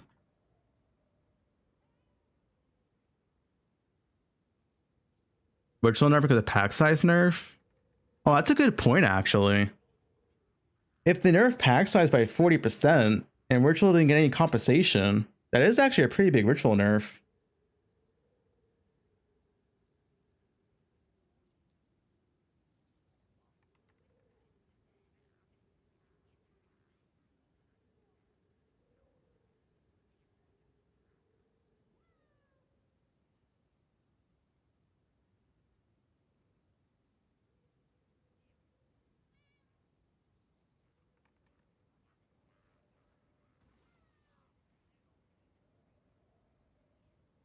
More tribute? Yeah, Virtual actually might be nerfed. This is a good dimension.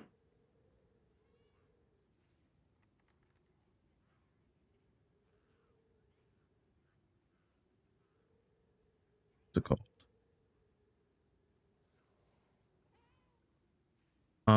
Unsure if a virtual tribute got adjusted for the map having less monsters.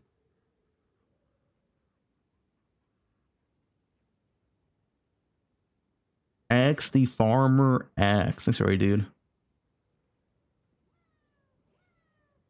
RMT raid. Yo, Farmer, you playing Roa? Yeah, that the Roa change. I do not understand, man. To me, this is the thing. The gap between Aroa builds and non-Aroa builds greatly widened this patch. Last patch, they were pretty close, like neck to neck. Like, you know, Blood Mage Spark versus like Roa Deadeye versus like Crossbow Deadeye, right? They were pretty close. This patch, that gap has greatly widened. Now it's not close. Now the Roa Deadeye is moving like 50 to 60% faster than the non-Roa builds. Which is insane. Yeah, the Roa change is a buff. That's what I'm saying.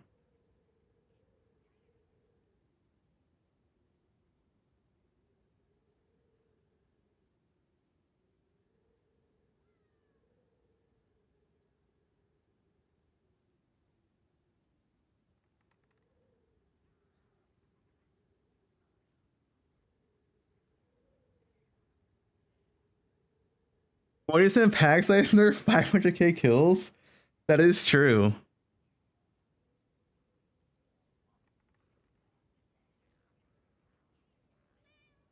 A high-end Temporalis? Yeah, they nerfed the Temporalis because you get less plus levels now, right? Was that still the same high-end? I know like high-end Temporalis, you can get 0 second blink CD.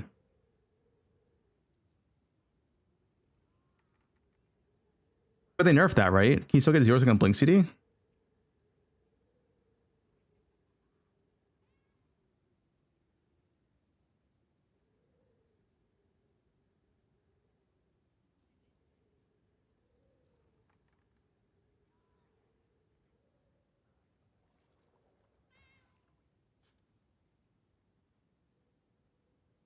Another Sushi Temporalis, dude. Lightning Sphere Druid. I mean, I want to play other things, man, but this balance just makes no sense to me. Like, I truthfully don't understand.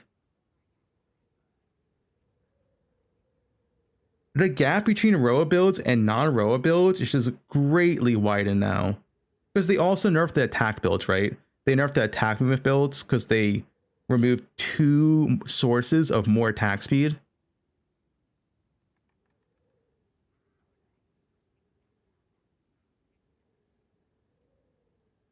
Like the tornado build and the magma build that people were playing, both of those are nerfed.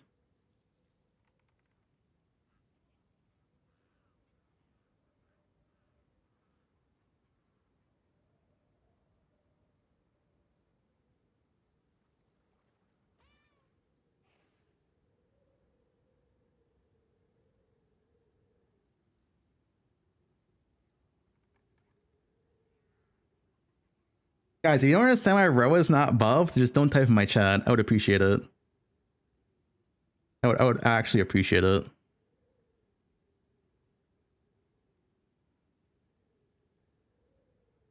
Roa is the only way you can get 100% reduction.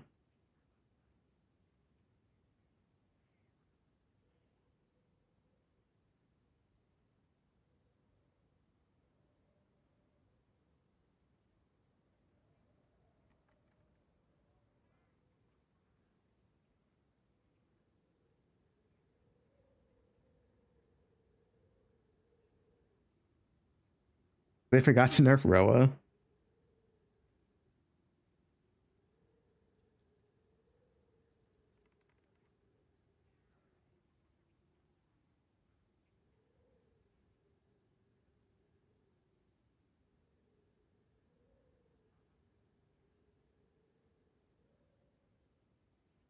Instead of 100%, they meant to type 10%.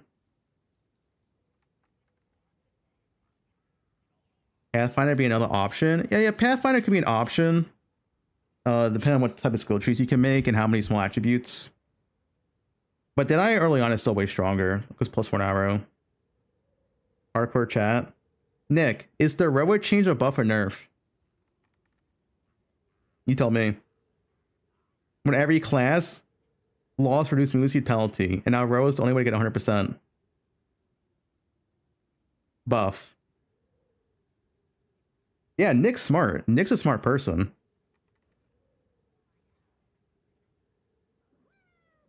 Like, how do people think the Roa change is a nerf mode? Like, you have to look at it from 0.4.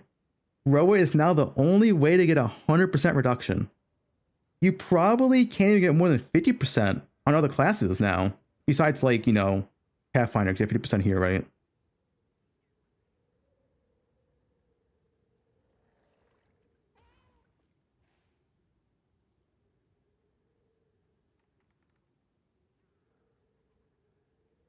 Please time me out. All right, India.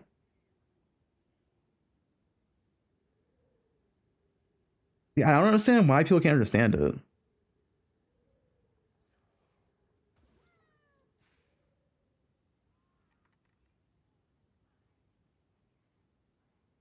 No, the thing is, this is less. This does not stack additively with reduce, which is really bad. You can't get 100% this way. This is less.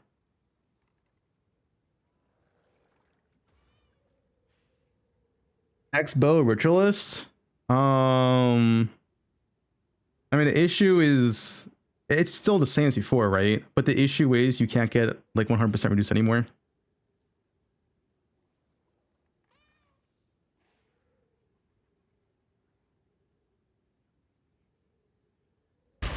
We're also making it. Guys, okay, what is that clip? I know that clip. Oh, you solo and Deadeye the same? You have to load it differently. I'm not even sure what I'm still playing. I just... Like, it's not like I want to play bows again. I mean, I kind of do, but...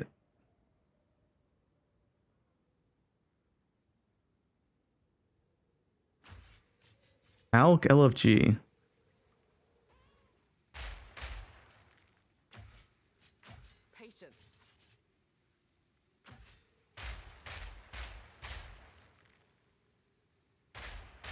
Virgil's might BOP in 140 seconds hunter buffs. Did you not read the change?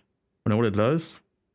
This virtualist change, it's a single buff. It's one maximum modifier, guys. That is not equivalent to Headhunter. All right, this is It's very, very different.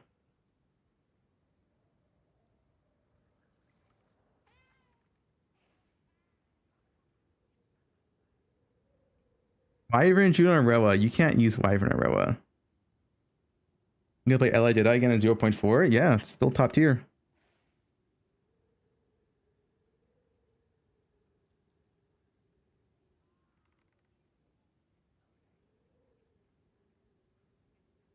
With Walker of the Wild's gone and Surround Nerd, what's the mana issues for Deadeye?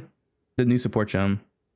Or you press your mana flask and you get like at least one jewel with mana on kill. That's what I did.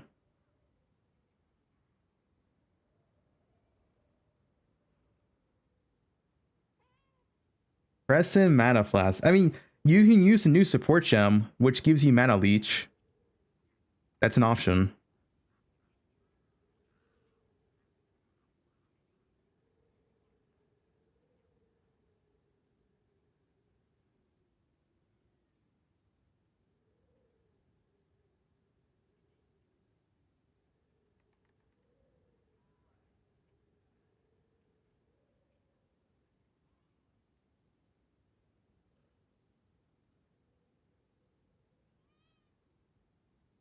X would be a good backup for day 1 and 2. How do you solve mana on crossbows though?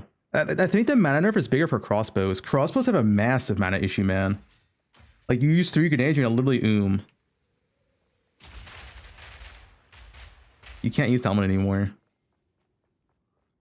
Crossbows mana really sucks. No, mana flask doesn't even work. When I did Zesh in this character, I ran out of mana flask. Because granted, my character didn't have enough damage, but yeah.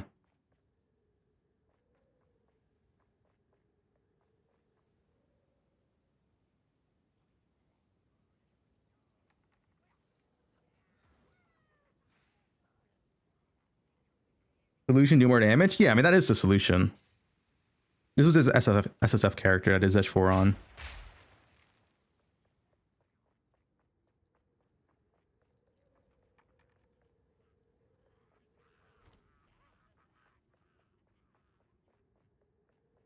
Raw Doctor Mana Leech. You need the new lineage support. And crossbow is still very viable. It's just in the end game, a Deadeye's gonna a bow character will outspeed you because you can't get max move speed penalty reduction anymore. I just don't see the only way he can beat Aroa, I think is like if Infinite Blink's still in the game, even enough damage to one-shot everything. Which I'm not sure if he still can post-patch.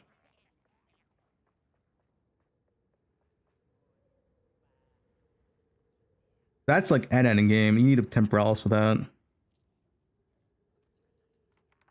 You need one mob for surround. The issue with that is that the surround radius is so... Does it show here? I don't have it on this character. It's so small.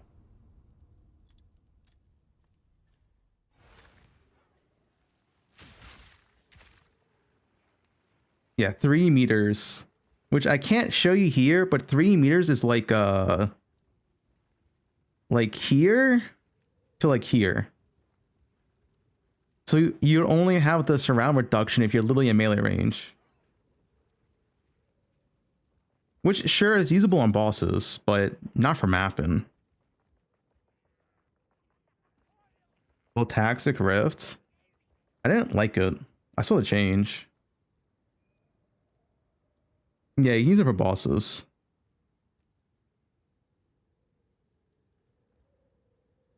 Is there a green circle? I thought there was. I don't know how you activate it, though. I haven't played Platoon forever, man.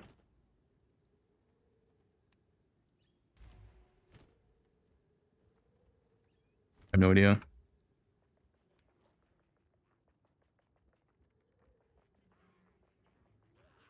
Dueling interchanges? We saw them already. It's presence. Presence is not surrounded. They're 2 separate modifiers. Presence has a base radius of 4 meters. It's bigger.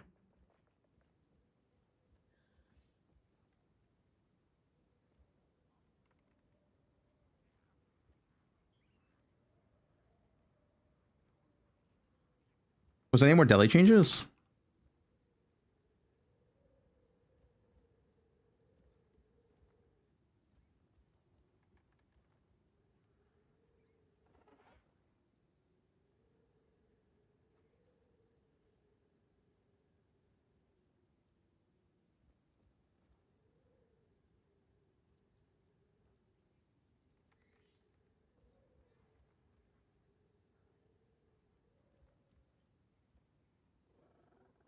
Now provides monsters in your maps have 20% chance of additional delirium modifier. Oh. Wait, these are pretty good. I didn't see this. How did I miss this?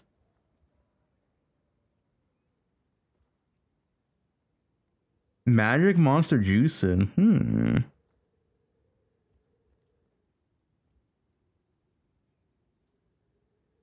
Wait, it now provides currency which drops from delirium monsters in your map is now stolen by the map boss. Each stolen currency has a 20% chance to be duplicated.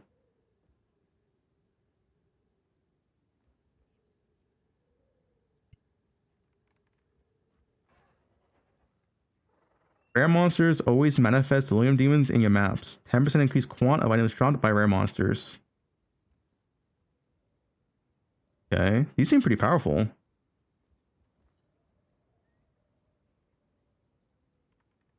Delirium juice meta.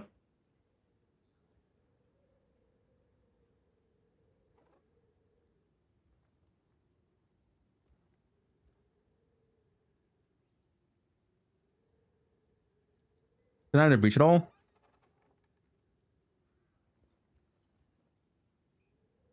Oh, this one. So rare breach monsters in your maps no longer have the Soul Eater modifier, and now provides rare breach monsters have 50% increased effectiveness.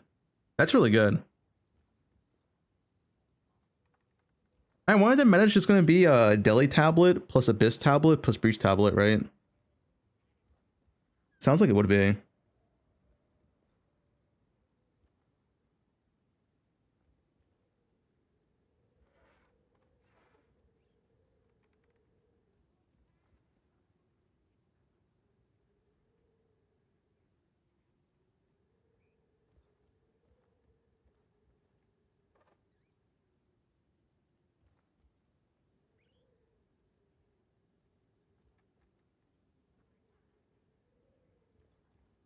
No virtual atlas changes, right? Yeah. Port expedition. No.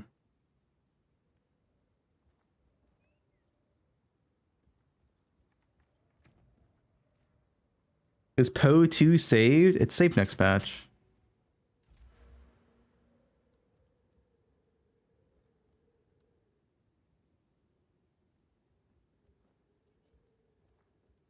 Another Roa hater.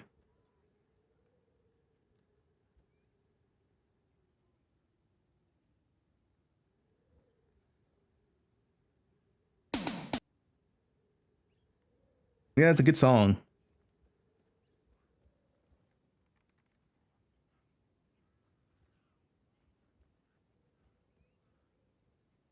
Roa is effectively buffed. Considering no other class can get 100% reduced anymore. That's why it's a buff.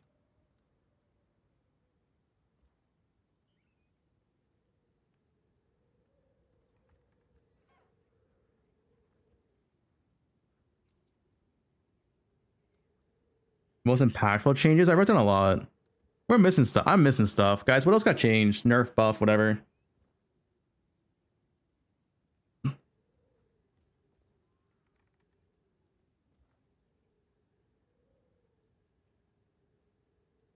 Roa is limited to spears and bows.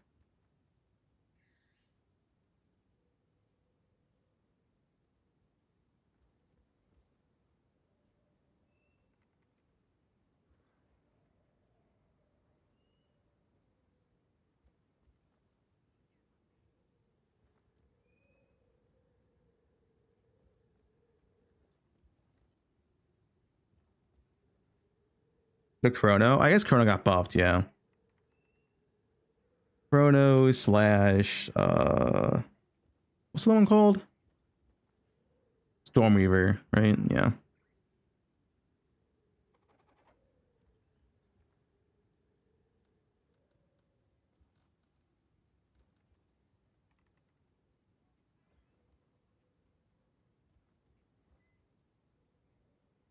The comp nerfs? What do you mean? I got nerfed, yeah.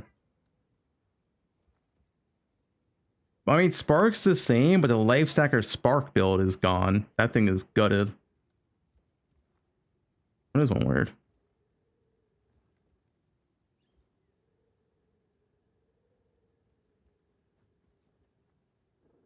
Yeah, Pathfinder got popped. Yeah, yeah. I'll put all the sentences here. Monk Book, Romancer, Stormy rebuffed. Okay, you can't post that.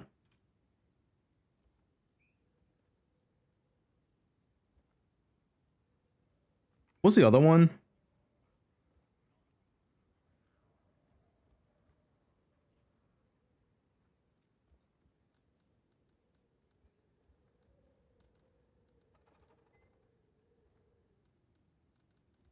Blacksmith. Yeah, Katava. Myth of Katava. Yeah, it's got buffed. Yeah.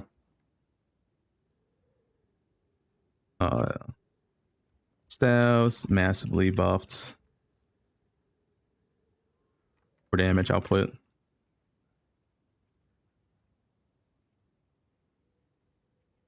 Did CI get changed? The nerf to ES, they said. 37 minutes on YouTube reveal. Link it. I'll click on it. Chain support. Chain support mostly got nerfed. It's like support changes. I don't want to add like everything here. What up, Gucci?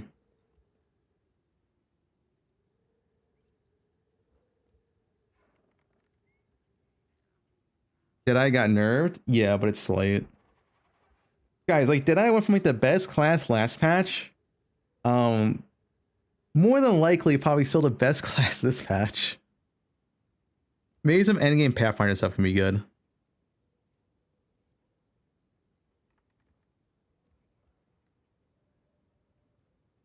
At least it wasn't Blood Mage nerfs. Dude, Blood Mage went from like insane to like giga gutted. Blood Mage itself is still good, but the Life Stacker whole archetype's kind of dead.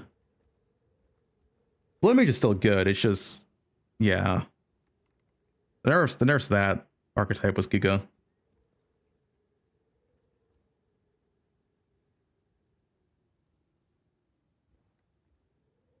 Will they do a Life Stacker? I have it right here.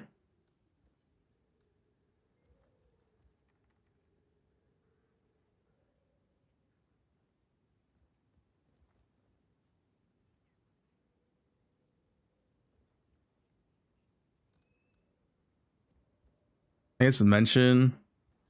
They mentioned 0.4 was supposed to be the endgame rework, but it's delayed until 0.5, which will include. Let's put it here. Oh yeah, Winchester got massively buffed. Yeah, yeah. The Winchester buff's really nice for our defense.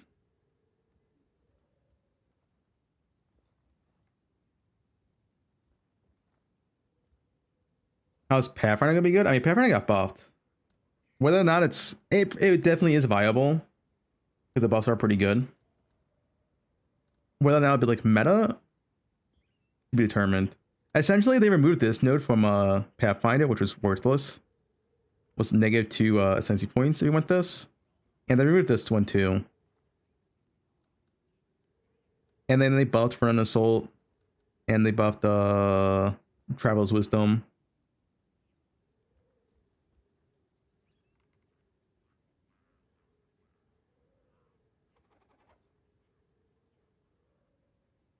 Tactician Totems, I never played.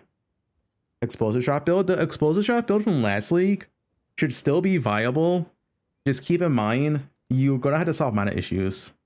Because the mana issues on that build are insane with plus levels. And the way to solve with the helmet's gone.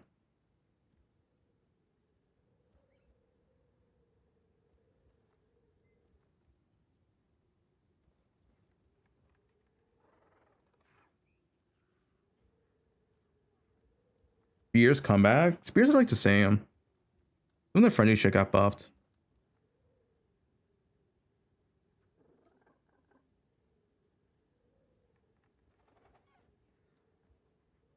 Why did they hate MS?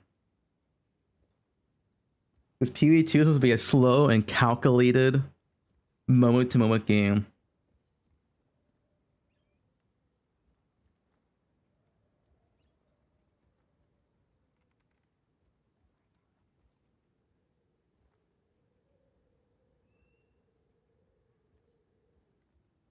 How is Druid looking? We have no idea.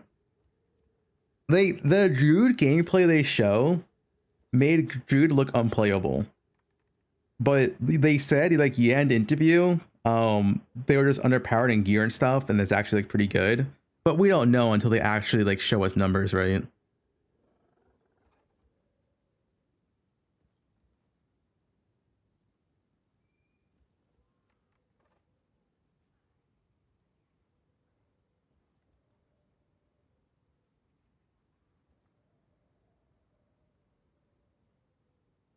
No LA meta again.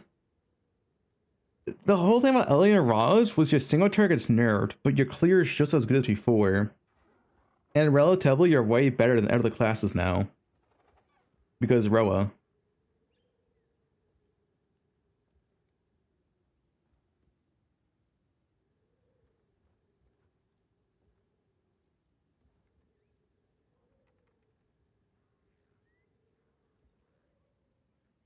If they made a Wyvern ride Roa, that'd be sick. Roa? Okay, yeah. Roa could still be nerfed? I mean, yeah, they could still update patch notes. That is true.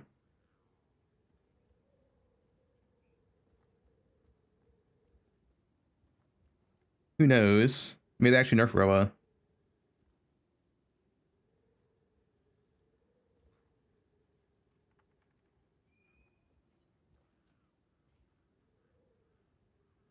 What else am I missing here, guys? Buffs and nerfs. I don't want to add like generic, like, oh, one skill got buffed by 10%, right? Just like overall shit, right? I guess uniques. Hey, uniques.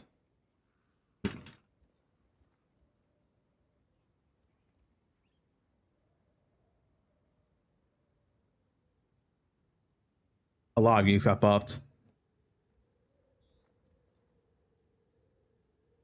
Yeah, just like uniques in general. A lot of uniques got buffed. I can't mention them all in the TLDR.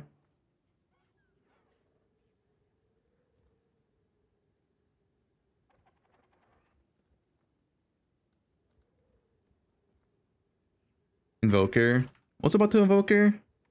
Oh yeah, Invoker got buffed too.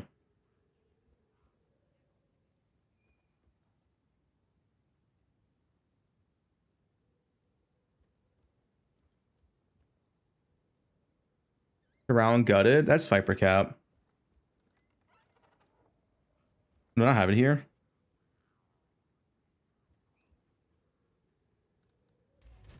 I guess they were like constricting command.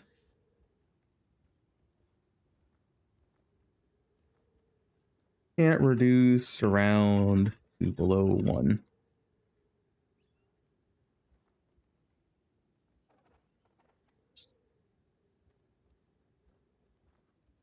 Rage changers? What was the name? The rage change was if you generate rage, you can't lose it, right? That was a rage change, right? Do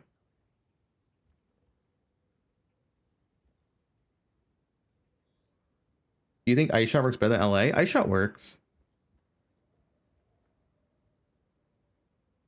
Ice Shot scales pretty well. The issue with Ice Shot is that early on, the ball stance is kind of weak.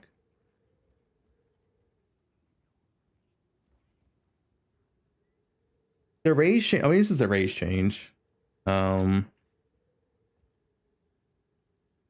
If you generate rage from any source, it delays the rage degen. That's what it is.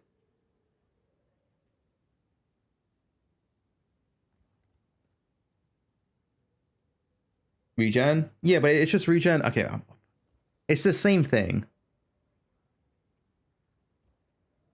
Let's put Rage Regen, sure. It's the same thing effectively. Rage Regen now delays Rage Decay. There.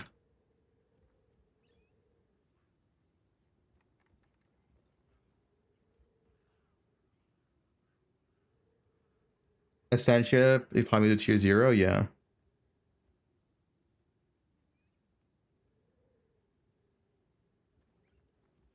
You choose LA setup or iShot for mapping. Lane hour feels better for mapping. From all my testing.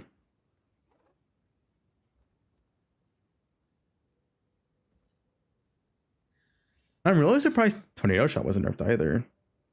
You can do some nice Tornado Shot, Ice Shot combos.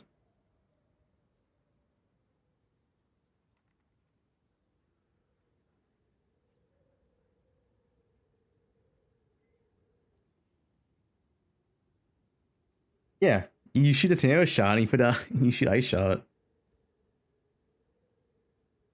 Alright, ready to the drama. That guy doesn't know what he's talking about. That's all it is. Little Taurus speaking.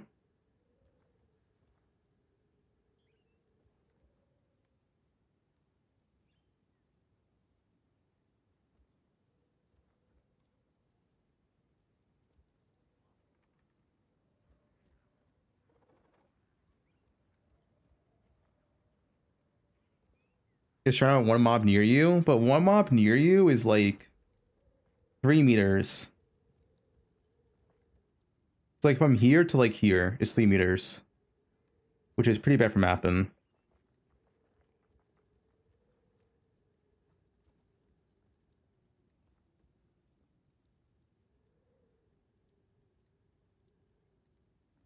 What's this, Impia? Okay, no, I'm not watching this.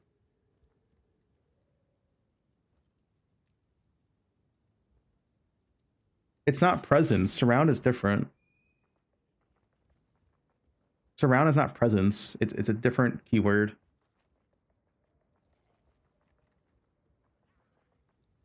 It's a 3 meter. I don't think there's any way to modify it at all. Unless like one of these have it.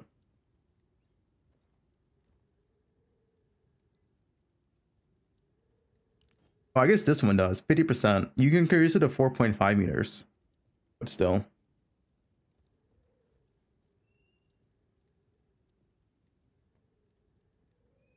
Yeah, this will make it a 4.5 meters.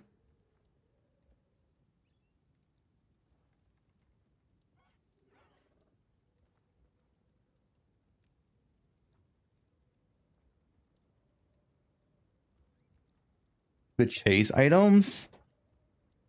I don't know. Maybe one of the new uniques.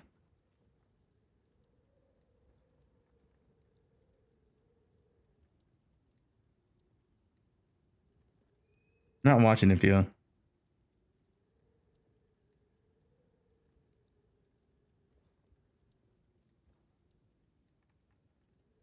We will chase at Ziri's ass. Yeah, Rakira's is the same.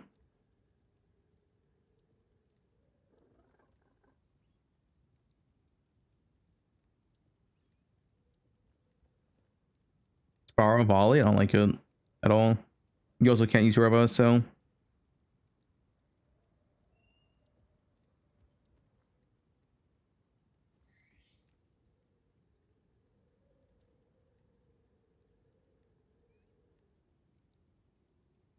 you explain the Pathfinder Travel Wisdom node?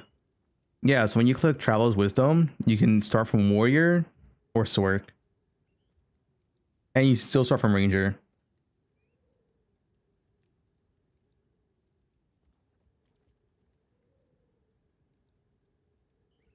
Dude, I wish we could start from Monk. Monk would have been the bigger buff.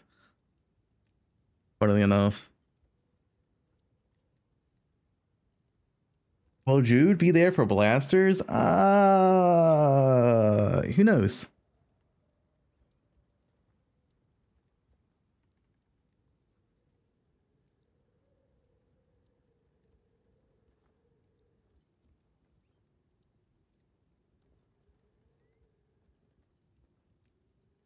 Yeah, Ruckus like a nerd is kind of weird.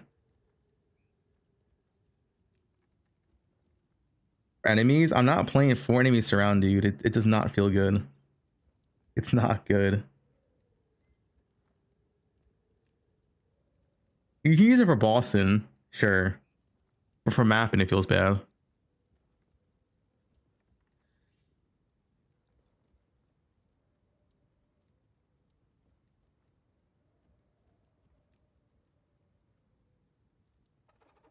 Oh yeah, Dorn got buffed. Dorn.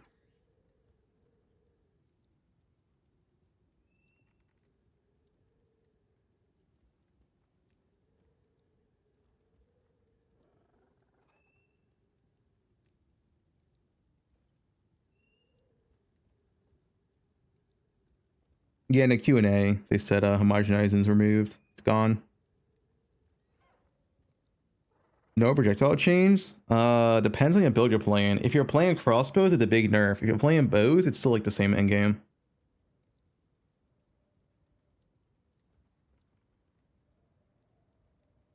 Nimi's Quiver? Well, the Nimi's Quiver can't go to 1. So I'm not sure how good it is.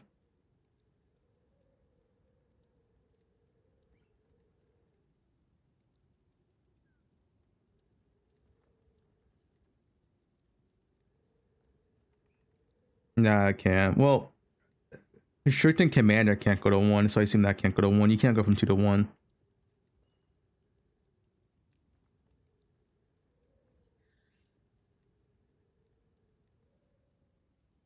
With the new anti-burst tech plus trap relic nerf, the farm is dead. I am sure you can still do it, it's just harder, right?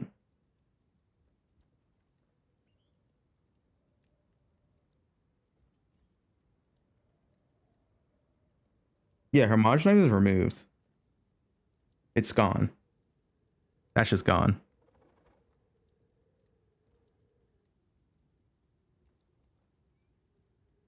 The rune changes? I did not. What are they called? They're called like they have a special name, right? Like advanced runes or something.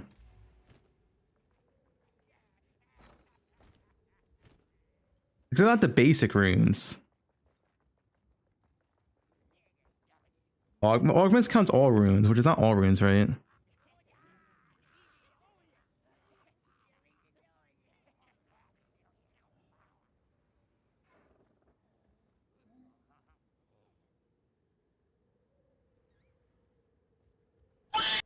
Okay, what is that? Why'd you put? You're gonna ban.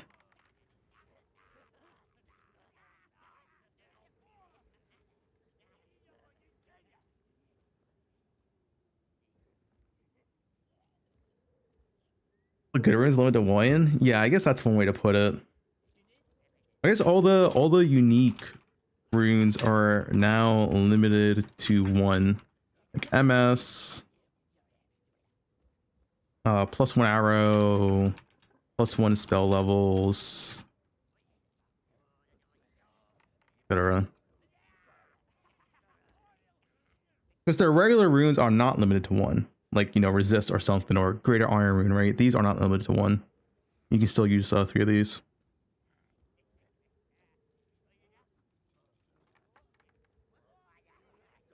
Foulborn and double corrupts? I did not.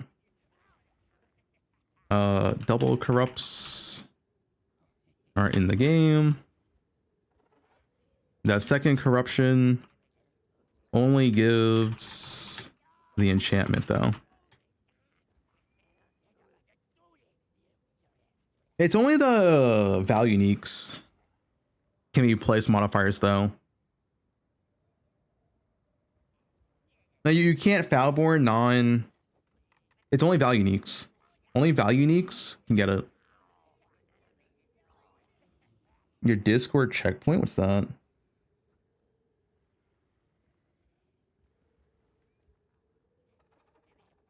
What's Vaal uniques? The Vaal uniques are going to be the new uniques in the new league from the temple itself.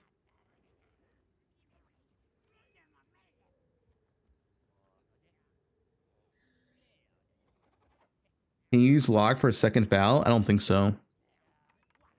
Because you put it in a machine, which usually that type of stuff, lock does not work for you.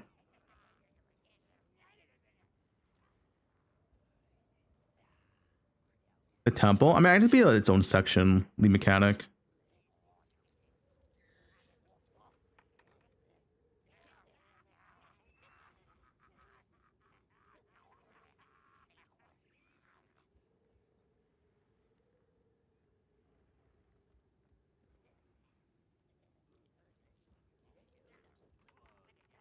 Build your own temple with various words. Not all were shown. You can also double corrupt gems to get 21 level 21/23 quality. They call it a dungeon. Okay, build your own dungeon.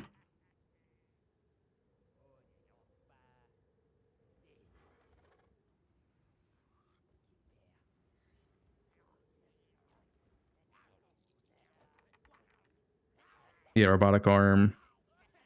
Robotic limb that gives you a it's like semi-permanent buff. Only goes away if you die. And hardcore is permanent.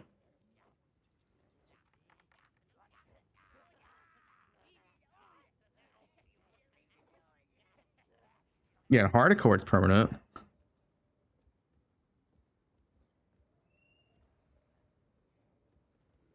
Just don't die, yeah.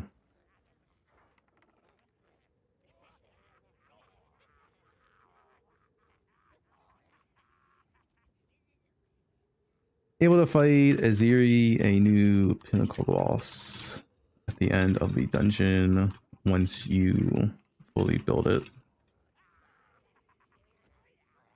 Kill the archer attack.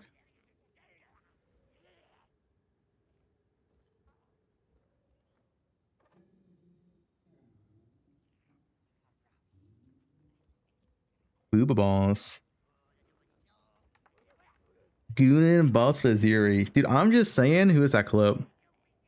They went hard on Aziri, dude. Alright, they went hard.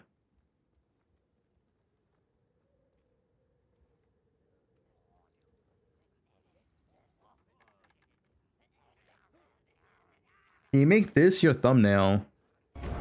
It adores me. Guys, I don't know if I can make this my thumbnail. Holy dude.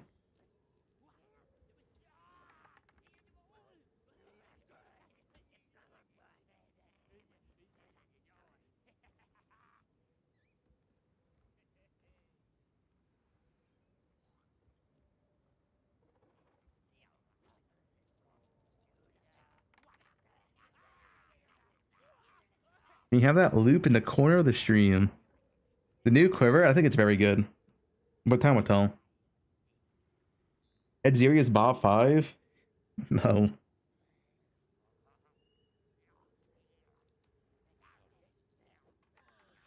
He's Doriani's wife? No, she's our wife. New Abyss Alice tree? Oh yeah, I mean. Abyss is core. Abyss tablets will now drop. And there is a new Alice tree for Abyss. Similar to that of, you know, Breach / like Delirium.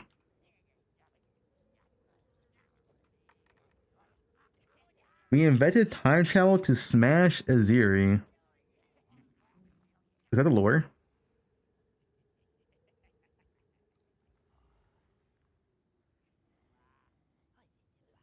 What is this? Are we able to sex Aziri? That's for my vision of the game only. Daki? Is this real? Was that in my chat?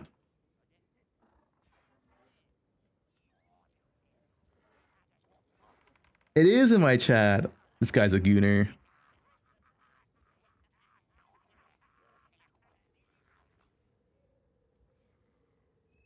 Yeah, Zaki, S tier behavior.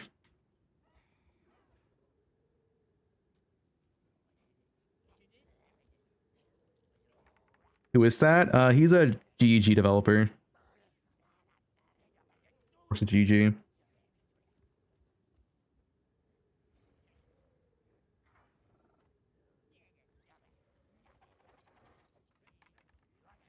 Lightning Spear is the same now. They didn't touch Lightning Spear in the patch notes.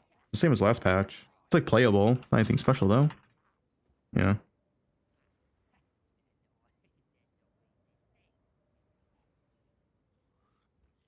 What are you posting? Alright, yeah, you gotta... It's Ziri.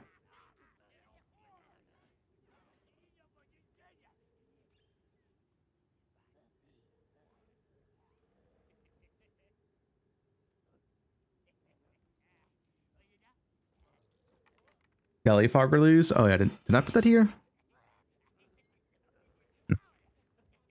The Loyal Fog is heavily...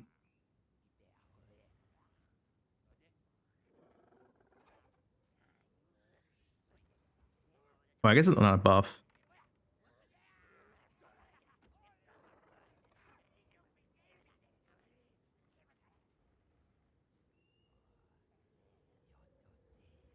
I have FPS improvements here.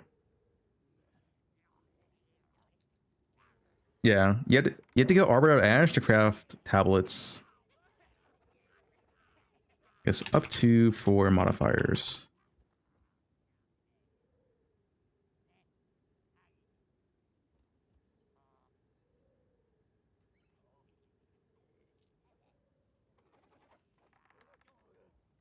Lineage supports on mostly buffs. That's true. Most lineage supports received buffs.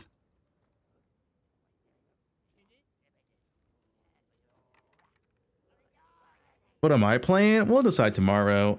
I don't know. The patch notes are weird, man. I put my own personal thoughts in the video, but here's the thing. I'll say it again. Last patch, the gap between Roa Deadeye versus crossbows versus Blood Mage Spark, right? They were pretty close. All of them were pretty close in speed. Versus like Lich crossbows. But now, the gap between Roa Deadeye and everything else is so massively increased because they reduce multiple sources of movement speed penalty while using a skill. And Roa itself got buffed to 100%. So now the gap is so massive between Roa versus no Roa.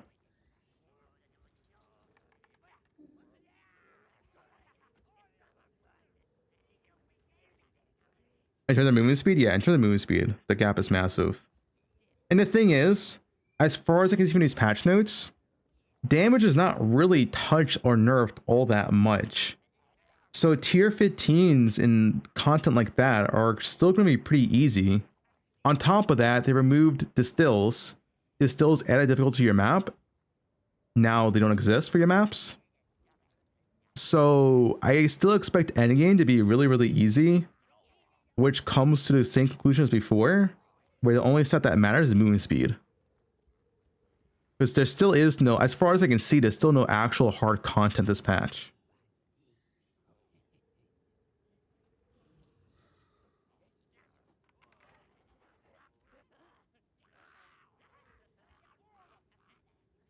Monsters are 40% more tougher? Yeah, but you lost distills or maps. Keep that in mind. Which, Delirium, how Delirium currently works, every 1% Delirium makes monsters more tougher. We don't know by how much, but we're losing that, right? So is it really going to be more difficult than last patch? No, probably not.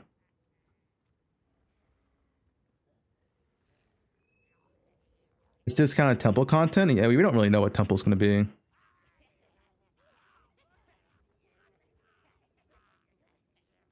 Yeah, feathers of monsters make them more HP and stuff. But it's only like 10%.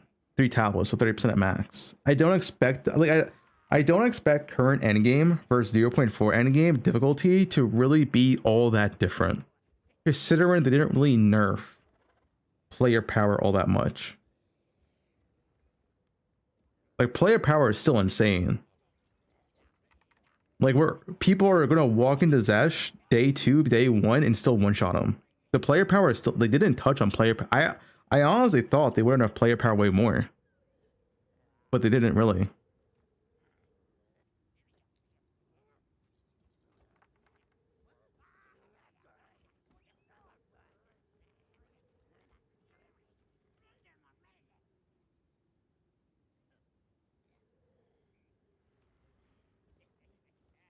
Yeah, they had a one-shot prediction of bosses, I guess.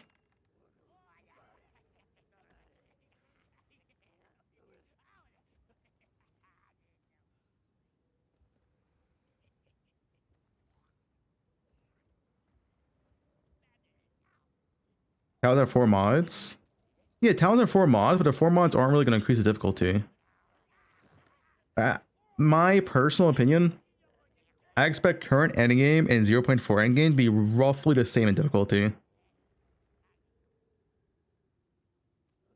Yeah, have to wait and see, but I don't think it's going to be that much harder. Maybe it'll be slightly harder.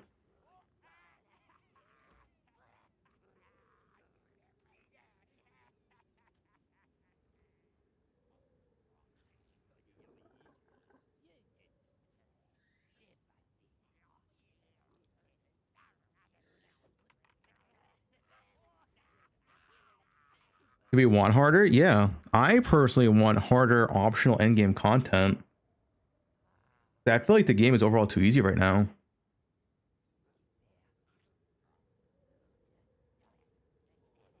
It's kind of been too easy.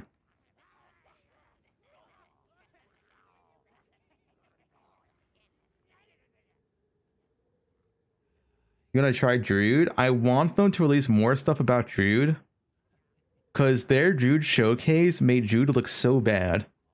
Like, Druid did not look good in their showcase, so I would really like them if they show more.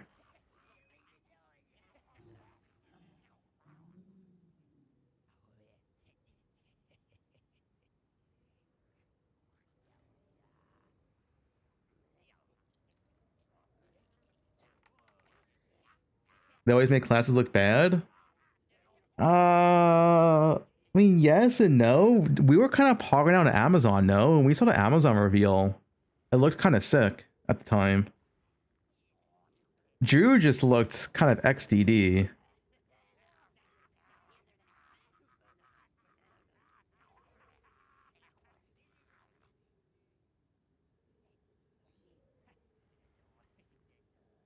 This was Druid, dude. This was Druid. Wide Boris.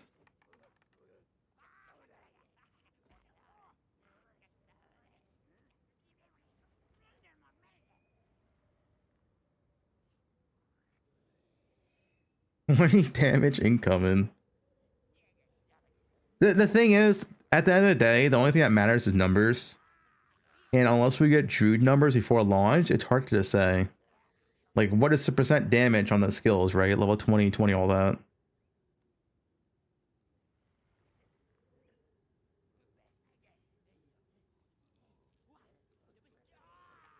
But on notes. Here you go.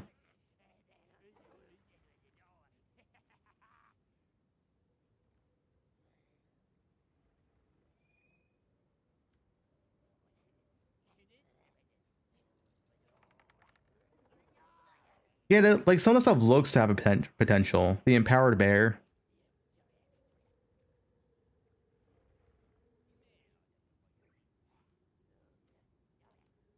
Judy is inherently a slow class. Yeah, that is the thing. We don't know what this tree's gonna have, but it's unlikely to have any move speed nodes. It probably won't have attacks give reduced slow penalty. So like the only thing you're gonna have move speed on Jude is like boots, which does not sound that fast. Maybe the werewolf form is fast. I don't know. Maybe werewolf form gives you like 40% move speed. That sounds like copium.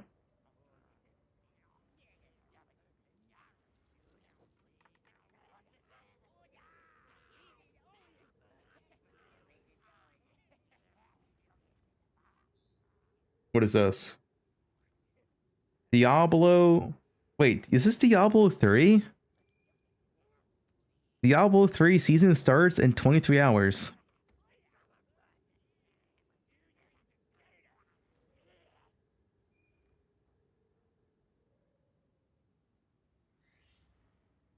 Again.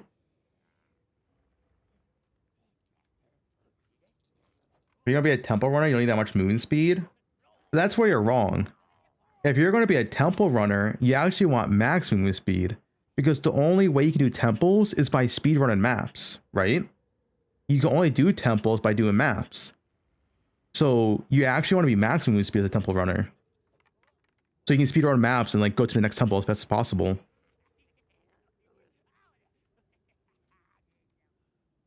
Yeah. You have to do 5 maps to do 1 temple, right? So that is just a speed limiter. Did it change anything to Titan? Titan is the same. I don't think Titan got a single change. Oh no, wait. Did Titan get a change? No. No, Titan's the same. I think. No, this got changed. My bad. Surprising strength went into crushing impacts. And they got like 1 new ascendancy here. So they got like a, I guess, a slight buff.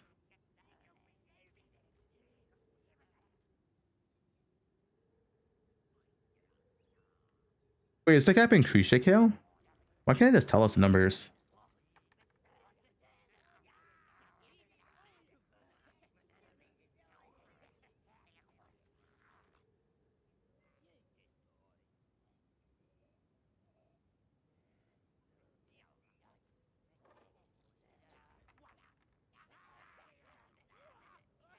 You compare Drew to Huntress trailer? Yeah, I remember Huntress looking really good in the trailer, no? They made it look kind of sick.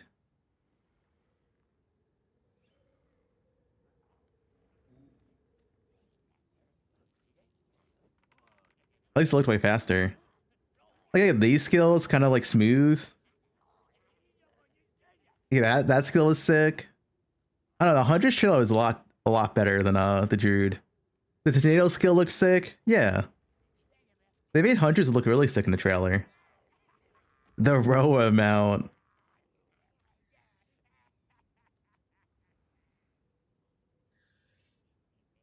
They made Druid look really, really bad. I don't know why. They made Druid look unplayable. I'm sure it is playable, but like their trailer for Druid was not good.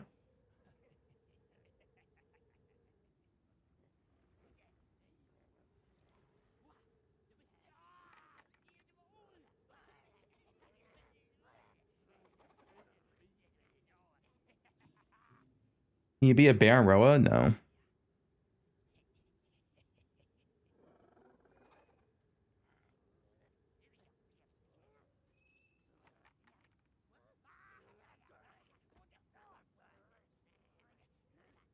I mean, I'm sure Druid's fine.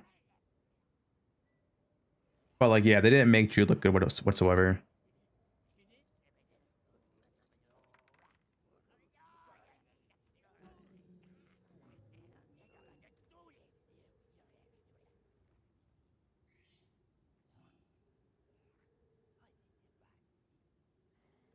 Druid gameplay looks like Coin gameplay.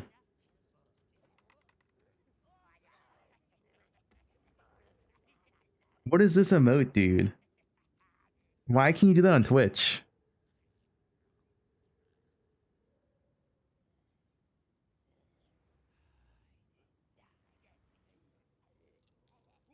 It's Ziri and Ziri.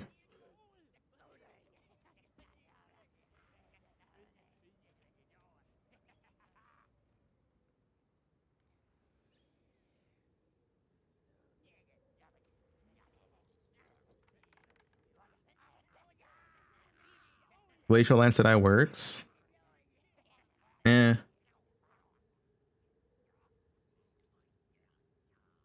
Yeah, they said a Radiant gear will be moved eventually, but they're gonna replace it with another stat. That stat might just be equal to rarity. Who knows?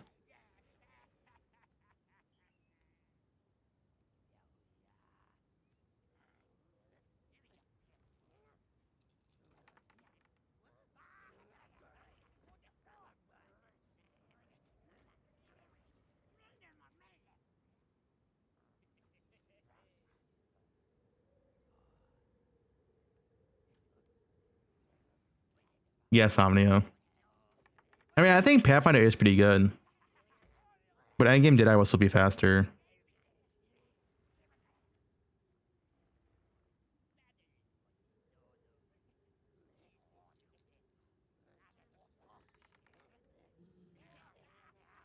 Night Bleed. Poison? They didn't buff. Wait, they didn't buff poison, right? Poison is so bad they didn't buff it.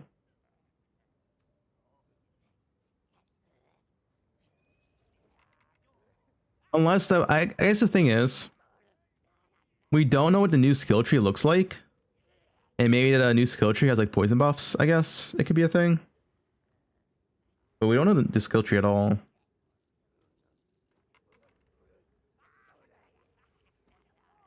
Amazon over did I? I don't see any reason to play Amazon. Unless you want to do stuff with this shit. This crit thing that could get nerfed. What's the math on the new crit thing? It was like it's like 7% or something now from 15%. I forgot what's the final number on this.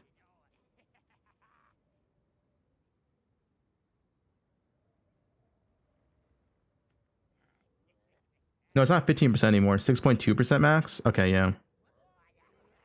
But yeah, this thing got get nerfed, and everything else kind of sucks. I think the only reason to play Amazon if you want to play like search shit. I think Ritual's endgame is still decent. Once you have like mirror tier rings, like this is it, like, kind of strong.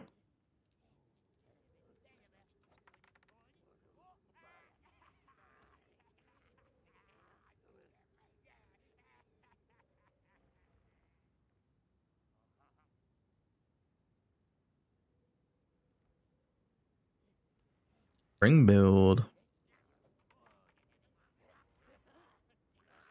Is the Ritual is tankier than Deadeye? I mean, not really, but you also don't really need to be that tanky in this game.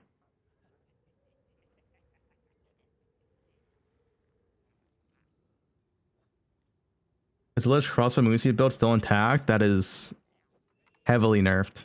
You're not going to get even close to the same move speed as before, as far as I can see.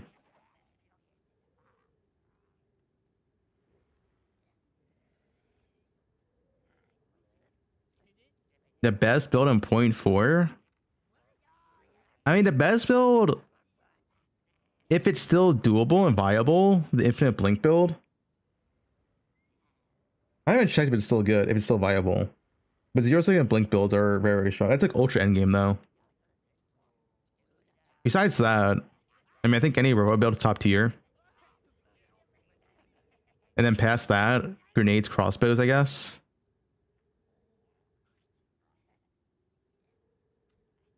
We're outlisted.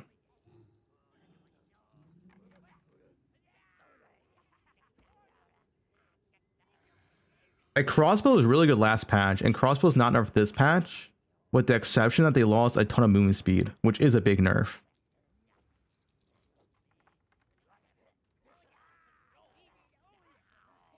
Brent Pathfinder Citadel Rusher.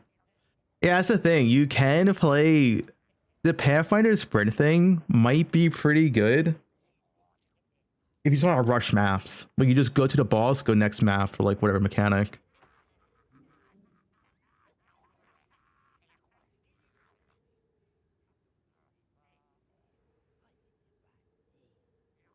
I mean, honestly, it's just 40% less packs. And you sprint a lot more. The thing is, I would never play as Pathfinder bows until endgame, because the +1 hour is too early on, right? But I can see when you have like a +1 hour rune and a +2 hour suffix, the new modifier, whatever. You could probably swap to Pathfinder at that point. And maybe do like some sprint memes.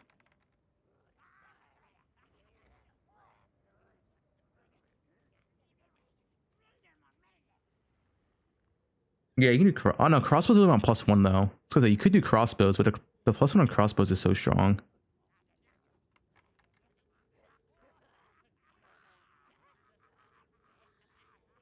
Did I have Mirage Noble as any potential? I think it's just a nice bonus.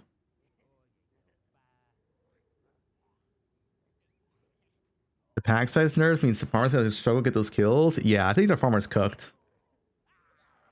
I don't know what he's gonna do.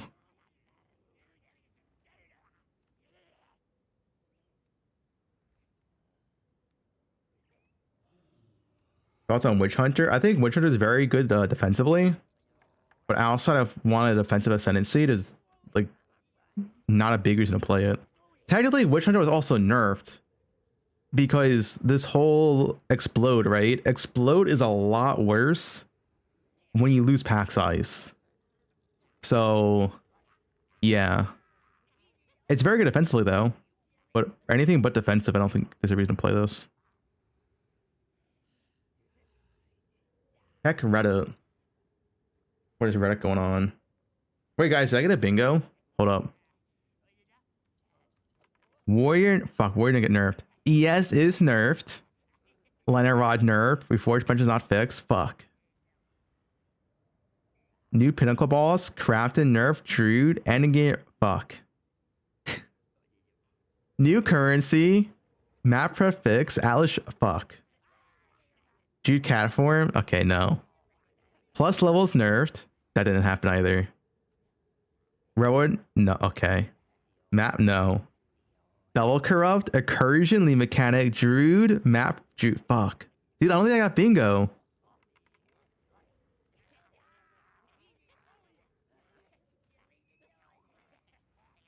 There's no bingo here, dude. Levels got nerfed a bit.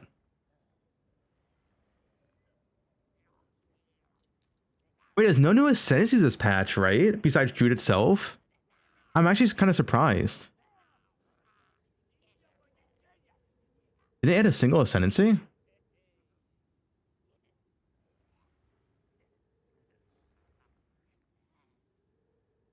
really surprised, actually.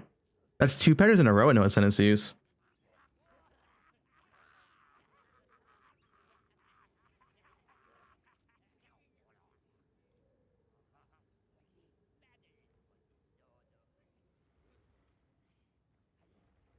Yes, 4/5 on bottom row. Yeah, there's no 5 out of 5 though. I didn't get a single bingo.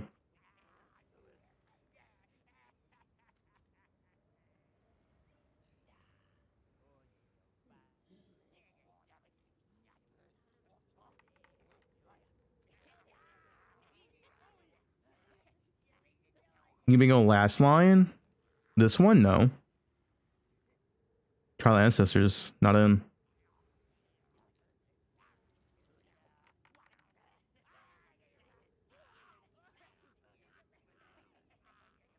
They mentioned, yeah, Ziggy D asked about Trial Ancestors, and Jonathan was essentially said no comment. It sounds like that shit's not coming for a long ass time. Like they haven't even started working on it.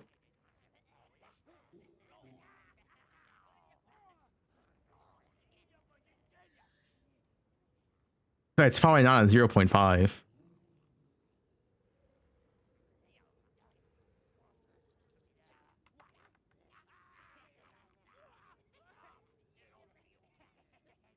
What's Toda?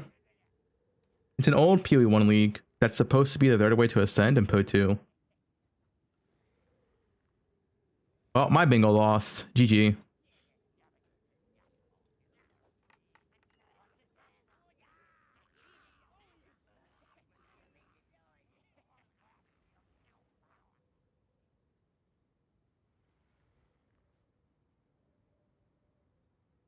D4.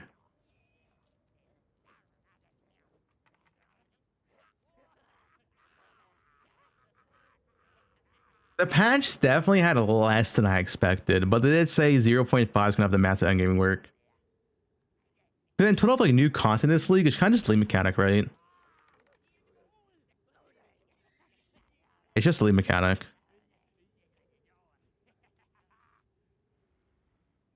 They said that about 0.4, yes, but 0.5.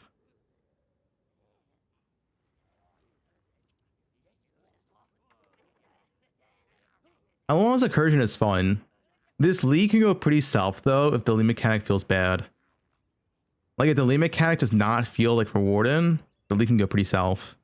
So it better be good.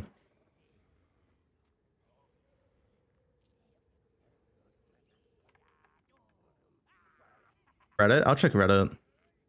What is Reddit's thoughts on a patch? Does Reddit like it? Does Reddit hate it? Are they pogging out?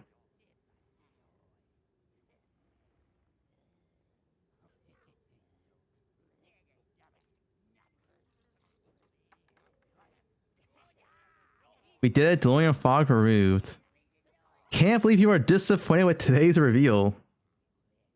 This guy's angry. What the actual fuck? There's a new class, 2 new... Okay, you can't say 2 new sentences when it's tied to the class. Doesn't work. A new league atlas tree. That's called Abyss.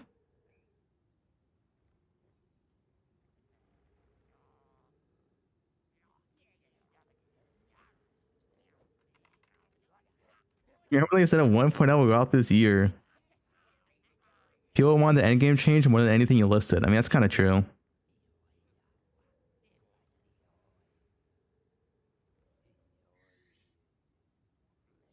Yeah, what do you mean new atlas tree?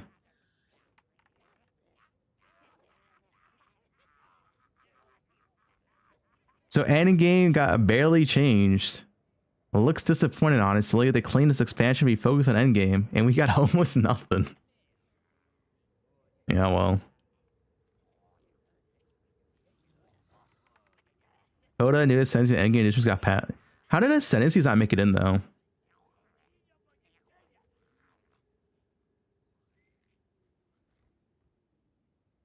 Yeah, this guy's a 13-month sub.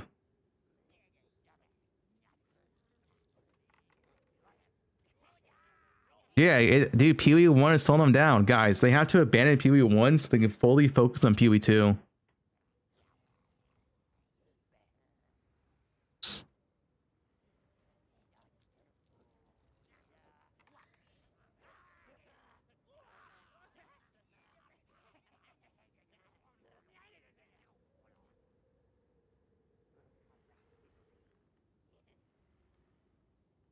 To be fair, the game's been in early access for a year. They've only released 2 classes and 1 act as major content updates.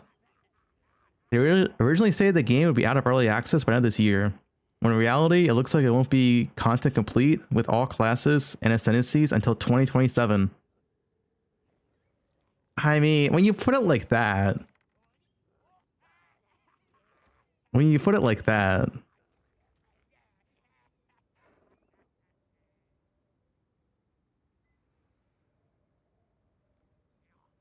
you was complaining about excess monsters in tier 15?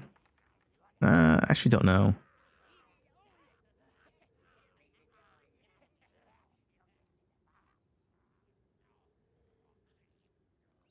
Not going through that long ass campaign for the same endgame.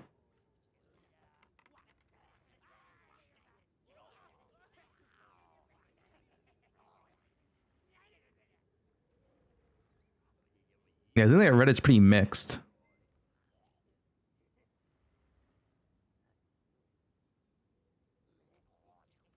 Oh, is this the image?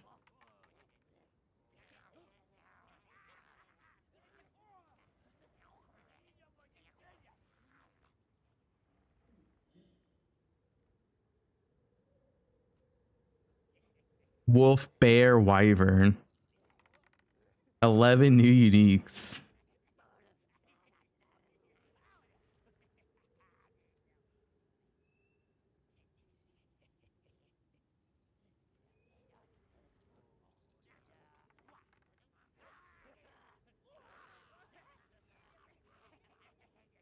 Two new ascendancies. It's Druid. Who the hell keeps asking for less pack size? It must be like a casual complaint, right? The casual players, they get to maps and they're like, I'm just getting surrounded. Help. Hey, I think it was Bob 5 complained about it. Bob 5 got surrounded in campaign a lot.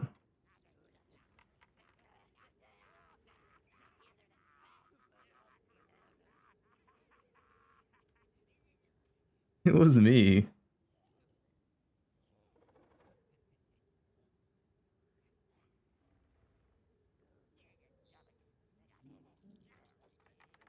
The PS5 and Xbox hardware. That is true. What if they actually changed it for consoles? Because I heard console performance or PoE is pretty bad. Pretty rough.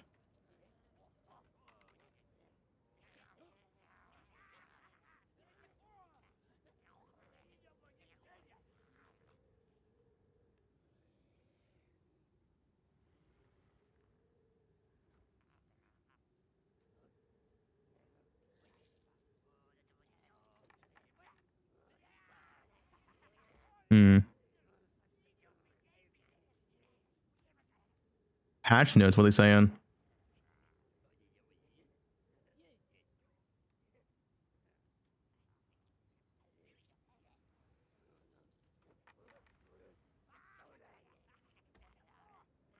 Yeah, Ghost Hand's nerf's pretty big.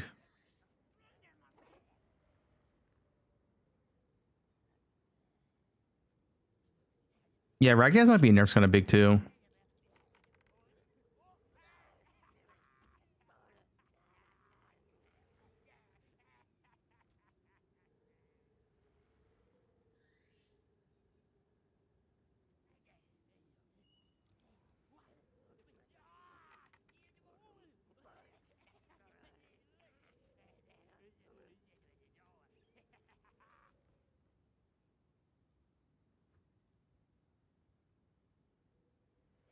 Hmm.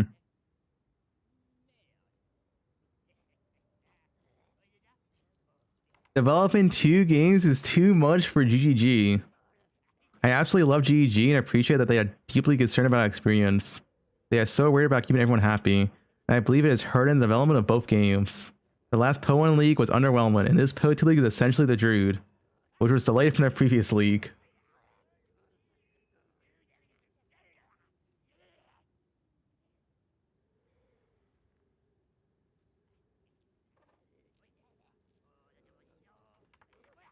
Yeah, they gotta abandon Po1. Focus on the real game. Po2. Any chewers?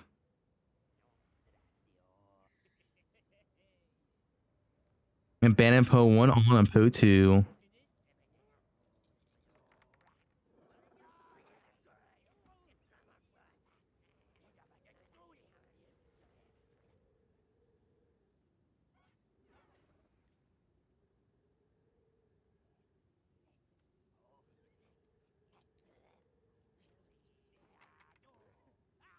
The Atlas patch should be fully reinvented or revamped, and this keeps coming. I mean, 0.5 sounds really cool.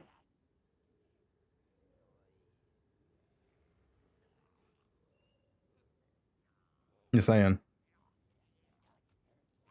You missed the best post.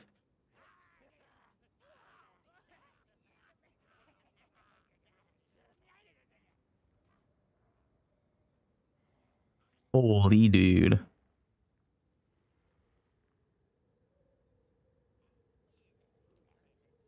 So what's the lore behind 4 boobs?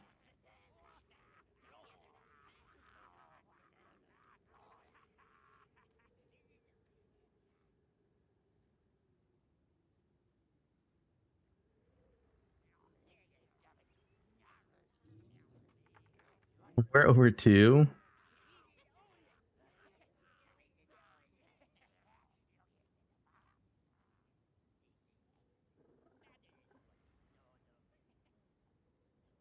.5 endgame, 0.6 act 5. When is Po2 coming out? I honestly thought Po2 would come out next year. But now I'm getting concerned again. Is it coming out next year?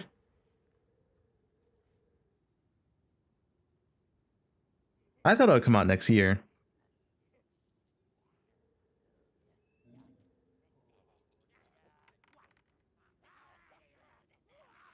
Byron build?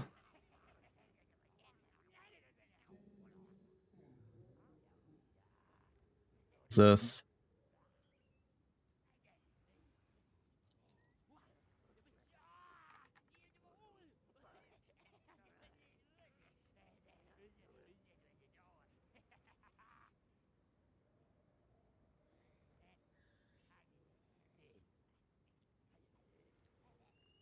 I don't think this works how he wants it to work.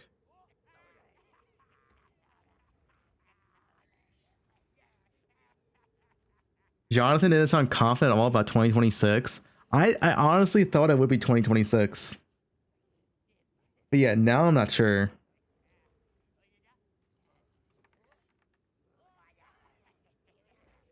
Do I think Jude will be strong? No one knows. It's a pure number game, right?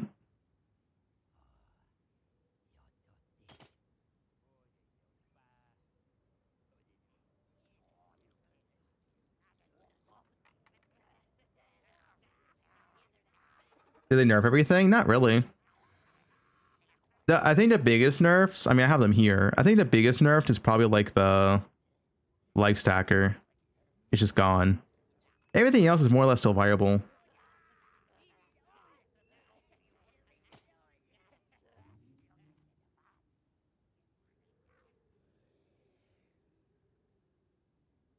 Where's the yearly supporter packs? I think we're not getting any new yearly supporter packs until 1.0.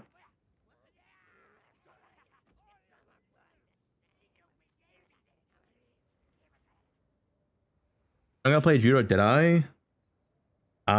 They gotta show more Jude footage. Like I said, we don't know anything about Jude, practically nothing, and the only footage they showed, they made Jude look terrible. So like, yeah, I want them to show more footage.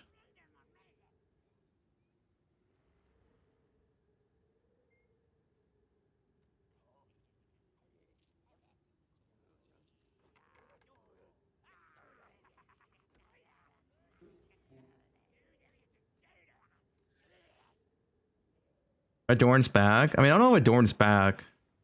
Because the issue is you still don't have a lot of jewel sockets. And you can't use unique jewels with Adorn, right? It's probably good though. But yeah. Like, dude, there's so many powerful unique jewels now. Like this thing. Heart of the Well is insane. It's still in the game.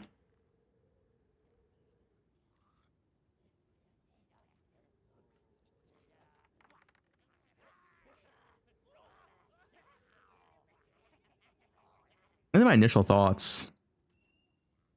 Initial thoughts. Endgame is overall roughly the same as before. Both in how it will feel and how difficult it is. Which is not that difficult. Or we'll log in.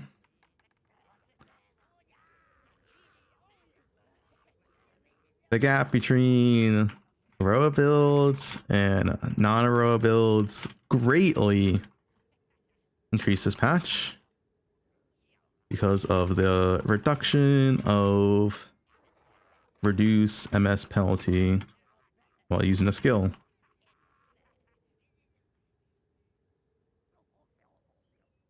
Roa needs to be removed? Yeah. I don't like Roa at all, but it's so good. No, Roa's buffed. Somehow.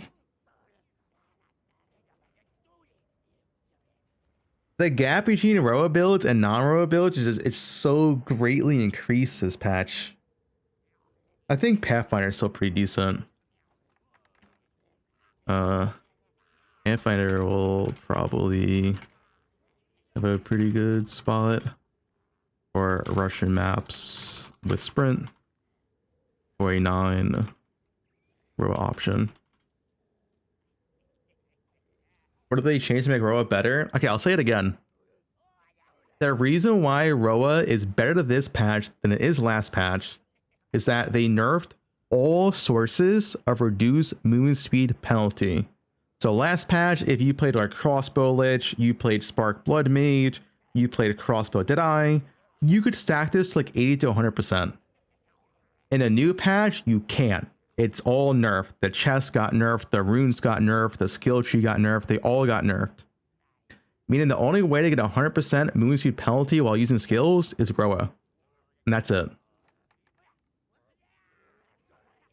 So Roa is way better this patch than it was last patch in comparison. Gemling is a less modifier and it's 40%.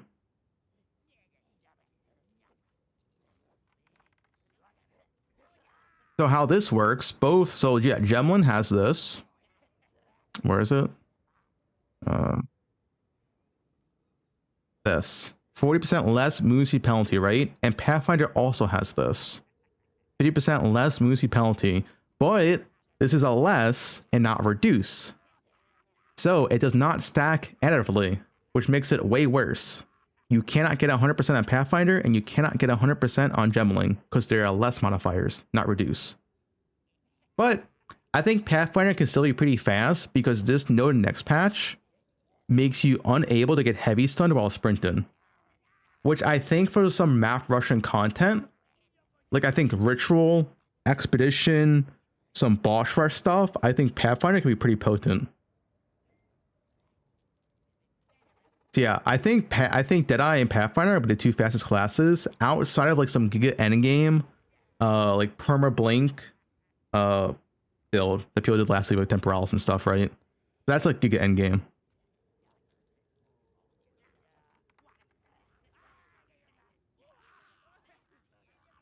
Yeah. Stuff for like Ritual / Expedition.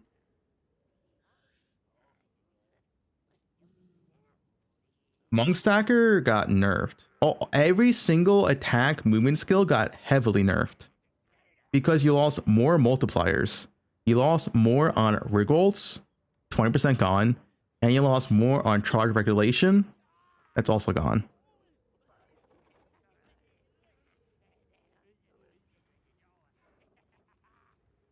Yeah, if you played Hollow Palm, that's nerfed. If you played it or not, don't know, but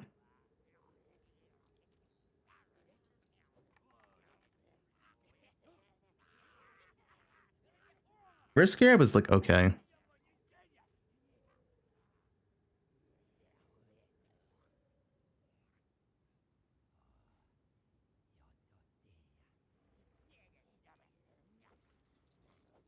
Where they say orbs removed, Q&A. They said in a Q&A.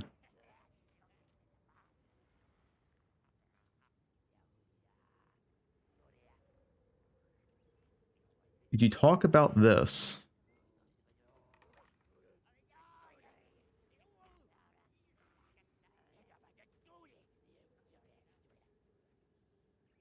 Needs to be reverted before launch. I don't mind this change, honestly. I don't know.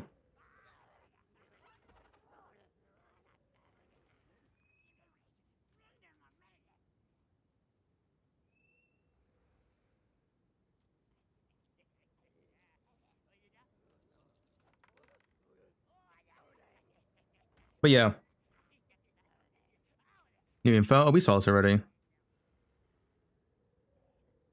We saw all this.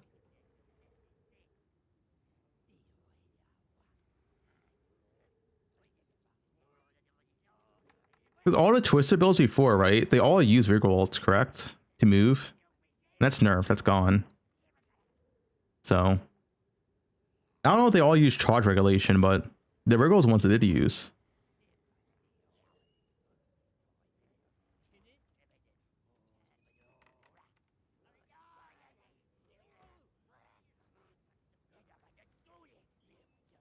Any thoughts on mana sustain options? You use the new support gem, where you get 1 jewel with mana on kill and press mana flask. Buff flicker.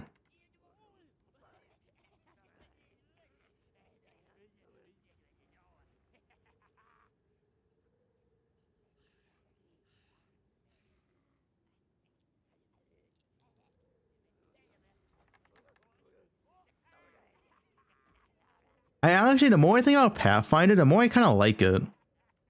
Because if maps have less monsters and there's more downtime between packs and you can sprint more often, this node's really, really good. The sprint Pathfinder meta. It would be so fast too. And the sprint nodes. You have sprint nodes. Increase movement speed while sprinting. 2, 3, 3, 12.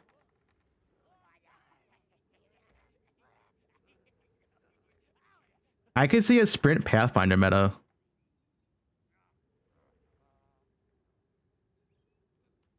The issue is League Start on Pathfinder is kind of ass. Like I wouldn't League Start this. Because this gives no damage, right? It's just like some speed. But like at the start, you kind of need like more than just speed. Poison, you get poison damage. But if you're not poison, what do you get, right? This is good. This is damage. But yeah.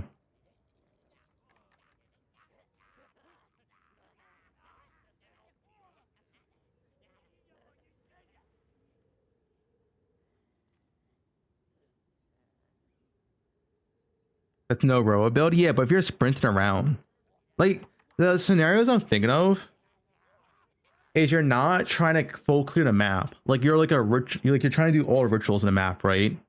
And you're only doing ritual. You sprint between rituals.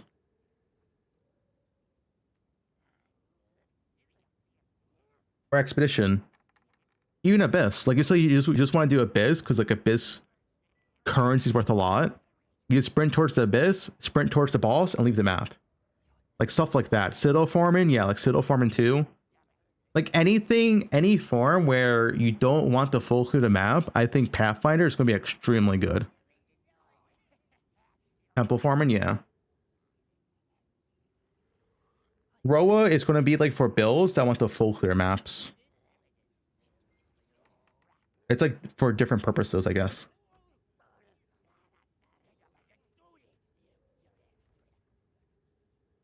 Yeah, Pathfinder sounds very, very good and when I think about it. For like that type of content.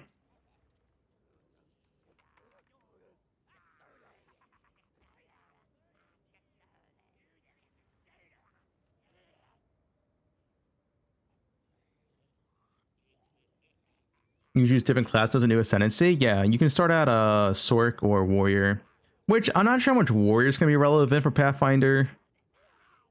But it's most of this is melee damage, right? A lot of it's melee fire. Sork, here's potential. You have like good ES nodes. You can go like over here, get good crit nodes, more good ES nodes. There's some potential here. Just some line damage nodes up here. You think Temple's not Biz farm? I mean, no one knows until we play the league. Yeah, you could play Cast a Pathfinder too. That is true.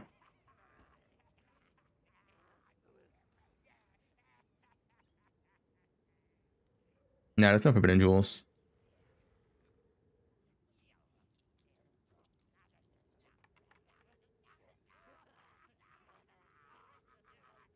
Yeah, I like the idea of Pathfinder. If you want like a rush mechanic playstyle, it sounds pretty good in that, to be honest.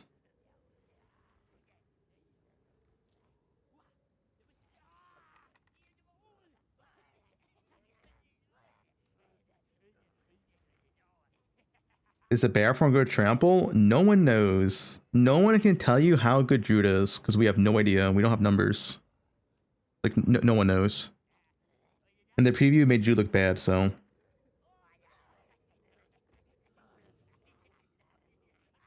Yeah, they removed the bad immunity ascendancy too. I think Pathfinder is like a lot better this patch. It's really, really good.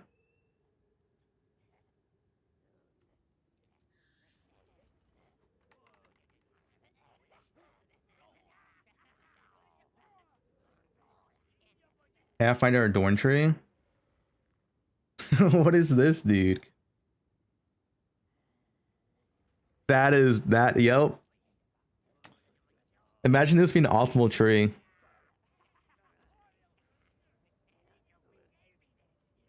Pathfinder Adorn Tree.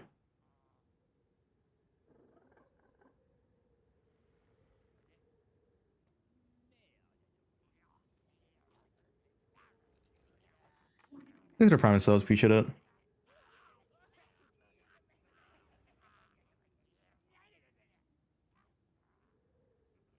Yeah, I'm like at the idea of Pathfinder. I just want to like League Start Pathfinder.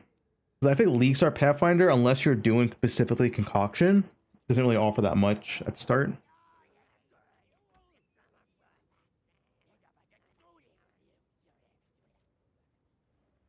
Yeah, they brought it back, Somnia.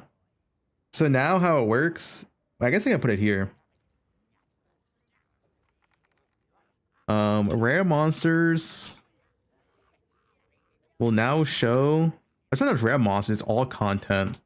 All content will now show on your minimap once you I guess gathered all the waypoint, all the checkpoints inside a map. I still wish they did bosses instead.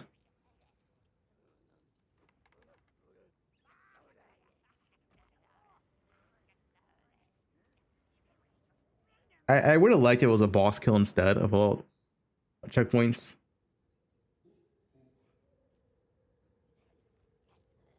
Yeah, rare mobs will show up. It's all content. Rare mobs, breach, exiles, etc.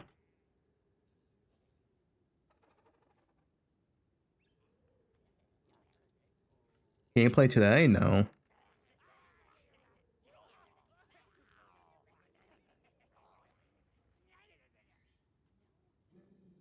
Is Pathfinder the best class for a Sensi boost? I mean, it'll probably be the fastest. Outside of like Temporalis Blink build, right? So yeah.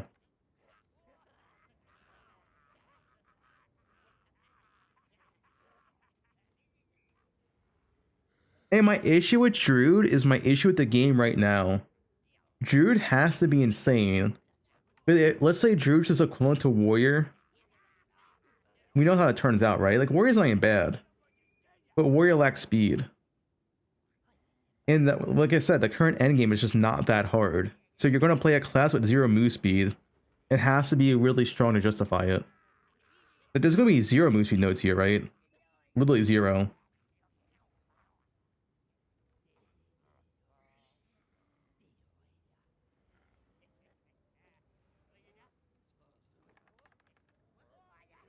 Field wall buffed. Is it buffed, DM? I didn't play shield wall build. Why is it buffed? Let's go 2 more prime. On Citadel? Oh yeah, on Citadel doesn't have reduction anymore. Wolf form probably will have moon speed. But how much? If it's like 10%, 20%, it's like eh. Like this is, I'm gonna type it here. Yeah, I mean I have it here. Overall, speed is probably still the only thing that matters. A lot of OP builds are still in the game, and difficulty isn't really changed. Like there is the more difficult modifier, but at the same time, you lose distills, which added difficulty to your maps in the first place. I don't think the difficulty of endgames can be different.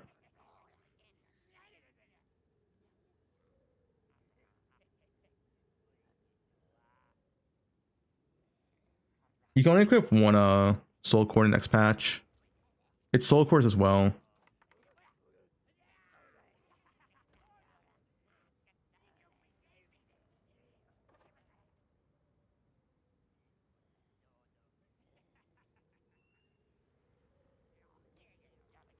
Yeah, at least as far as I can see, the endgame map meta should still be the same, where you want to stack as much speed as possible, complete the maps as fast as possible, and go next, right?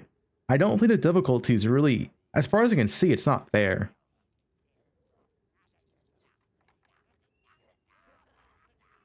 It didn't say so, Jaquel.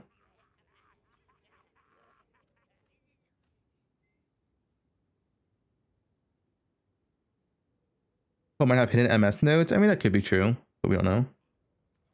It's just usually how GG designs classes. This side of the tree does not get moon speed. It's also true in Po 1. But in Po 1, you have moon skills, so it doesn't matter. Right, like, this is why Titan has the moon speed nodes. That's just how they design it. The only nodes is, yeah, reduce moon speed penalty while blocking. Right, like, that's... Yeah.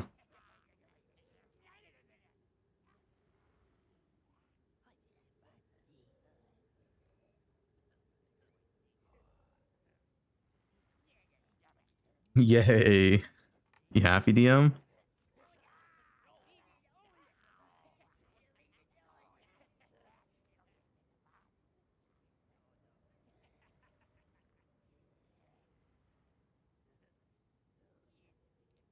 Yeah, my overall thoughts, I feel like more or less the end game, the way you play, the type of ability you want to play, and all that should roughly be the same. Unless the difficulty scale is insane. I just assume 10% difficulty equals 10% harder. So, yeah.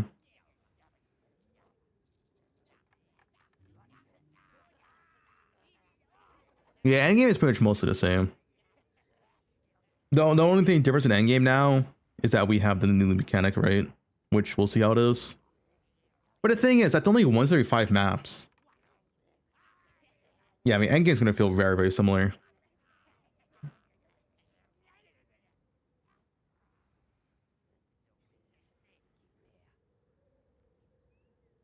I know what I'm bang. Okay, JKL.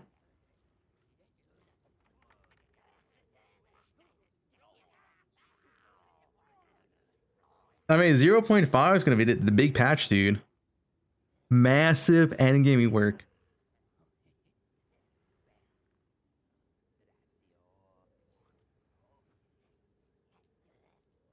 What's the mechanic for this season? I don't know if you played Po 1, but you build your own dungeon and you get rewards while building it. That's the TLDR. If you played Po 1, it's a mix between Synth League and current incursion.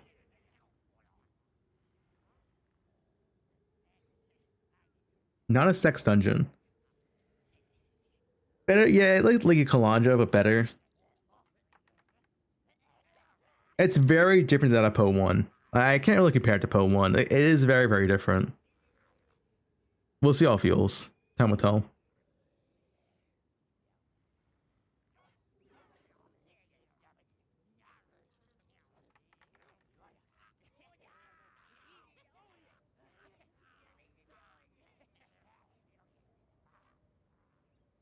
Bob the Builder sex dungeon. Guys, we're not building a sex dungeon.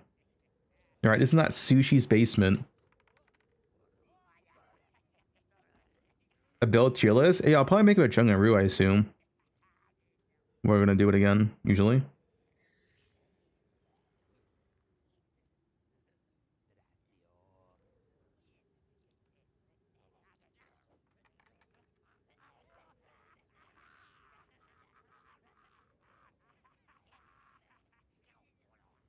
There's literally 4 boobs at the end of the dungeon, bro. Wake up. Okay.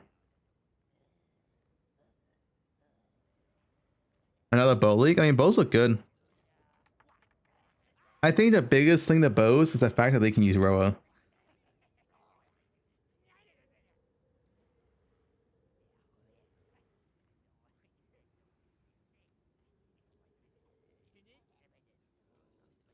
Pack giveaways? No idea.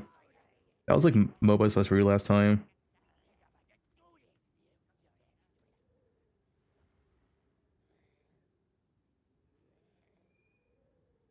Am I gonna play staff? Probably not. Grenade, yeah, grenade crossbow is still good, but you have less move speed than last patch. So in that way, it's nerfed. But the damage potential is still the same, yes.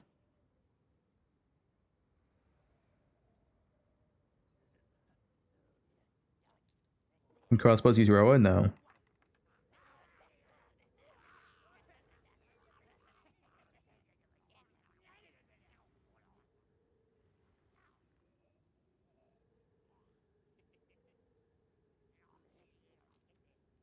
We noticed.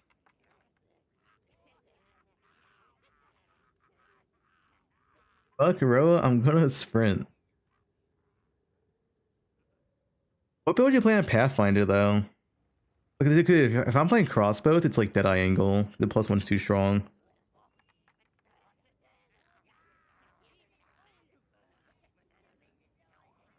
Poison Spark.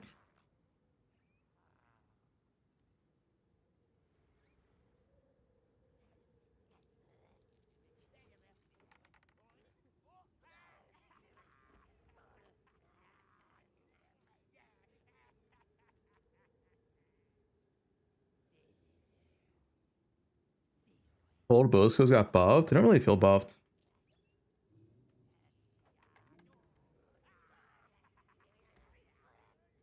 What's the league starter? I don't really know. I'm kind of conflicted.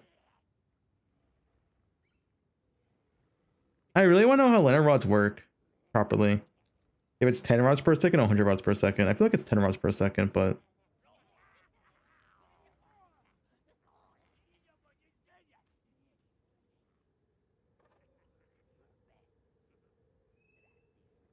Spears, Lion Spear.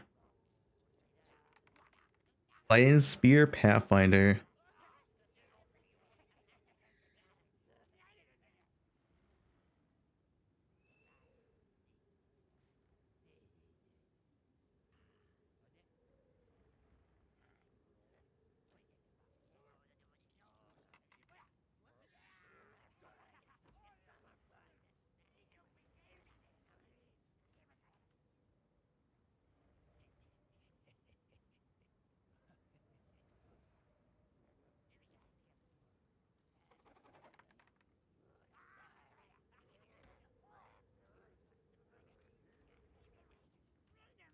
They said they buff ice bow skills by a lot. I mean, what they said and what they did, I don't know. Ice shot got some more conversion, which is cool, but nothing really else. Like cone angle increased. Ice really didn't get touched, to be honest.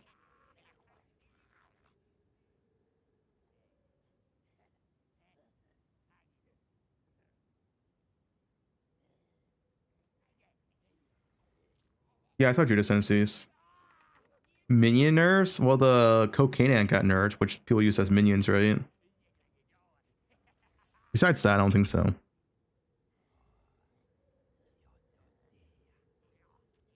Snipe got buffed. The snipe's terrible.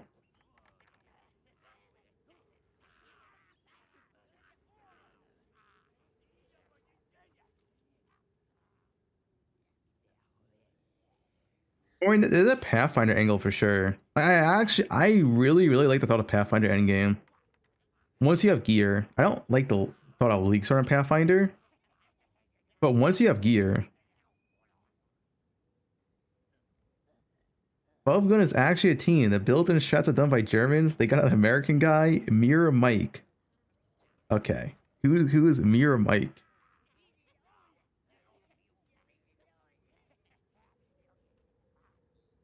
Like this is Pathfinder. What's this? Twisters? I mean, yeah, you can play Twisters as Pathfinder. But this got nerfed. Keep in mind this got nerfed. Just letting you know.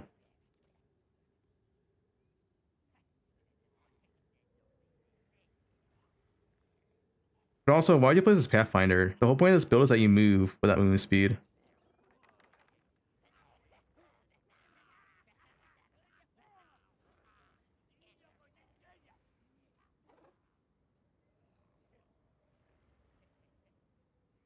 What's he using?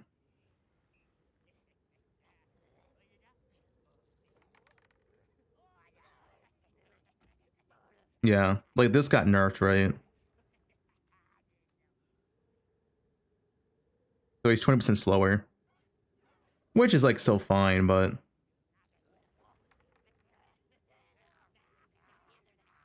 I don't know if anything else got nerfed. I mean, Hell got nerfed technically. Push is the same, Wind Dance is the same, World Slash is the same, Barrage. This all looks probably the same.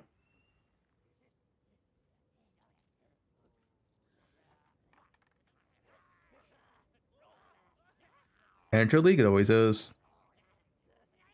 I just don't like Twisters. Like I hate the movement inside of maps. I hate it. I'm not a fan. It feels so much worse than just playing like a walking build. You have to stand still to attack every single time, right? Every time you want to attack, you have to stand still. I don't know. I think it's just I don't like it.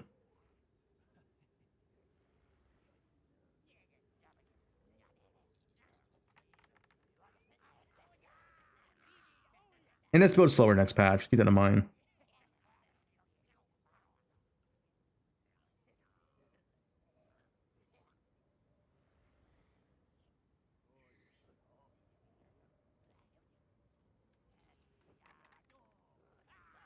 Builds feel so much better.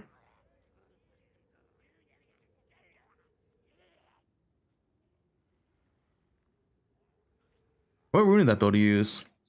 It was used like a. Does he have it on here?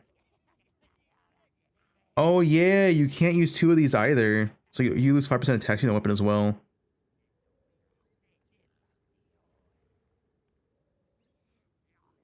You lose 20% more and 5% base. That's 25% more in total.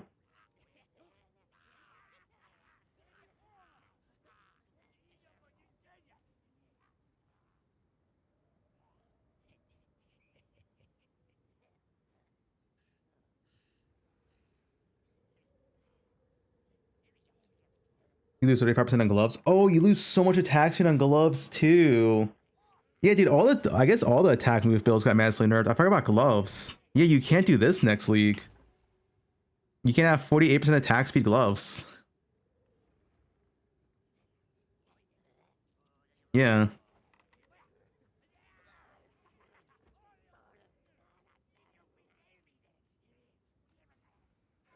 And the belt as well. They use head enter a lot of times.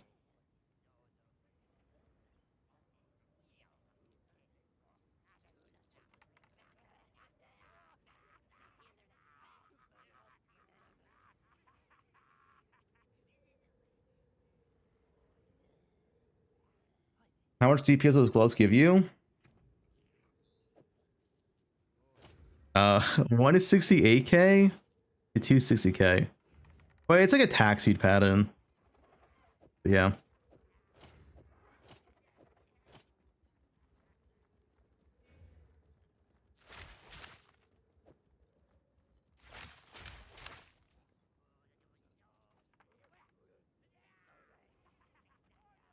We had Chili's was 0.4, yeah.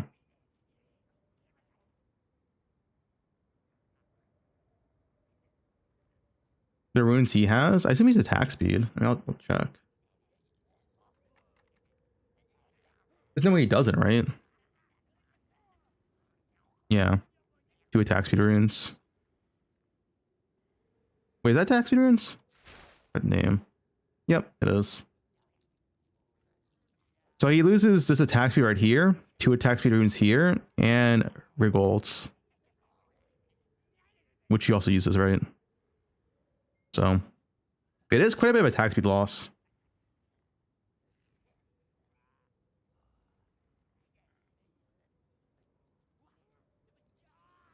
Can you get drops here? Yup.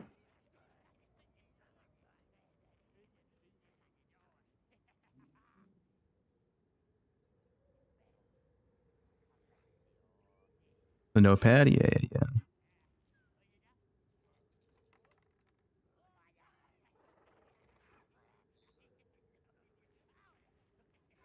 Does it do this? And I don't want it to like, dude, what? Fuck Windows, man. Okay, that's fine.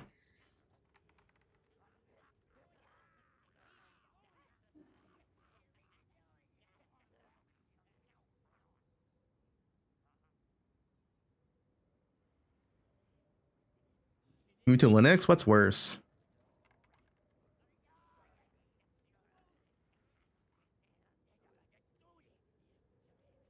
Attribute stack is still shit. People attribute stack. Like, what do you mean by that? It's viable.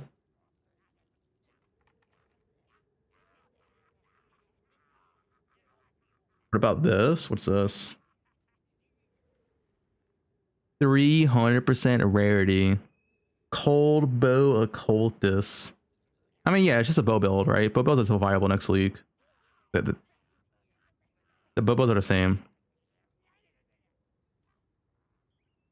Like, Lightning Rod is nerfed, sure, but like that's it. Like, you're clear as Light Arrow's the same, or Ice Shot, or whatever. Like, yeah.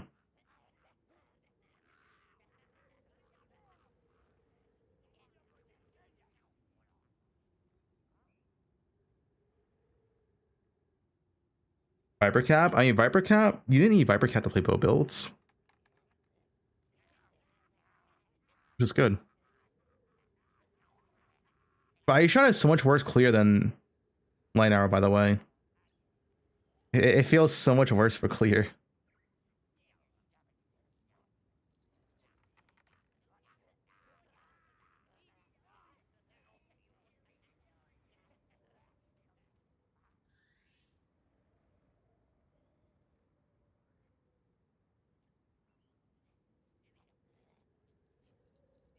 Yeah, I mean, bow builds are still very, very good. Is Restricting Commander dead? Restricting Commander is dead for mapping. It's still fine for bossing. Effectively, you need one monster in range. So for mapping, it's going to feel pretty bad. For bossing, you can just always be in range, right? For mapping, it's going to feel, yeah, kind of bad.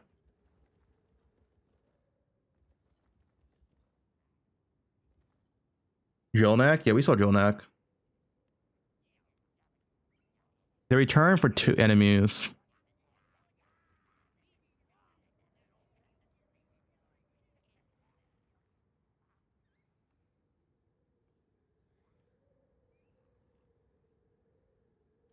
Do ice walls count as enemies, by the way? They don't, right? They don't count as enemies.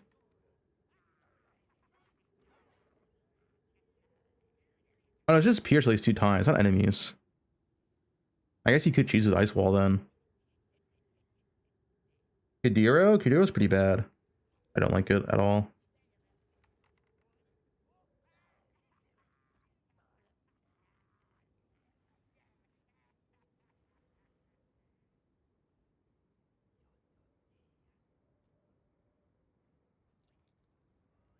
You think less pack size is a good change? I think it's one of those things where we wait and see. It's gonna feel worse no matter what. Because at the end of the day, just killing monsters is fun, right? So it's gonna feel worse at the start.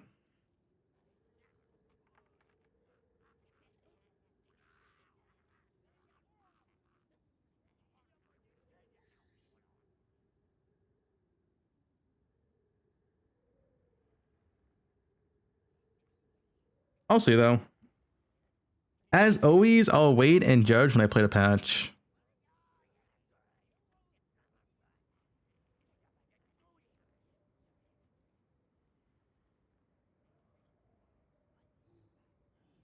No, it's the same EXP. It's 40% less pack size.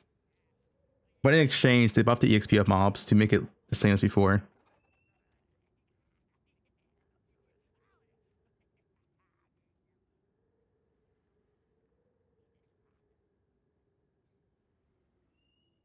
Allegedly.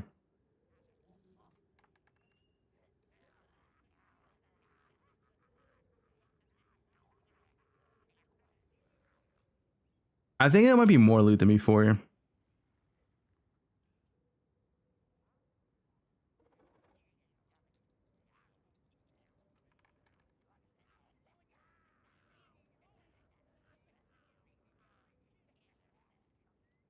More loot? Because I think it's only a pack size reduction. If it's only a pack size reduction, that means the amount of rares stay the same.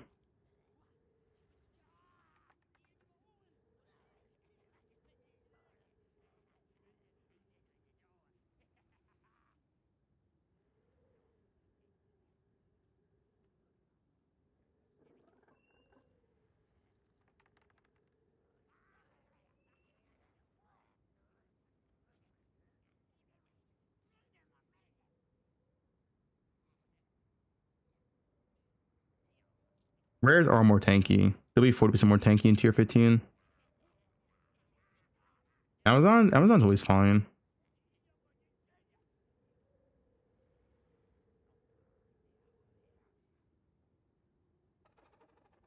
And your stack should be the same as before. The way they're saying it, it's the same amount of rares, it's just less monsters, less pack size. Pack size does not affect rares. We saw Judas tendencies.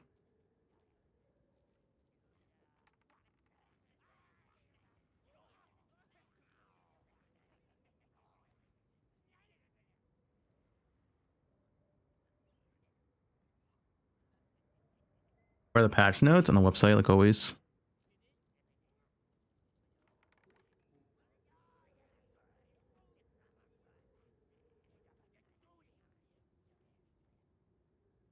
Negative rarity farming.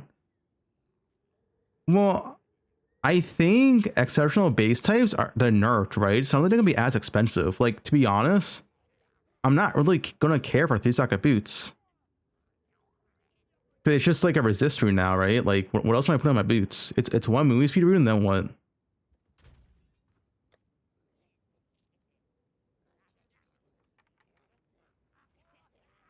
Those can put in boots.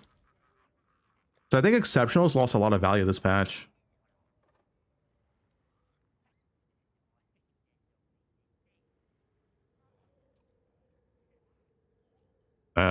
Yeah, these all suck. Like, they're changing this, right?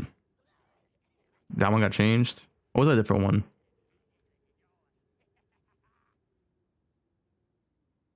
Yeah. It's like, honestly, I don't even care for 3-socket boots.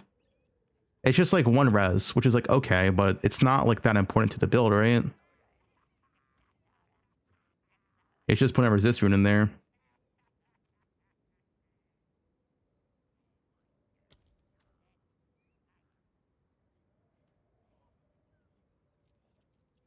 Yeah, we can do a 2-socket boots.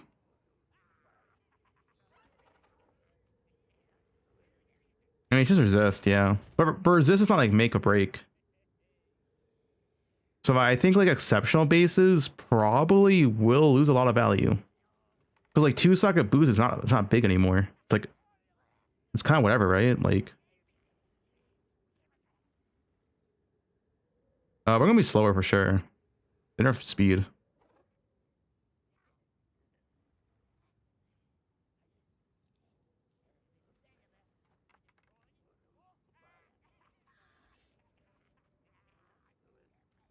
Yeah, exceptional weapons. Because you can still stack iron runes and stuff. But like exceptional like gloves, boots, helmet. Chest is still good. But yeah, gloves, boots, and helmets lost a lot of value.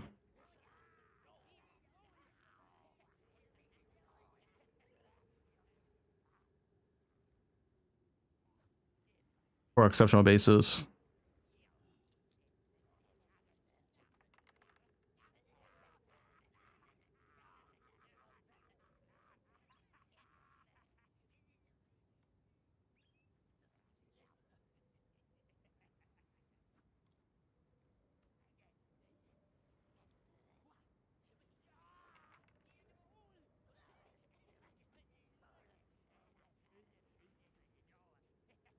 Right for 0.5. We will also will help less projectiles. I don't think so. I think Giga Endgame, you might have one less projectile. I think for early to mid game, you're the same, or if more actually. It all depends on the new wheels. How much projectiles we have for the new wheels.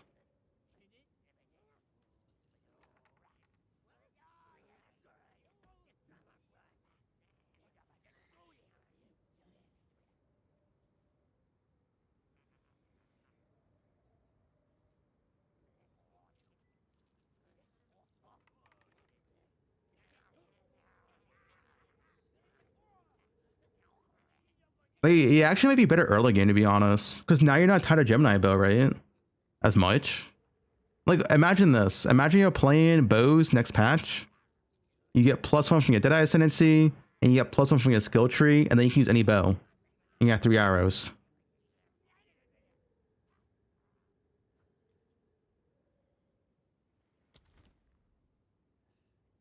It's not just bow impulse, you get on tree now. Nowhere is shit. You don't use Nova 3 Pro, guys.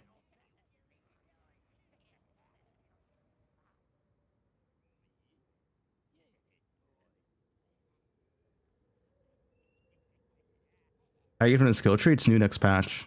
They add in plus, it's not plus arrows, it's a new stat to call on it. But it's gonna be in the skill tree next patch. There's gonna be 2 wheels that have the new like plus arrow stat.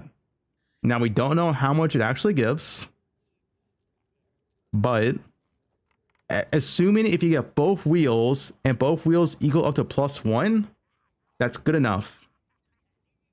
Is that going to be the case? I don't know. Yeah, surpassing chance. Yeah, I mean, I saw this. Increase movement speed while sprinting.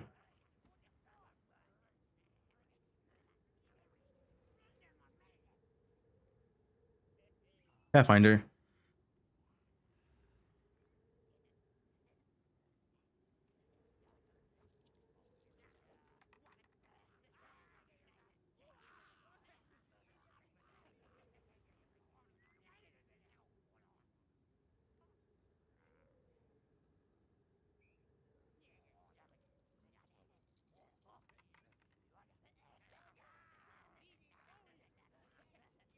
I mean, Sprint's pretty good next patch of Pathfinder.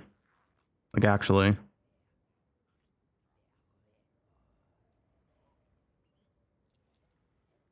Missing anything from this list, by the way? Is PoE2 good? PoE2 is the best game ever.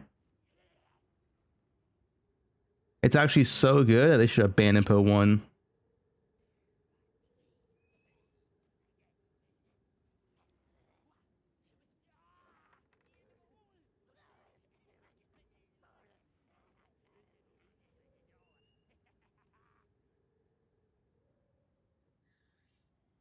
Plus 5 armor and Nova? You don't need Nova.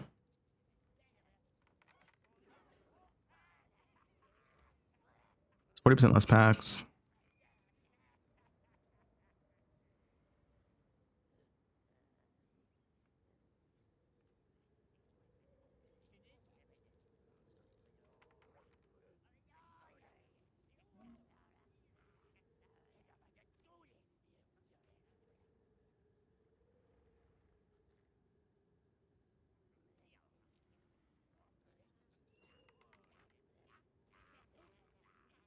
Anyway, reading Druid abilities before 0.4 drops, not unless GG releases them.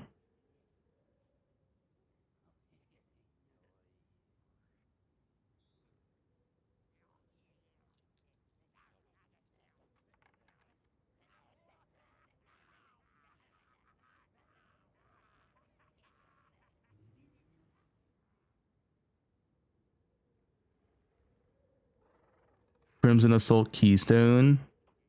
Yeah, it's pretty big for Blood Mage. Companions got nerfed. But it's not that big of a deal. Did I even take companion notes in my build at the end?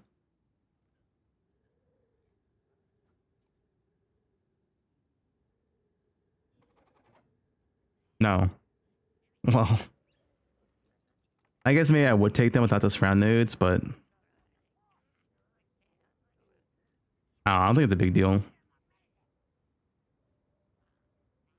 Yeah, it's good for league start. It was really good for league start. Judas shit, no one knows.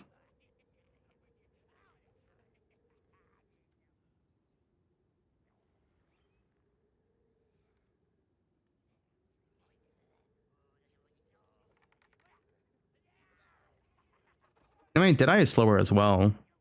Everyone is slower. Every build is slower. The only exception is if the Infinite Blink build still works.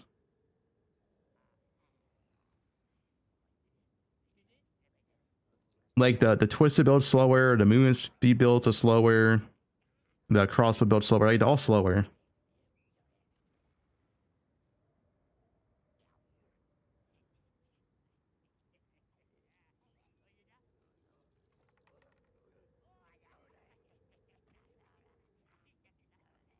Flicker? Well, Flicker's nerfed, right?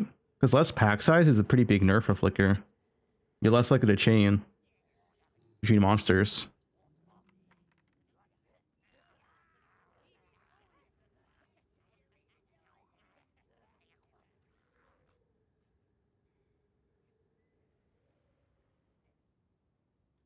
Po2 endgame's the same.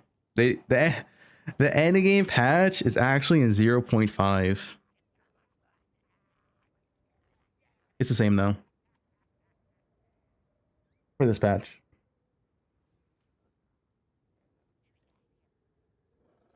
Okay, at least 0.5. I get some water. Maybe like 2 minutes.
Back.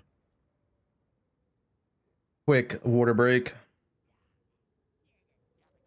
Postpone the endgame? And they can't. They want to release a league in December, right? Christmas time. Big months. One also seems good. They had some AoE affect the trade. They did. That's true.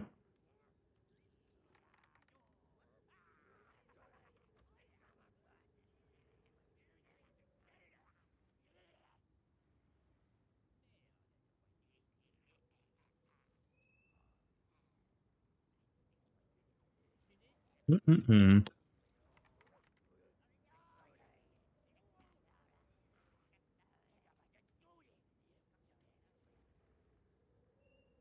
Bingo? Yeah, I lost. Can I get a single bingo?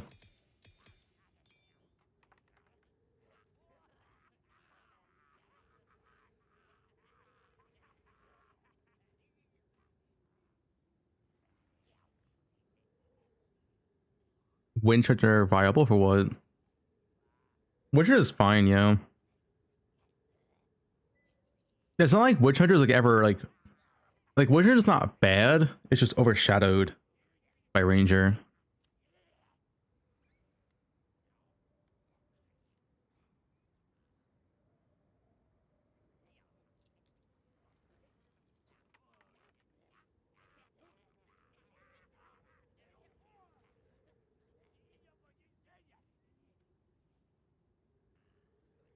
The nerf warrior? I don't think so.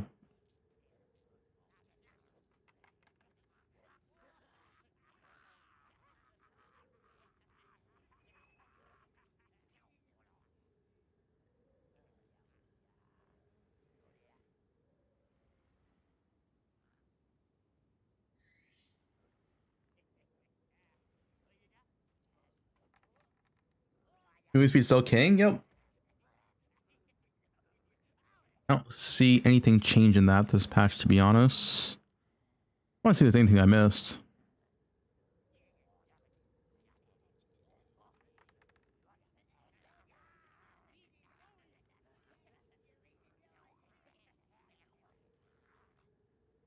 Katava? What, you guys like Katava?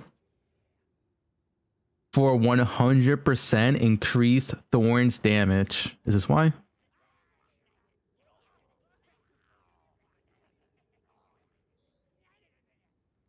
If they nerf Roa and it's no longer usable, I think crossbows are really potent.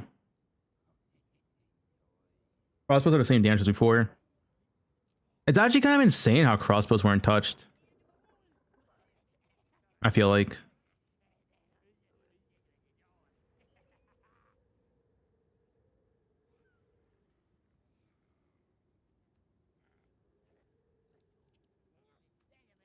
Arjun's medal got buffed. Yeah, I mean, reduced MS penalty fucks crossbows. But in terms of like the damage they provided, it's the same. Full evasion? I mean, we don't know how much ES is nerfed by.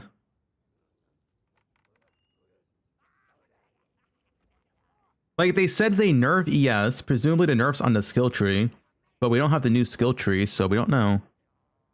If ES is nerfed by too much, then yeah, you guess you go pre evasion. I mean, Ghost Dance got nerfed, so that could be one reason to not play it.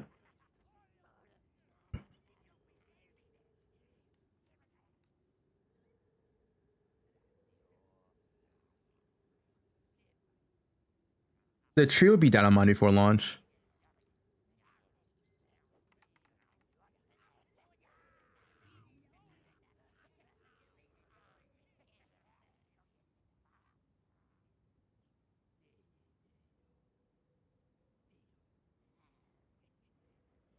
I guess I can put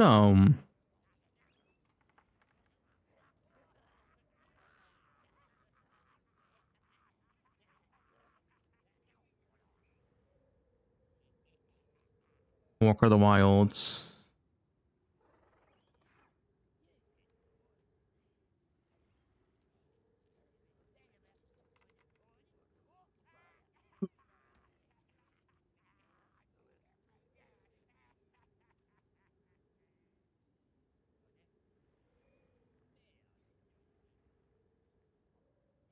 So a post on Backstage today for voice acting in Po 2. New Zealand.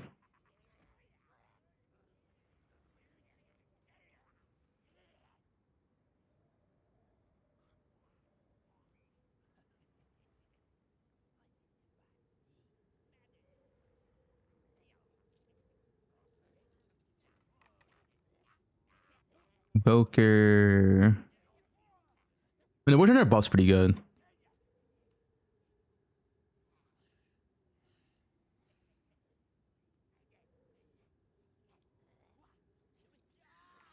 Yeah, every class can shapeshift and use talismans. Although all the talisman support's going to be by Druid. Plus on Lich Expo, it's a lot slower this patch. But yeah, you can still play if you want. It requires a tier 0 unique though, right? So you can't league start it.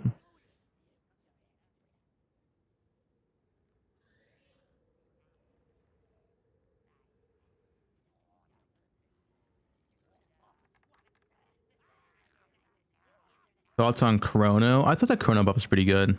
But like, curses in this game feel like such memes.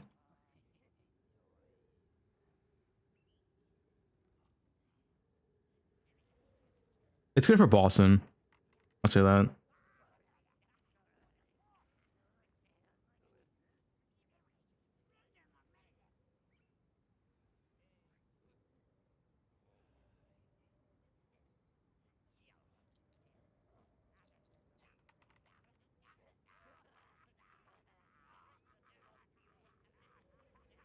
The Wild Storm we work any good? No, it's worse than before.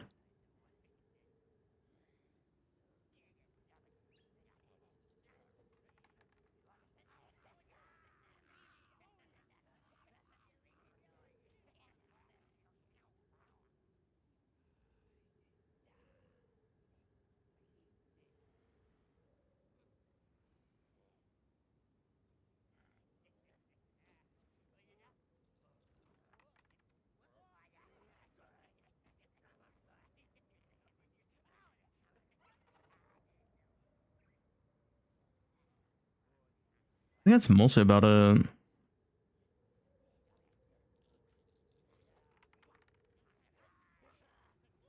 Ranger Hollow Palm. Hollow Palm got nerfed though.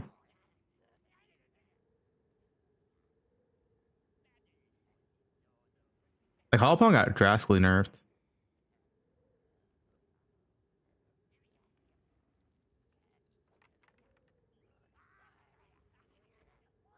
Buffs and campaign. It's like this. What is it a nerf? I'm pretty sure it's a nerf at like 700 evasion chest. So I guess early campaign.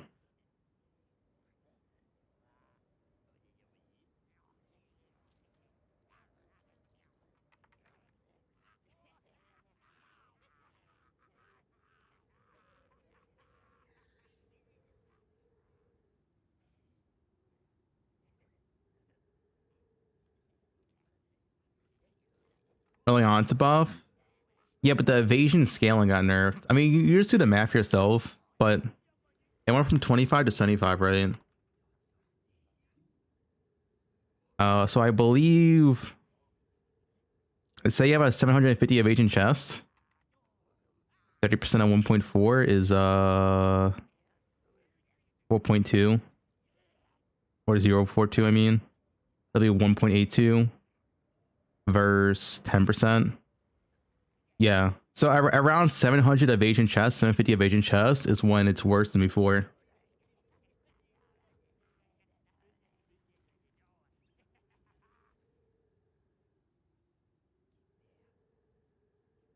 Which is like near, probably like mid, yeah, like mid campaign, right? 700 evasion chests is not that much. Early campaign, it's buffed, I guess, sure.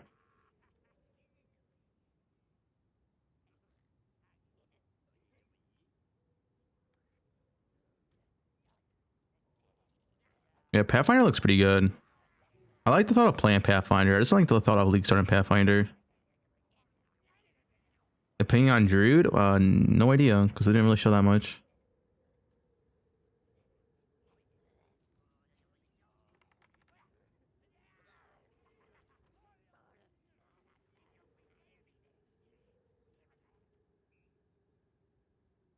Yeah, they gotta show some more Jude stuff hopefully before launch.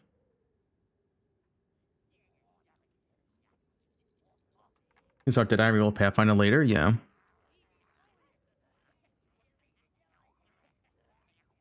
Dude, you can go pretty fast. I'm just saying, you could go pretty fast on Pathfinder with Sprint. Well, that's the meta. 12-3-3-2, 25% on boost in a new rune. Wait, is that rune doubled? I guess it is doubled, huh? Is that 50%?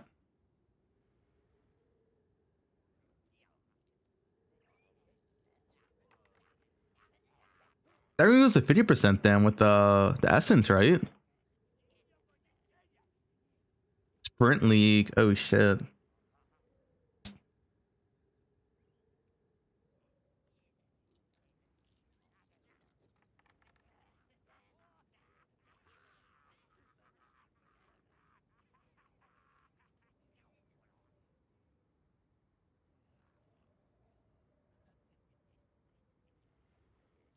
Where was it?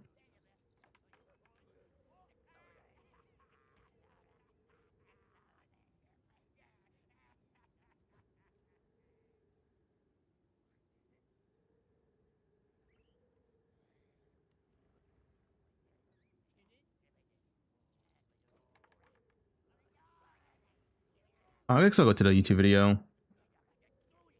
I don't remember where it was. Path of Exile. Here it is.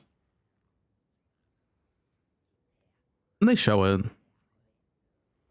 Jude walkthrough.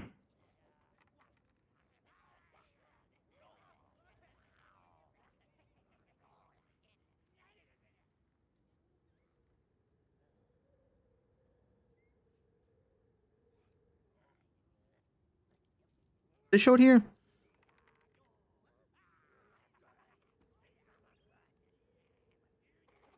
Hmm.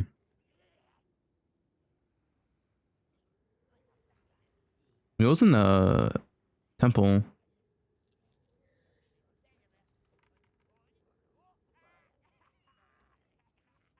Yeah, that. Ancient Augment. So yeah, if you have a 100% increase effect, it goes to 50% move speed, right? Sprint meta, dude. We can all be sprinters. Sprinting around. Yeah, shut up, Silva. We be sprinting around. That sounds really good.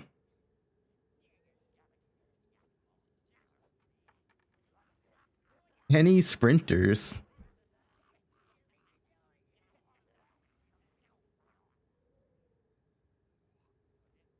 And you get, so you get 50% here. You get another, what is this? 15, 18, 20, 70%. So you get 70% increased move speed while sprinting, and sprinting is base 40% move speed. Dude, you have 110% move speed bonus while sprinting.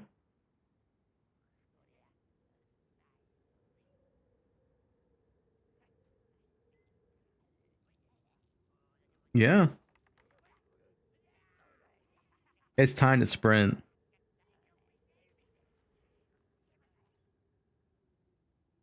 I just don't like the idea of starting Pathfinder though.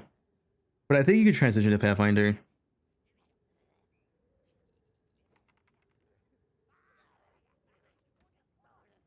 Yeah, it'd be 10% life, but you can use self pot. It's fine.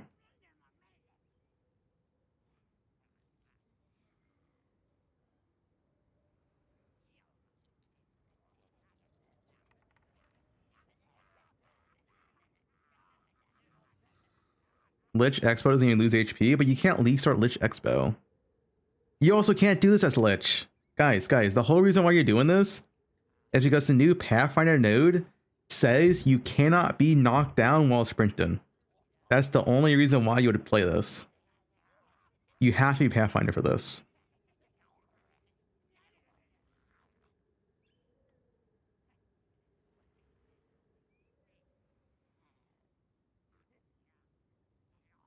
Yeah, it cannot be heavy stone while sprinting.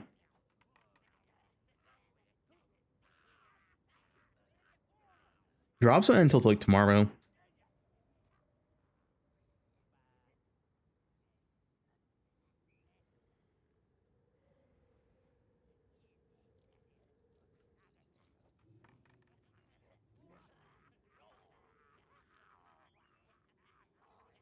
Log into Po2? Yeah, dude, log in. Dude, you get 110% bonus move speed while sprinting.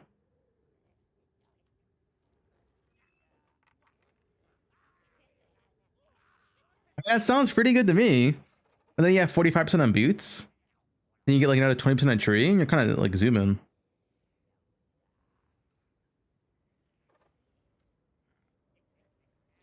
Yeah, it does sound sick. I just don't like wouldn't want a League Star or Pathfinder unless you're poison, and poison kind of sucks. Sprinting feels so ass. Yeah, sprinting feels ass on WASD. On click 2 it doesn't feel as bad.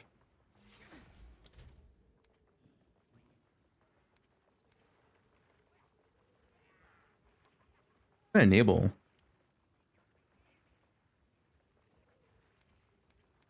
Input.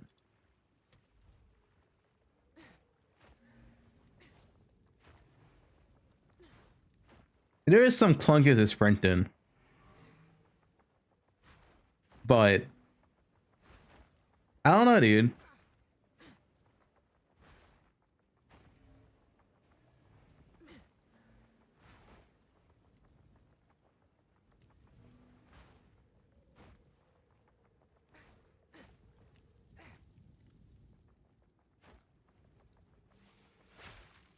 Yeah, I feel like Roa still feel better.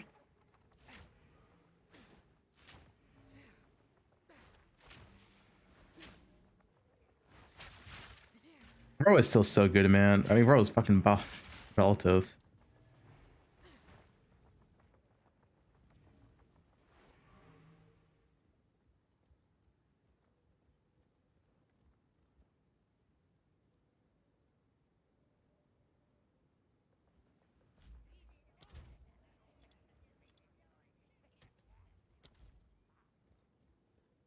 But it is an option.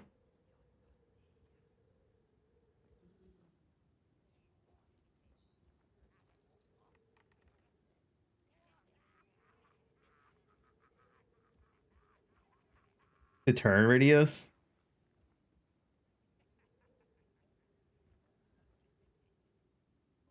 The turn radius is always kind of bad.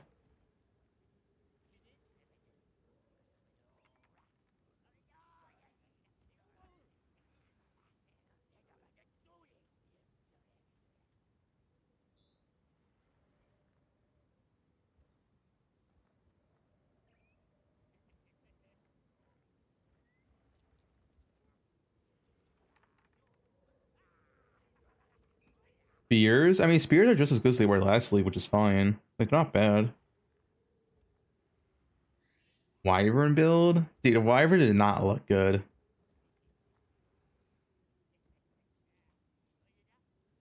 Yeah, her margin item got removed from the game.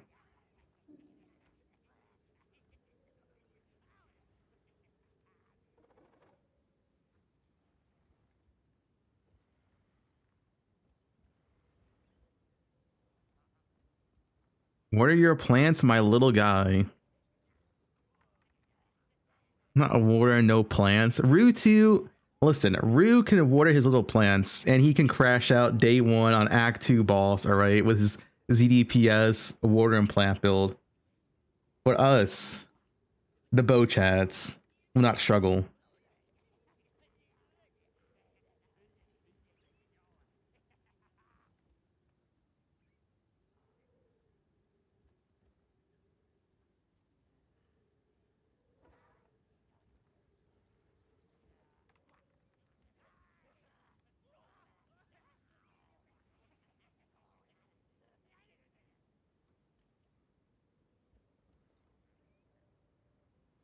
We should show more of the Druid stuff before it comes out, though.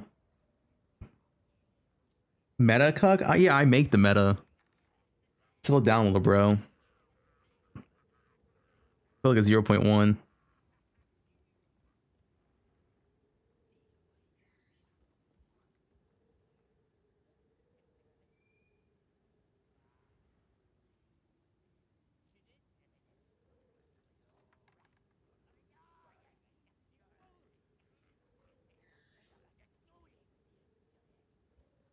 Like, most of the buffs here are just frenzy and infusions, right?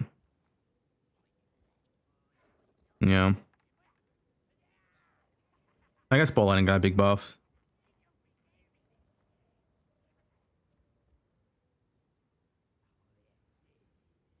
Blood mage is the same.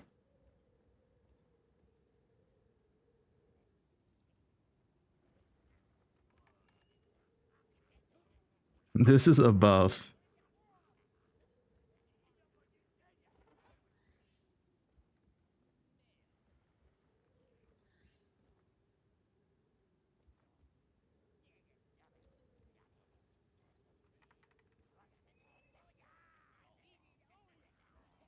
This is a buff. Nothing really stands out.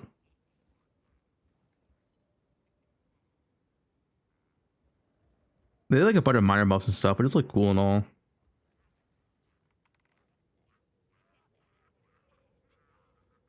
The 0.4 notes, yeah. Are you late? Yeah, you're late.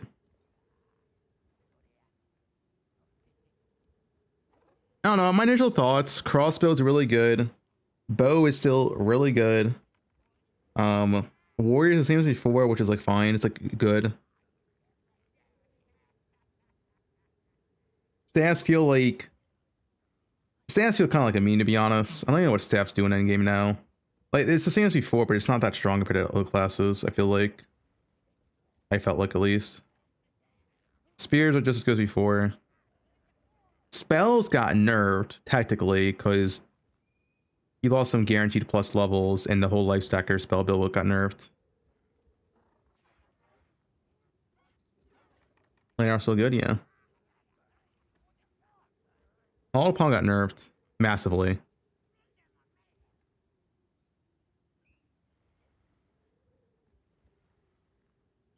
Lead spear still good. Yeah, people did not blood mage last league, right?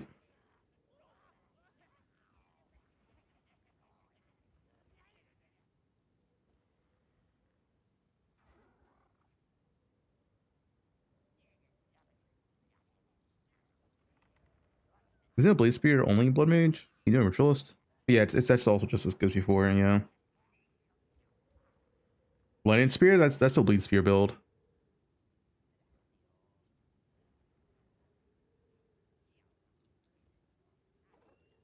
Will they nerf hollow palm? I'm not really sure.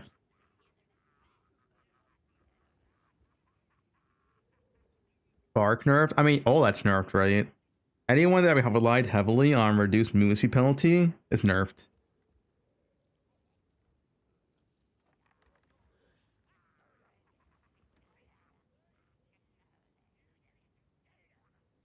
Oh, Twinkle got buffed? Probably.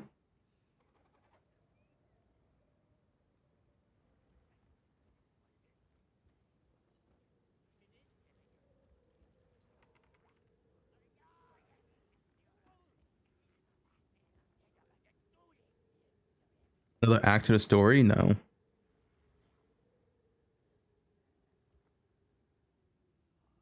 The snake. It got me. Sushi, the venom.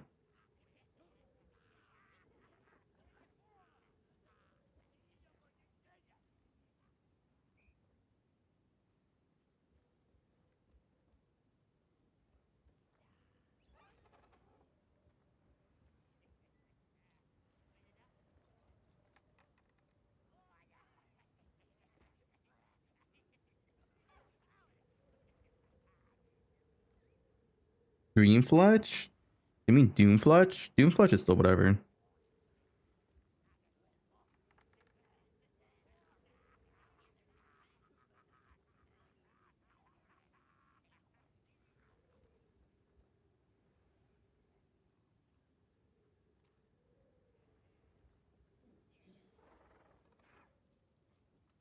The name is Quiver, you can't get down to 1, as far as I'm aware. So the dream's over. They nerf Chaos Dot? No.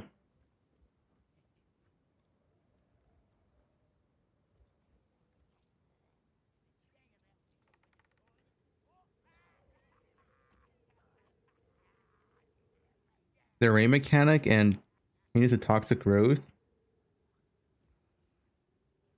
I'm not sure. We mean a new range support gem, yeah. Their passing chance? Did I see this? What's this? What is that, dude? Okay.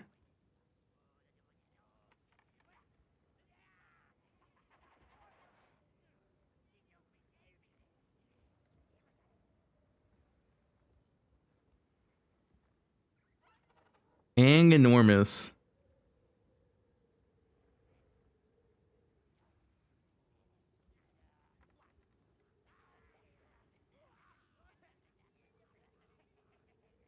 Bald 5.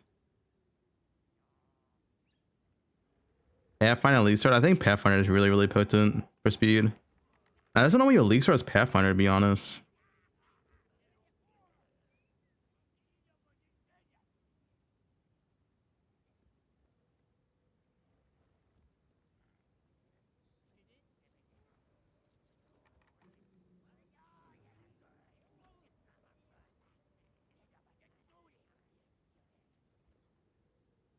You talk about this? Yeah, I saw this. Anti-burst mechanic. It's what put one has.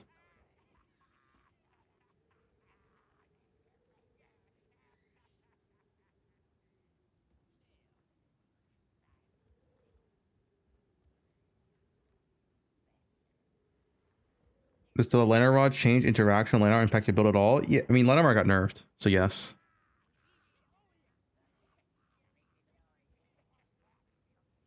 But Lantern Rod, Lantern Arrow should still be top tier, so.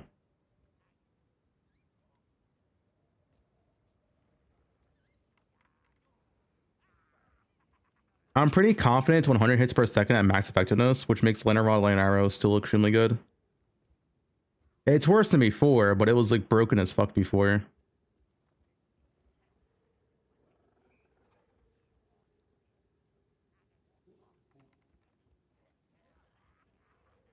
How does one click a Twitch drop? I'll tell you when it's done. You get to like inventory in Twitch.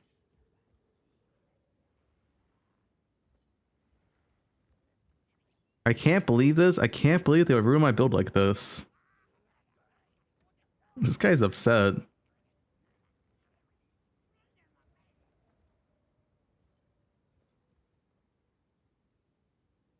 This is dramatically underwhelming. I wish I was endgame stuff. Currency drops still affecting rarity. This guy hates rarity.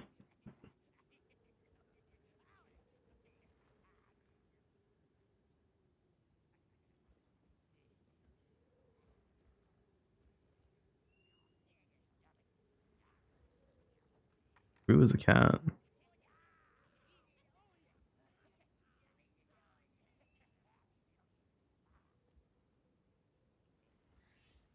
My name is Rutu and I shave.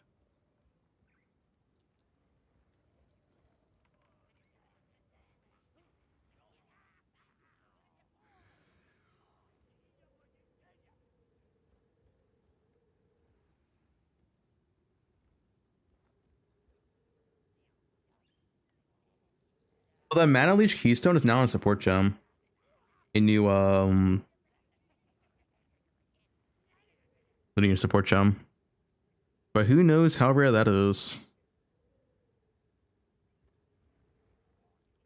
Alright, it's all just Ruse the Cat. I got it. New Titan Quest 2 update.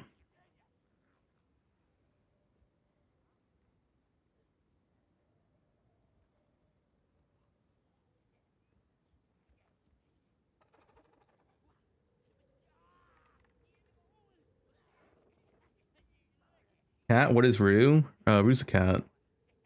He's a well-known community cat.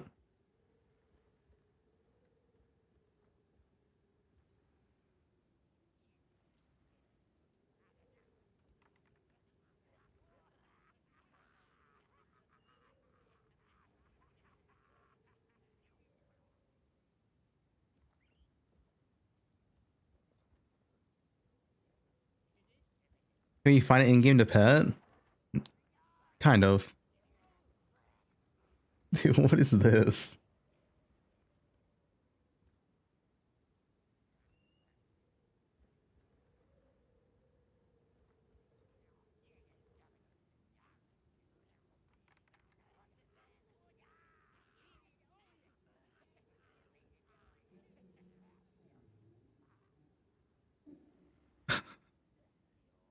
This is so dumb, dude.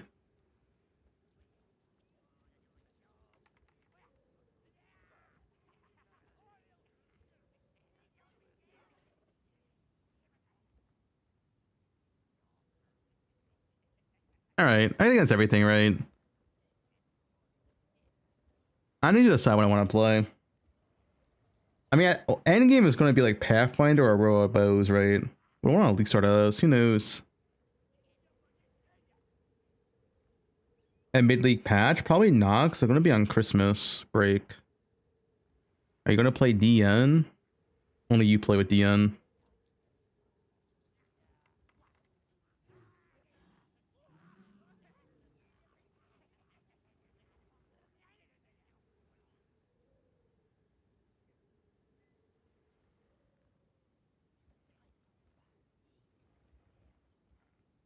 All your rarity haters get rarity on your gear. True and base.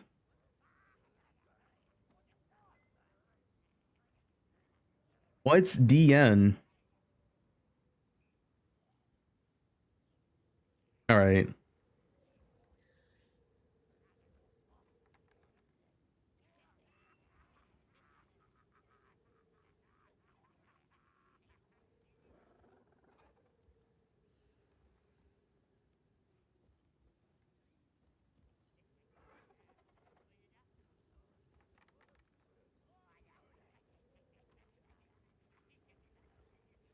They sort of tease corrupted gems. The corrupted gems are double corrupt, like 21, 23 quality. Well, level 21, 22 quality.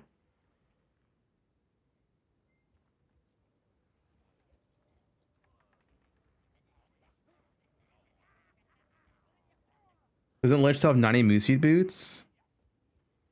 No, because they nerfed runes limited to 1.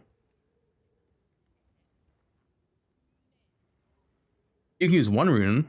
Sure, you can't use 3 of them.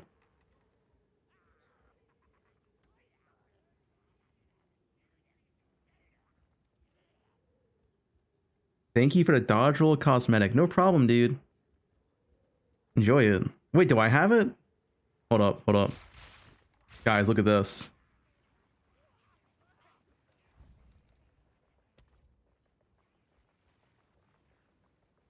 Wait, don't I have it? What's this one? What's it called, even?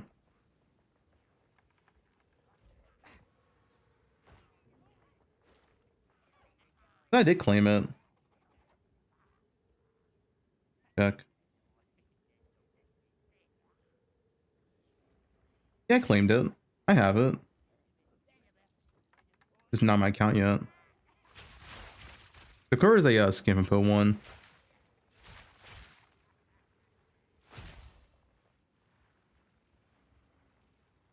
The new Summon Mind Goblin still looks OP. Yeah. I heard Baal's a big fan of Mind Goblin. Is it I still fine? Yo. Verdant wins. It's not here. Here, relog.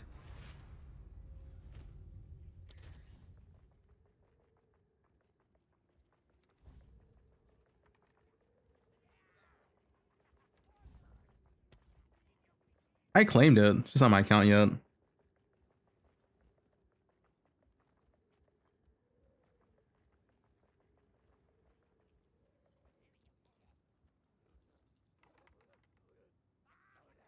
You know that linking your account to Twitch just gives them more access to your personal info? Yo, I think you're kind of schizo, I'll be honest. Like, who is them?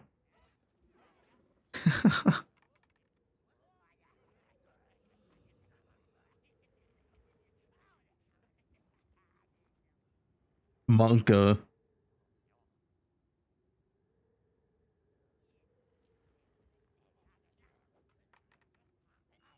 Them. Is Pathfinder start viable? Pathfinder is definitely viable. I just don't know what your league start as Pathfinder. But unless you're poison, you don't really have an ascendancy, right? To start.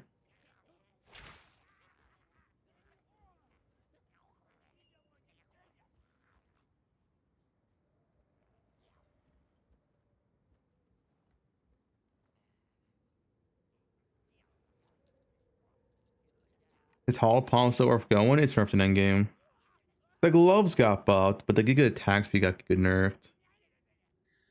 The Soul Core, yeah. Staff level in tech? What's the staff level in tech?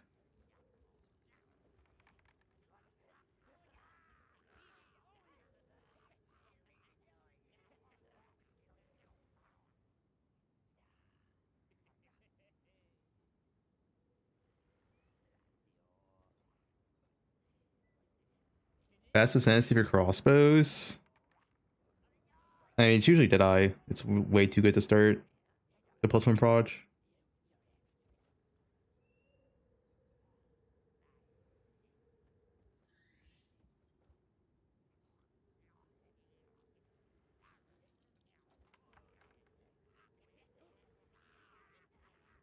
You go staffs for raw DPS? You mean monk staffs? Or like caster staff?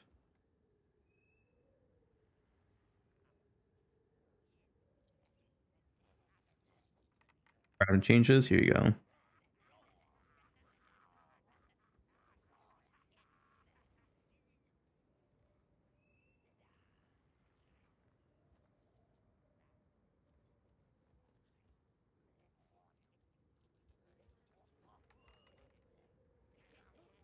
Mercenaries President Deadeye for Expo's campaign. We're not talking about campaign. No one cares for campaign speedrun. We're talking about endgame.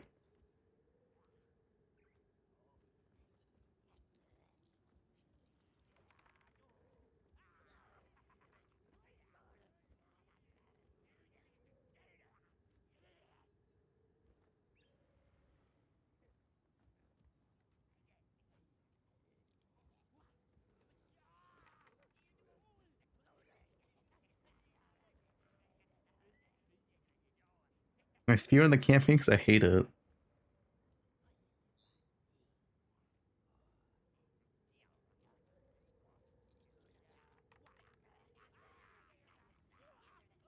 They didn't say anything about ritual.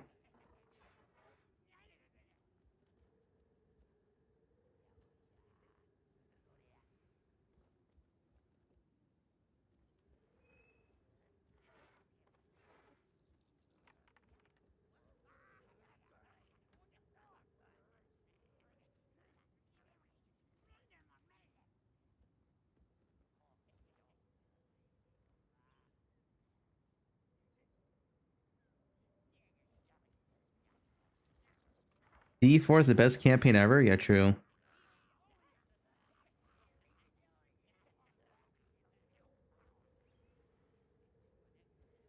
You want to play Trilo but don't know which skill?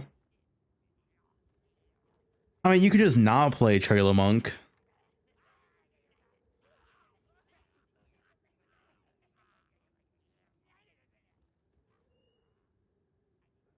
It's buffed, I guess, but...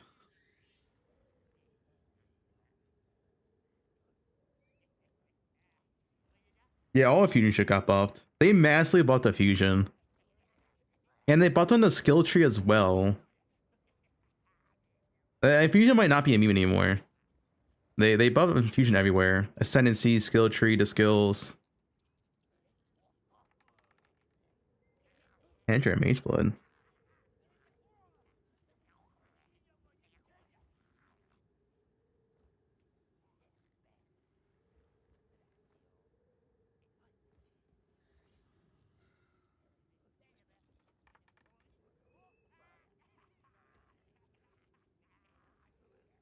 $10 is still a meme? It could be.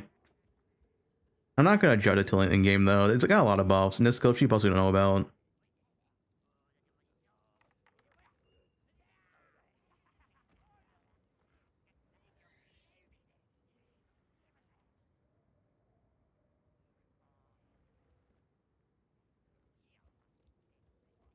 LA didn't get nerfed. Lane Arrow by itself is exactly the same as before. Lightning Rod got nerfed. But LA itself is the same. Saw Karn stream title. Wait, let me see.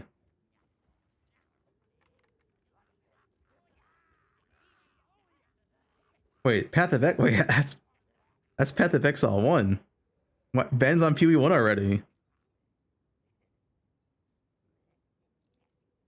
What up? Experience everything. Maximum knowledge. Hey, and can you experience, change your title? Maybe something more accurate. for me. Roa only. I mean, that part does not sound bad. I don't know why people are hating. Like, this much fine.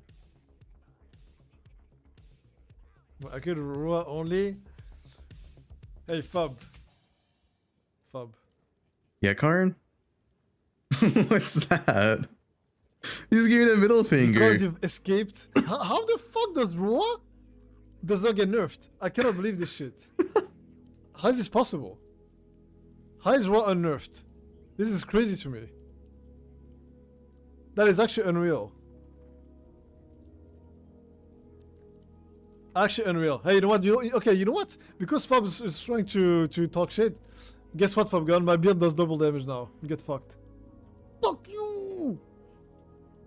Fuck you. Little bitch. Yeah, warriors are nerfed. Nerf warriors. Amen.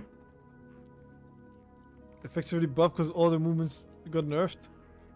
No, it got nerfed only if you're playing trade. For me, it doesn't change anything. For me, it doesn't change anything. If you play SSF, you didn't lose speed. Like Warriors are too good, man. My warrior is still like 65% MS, and that's not gonna change next patch. In SSF, so it's fine. That's true. That stuff's the same. He went to New Zealand, gave him some mouth action. Yeah, I'm pretty sure that's what happened.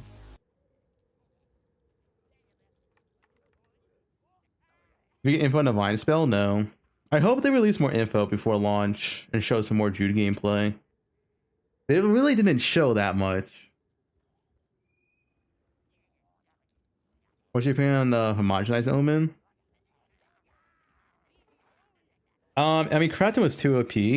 And honestly, if the only Crafton change is this omen got removed and that's it, that's fine.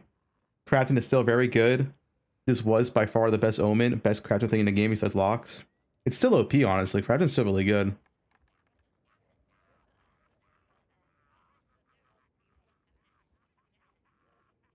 Ben doesn't seem excited. Well, last time Ben played Pee-wee 2, he played for 2 days and then logged off. I don't think he's a fan of the game.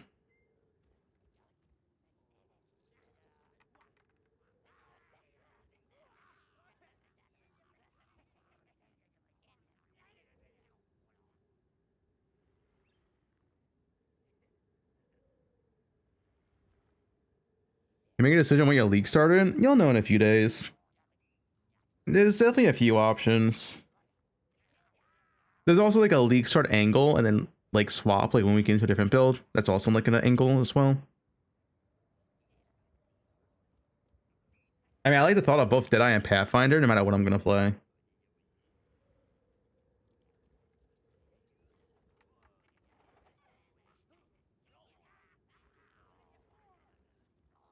Start Druid Coward. Guys, type 1 if I should start Druid.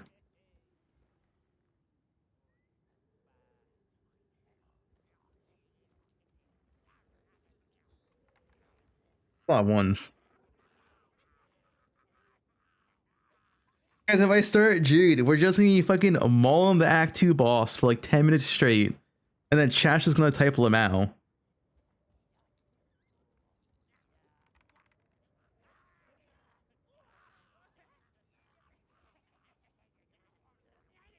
Good content.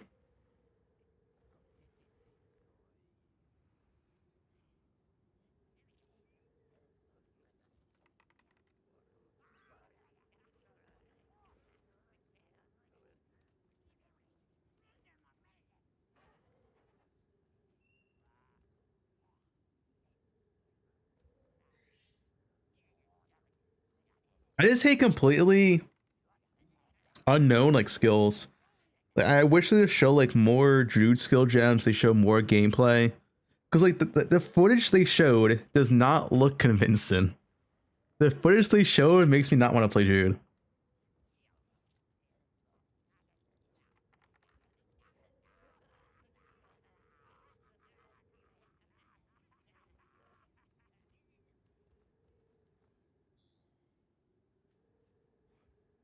Wyvern Druid.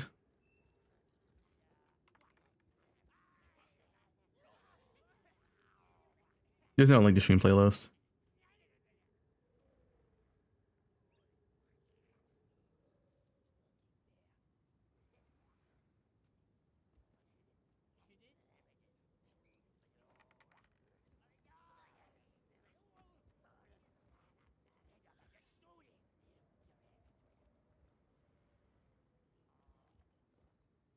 If it's not good, then the league's not worth playing, so it's a win-win.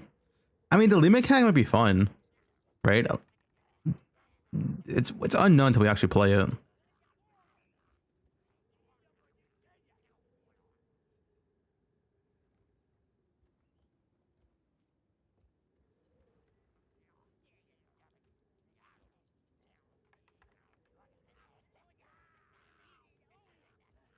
Was synth fun? Synth had too much like hassle, which this league mechanic doesn't seem to have. It's not like synth. It has parts of synth. It has parts of Kalandra. It has parts of recursion, right? It's brand new.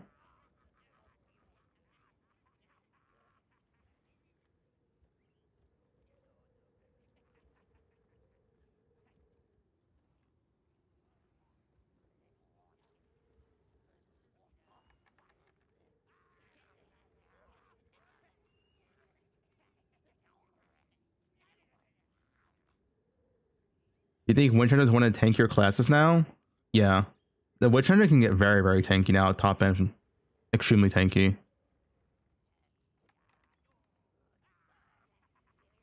Yeah, I'm excited for the lead mechanic. Like, we don't know how it's going to be till we actually play it. I like to double corrupts, add some more like min-max at endgame.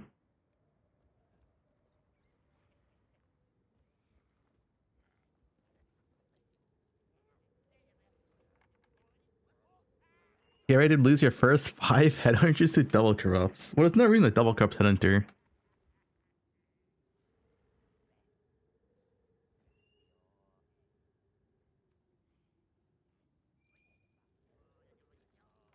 Mirage has a cooldown though, so I don't know how good it would actually be.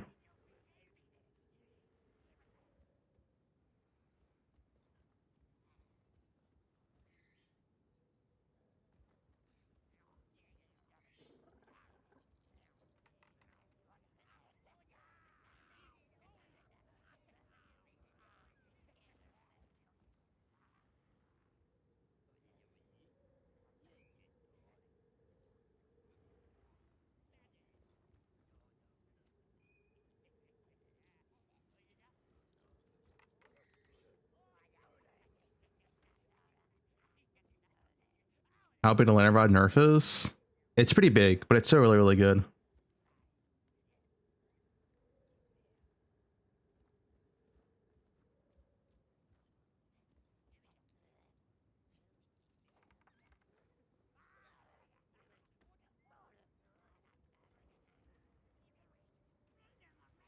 It got nerfed, but it's still really good.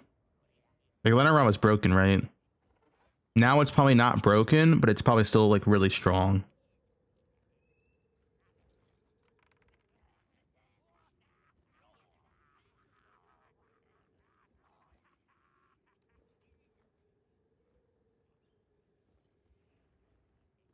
Did our Pathfinder depends on your build? Yeah, Adorn's relevant again. But only like high-end Adorn builds.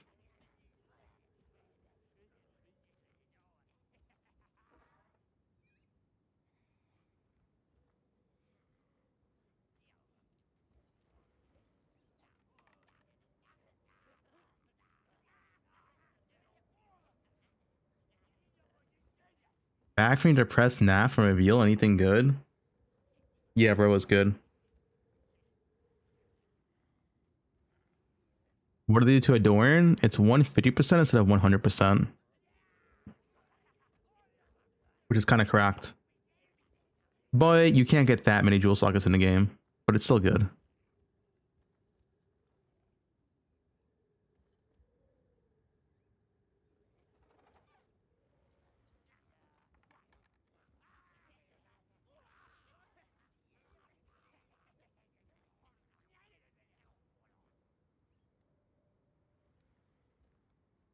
Yeah, I mean, regardless what I do, I'll update my build guide because I think bows are still just as good as before. Like obviously like weaker single target, but whether or not, I don't know what I'm playing. I gotta decide. I'm not deciding today.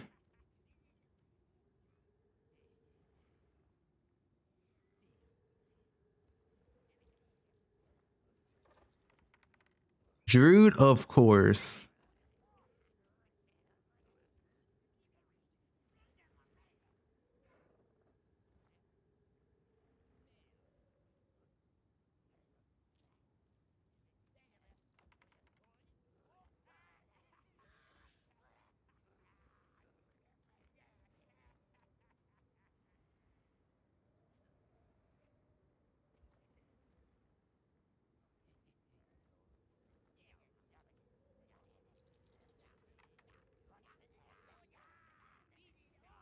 Fetch patch, naked Aziri.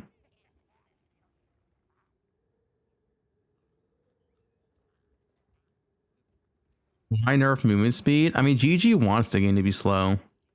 They want it to be slower, right?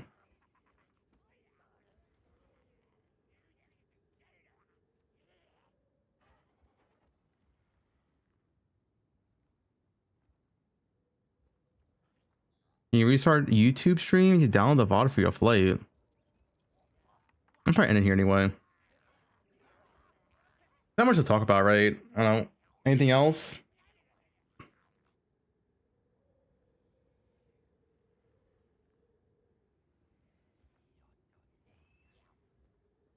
Can you ride Aziri? Only the beast can.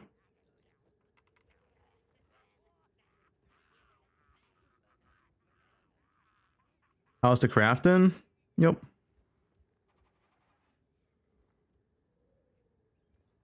The document is played on stream. You can't get it unless I post it somewhere. Wait, can I post this to like a Google sheet? Will it look fine? Let's see.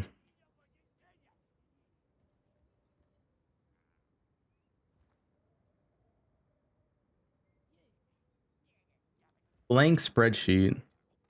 Nah, that's not what I want.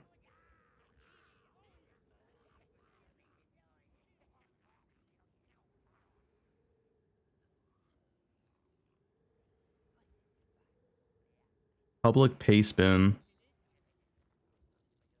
This might work.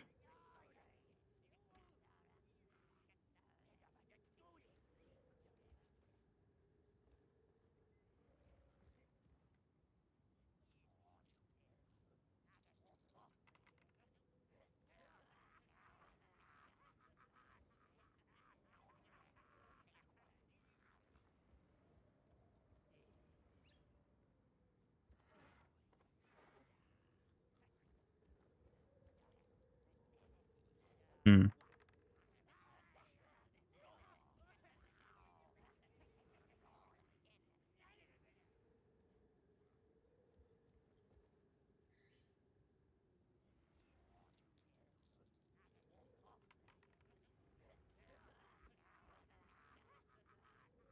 Not what I want though. Crafting's gone? No, it's just nerfed slightly. It's still good.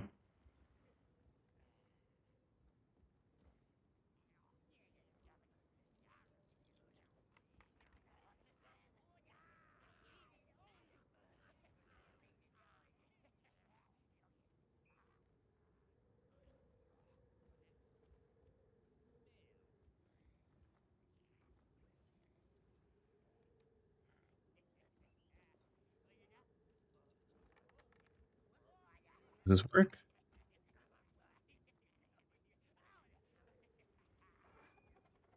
That works. There you go. That's what I wrote.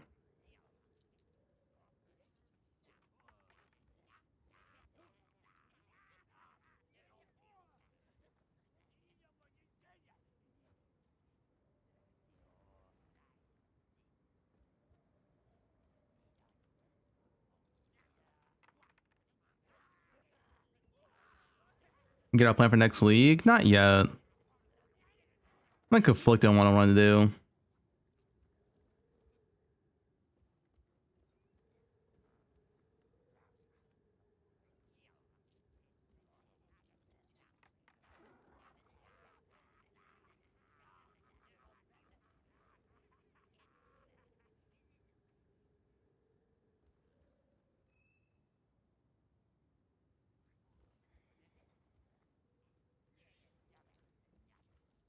new skills any good? We don't know. They didn't give us the numbers. New skills are tied to Druid as well.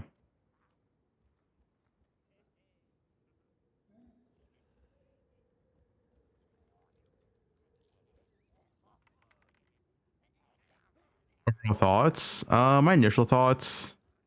Game is more or less the same as last patch. The big endgame changes actually come in 0.5. It got delayed. And that's really it. It's not like not much has changed this patch. It's just a lead mechanic, right? Like there were buffs, there were nerfs, but they weren't like massive buffs or massive nerfs.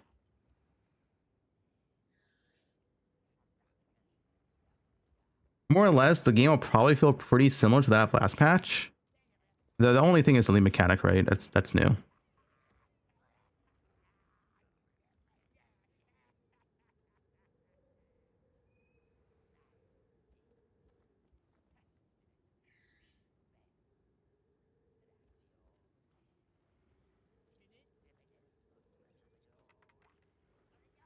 Hollowed palm.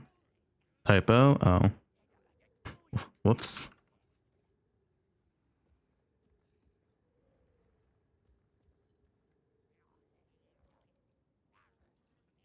How did I catch that? No one catch that besides you. Oh, hold on. Yeah.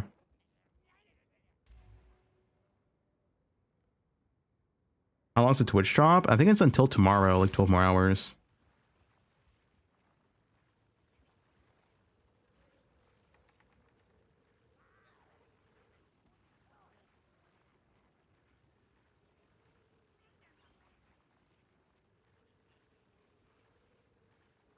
You think Amazon's still good? It's the same as last patch.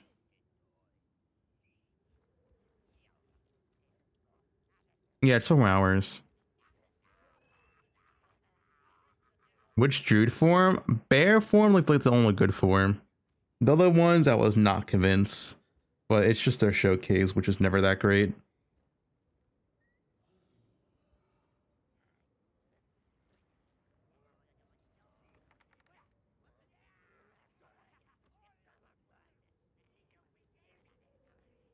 Nah, mana's gonna be a lot worse this patch. I mean, I guess that's something I can, I guess, like, yeah. Overall, mana sustain for attack builds will probably be a lot worse this patch. It is just worse, and there's no, like, compensation, I guess you could say.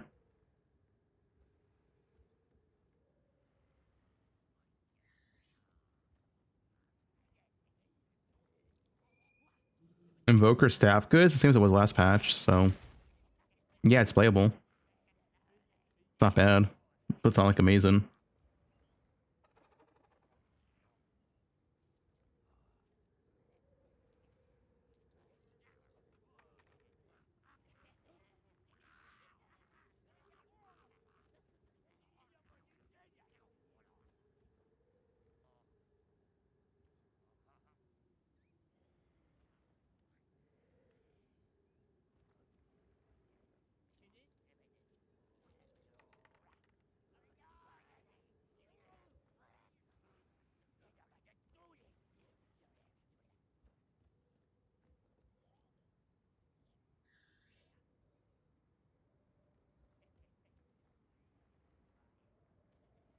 Margin hour removed from the game, yeah.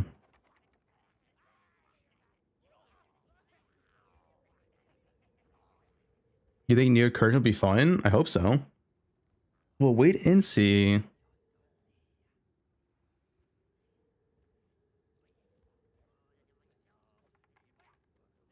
You thought they were fixing mana? I mean, as far as I can see, they made mana worse. Because you lost the helmet, you lost Walker of the Winds. It is on linear support.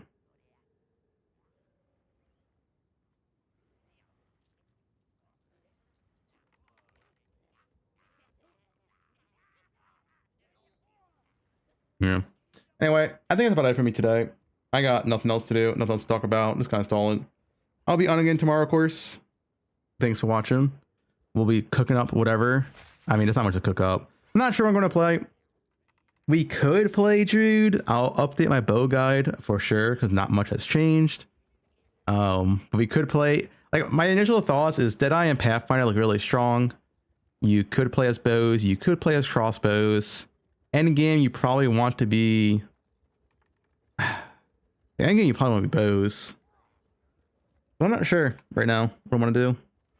I guess you could play spears as well.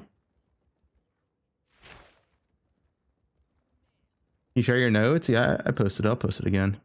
Google Doc. Most OP build? That's hard to say. Virtualist? I don't really want to play Virtualist. Virtualist is good for rarity stacking. But, dude, like Pathfinder for some speed mapping or Deadeye is still really, really solid. Deadeye for Elite Search is so good, man. We had to see the tree, man. The tree really decides a lot.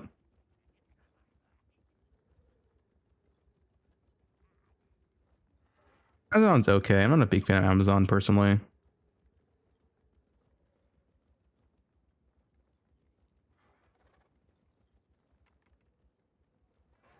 LA plus Landermont dead? No, it's still very, very strong.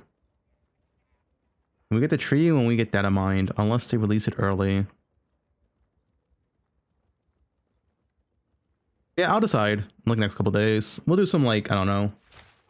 Do more stuff tomorrow. We'll be on tomorrow. Anyway, thanks for watching.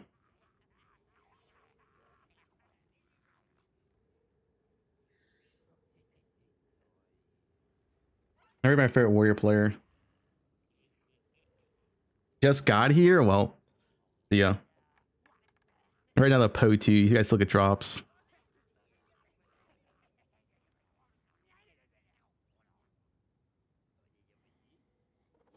I'm undecided. I wouldn't mind playing Jude, but I feel like it's gonna be a meme and be slow end game, which I just don't want to like. Dude, like I want to play swords and like Shadow, man. Like when swords come out, I'll play swords. When Shadow comes out, I'll play Shadow. Jude is like I'm not like too excited for. Wait, what?